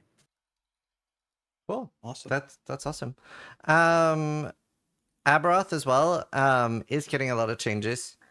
Is the base version a lot nerfed, and like is the goal here to just make like the first version more accessible to people? Tell me a little bit about that. Yeah, it's base Aberoth is being nerfed a little bit. On top of that, the power ceiling is rising just slightly with the addition of idle enchantments and a number of buffs to existing classes and skills. So base Aberoth, we want that to be something that an engaged player can pursue and get to. Now, Uber Aberoth is going to definitely be a chase kill for anybody that's really hardcore into the game. Oh, actually, is there any like race or anything for the Uber Aberoth? If Scissorin wants to make one. Oh. Okay. We can maybe do that. All right, let's talk. Yeah, let's see if we can do that. It'd be fun. All right. Well, kind of kept this one short and sweet because there's going to be a whole month of these podcasts going on. We're doing one a week, right? And the next one, I believe, is going to be with Gazzy. So I assume all of those uniques that we saw in there about the minion stuff, I'm sure he's going to dissect them in tremendous detail. I think I speak on behalf of the community where we're just glad to see EHG and Last Epoch are back. I consider this a wonderful update. It's clear that you guys, as you said, we're not sitting around twiddling your thumbs. Coming out April 2nd. And follow Zizrin everywhere. We're here on Zizrin's channel. He's on all social media. And I don't know. I had an amazing time here, guys. Do you have anything else, Zizrin, you wanted to throw out there before we? I do, yeah. Make sure you follow Rax everywhere as well. He's also amazing. Together, we're completely smurfed. The Blue Man Group, here we The are. Blue Man Group. Love it, guys. Absolute pleasure. Appreciate you guys having us on. Always a good time talking. Awesome. Thanks so much for doing this, and hopefully we'll do more talks in the future. All right, guys. See you in game April 2nd. Cheers. Bye. All right.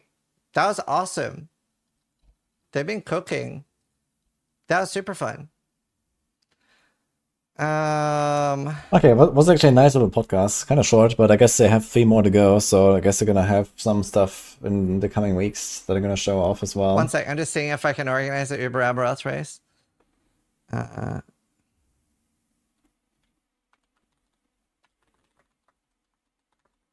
Uber Aberoth, let's go.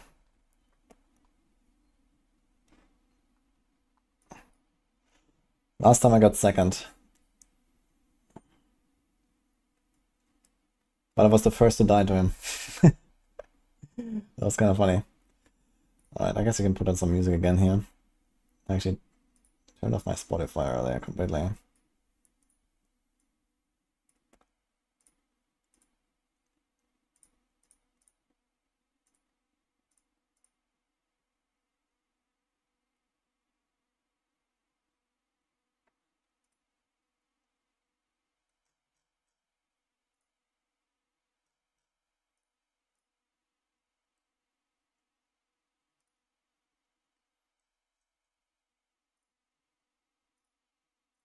Okay.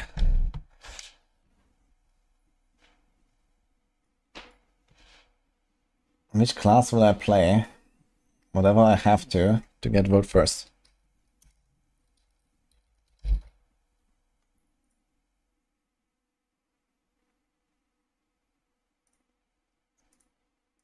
we're going back to the default section, guys.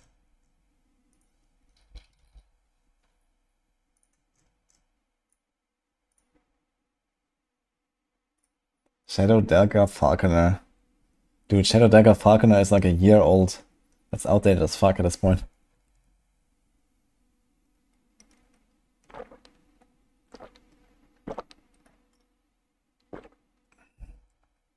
Did I have a DC dev or something in the late 90s? No, I didn't have a DC dev actually. That was back in season 2 in Diablo 4. I had a DC dev at like 98 or something. Or 93, I think. Anything Falconer seems like it's still gonna be OP. Really? They still haven't nerfed him?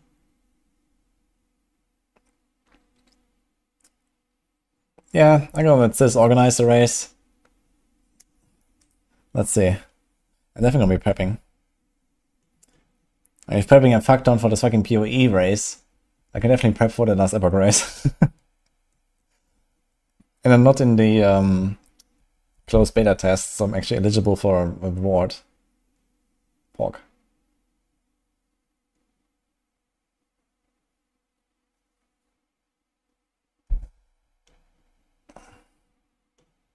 $150 Yeah, I played quite a bit, especially in season 0.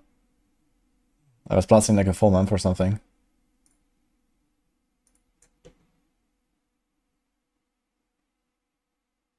Need to make the people on. I mean, for the season 0 race, or was it season 1 race? Yeah, the beta realm people were obviously not allowed because they already knew like everything and so on.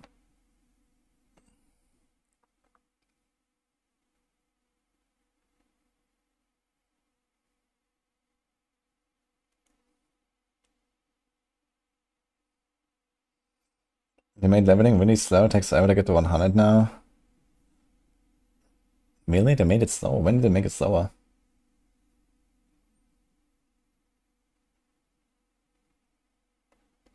What do you do in 450 hours? I don't know. I mean, like one character, like all the way, is like roughly 100 hours or so in last Epoch.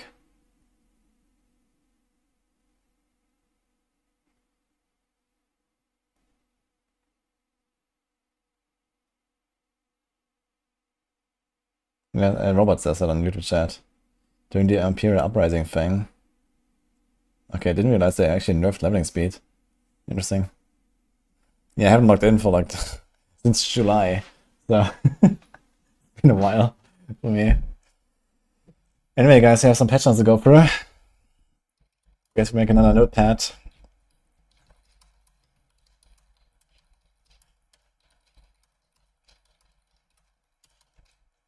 Let's do this.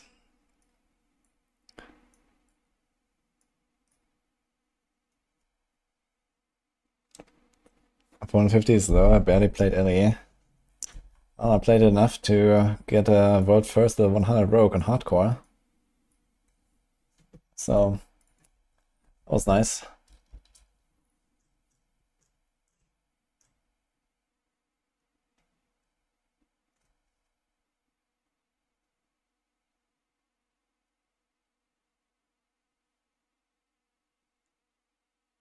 Lizard is jumping into discussion.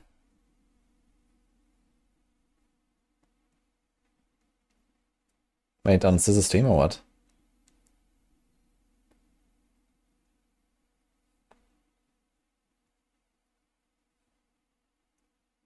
Falconer never counts. Okay then. I think you have to extend your nickname, by the way, now. D4 and PoE2 good underscore PoE1 bad Lamau. How does LE fit into the equation here?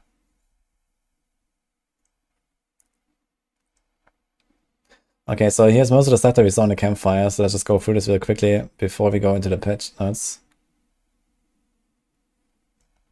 It's basically just what I showed off in the stream. They actually have all of the powers listed out here. So maybe you should start with those. Let's get a bit of an idea of what's going on here. Wandering Death's Chest Beam. Ashava's Poison Breath.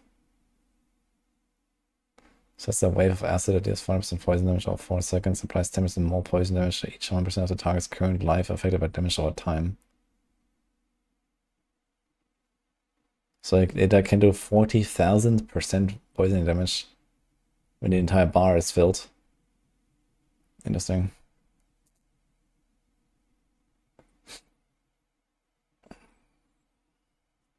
Once per activation, damaging enemy of your main boss power also applies 45% poison damage to it.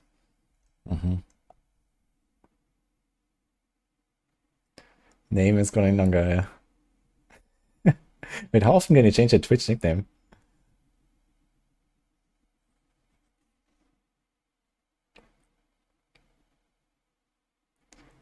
When you gain access primary resource, spawn a piece of ore. After 2.5 seconds, the piece of ore explodes. You can spawn up to 3 pieces of ore.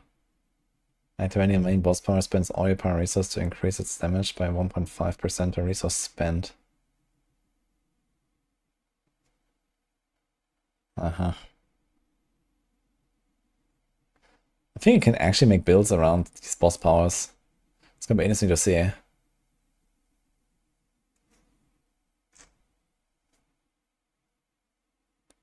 Was there an aspect or unique that applies all the poison out at once? Yeah, it's the mythic weapon. Alex Talons. Casting basically applies. I wonder if they're gonna also add more pit bosses like this or something. Like they have all these extra bosses they're making now. I wonder if they're gonna just nuke them all again. Casting basically applies 200% sparking damage over 4 seconds. Oh, this is like an old tooltip. What did they call it? Shocking damage, right? The lightning damage over time. Gain 5% movement speed, increased by 0.5 for each almost cooldown reduction you have, up to a maximum of 11. That's like giga random. And also shit. Okay. Beastmaster's training.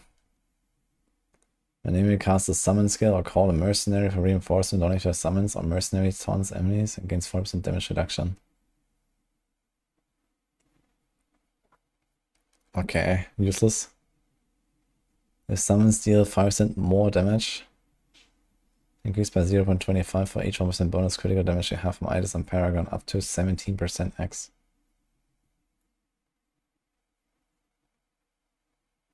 Yeah, so this is kind of weird here. For example, this actually gives you just like a stat, right? It's like a modifier, and you would think it would modify the boss power that you have as the main power, but instead it actually just gives you damage.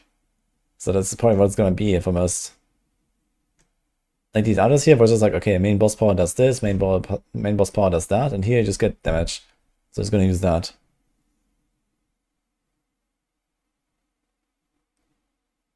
A Forge Guard weapon mini is still a thing? I have no idea. I've never played Forge Guard.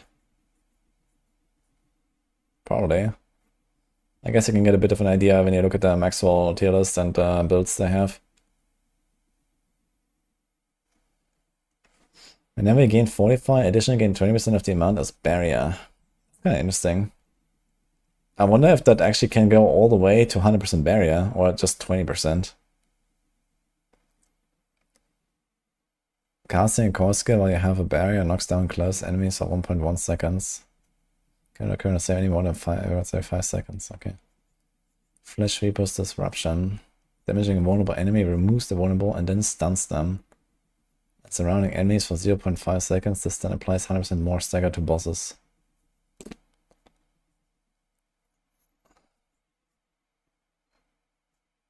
What the hell?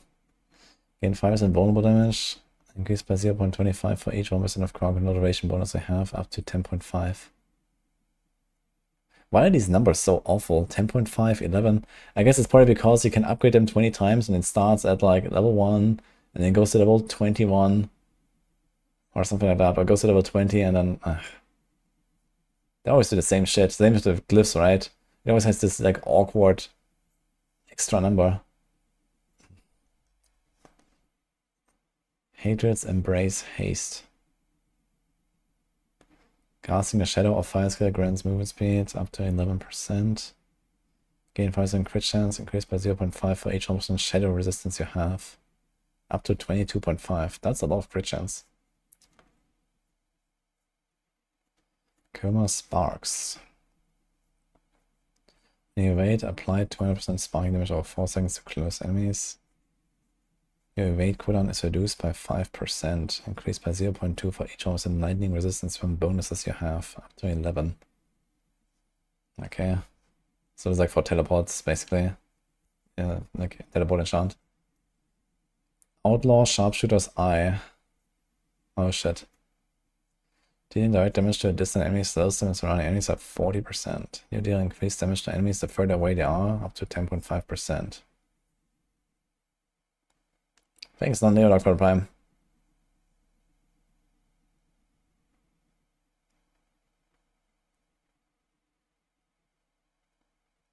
The Monolith grind remind you of the Ender's Paragon grind in D3. Yeah, it's quite a grind to get to 100 in the last epoch. Especially if you play COF, you kind of just like stop gear progression at like 95. And then it's just actually grinding. On the other hand, it didn't take too long to get to 100 from there. Like another 10 hours or something. Or 20. Cinerat's Flames. Using mobility skill, burns close enemies. Okay, modifier, gain 5% increased damage to all elements. For each 1% of an element's resistance from bonus, gain 0.2% increased damage to that element up to 15.5%. Okay, it's just another multi.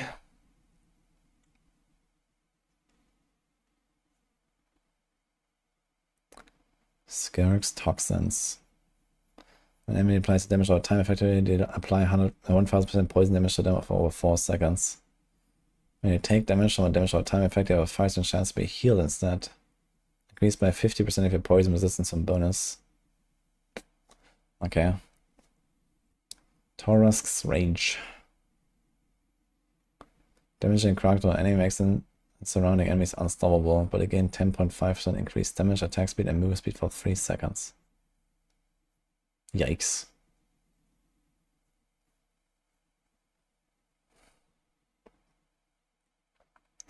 Gain 5% attack speed, increased by 0.25 for each 1% damage to crowd control enemies you have. Okay. So there's like a 15% damage buff for elements, and then there's a 22.5% crit buff. That already seems kind of cracked. Okay, here's like Torment 1 or higher. Belial's Crystal Decoy. When you cast an agility, Defensive armor cover skill. Spawn a crystal that taunts enemies and explodes after 3 seconds, dealing 600% shadow damage. Activating a main boss power. Fierce nearby enemies for 0.25 seconds and deals 50% shadow damage to them. Okay. Fear, huh? Lilith's Wind of Fate. Okay, we saw this. Hitting an enemy with a main boss power creates an inert blister clone with 10% of the maximum life for 15 seconds.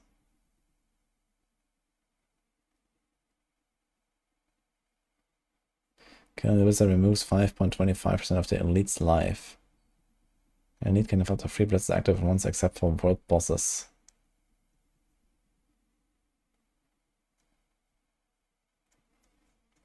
Wow.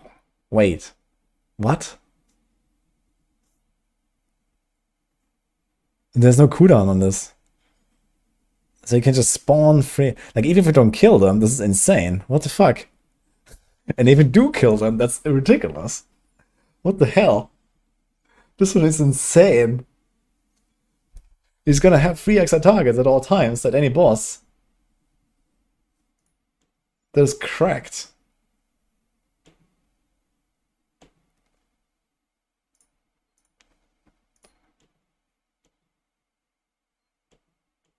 Okay.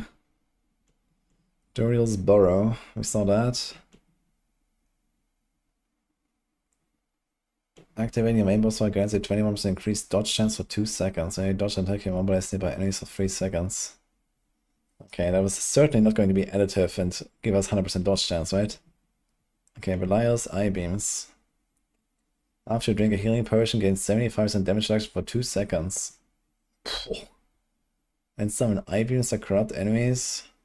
Then your healing potion becomes disabled for 5 seconds. You may drink a healing potion at full health. Activating a main boss fight grants unbreakable stealth for 2 seconds. You do 11% increase all power damage while stealthed. Okay.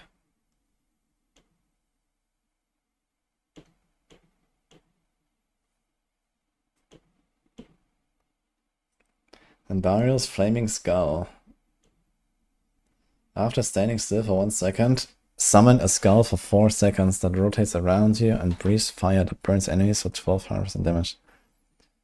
Burning enemies takes 21% more damage from your damage or time effects. So 5 seconds after activating your main boss power, all your other attacks burn enemies for 1800% damage.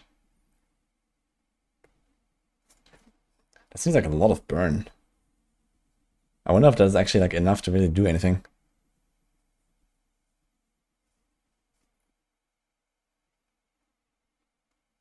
He actually updated the fucking name. D4LE PoE2 PoE2 good, PoE1 bad, lol. Wasn't it Lamau?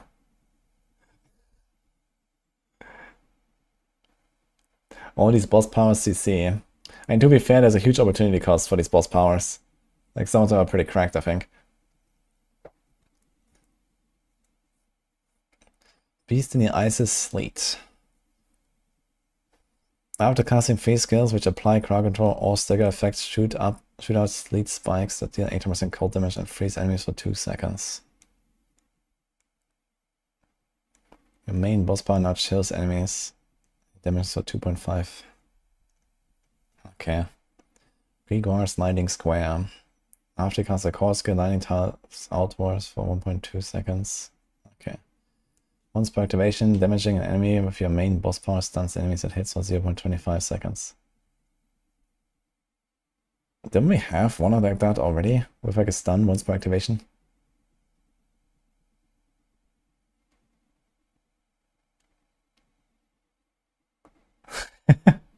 Time for another name change.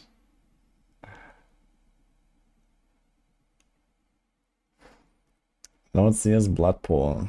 After you damage the enemy, spawn a pool of blood that deals 400% bleeding damage per second over 4 seconds. Modifier activating a main boss power heals you for 5.5% of maximum life over 3 seconds. Yikes. Okay. Varshan's Lifesteal. Every time you lose 25% of your maximum life, attach a leeching beam to the attacker, which restores 10% of your maximum life and deals 1200% corrupting damage. Modifier activating a main boss power inflicts nearby enemies with 200% corrupting damage over 2 seconds. Okay. Urivars lob the bombs. You saw that.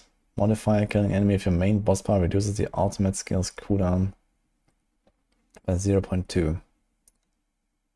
Killing an enemy with your main boss power reduces the ultimate skill cooldown by 0.2 seconds. Okay, so maybe something for like 9 minutes of farm or so. Harbinger of Hatred's Volley. After damaging a vulnerable enemy, shoot piercing projectiles that last 1.3 seconds, dealing 4% fire damage and applying vulnerable. This will increase damage to vulnerable enemies. Modifier, casting basic skill while at maximum resource spends it all to make all nearby enemies vulnerable. Activating a main boss power grants 11% increased vulnerable damage for 5 seconds. Now here's a funny thing, you just don't play with a base skill. And you don't care. You just get 11% vuln damage. Okay. Interesting. Alright, so you get 22.5% attack speed, you get 11% vuln damage, and you get 15.5% elemental damage. No, not 22.5% attack speed, it's 22.5% crit. So let's say that's like, I don't know, 15% DPS. And then 11% DPS, and then 15.5% DPS. So it's basically like a 50% DPS buff that you get from like 3 modifier powers, and then some random carrier as a main power that probably does nothing. So that's kind of like the baseline. It's like a 50% power boost or so.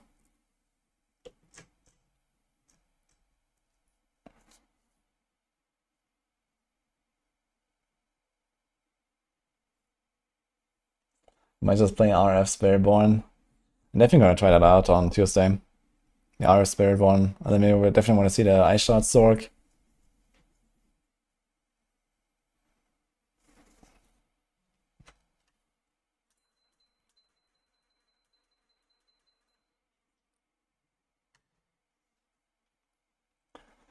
People back my endgame harder stuff to just rearrange stuff, increasing health and damage by a little bit. I mean, to be honest, it does get a lot harder in next patch. So it's probably like nerfing some of the OP stuff. Either from like, you know, the crowd control changes, the ultimate changes. Torment is like 5 times, like Torment 4 is 5 times harder. The bosses are additionally harder. So I think you will feel it. But yeah, I mean, no rework of the content, that's oof. You want Ice Shards ability to be 360 AoE? I mean, you basically have that though, with the Ice Shards enchant, no? When you press Frost Nova.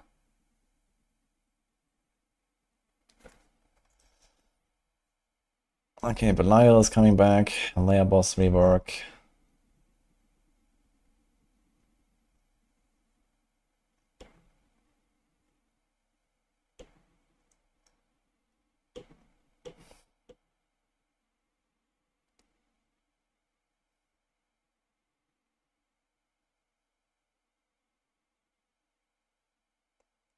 Okay, anything else that changed here from what they said?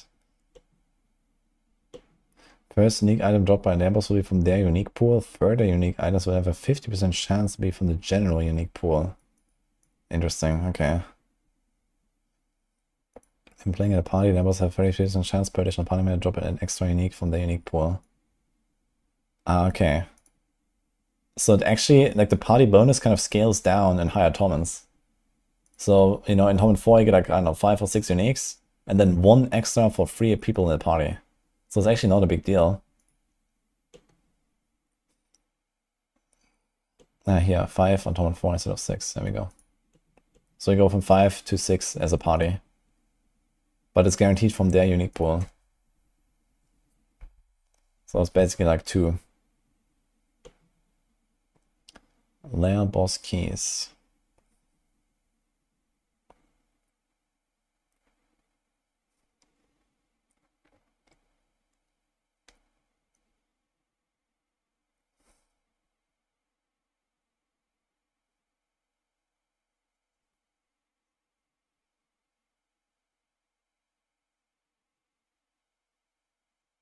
Okay.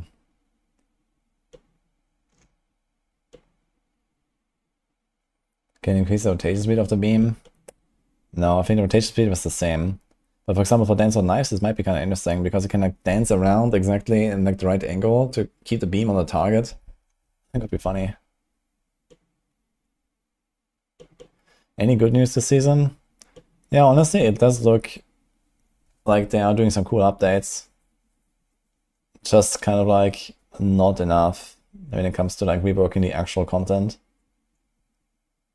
But everything they are adding and changing, it seems good at least. So they're kind of on the right path.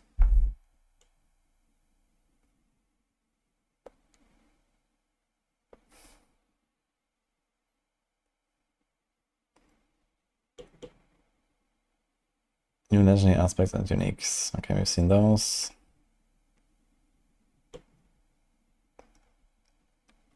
I was thinking a little bit more what we're going to do here, but the poison trap cooking is going to be interesting. And rushing claw, I'm going to check that out as well. So you can either guaranteed crit or guaranteed overpower. I wonder if you actually want to go for exactly this here to get the overpower. Crit is easy. Overpower is not. But overpower might be...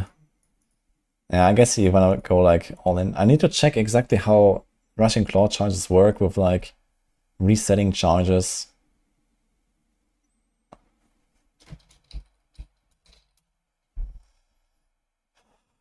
If you just go for a cooldown reduction, for example.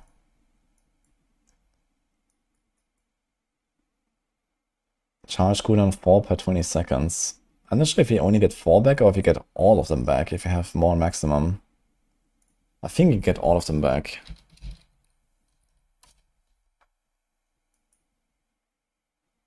Yeah, 7 per 20 seconds.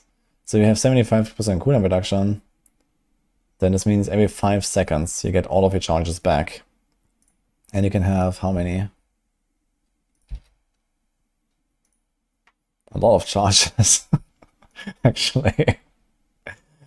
A lot of charges.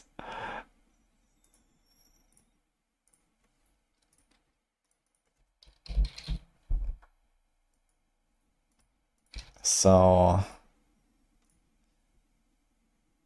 34 charges every 5 seconds. So you do 34 strikes times 2.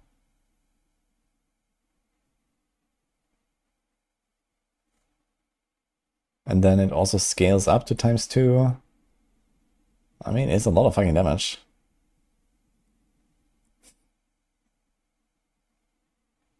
Now here, I'm not sure if it consumes, if it refills all charges, or if it refills 4 charges. The question is, will this actually proc every single time? Like every single charge will proc this? Can we even generate that many ferocity charges? Probably not. Although maybe. Gain 1 stack of ferocity whenever you kill an enemy or damage a boss. So since we hit multiple times, we should also get multiple ferocity charges, which should allow us to just kind of perma rushing claw on the boss. And then we're back to like this weird sappy, spammy playstyle, which I don't want to do. I guess I have to see how the mechanics work exactly.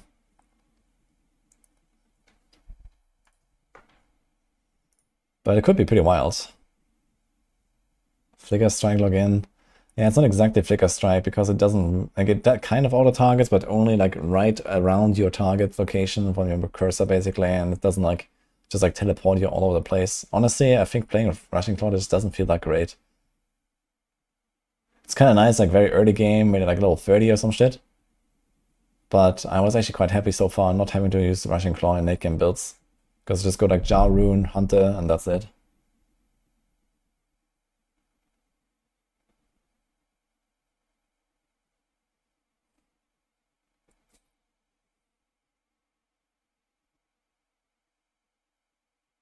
It's more than moving at big corporation pace. Most of the progress is in 2 steps forward, half a step back at best.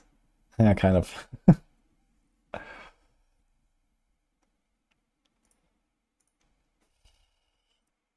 And this could be interesting as well. RF. Pick up a Storm Feather. So the easiest way to do this is to just use the Soar boots. And then spawn feathers with Soar. And then use the aspect that connects the feathers. Although you don't really have to pick that out that often. It lasts 8 seconds. Every 5 additional storm pit has a pig and intensifies the storm, but not refreshing its duration. Oh, never mind. Okay, so you kind of want to spawn a lot. That's actually a lot of feathers you have to do. 5 additional feathers.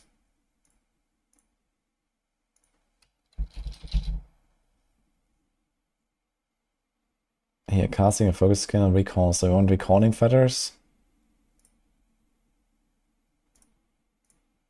And then you want the soul boots.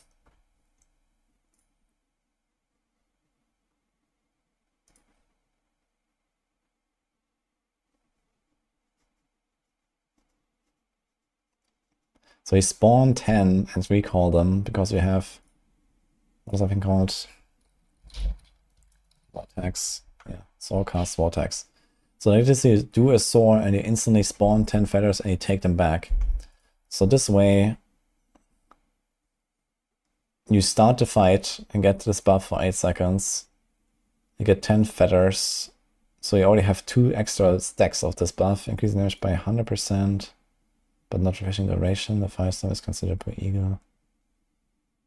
Wait, is there no cap or what? Oh, there's no cap, I think. Interesting.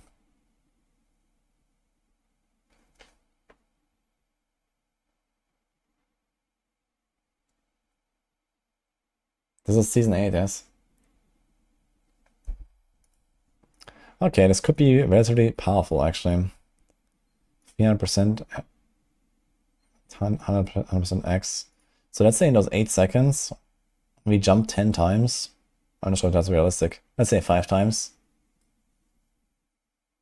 Spawning 50 feathers, getting a times 1000 boost, times 1000% boost. So this becomes 3000% fire damage every 0.5 seconds. So it's like 6000% fire damage. Which does sound like quite a lot, actually. I think this could be relatively powerful. And you can buff it with Eagle, Jaguar, and Stormfeather stuff. So you can do Stormfeather Potency, you can do the Stormfeather Glyph, you can do like Potent, Furnace, Acceleration, Brilliance.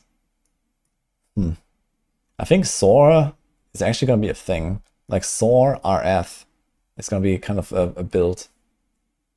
I'm not sure if the feathers themselves will do anything. It sounds like the Firestorm is going to be like way more powerful than the feathers. I'm not sure how much percent weapon damage the feathers have. Not much, I think.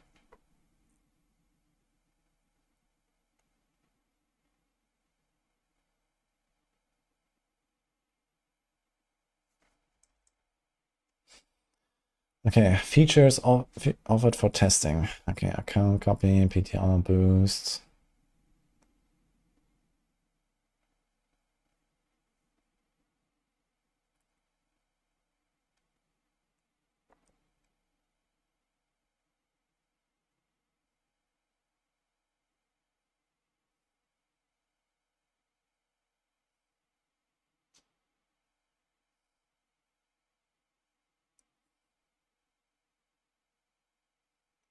I feel like they need to make like a little 1 to 60 a bit more interesting as well. Like at least in the past we had capstones, and when I was powerful enough I could just go capstone and I was in World Tier 4 in like an hour or 2. And then I could actually progress on stuff that mattered. But now I just have to go all the way to level 60 and I can't do anything. I think that's the problem. They should allow us to enter pit and go tournament 1. At any point. If I'm powerful enough, why not? Actually, I'm still floating somewhere as well as.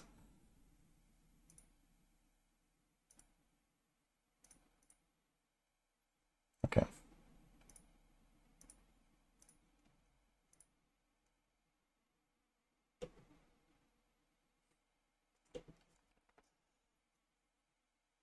You have to grind for users' items. I mean, technically it matters because you level up your character, but it, you know, especially on alts, it feels really bad.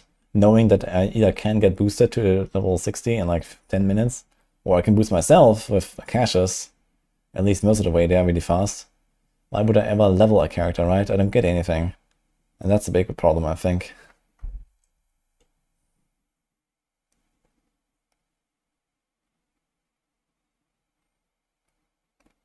Miles return, unique items have been added. So I guess these are the new uniques.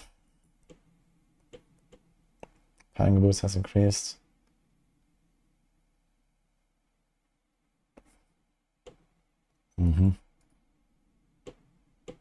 Unique item cache now always drops accessor quality. Legendary item cache now always drops items of accessor quality. Okay.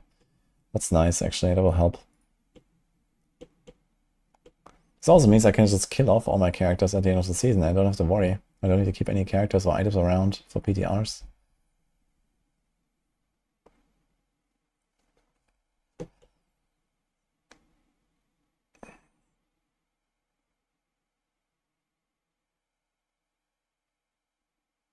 Hope they're gonna like update how many materials you gain, because that kind of sucks.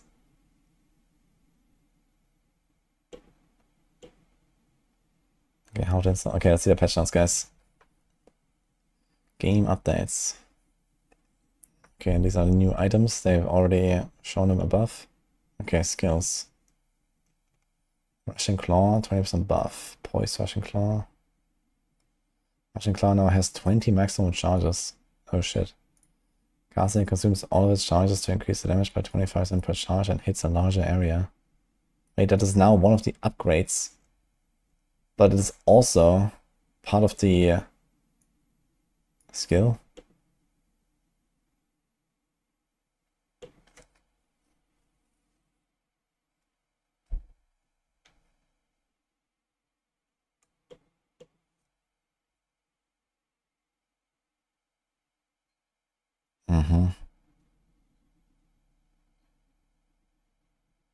Interesting. This might be really good for leveling, actually. You just walk up to a boss and then... I need to try this. Okay, Seeker... Yeah, Seeker Detch. It's a Giga Detch Seeker build with that, actually. Because the bonus was insane. You had like some triple dipping on crit there or something. Or... Make concussive strikes actually utility instead of another multiplier. Poggers. Let's see. Devourer. Aspect of recalling feathers. Aspect of falling feathers. Wild claw. Okay, nice rake buff. Plains power. Oh no. I don't really want to deal with the fucking mystic circles. The Fawns builds already do that.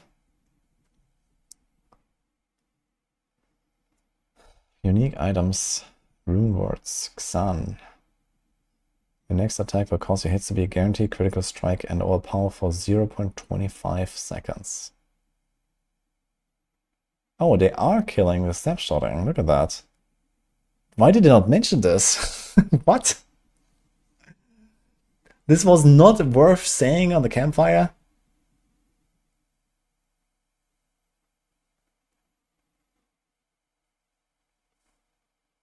You wanted to watch my Board of the LE podcast and it's muted.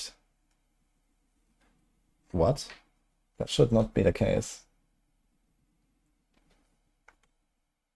My Chrome audio is on the stream, usually. Although maybe it's not on the track for the VOD. Yeah, you're right, it's actually not on the VOD. Yeah, this was like a safety measure in case there's music playing. You can watch it on YouTube though. I think it should be on YouTube.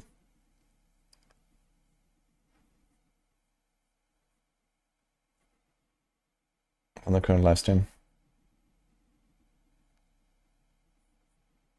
Yeah, I just checked. I actually have the Chrome audio off for the VOD. Yeah, because if there's any kind of music that pops up or whatever, then it's gonna be in the VOD and I can get copyright striked on Twitch, so it's not cool. Alright, Quacks.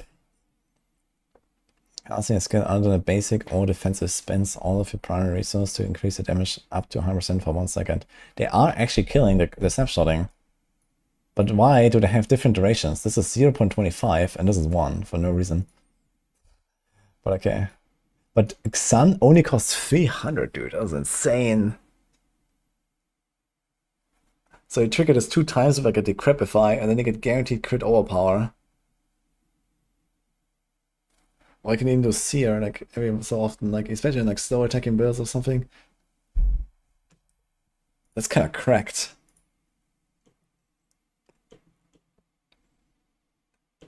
Vex reduced to 100, damn. So you need 300 to overflow to the 3 ranks. Lum, okay. Ahu. Lucky 800% when hitting a non-healthy enemy. Okay, that's kind of good actually. Tech. Okay. Bug fixes. Fix an issue where the intricacy passive would not correctly remember which skill was last used. Fix an issue that offers snapshotting of the resilient passive. Fix an issue where resource generation stats for other classes will displaying character stats for Spirit 1 players. Fix an issue where casting the hunter will cause the wanderer to get partially stuck underground. Fix an issue where Spirit Bonds infight the legendary paragon do not display its bonus, and gaining a new stack would not refresh all stacks. Oh, that's actually big. You can now use infight or paragon on it. Fix an issue where 2 identical times occurs on a city runs to display. Fix an issue where Exile rune would play the heal sound effects. Fix an issue where swapping weapons would end the jar runes teleport buff. Oh! Dude, they did it. I reported this like 3 times and they actually fixed it. That was really annoying on rogues. When you had like, you know, dash, barrage or something. That's cool. So for example, for the Death Trap Giga Speed T4 setup, I used Twisting Blades simply for the reason that it doesn't swap weapons when I dash. But now you can actually still do barrage there. Instead of Mystic Circles, they should give Mercenaries Oculus Rings. Yeah, maybe they should actually. Make it Diablo 3.8. Okay, fix an issue. Actually, I realized you have to count backwards, right? Instead of going from Diablo 3.5 up, you actually have to go backwards, right? It's like Diablo 3.4, Diablo 3.3. You're getting closer to Diablo 3. I just realized. Soon, guys. Diablo 3.09. The target casual players who don't snapshot. I mean, honestly, all this like Sun and Quack stuff was just awful. So it's good that it's finally gone.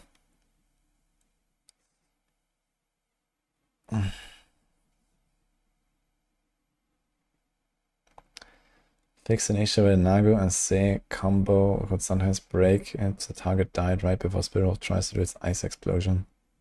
Fix an issue with some to text in a key rune was displaying the incorrect font style. Okay. Base game, Barbarian. Okay, new item. New item. Balance updates. Fist of Fate. Chance to apply random ground control, replace with lucky hit. Chance to make vulnerable. Okay, Detch. Azure Wrath. Lucky hit, chance to do cold damage. Affix increased. Exact amount depends on item power. Highest damage increase has been approximately 150%. Your casts with this weapon apply vulnerable for 3 seconds and chill enemies for 10 to 30%. Okay, so you can still ramp up the chill and freeze them, right? It's just not a lucky hit. Okay. Frostburn. They also nerfed that. I wonder if they must have nuked Worldly Fortune then.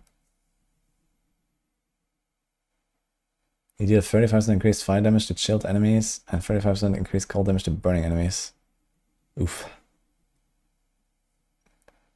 Okay, Frostburn is just not an item anymore, I guess. Okay. Concussive Strikes. Your daze effects last 40% longer. Dazing an enemy increases your movement speed by 40% for 3 seconds. Okay. You don't really care about the longer duration, I think. Worldly Fortune is all replaced. That's good. That's really good.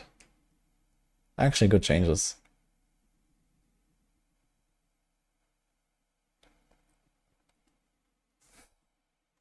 Nerfing overpower on all glyphs.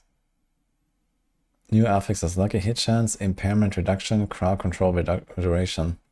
Okay.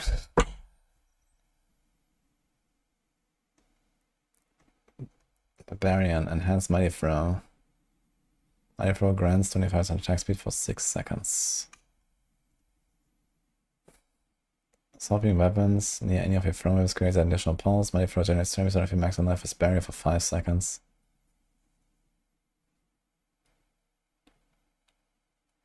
Okay, but not each pulse. Okay. Whirlwind base damage. Woohoo!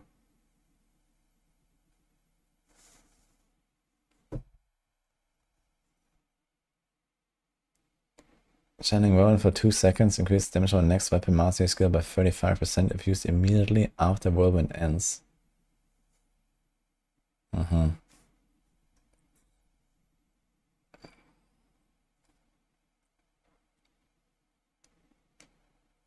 Actually, that could be an interesting combo. You just whirl around, if you can get Whirlwind to actually deal enough damage, and then you have like this like big mighty throw every 12 seconds, kaboom! Which is kind of like the big downside that Whirlwind has. It has like no boss damage and no single target damage, but maybe with like a big burst like that, it could be just fine. The season is on the 29th of April.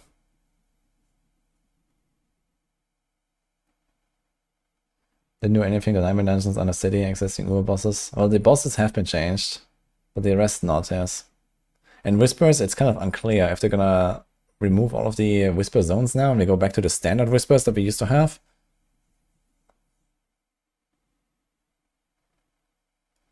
Seagrass damage is increased by 40% and damage on enemy gain berserking for 2 seconds.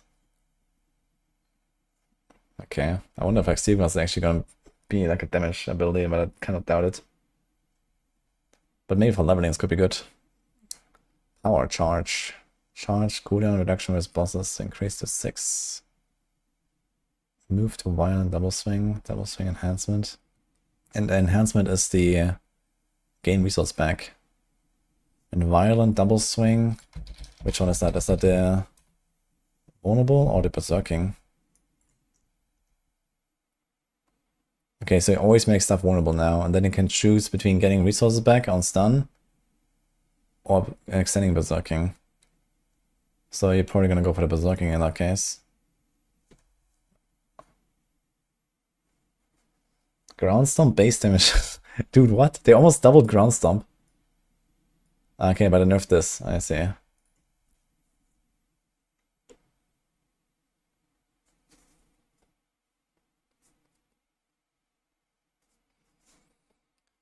Iron Maelstrom, bitch. I need to see actually which of the unique builds are, or sorry, ultimate builds are most affected by this. Probably something like Seeker for sure. I'm not sure which other gets like a huge cap here. Versus other, you know, not every ultimate had like the same total number of increase, basically. They're all capped at the same 200 now. But some had like a times 1000% modifier and others had like a 300 or something.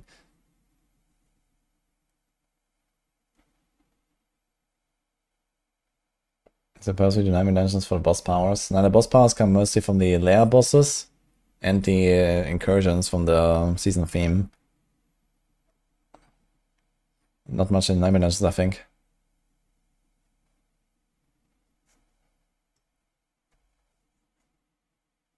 And world bosses. Concussion. Lucky hit skills using bludgeoning will have a 20% chance to stun enemies for 2 seconds, or up to 30% chance.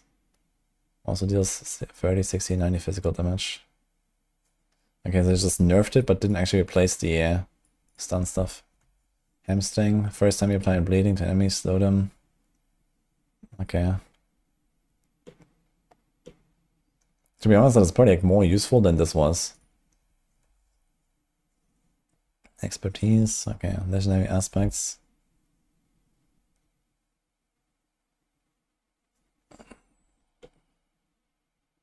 Okay, lots of whirlwind crit gems. It's kind of like how it was pre-nerf, right? They nerfed it at some point. Oh, impulse enemies to you every 6 to 3 seconds. Dust doubles. Hitting enemies with downstairs increases damage from all other sources by 25% for 3 seconds. Blech. Volcanoes, damage of earthquakes removed. That's a big change. This is actually like the big earthquake aspect, no? Wait, was it a utility? It was actually a utility. Wait, this is a defensive power. Why is this a defensive power that gives you a 60% damage bonus? And a 5% damage reduction. And it spawns earthquakes. Are they actually serious? What the fuck? Okay. In your weapon mastery skills, now also core skill have 100% cooldown reduction, but cost fury. Dealing 70% of normal damage. Fury cost for all weapon mastery skills reduced by 5 baseline.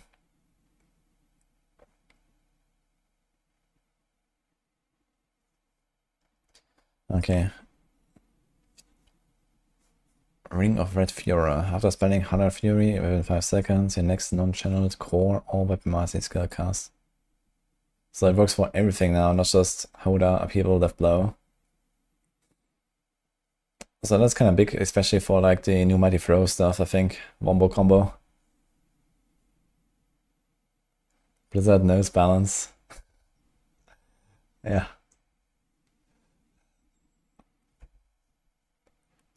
Battle Trance, new inherent lucky hit, up to a 10% chance to gain a stack of Frenzy. Wait a minute, that's kind of funny. So you don't have to use Frenzy to gain Frenzy charges.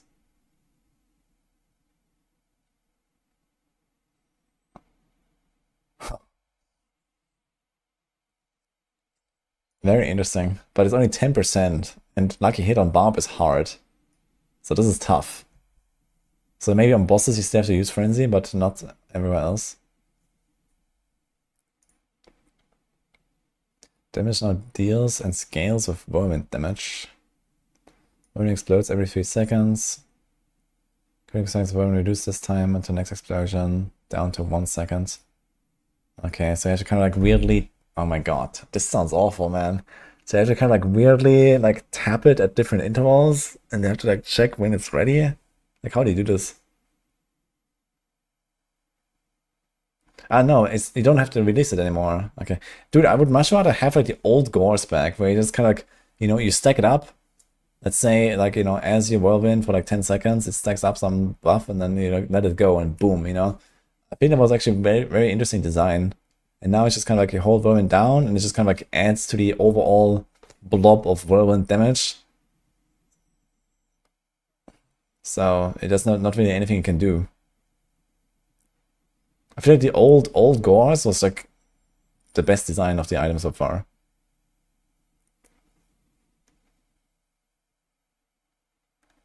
PoE 2 or D4 if you were to pick one. PoE 2 right now. Tuscan. Damage bonus increased. Fury gains. Yeah, not enough. Twin Strikes. After casting Double Swing 4 times, the Double Swing will continue to hit 2 additional times. Each dealing 100% increased damage for 3 seconds. Oh, can you do this like permanently now? That is actually an insane item now. So if that is like perma 2 additional times, so it's basically triple damage, basically, after stacking it up.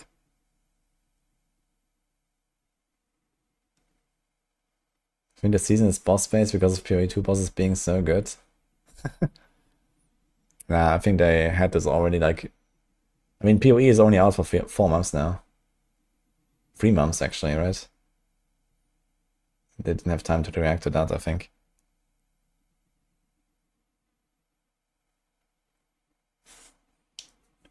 That says a lot, PoE 2 right now. Well, I'm saying PoE 2 right now because, you know, the changes that will come to PoE 2 will be much bigger and with more foresight and so on, right? Compared to what we can expect from D4 right now. In D4, like the next 4 seasons are kind of locked in with pretty much what we are already seeing currently. And then, okay, the next expansion comes out, And that will shake things up in a big way, but I don't think until then we're gonna see like a massive rescaling or like a massive, you know, like, you know, rework of Pit and Hordes and Citadel and whatever that needs to be done, right? So they are doing good changes, but it's not like on the level of what we can expect from PoE 2 right now. And PoE 2 will have like more longevity if you want to really go deep into one game. Paragon Rumble Glyph now stacks additively itself rather than multiplicatively per stack. Okay, that makes sense. Damage to boss and crocodile enemies reduce from 10 to 3. Okay, Dominate Glyph. Okay. Druid. Storm Strike makes enemies vulnerable. They remove the slow from the Cyclone knockback. Cyclone armor now pulls in enemies rather than knocking back. That's cool. But I nerfed the damage reduction.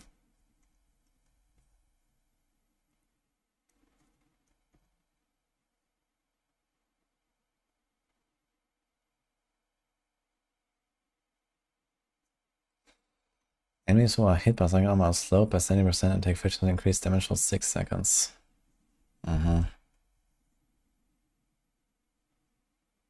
Hitting a boss reduces the cooldown by 0.3 seconds. Interesting. This could be kind of nuts for like Tornado and stuff. I wonder if this also works with like, you know, lightning strikes and so on. Or lightning bolts. Casting Cataclysm slows surrounding enemies by 70% for 8 seconds. Why is that under Grizzly Rage? What? But that's a current effect anyway. It doesn't like some kind of slow and stuff, right? Like the level 5 effect doesn't really do anything. Wait, that's Pedify. Slow surrounding enemies by 70% for 8 seconds. What? Okay, Petrify. Okay, something is like messed up here. Casting Grizzly Rage knocks down surrounding enemies. Companion skills can be cast while in Grizzly Rage. Oh. That could be interesting.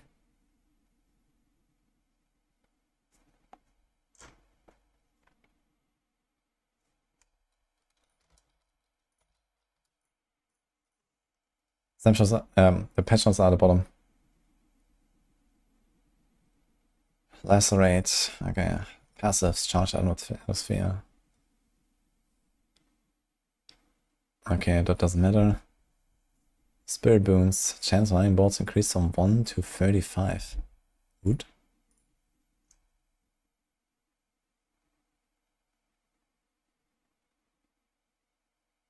It actually says 1%. Okay, how did that happen? Lightning Storm and the Lightning Bolt critical strikes have a 50% chance to spawn 3 dancing bolts that seek enemies in the area. Ugh, okay.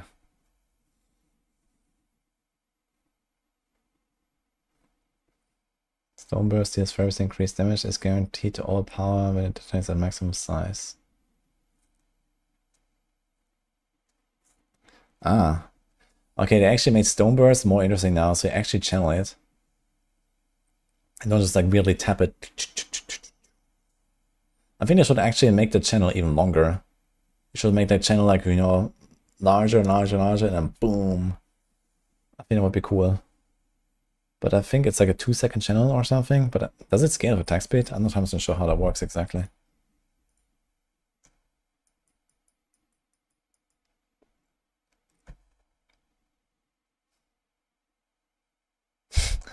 Okay, numbers are not available. F.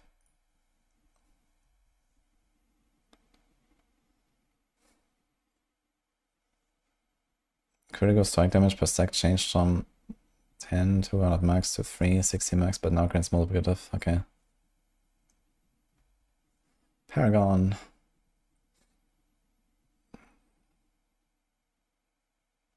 Grizzly Rage is actually kind of legit now. Sinister Tendrils. HMA skills do 30% increased damage against poisoned enemies. Lucky hit and HMA skills have 40% chance to deal 80% poison damage over 4 seconds. Okay, so you get like easy and venom procs. 40% is relatively good. It was actually the same already. I think this was already buffed at some point. Necromancer. Throw a blood lens that lingers in enemies for 3 seconds, dealing 80% to the enemy and all other lensed enemies. If blood lens hits a lanced enemy, it deals 100% increased damage and applies the lens effect to another surrounding enemy.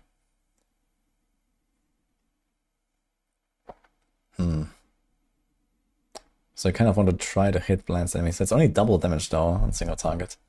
It's not really gonna solve the overall issue of blood lens, but I guess we'll see. Iron Maiden now has a lucky hit chance of 5%. Its damage can critically strike. Okay. I think this is a relatively big nerf to Blood Wave. Blood Orbs reduce. Yeah, I think that's still playable. Bone Storm, Army for Dead, Kalan's Edict. When one of your minions die, your other minions enrage. They in turn increase damage for 3 seconds. Oof. Oof. I guess it makes Army of the Dead more impactful.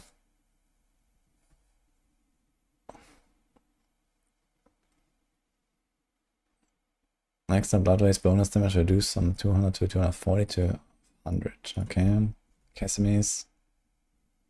That doesn't matter. Blood Wave damage increase per hit portion of the unique power has been removed. Blood Wave explosion damage increased. Oh shit. That's kinda big, right? So you don't have the stacking effect anymore for 300%. Okay.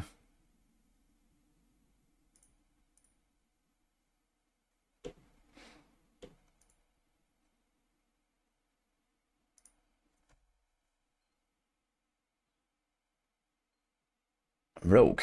Lucky hit chance. Poison trap. Okay. Subverting poison trap. It determines increased non-physical damage to enemies standing in the poison trap. Cool. And otherwise no skill changes. So they are actually giving us an 80% chance to reset our imbuement, but not 100%. That sounds bad. Yeah, it has 40% and you're gonna get like 100% increase to this, so it's 80% chance. Couldn't they at least make it 50?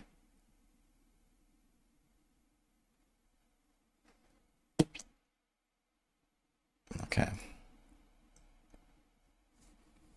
Caltrop slow increase. Death Trap lucky hit chance increase.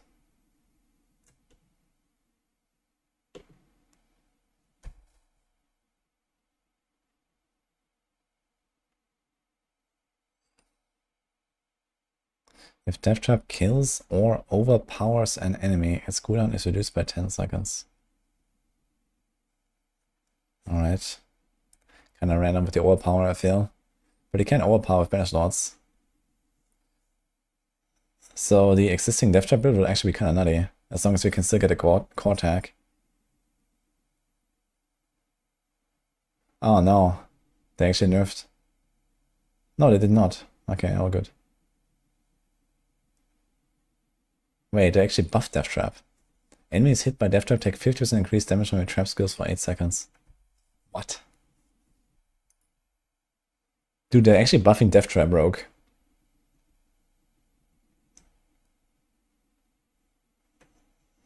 Shadow Clone.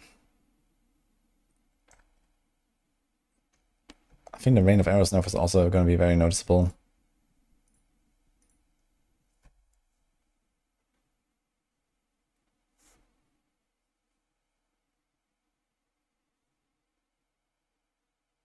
Okay, trick attacks. Attempting to daze or stun an enemy increases your critical strike chance by 3%, critical damage by 3 up to 15. This pass will now operate on single target boss fights. Its all power has been significantly reduced to account for this and make its place in your skill tree less oppressive. Additional bonus stacks are no longer multiplied for each other. Okay. That's a good change. Finally. Now it will probably still double dip for precision. But that's okay. The value is much, much smaller now. And you can't get extra ranks besides Call of the Nameless.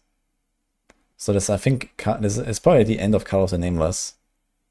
For like late game builds. It's gonna be perdition for most builds. But trick attacks is no more. That's a good start. So I wonder what else to do with the stagger though. It's a nerf to Rogue. A pretty noticeable nerf to be fair. But a good one. How do I predict Dance of Knives in Season 8? So far, relatively bad to be fair. Because they're making everything much harder and they nerfed this. Fist of Fate is also gone. I mean, okay, we have all this like Shadow Clone shenanigans now. I'm pretty sure you can get to the point where you can do a pretty comfortable Torment 4 with Dance of Knives, but it will be kind of tough. I kind of just got there at the point where I was like one-shotting everything in Torment 4.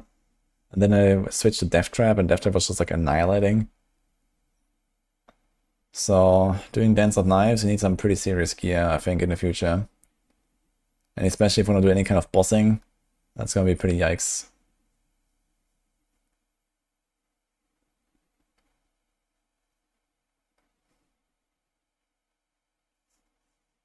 Yeah, I started Dance of Knives in Season 7. And I was in Torment 4 after, what, 12 hours, I think, or 10 hours. But, yeah, now that it's like 5 times harder, and then the bosses are harder on top of that, and we get stuff like Trick Attacks nerf, Fist of Fate nerf. Yeah, you're gonna feel that. I think it's generally gonna feel like 10 times harder or something. Like, at least previously, just got a Call of the Nameless from like a random Torment 2 Duriel or some shit. You master it once or twice. You get like 7 ranks of trick attacks. You get 100% crit chance. You get like giga damage. But now this is not gonna happen anymore, so.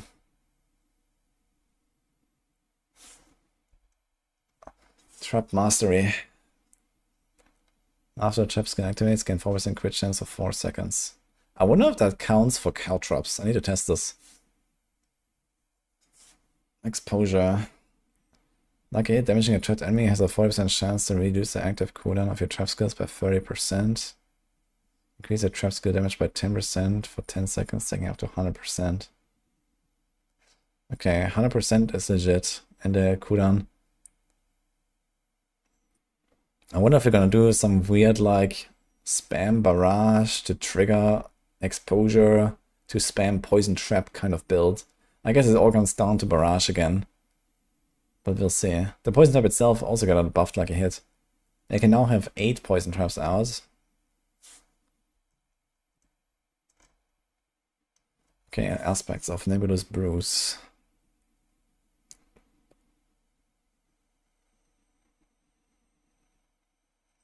Healing potions are now automatically added to a total amount instead of being dropped on the ground. That's a good change, actually. Chance of smoke grenade crit aerostorms is now always 100. Pork. Riffing Band of Trickery.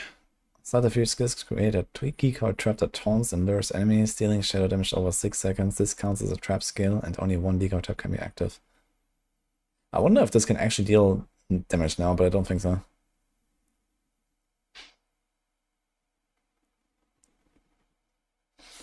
Okay, Scoundrel's Letters. New affixes. Movement, damage to trapped, trap damage, damage reduction from enemies affected by trap skills. Movement speed.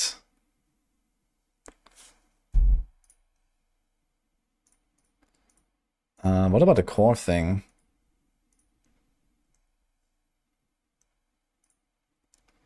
So what about the implicit? Inner sight duration, so that is gone, that's good.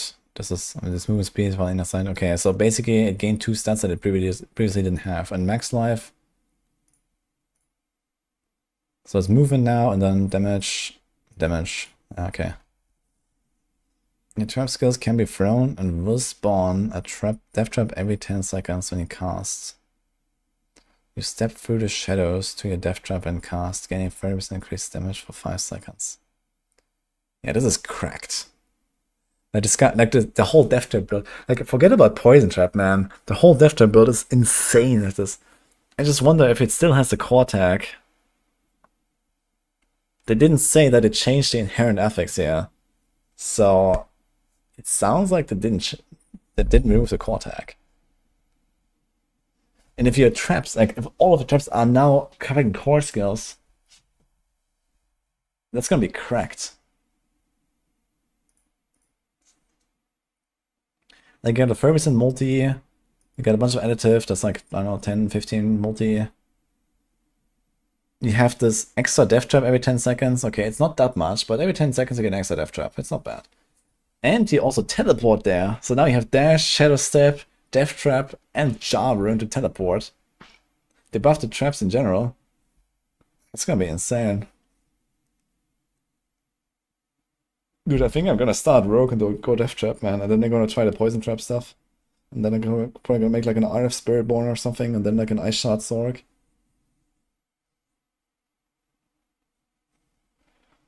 Paragon, Deadly Ambush. Okay, Sorcerer. Greater Fireball.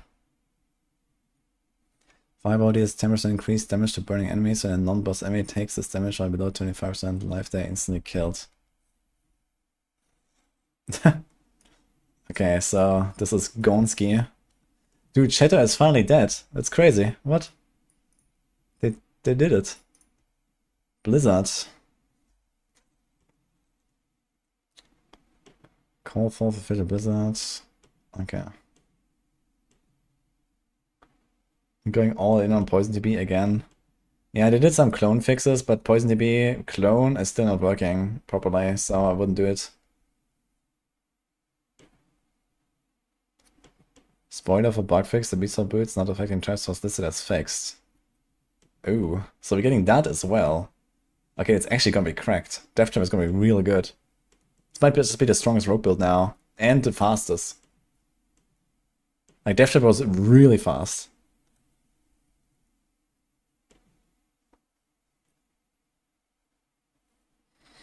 Deep Freeze, okay, passives, combatants. You deal 50% increased damage while you have crackling energy. You probably pick up nearby crackling energy. Porg, okay. Added shock skill tag.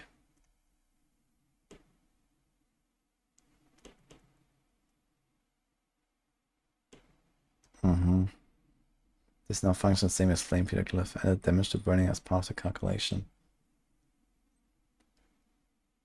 Now only spawns the crit conservations on your action bar. Okay, and nerf Fracture Bitter Glass further. Starfall Coronet. 2.5 seconds meteor cooldown. Okay, that does make it a bit more achievable. Meteor apparently was relatively decent in Season 7. Maybe we're gonna make a Meteor Sorc as well. Aspect of Piercing Colds.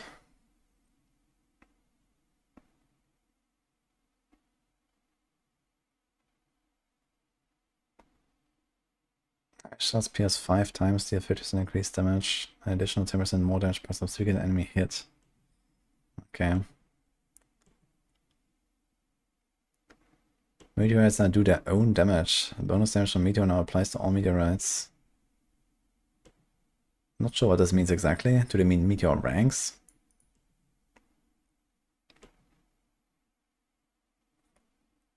Spawning an ice spike increases the ice spike damage by 3% up to 30 times.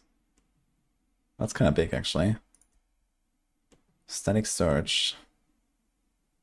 Hitting enemies at least 8 times in a second with shock skills restores 30% of your maximum mana and increases your damage by 50% for 8 seconds. This can only be reapplied every 1 second.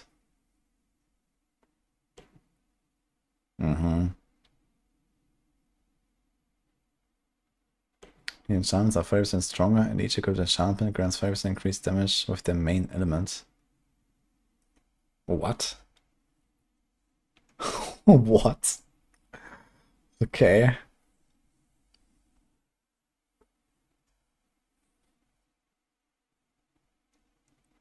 And this kind of changes how you use Enchantment Master, which is interesting as well. So now you're gonna exclusively use it for like a 60% boost by just picking 2 times the element of whatever is your main skill, right? Where previously you would actually try to get some enchantments that actually do something. So I guess it's gonna be more kind of like a stat stick scenario.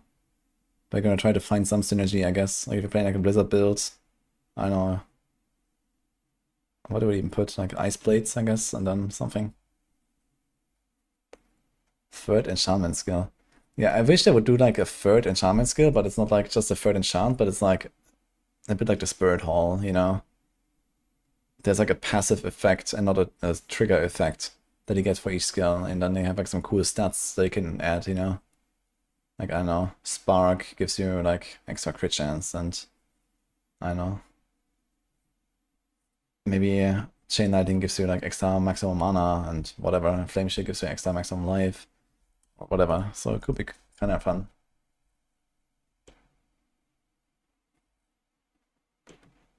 Frostbite Glyph, we need to Cryopathy Glyph. Okay. The damage of ice strikes has been standardized across Blue Rose, Frozen Tundra. Well, the question is that a buff or a nerf? Okay, Party Finder. Loot and activity rewards. 9% says no longer drop from caches. Instead, caches now have a high chance to include sigil powder. Beautiful. Okay. Remove the bonus ancestor rate from unique items. Unique items now have the same ancestor rate as legendary items. Oof. Oof. Okay. Bosses formerly known as endgame bosses have been broken out into 3 tiers. Initiate, Greater, and Exalted.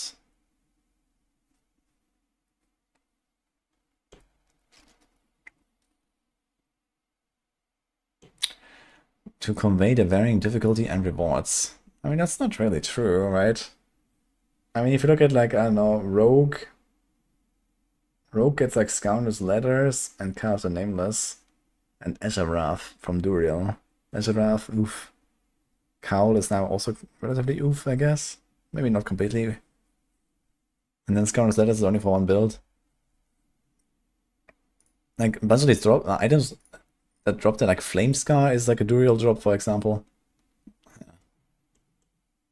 Like, if they put the new uniques on Belial as the highest tier boss, it's just like a poison trap unique that may or may not be actually a good build, or even a build at all. So I don't know. I feel like they need to add the kind of like more overall useful uniques to the higher tier bosses if I don't want to have this make any sense.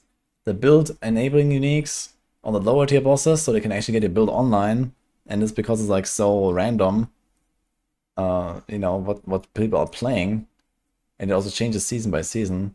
It would probably make more sense to put like all of the build defining stuff on the low bosses and then like the generally good stuff on Belial and Duriel and Andariel, right? I wonder if Andariel finally gets her own loot table as well. That would be nice. Why does she have the same? Dude, watch them all 3 have the same loot table, man.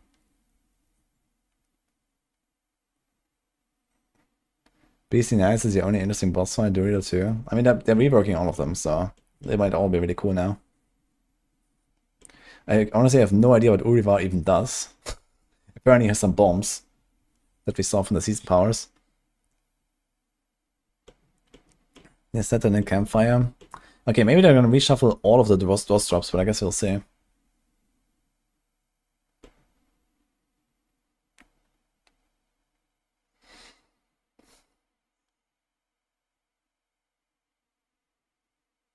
Meanwhile, sort of barrier of curiosities and torment figures have significantly increased in quality. They are now increased chance to acquire legendary, unique, and ancestral items. Okay.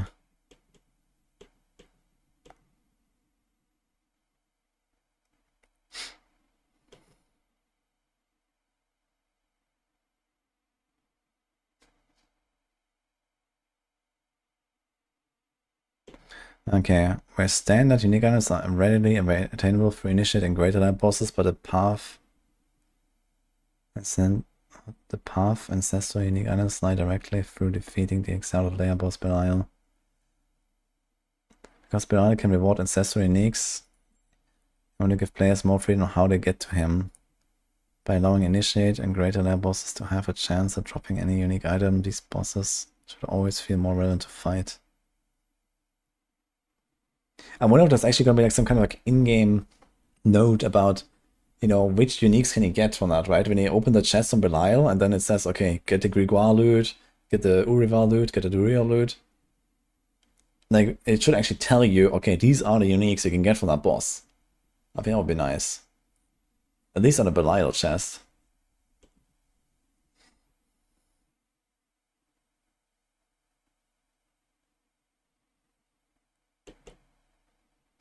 Okay, so it sounds like they are reshuffling all the drops. So they don't say what though. No more boss carries right now.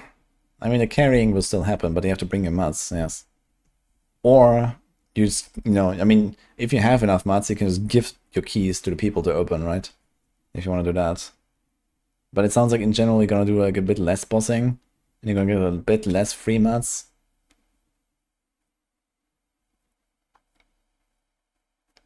The bosses drop 100% one of their uniques. Yeah, exactly. 100% one of their uniques and then 50-50 random uniques and their uniques.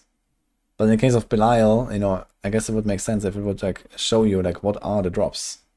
Or it could even show you on the map, right? On the map it has like the, okay, here's like the material, this is the boss, this is the thing. Like when you, like this little tooltip, it could also just show you, okay, this unique, this unique, this unique, this unique is like part of the loot table for the class that you're playing, right?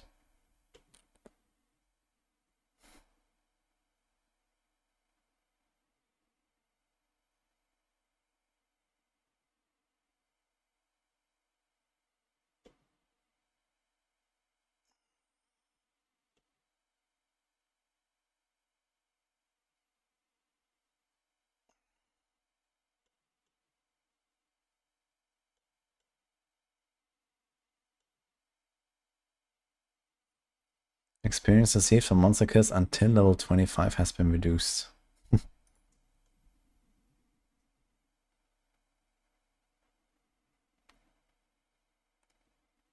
How long does it take to go to 25? Not long, really.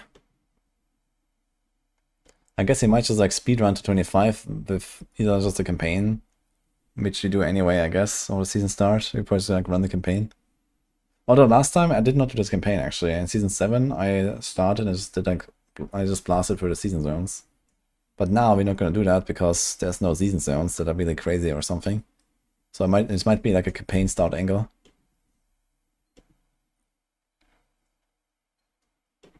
Players in a party can now instantly teleport to other members of the party through the social menu. That's a kind of big change. And will certainly not lead to any crazy game-breaking exploits.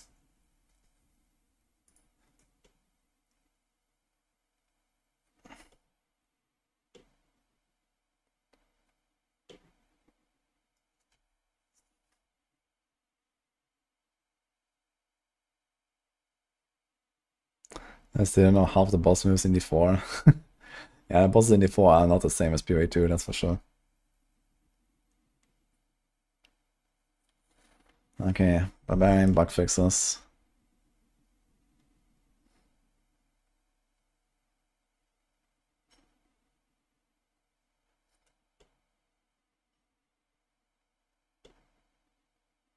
Fix the bug that caused all versions of Earthquake to deal twice as much damage as intended. Okay. Honestly, that doesn't seem to be like that crazy amount of Earthquake nerfs though, right? So it's this bug fix. They removed like a 60% multi from one of the aspects. They lowered the tech rune a bit. But I mean, overall, we're talking about like maybe divided by 4 or something. Which is not nearly enough to bring us in line.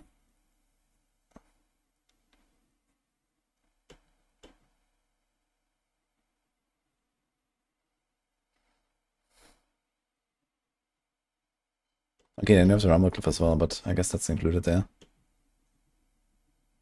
I think Earthquake is still gonna be ridiculous.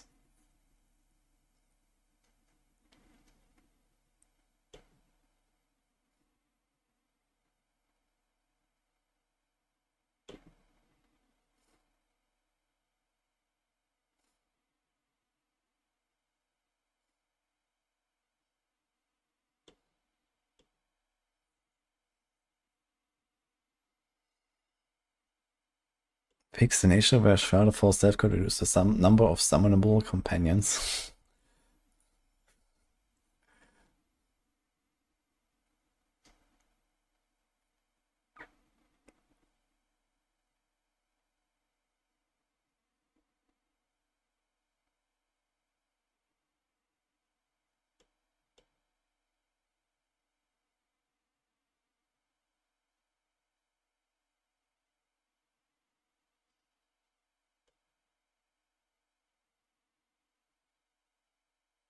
Fix an issue by using imbued skills on any basic skill with the cold clip aspect always count as using a cooldown for Beastfall boots. What the hell, dude?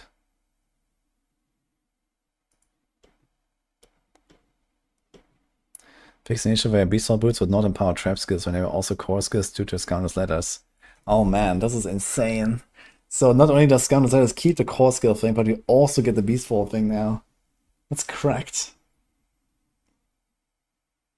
Death Trap Rogue is gonna be so strong, dude.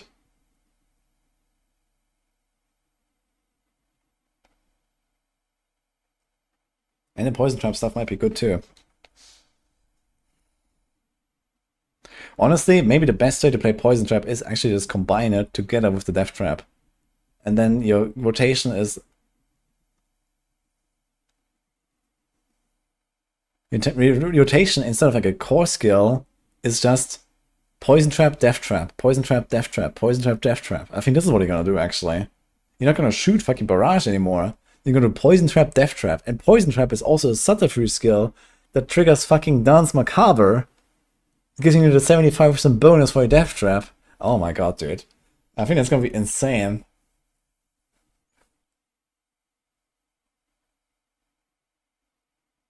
This might actually be insane.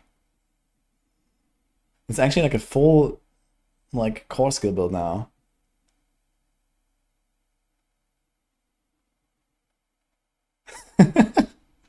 Hello, Macro.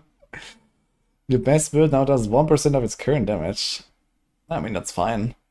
No, that's totally fine. Better than any Spirit Bomb build. It's okay. Alright. Yeah, I'm just poking out over Death Trap right now. Death Trap is gonna be fucking insane. But yeah, it was a kind of wild ride here as well for us. Give Macro a shout out. I'm not gonna stream much longer myself. I'm almost at the outer patch notes. I'm just kind of going through them. I'm almost at the bottom. What else did I kill though, besides Blood Wave? I gotta say the Blood Lance buffs doesn't seem that cool. There's a bunch of Bone Spear stuff that I don't understand, but it also doesn't sound like it fixes the fundamental problem of the missing overpowers.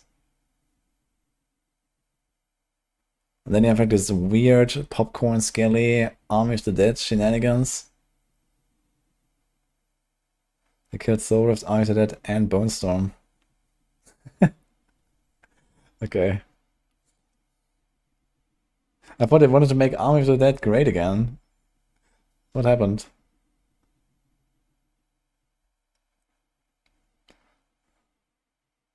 The poor Cutter Druid is dead. Is it really that dead? I mean, you still have guaranteed overpowers from the passive. You just don't get the guaranteed crits. But you can stack crit, I guess. And you lose the Quax rune for the double damage. That sword is unusable. XD. Unlucky.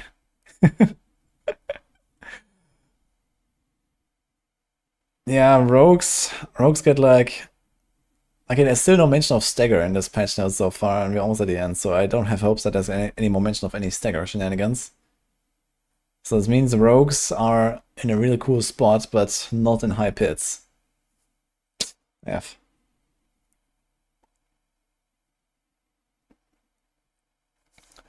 I'm just going through the rogue stuff here actually, and now bug fixes. Fix an issue with Saboteur Signet and Trickster's aspect spawn fewer grenades, and the grenades did less damage than expected. Interesting. I didn't know about that actually. Fix an issue where rare angel augments where SMR had chance to flurry, could not consume charges. Instead of chance of flurry to deal double damage. Fix an issue where Shadow Clone would not benefit from dagger or bow bonus of weapon mastery passive. Now here's an interesting thing. I think it works with swords, but not with daggers. And it didn't work with bow or crossbow. So after all this, it will still not work with daggers, but it will work with all the other three. If I'm not mistaken. Alright. Fix an issue where Shadow Clone's counters will not properly grant the effects of enhanced count drops. Okay.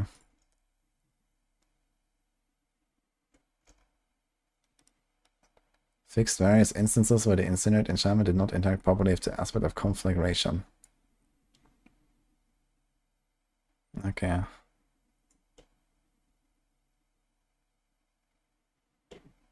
Fix an issue where Shatter's explosion didn't damage bosses after a stagger period ended. Oh, fix an issue where damage variance toggle didn't properly function in the training grounds. Porg. That is actually fucking porg. I hope it's actually true.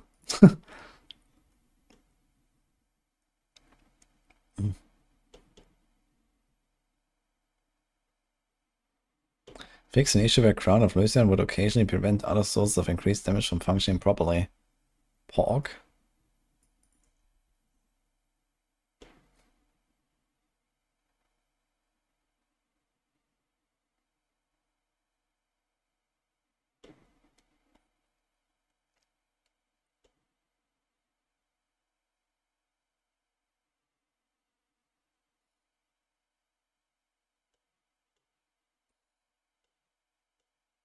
Dude, why is that Air of Perdition thing with the stealing the mother's favor from allies even a thing?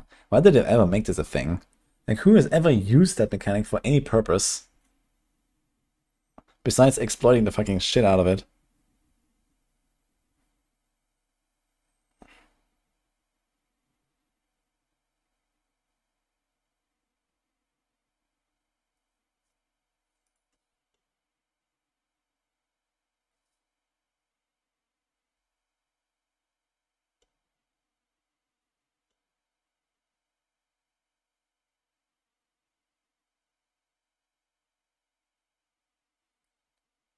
Vaccination where bonus movement speed exceeding the cap didn't display in the character stats panel. I wonder if it actually just shows now, like, 260% bonus, even though you only have 200 or something. Is this gonna be like misleading?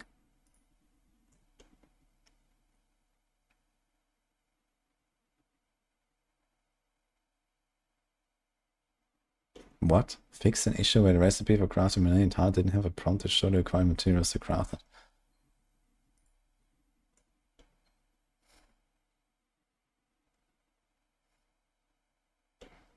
Woohoo.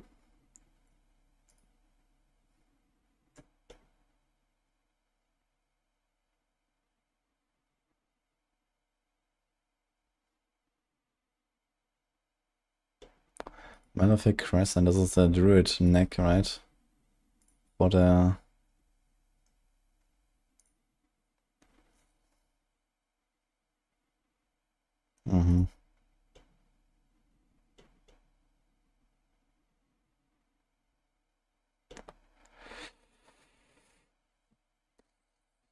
Alright, well, turns out season powers are like a roughly 50% DPS buff.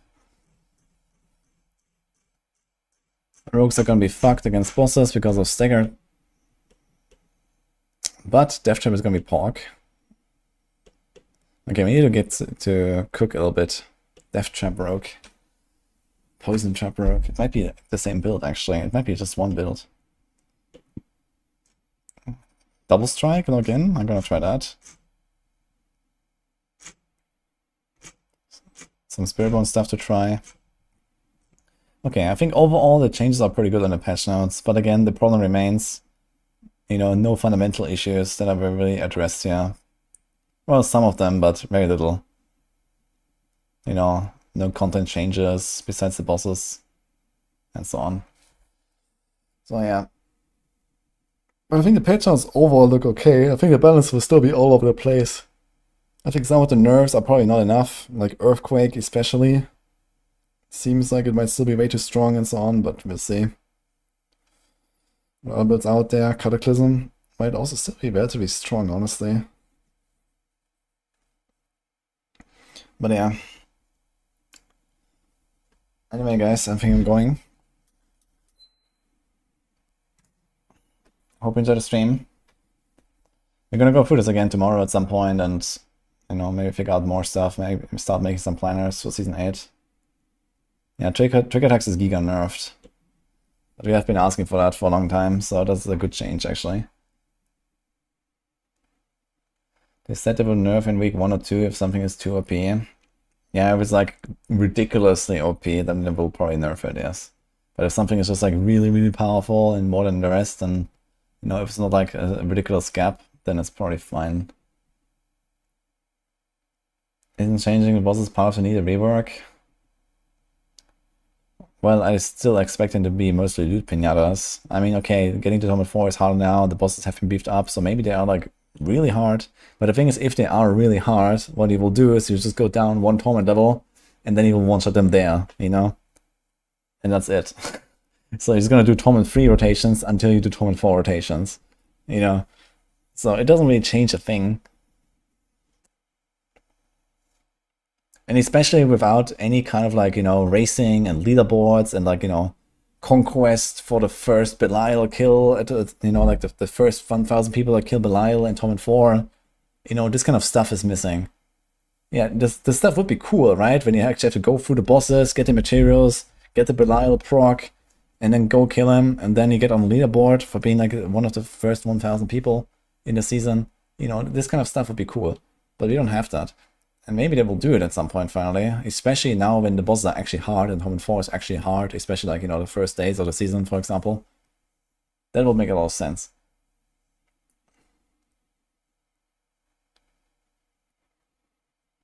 You can just host a race. Yeah, maybe we're gonna do something like that. Hardcore Belial, Tournament 4 race or something.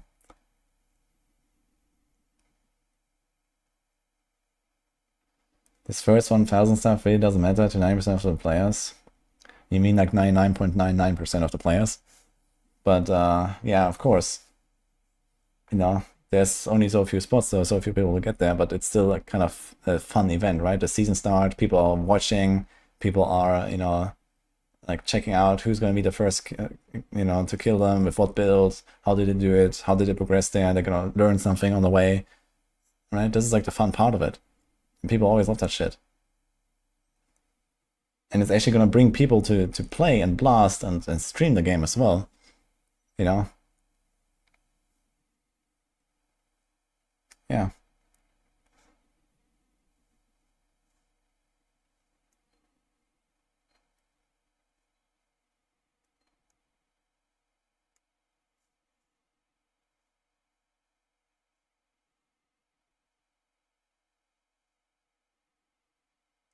Using the Spotify playlist or stream on YouTube. One song was blocked last night. Well, I recommend you to stream without copyrighted music on YouTube. This is why my YouTube stream doesn't have any music at all. I recommend you to just make another playlist if you stream on YouTube for like... You can use like game soundtracks and stuff. That's like usually a pretty good way. I mean, it's not like the synthwave bangers that I have in my playlist. But you can find like, you know, dozens of hours from like, you know, all kinds of games. And just use that. There's lots of cool stuff. Or try to find some actual, like, no copyright music. But I didn't bother with that, so I just stream without music on YouTube. Spotify is not YouTube friendly. That being said, let's rate someone. Is anyone actually here?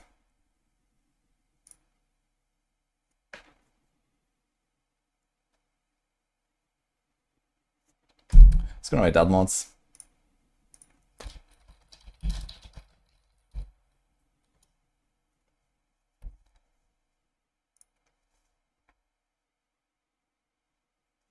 So, since I'm after that mods, guys, I can see you tomorrow. Have a good one.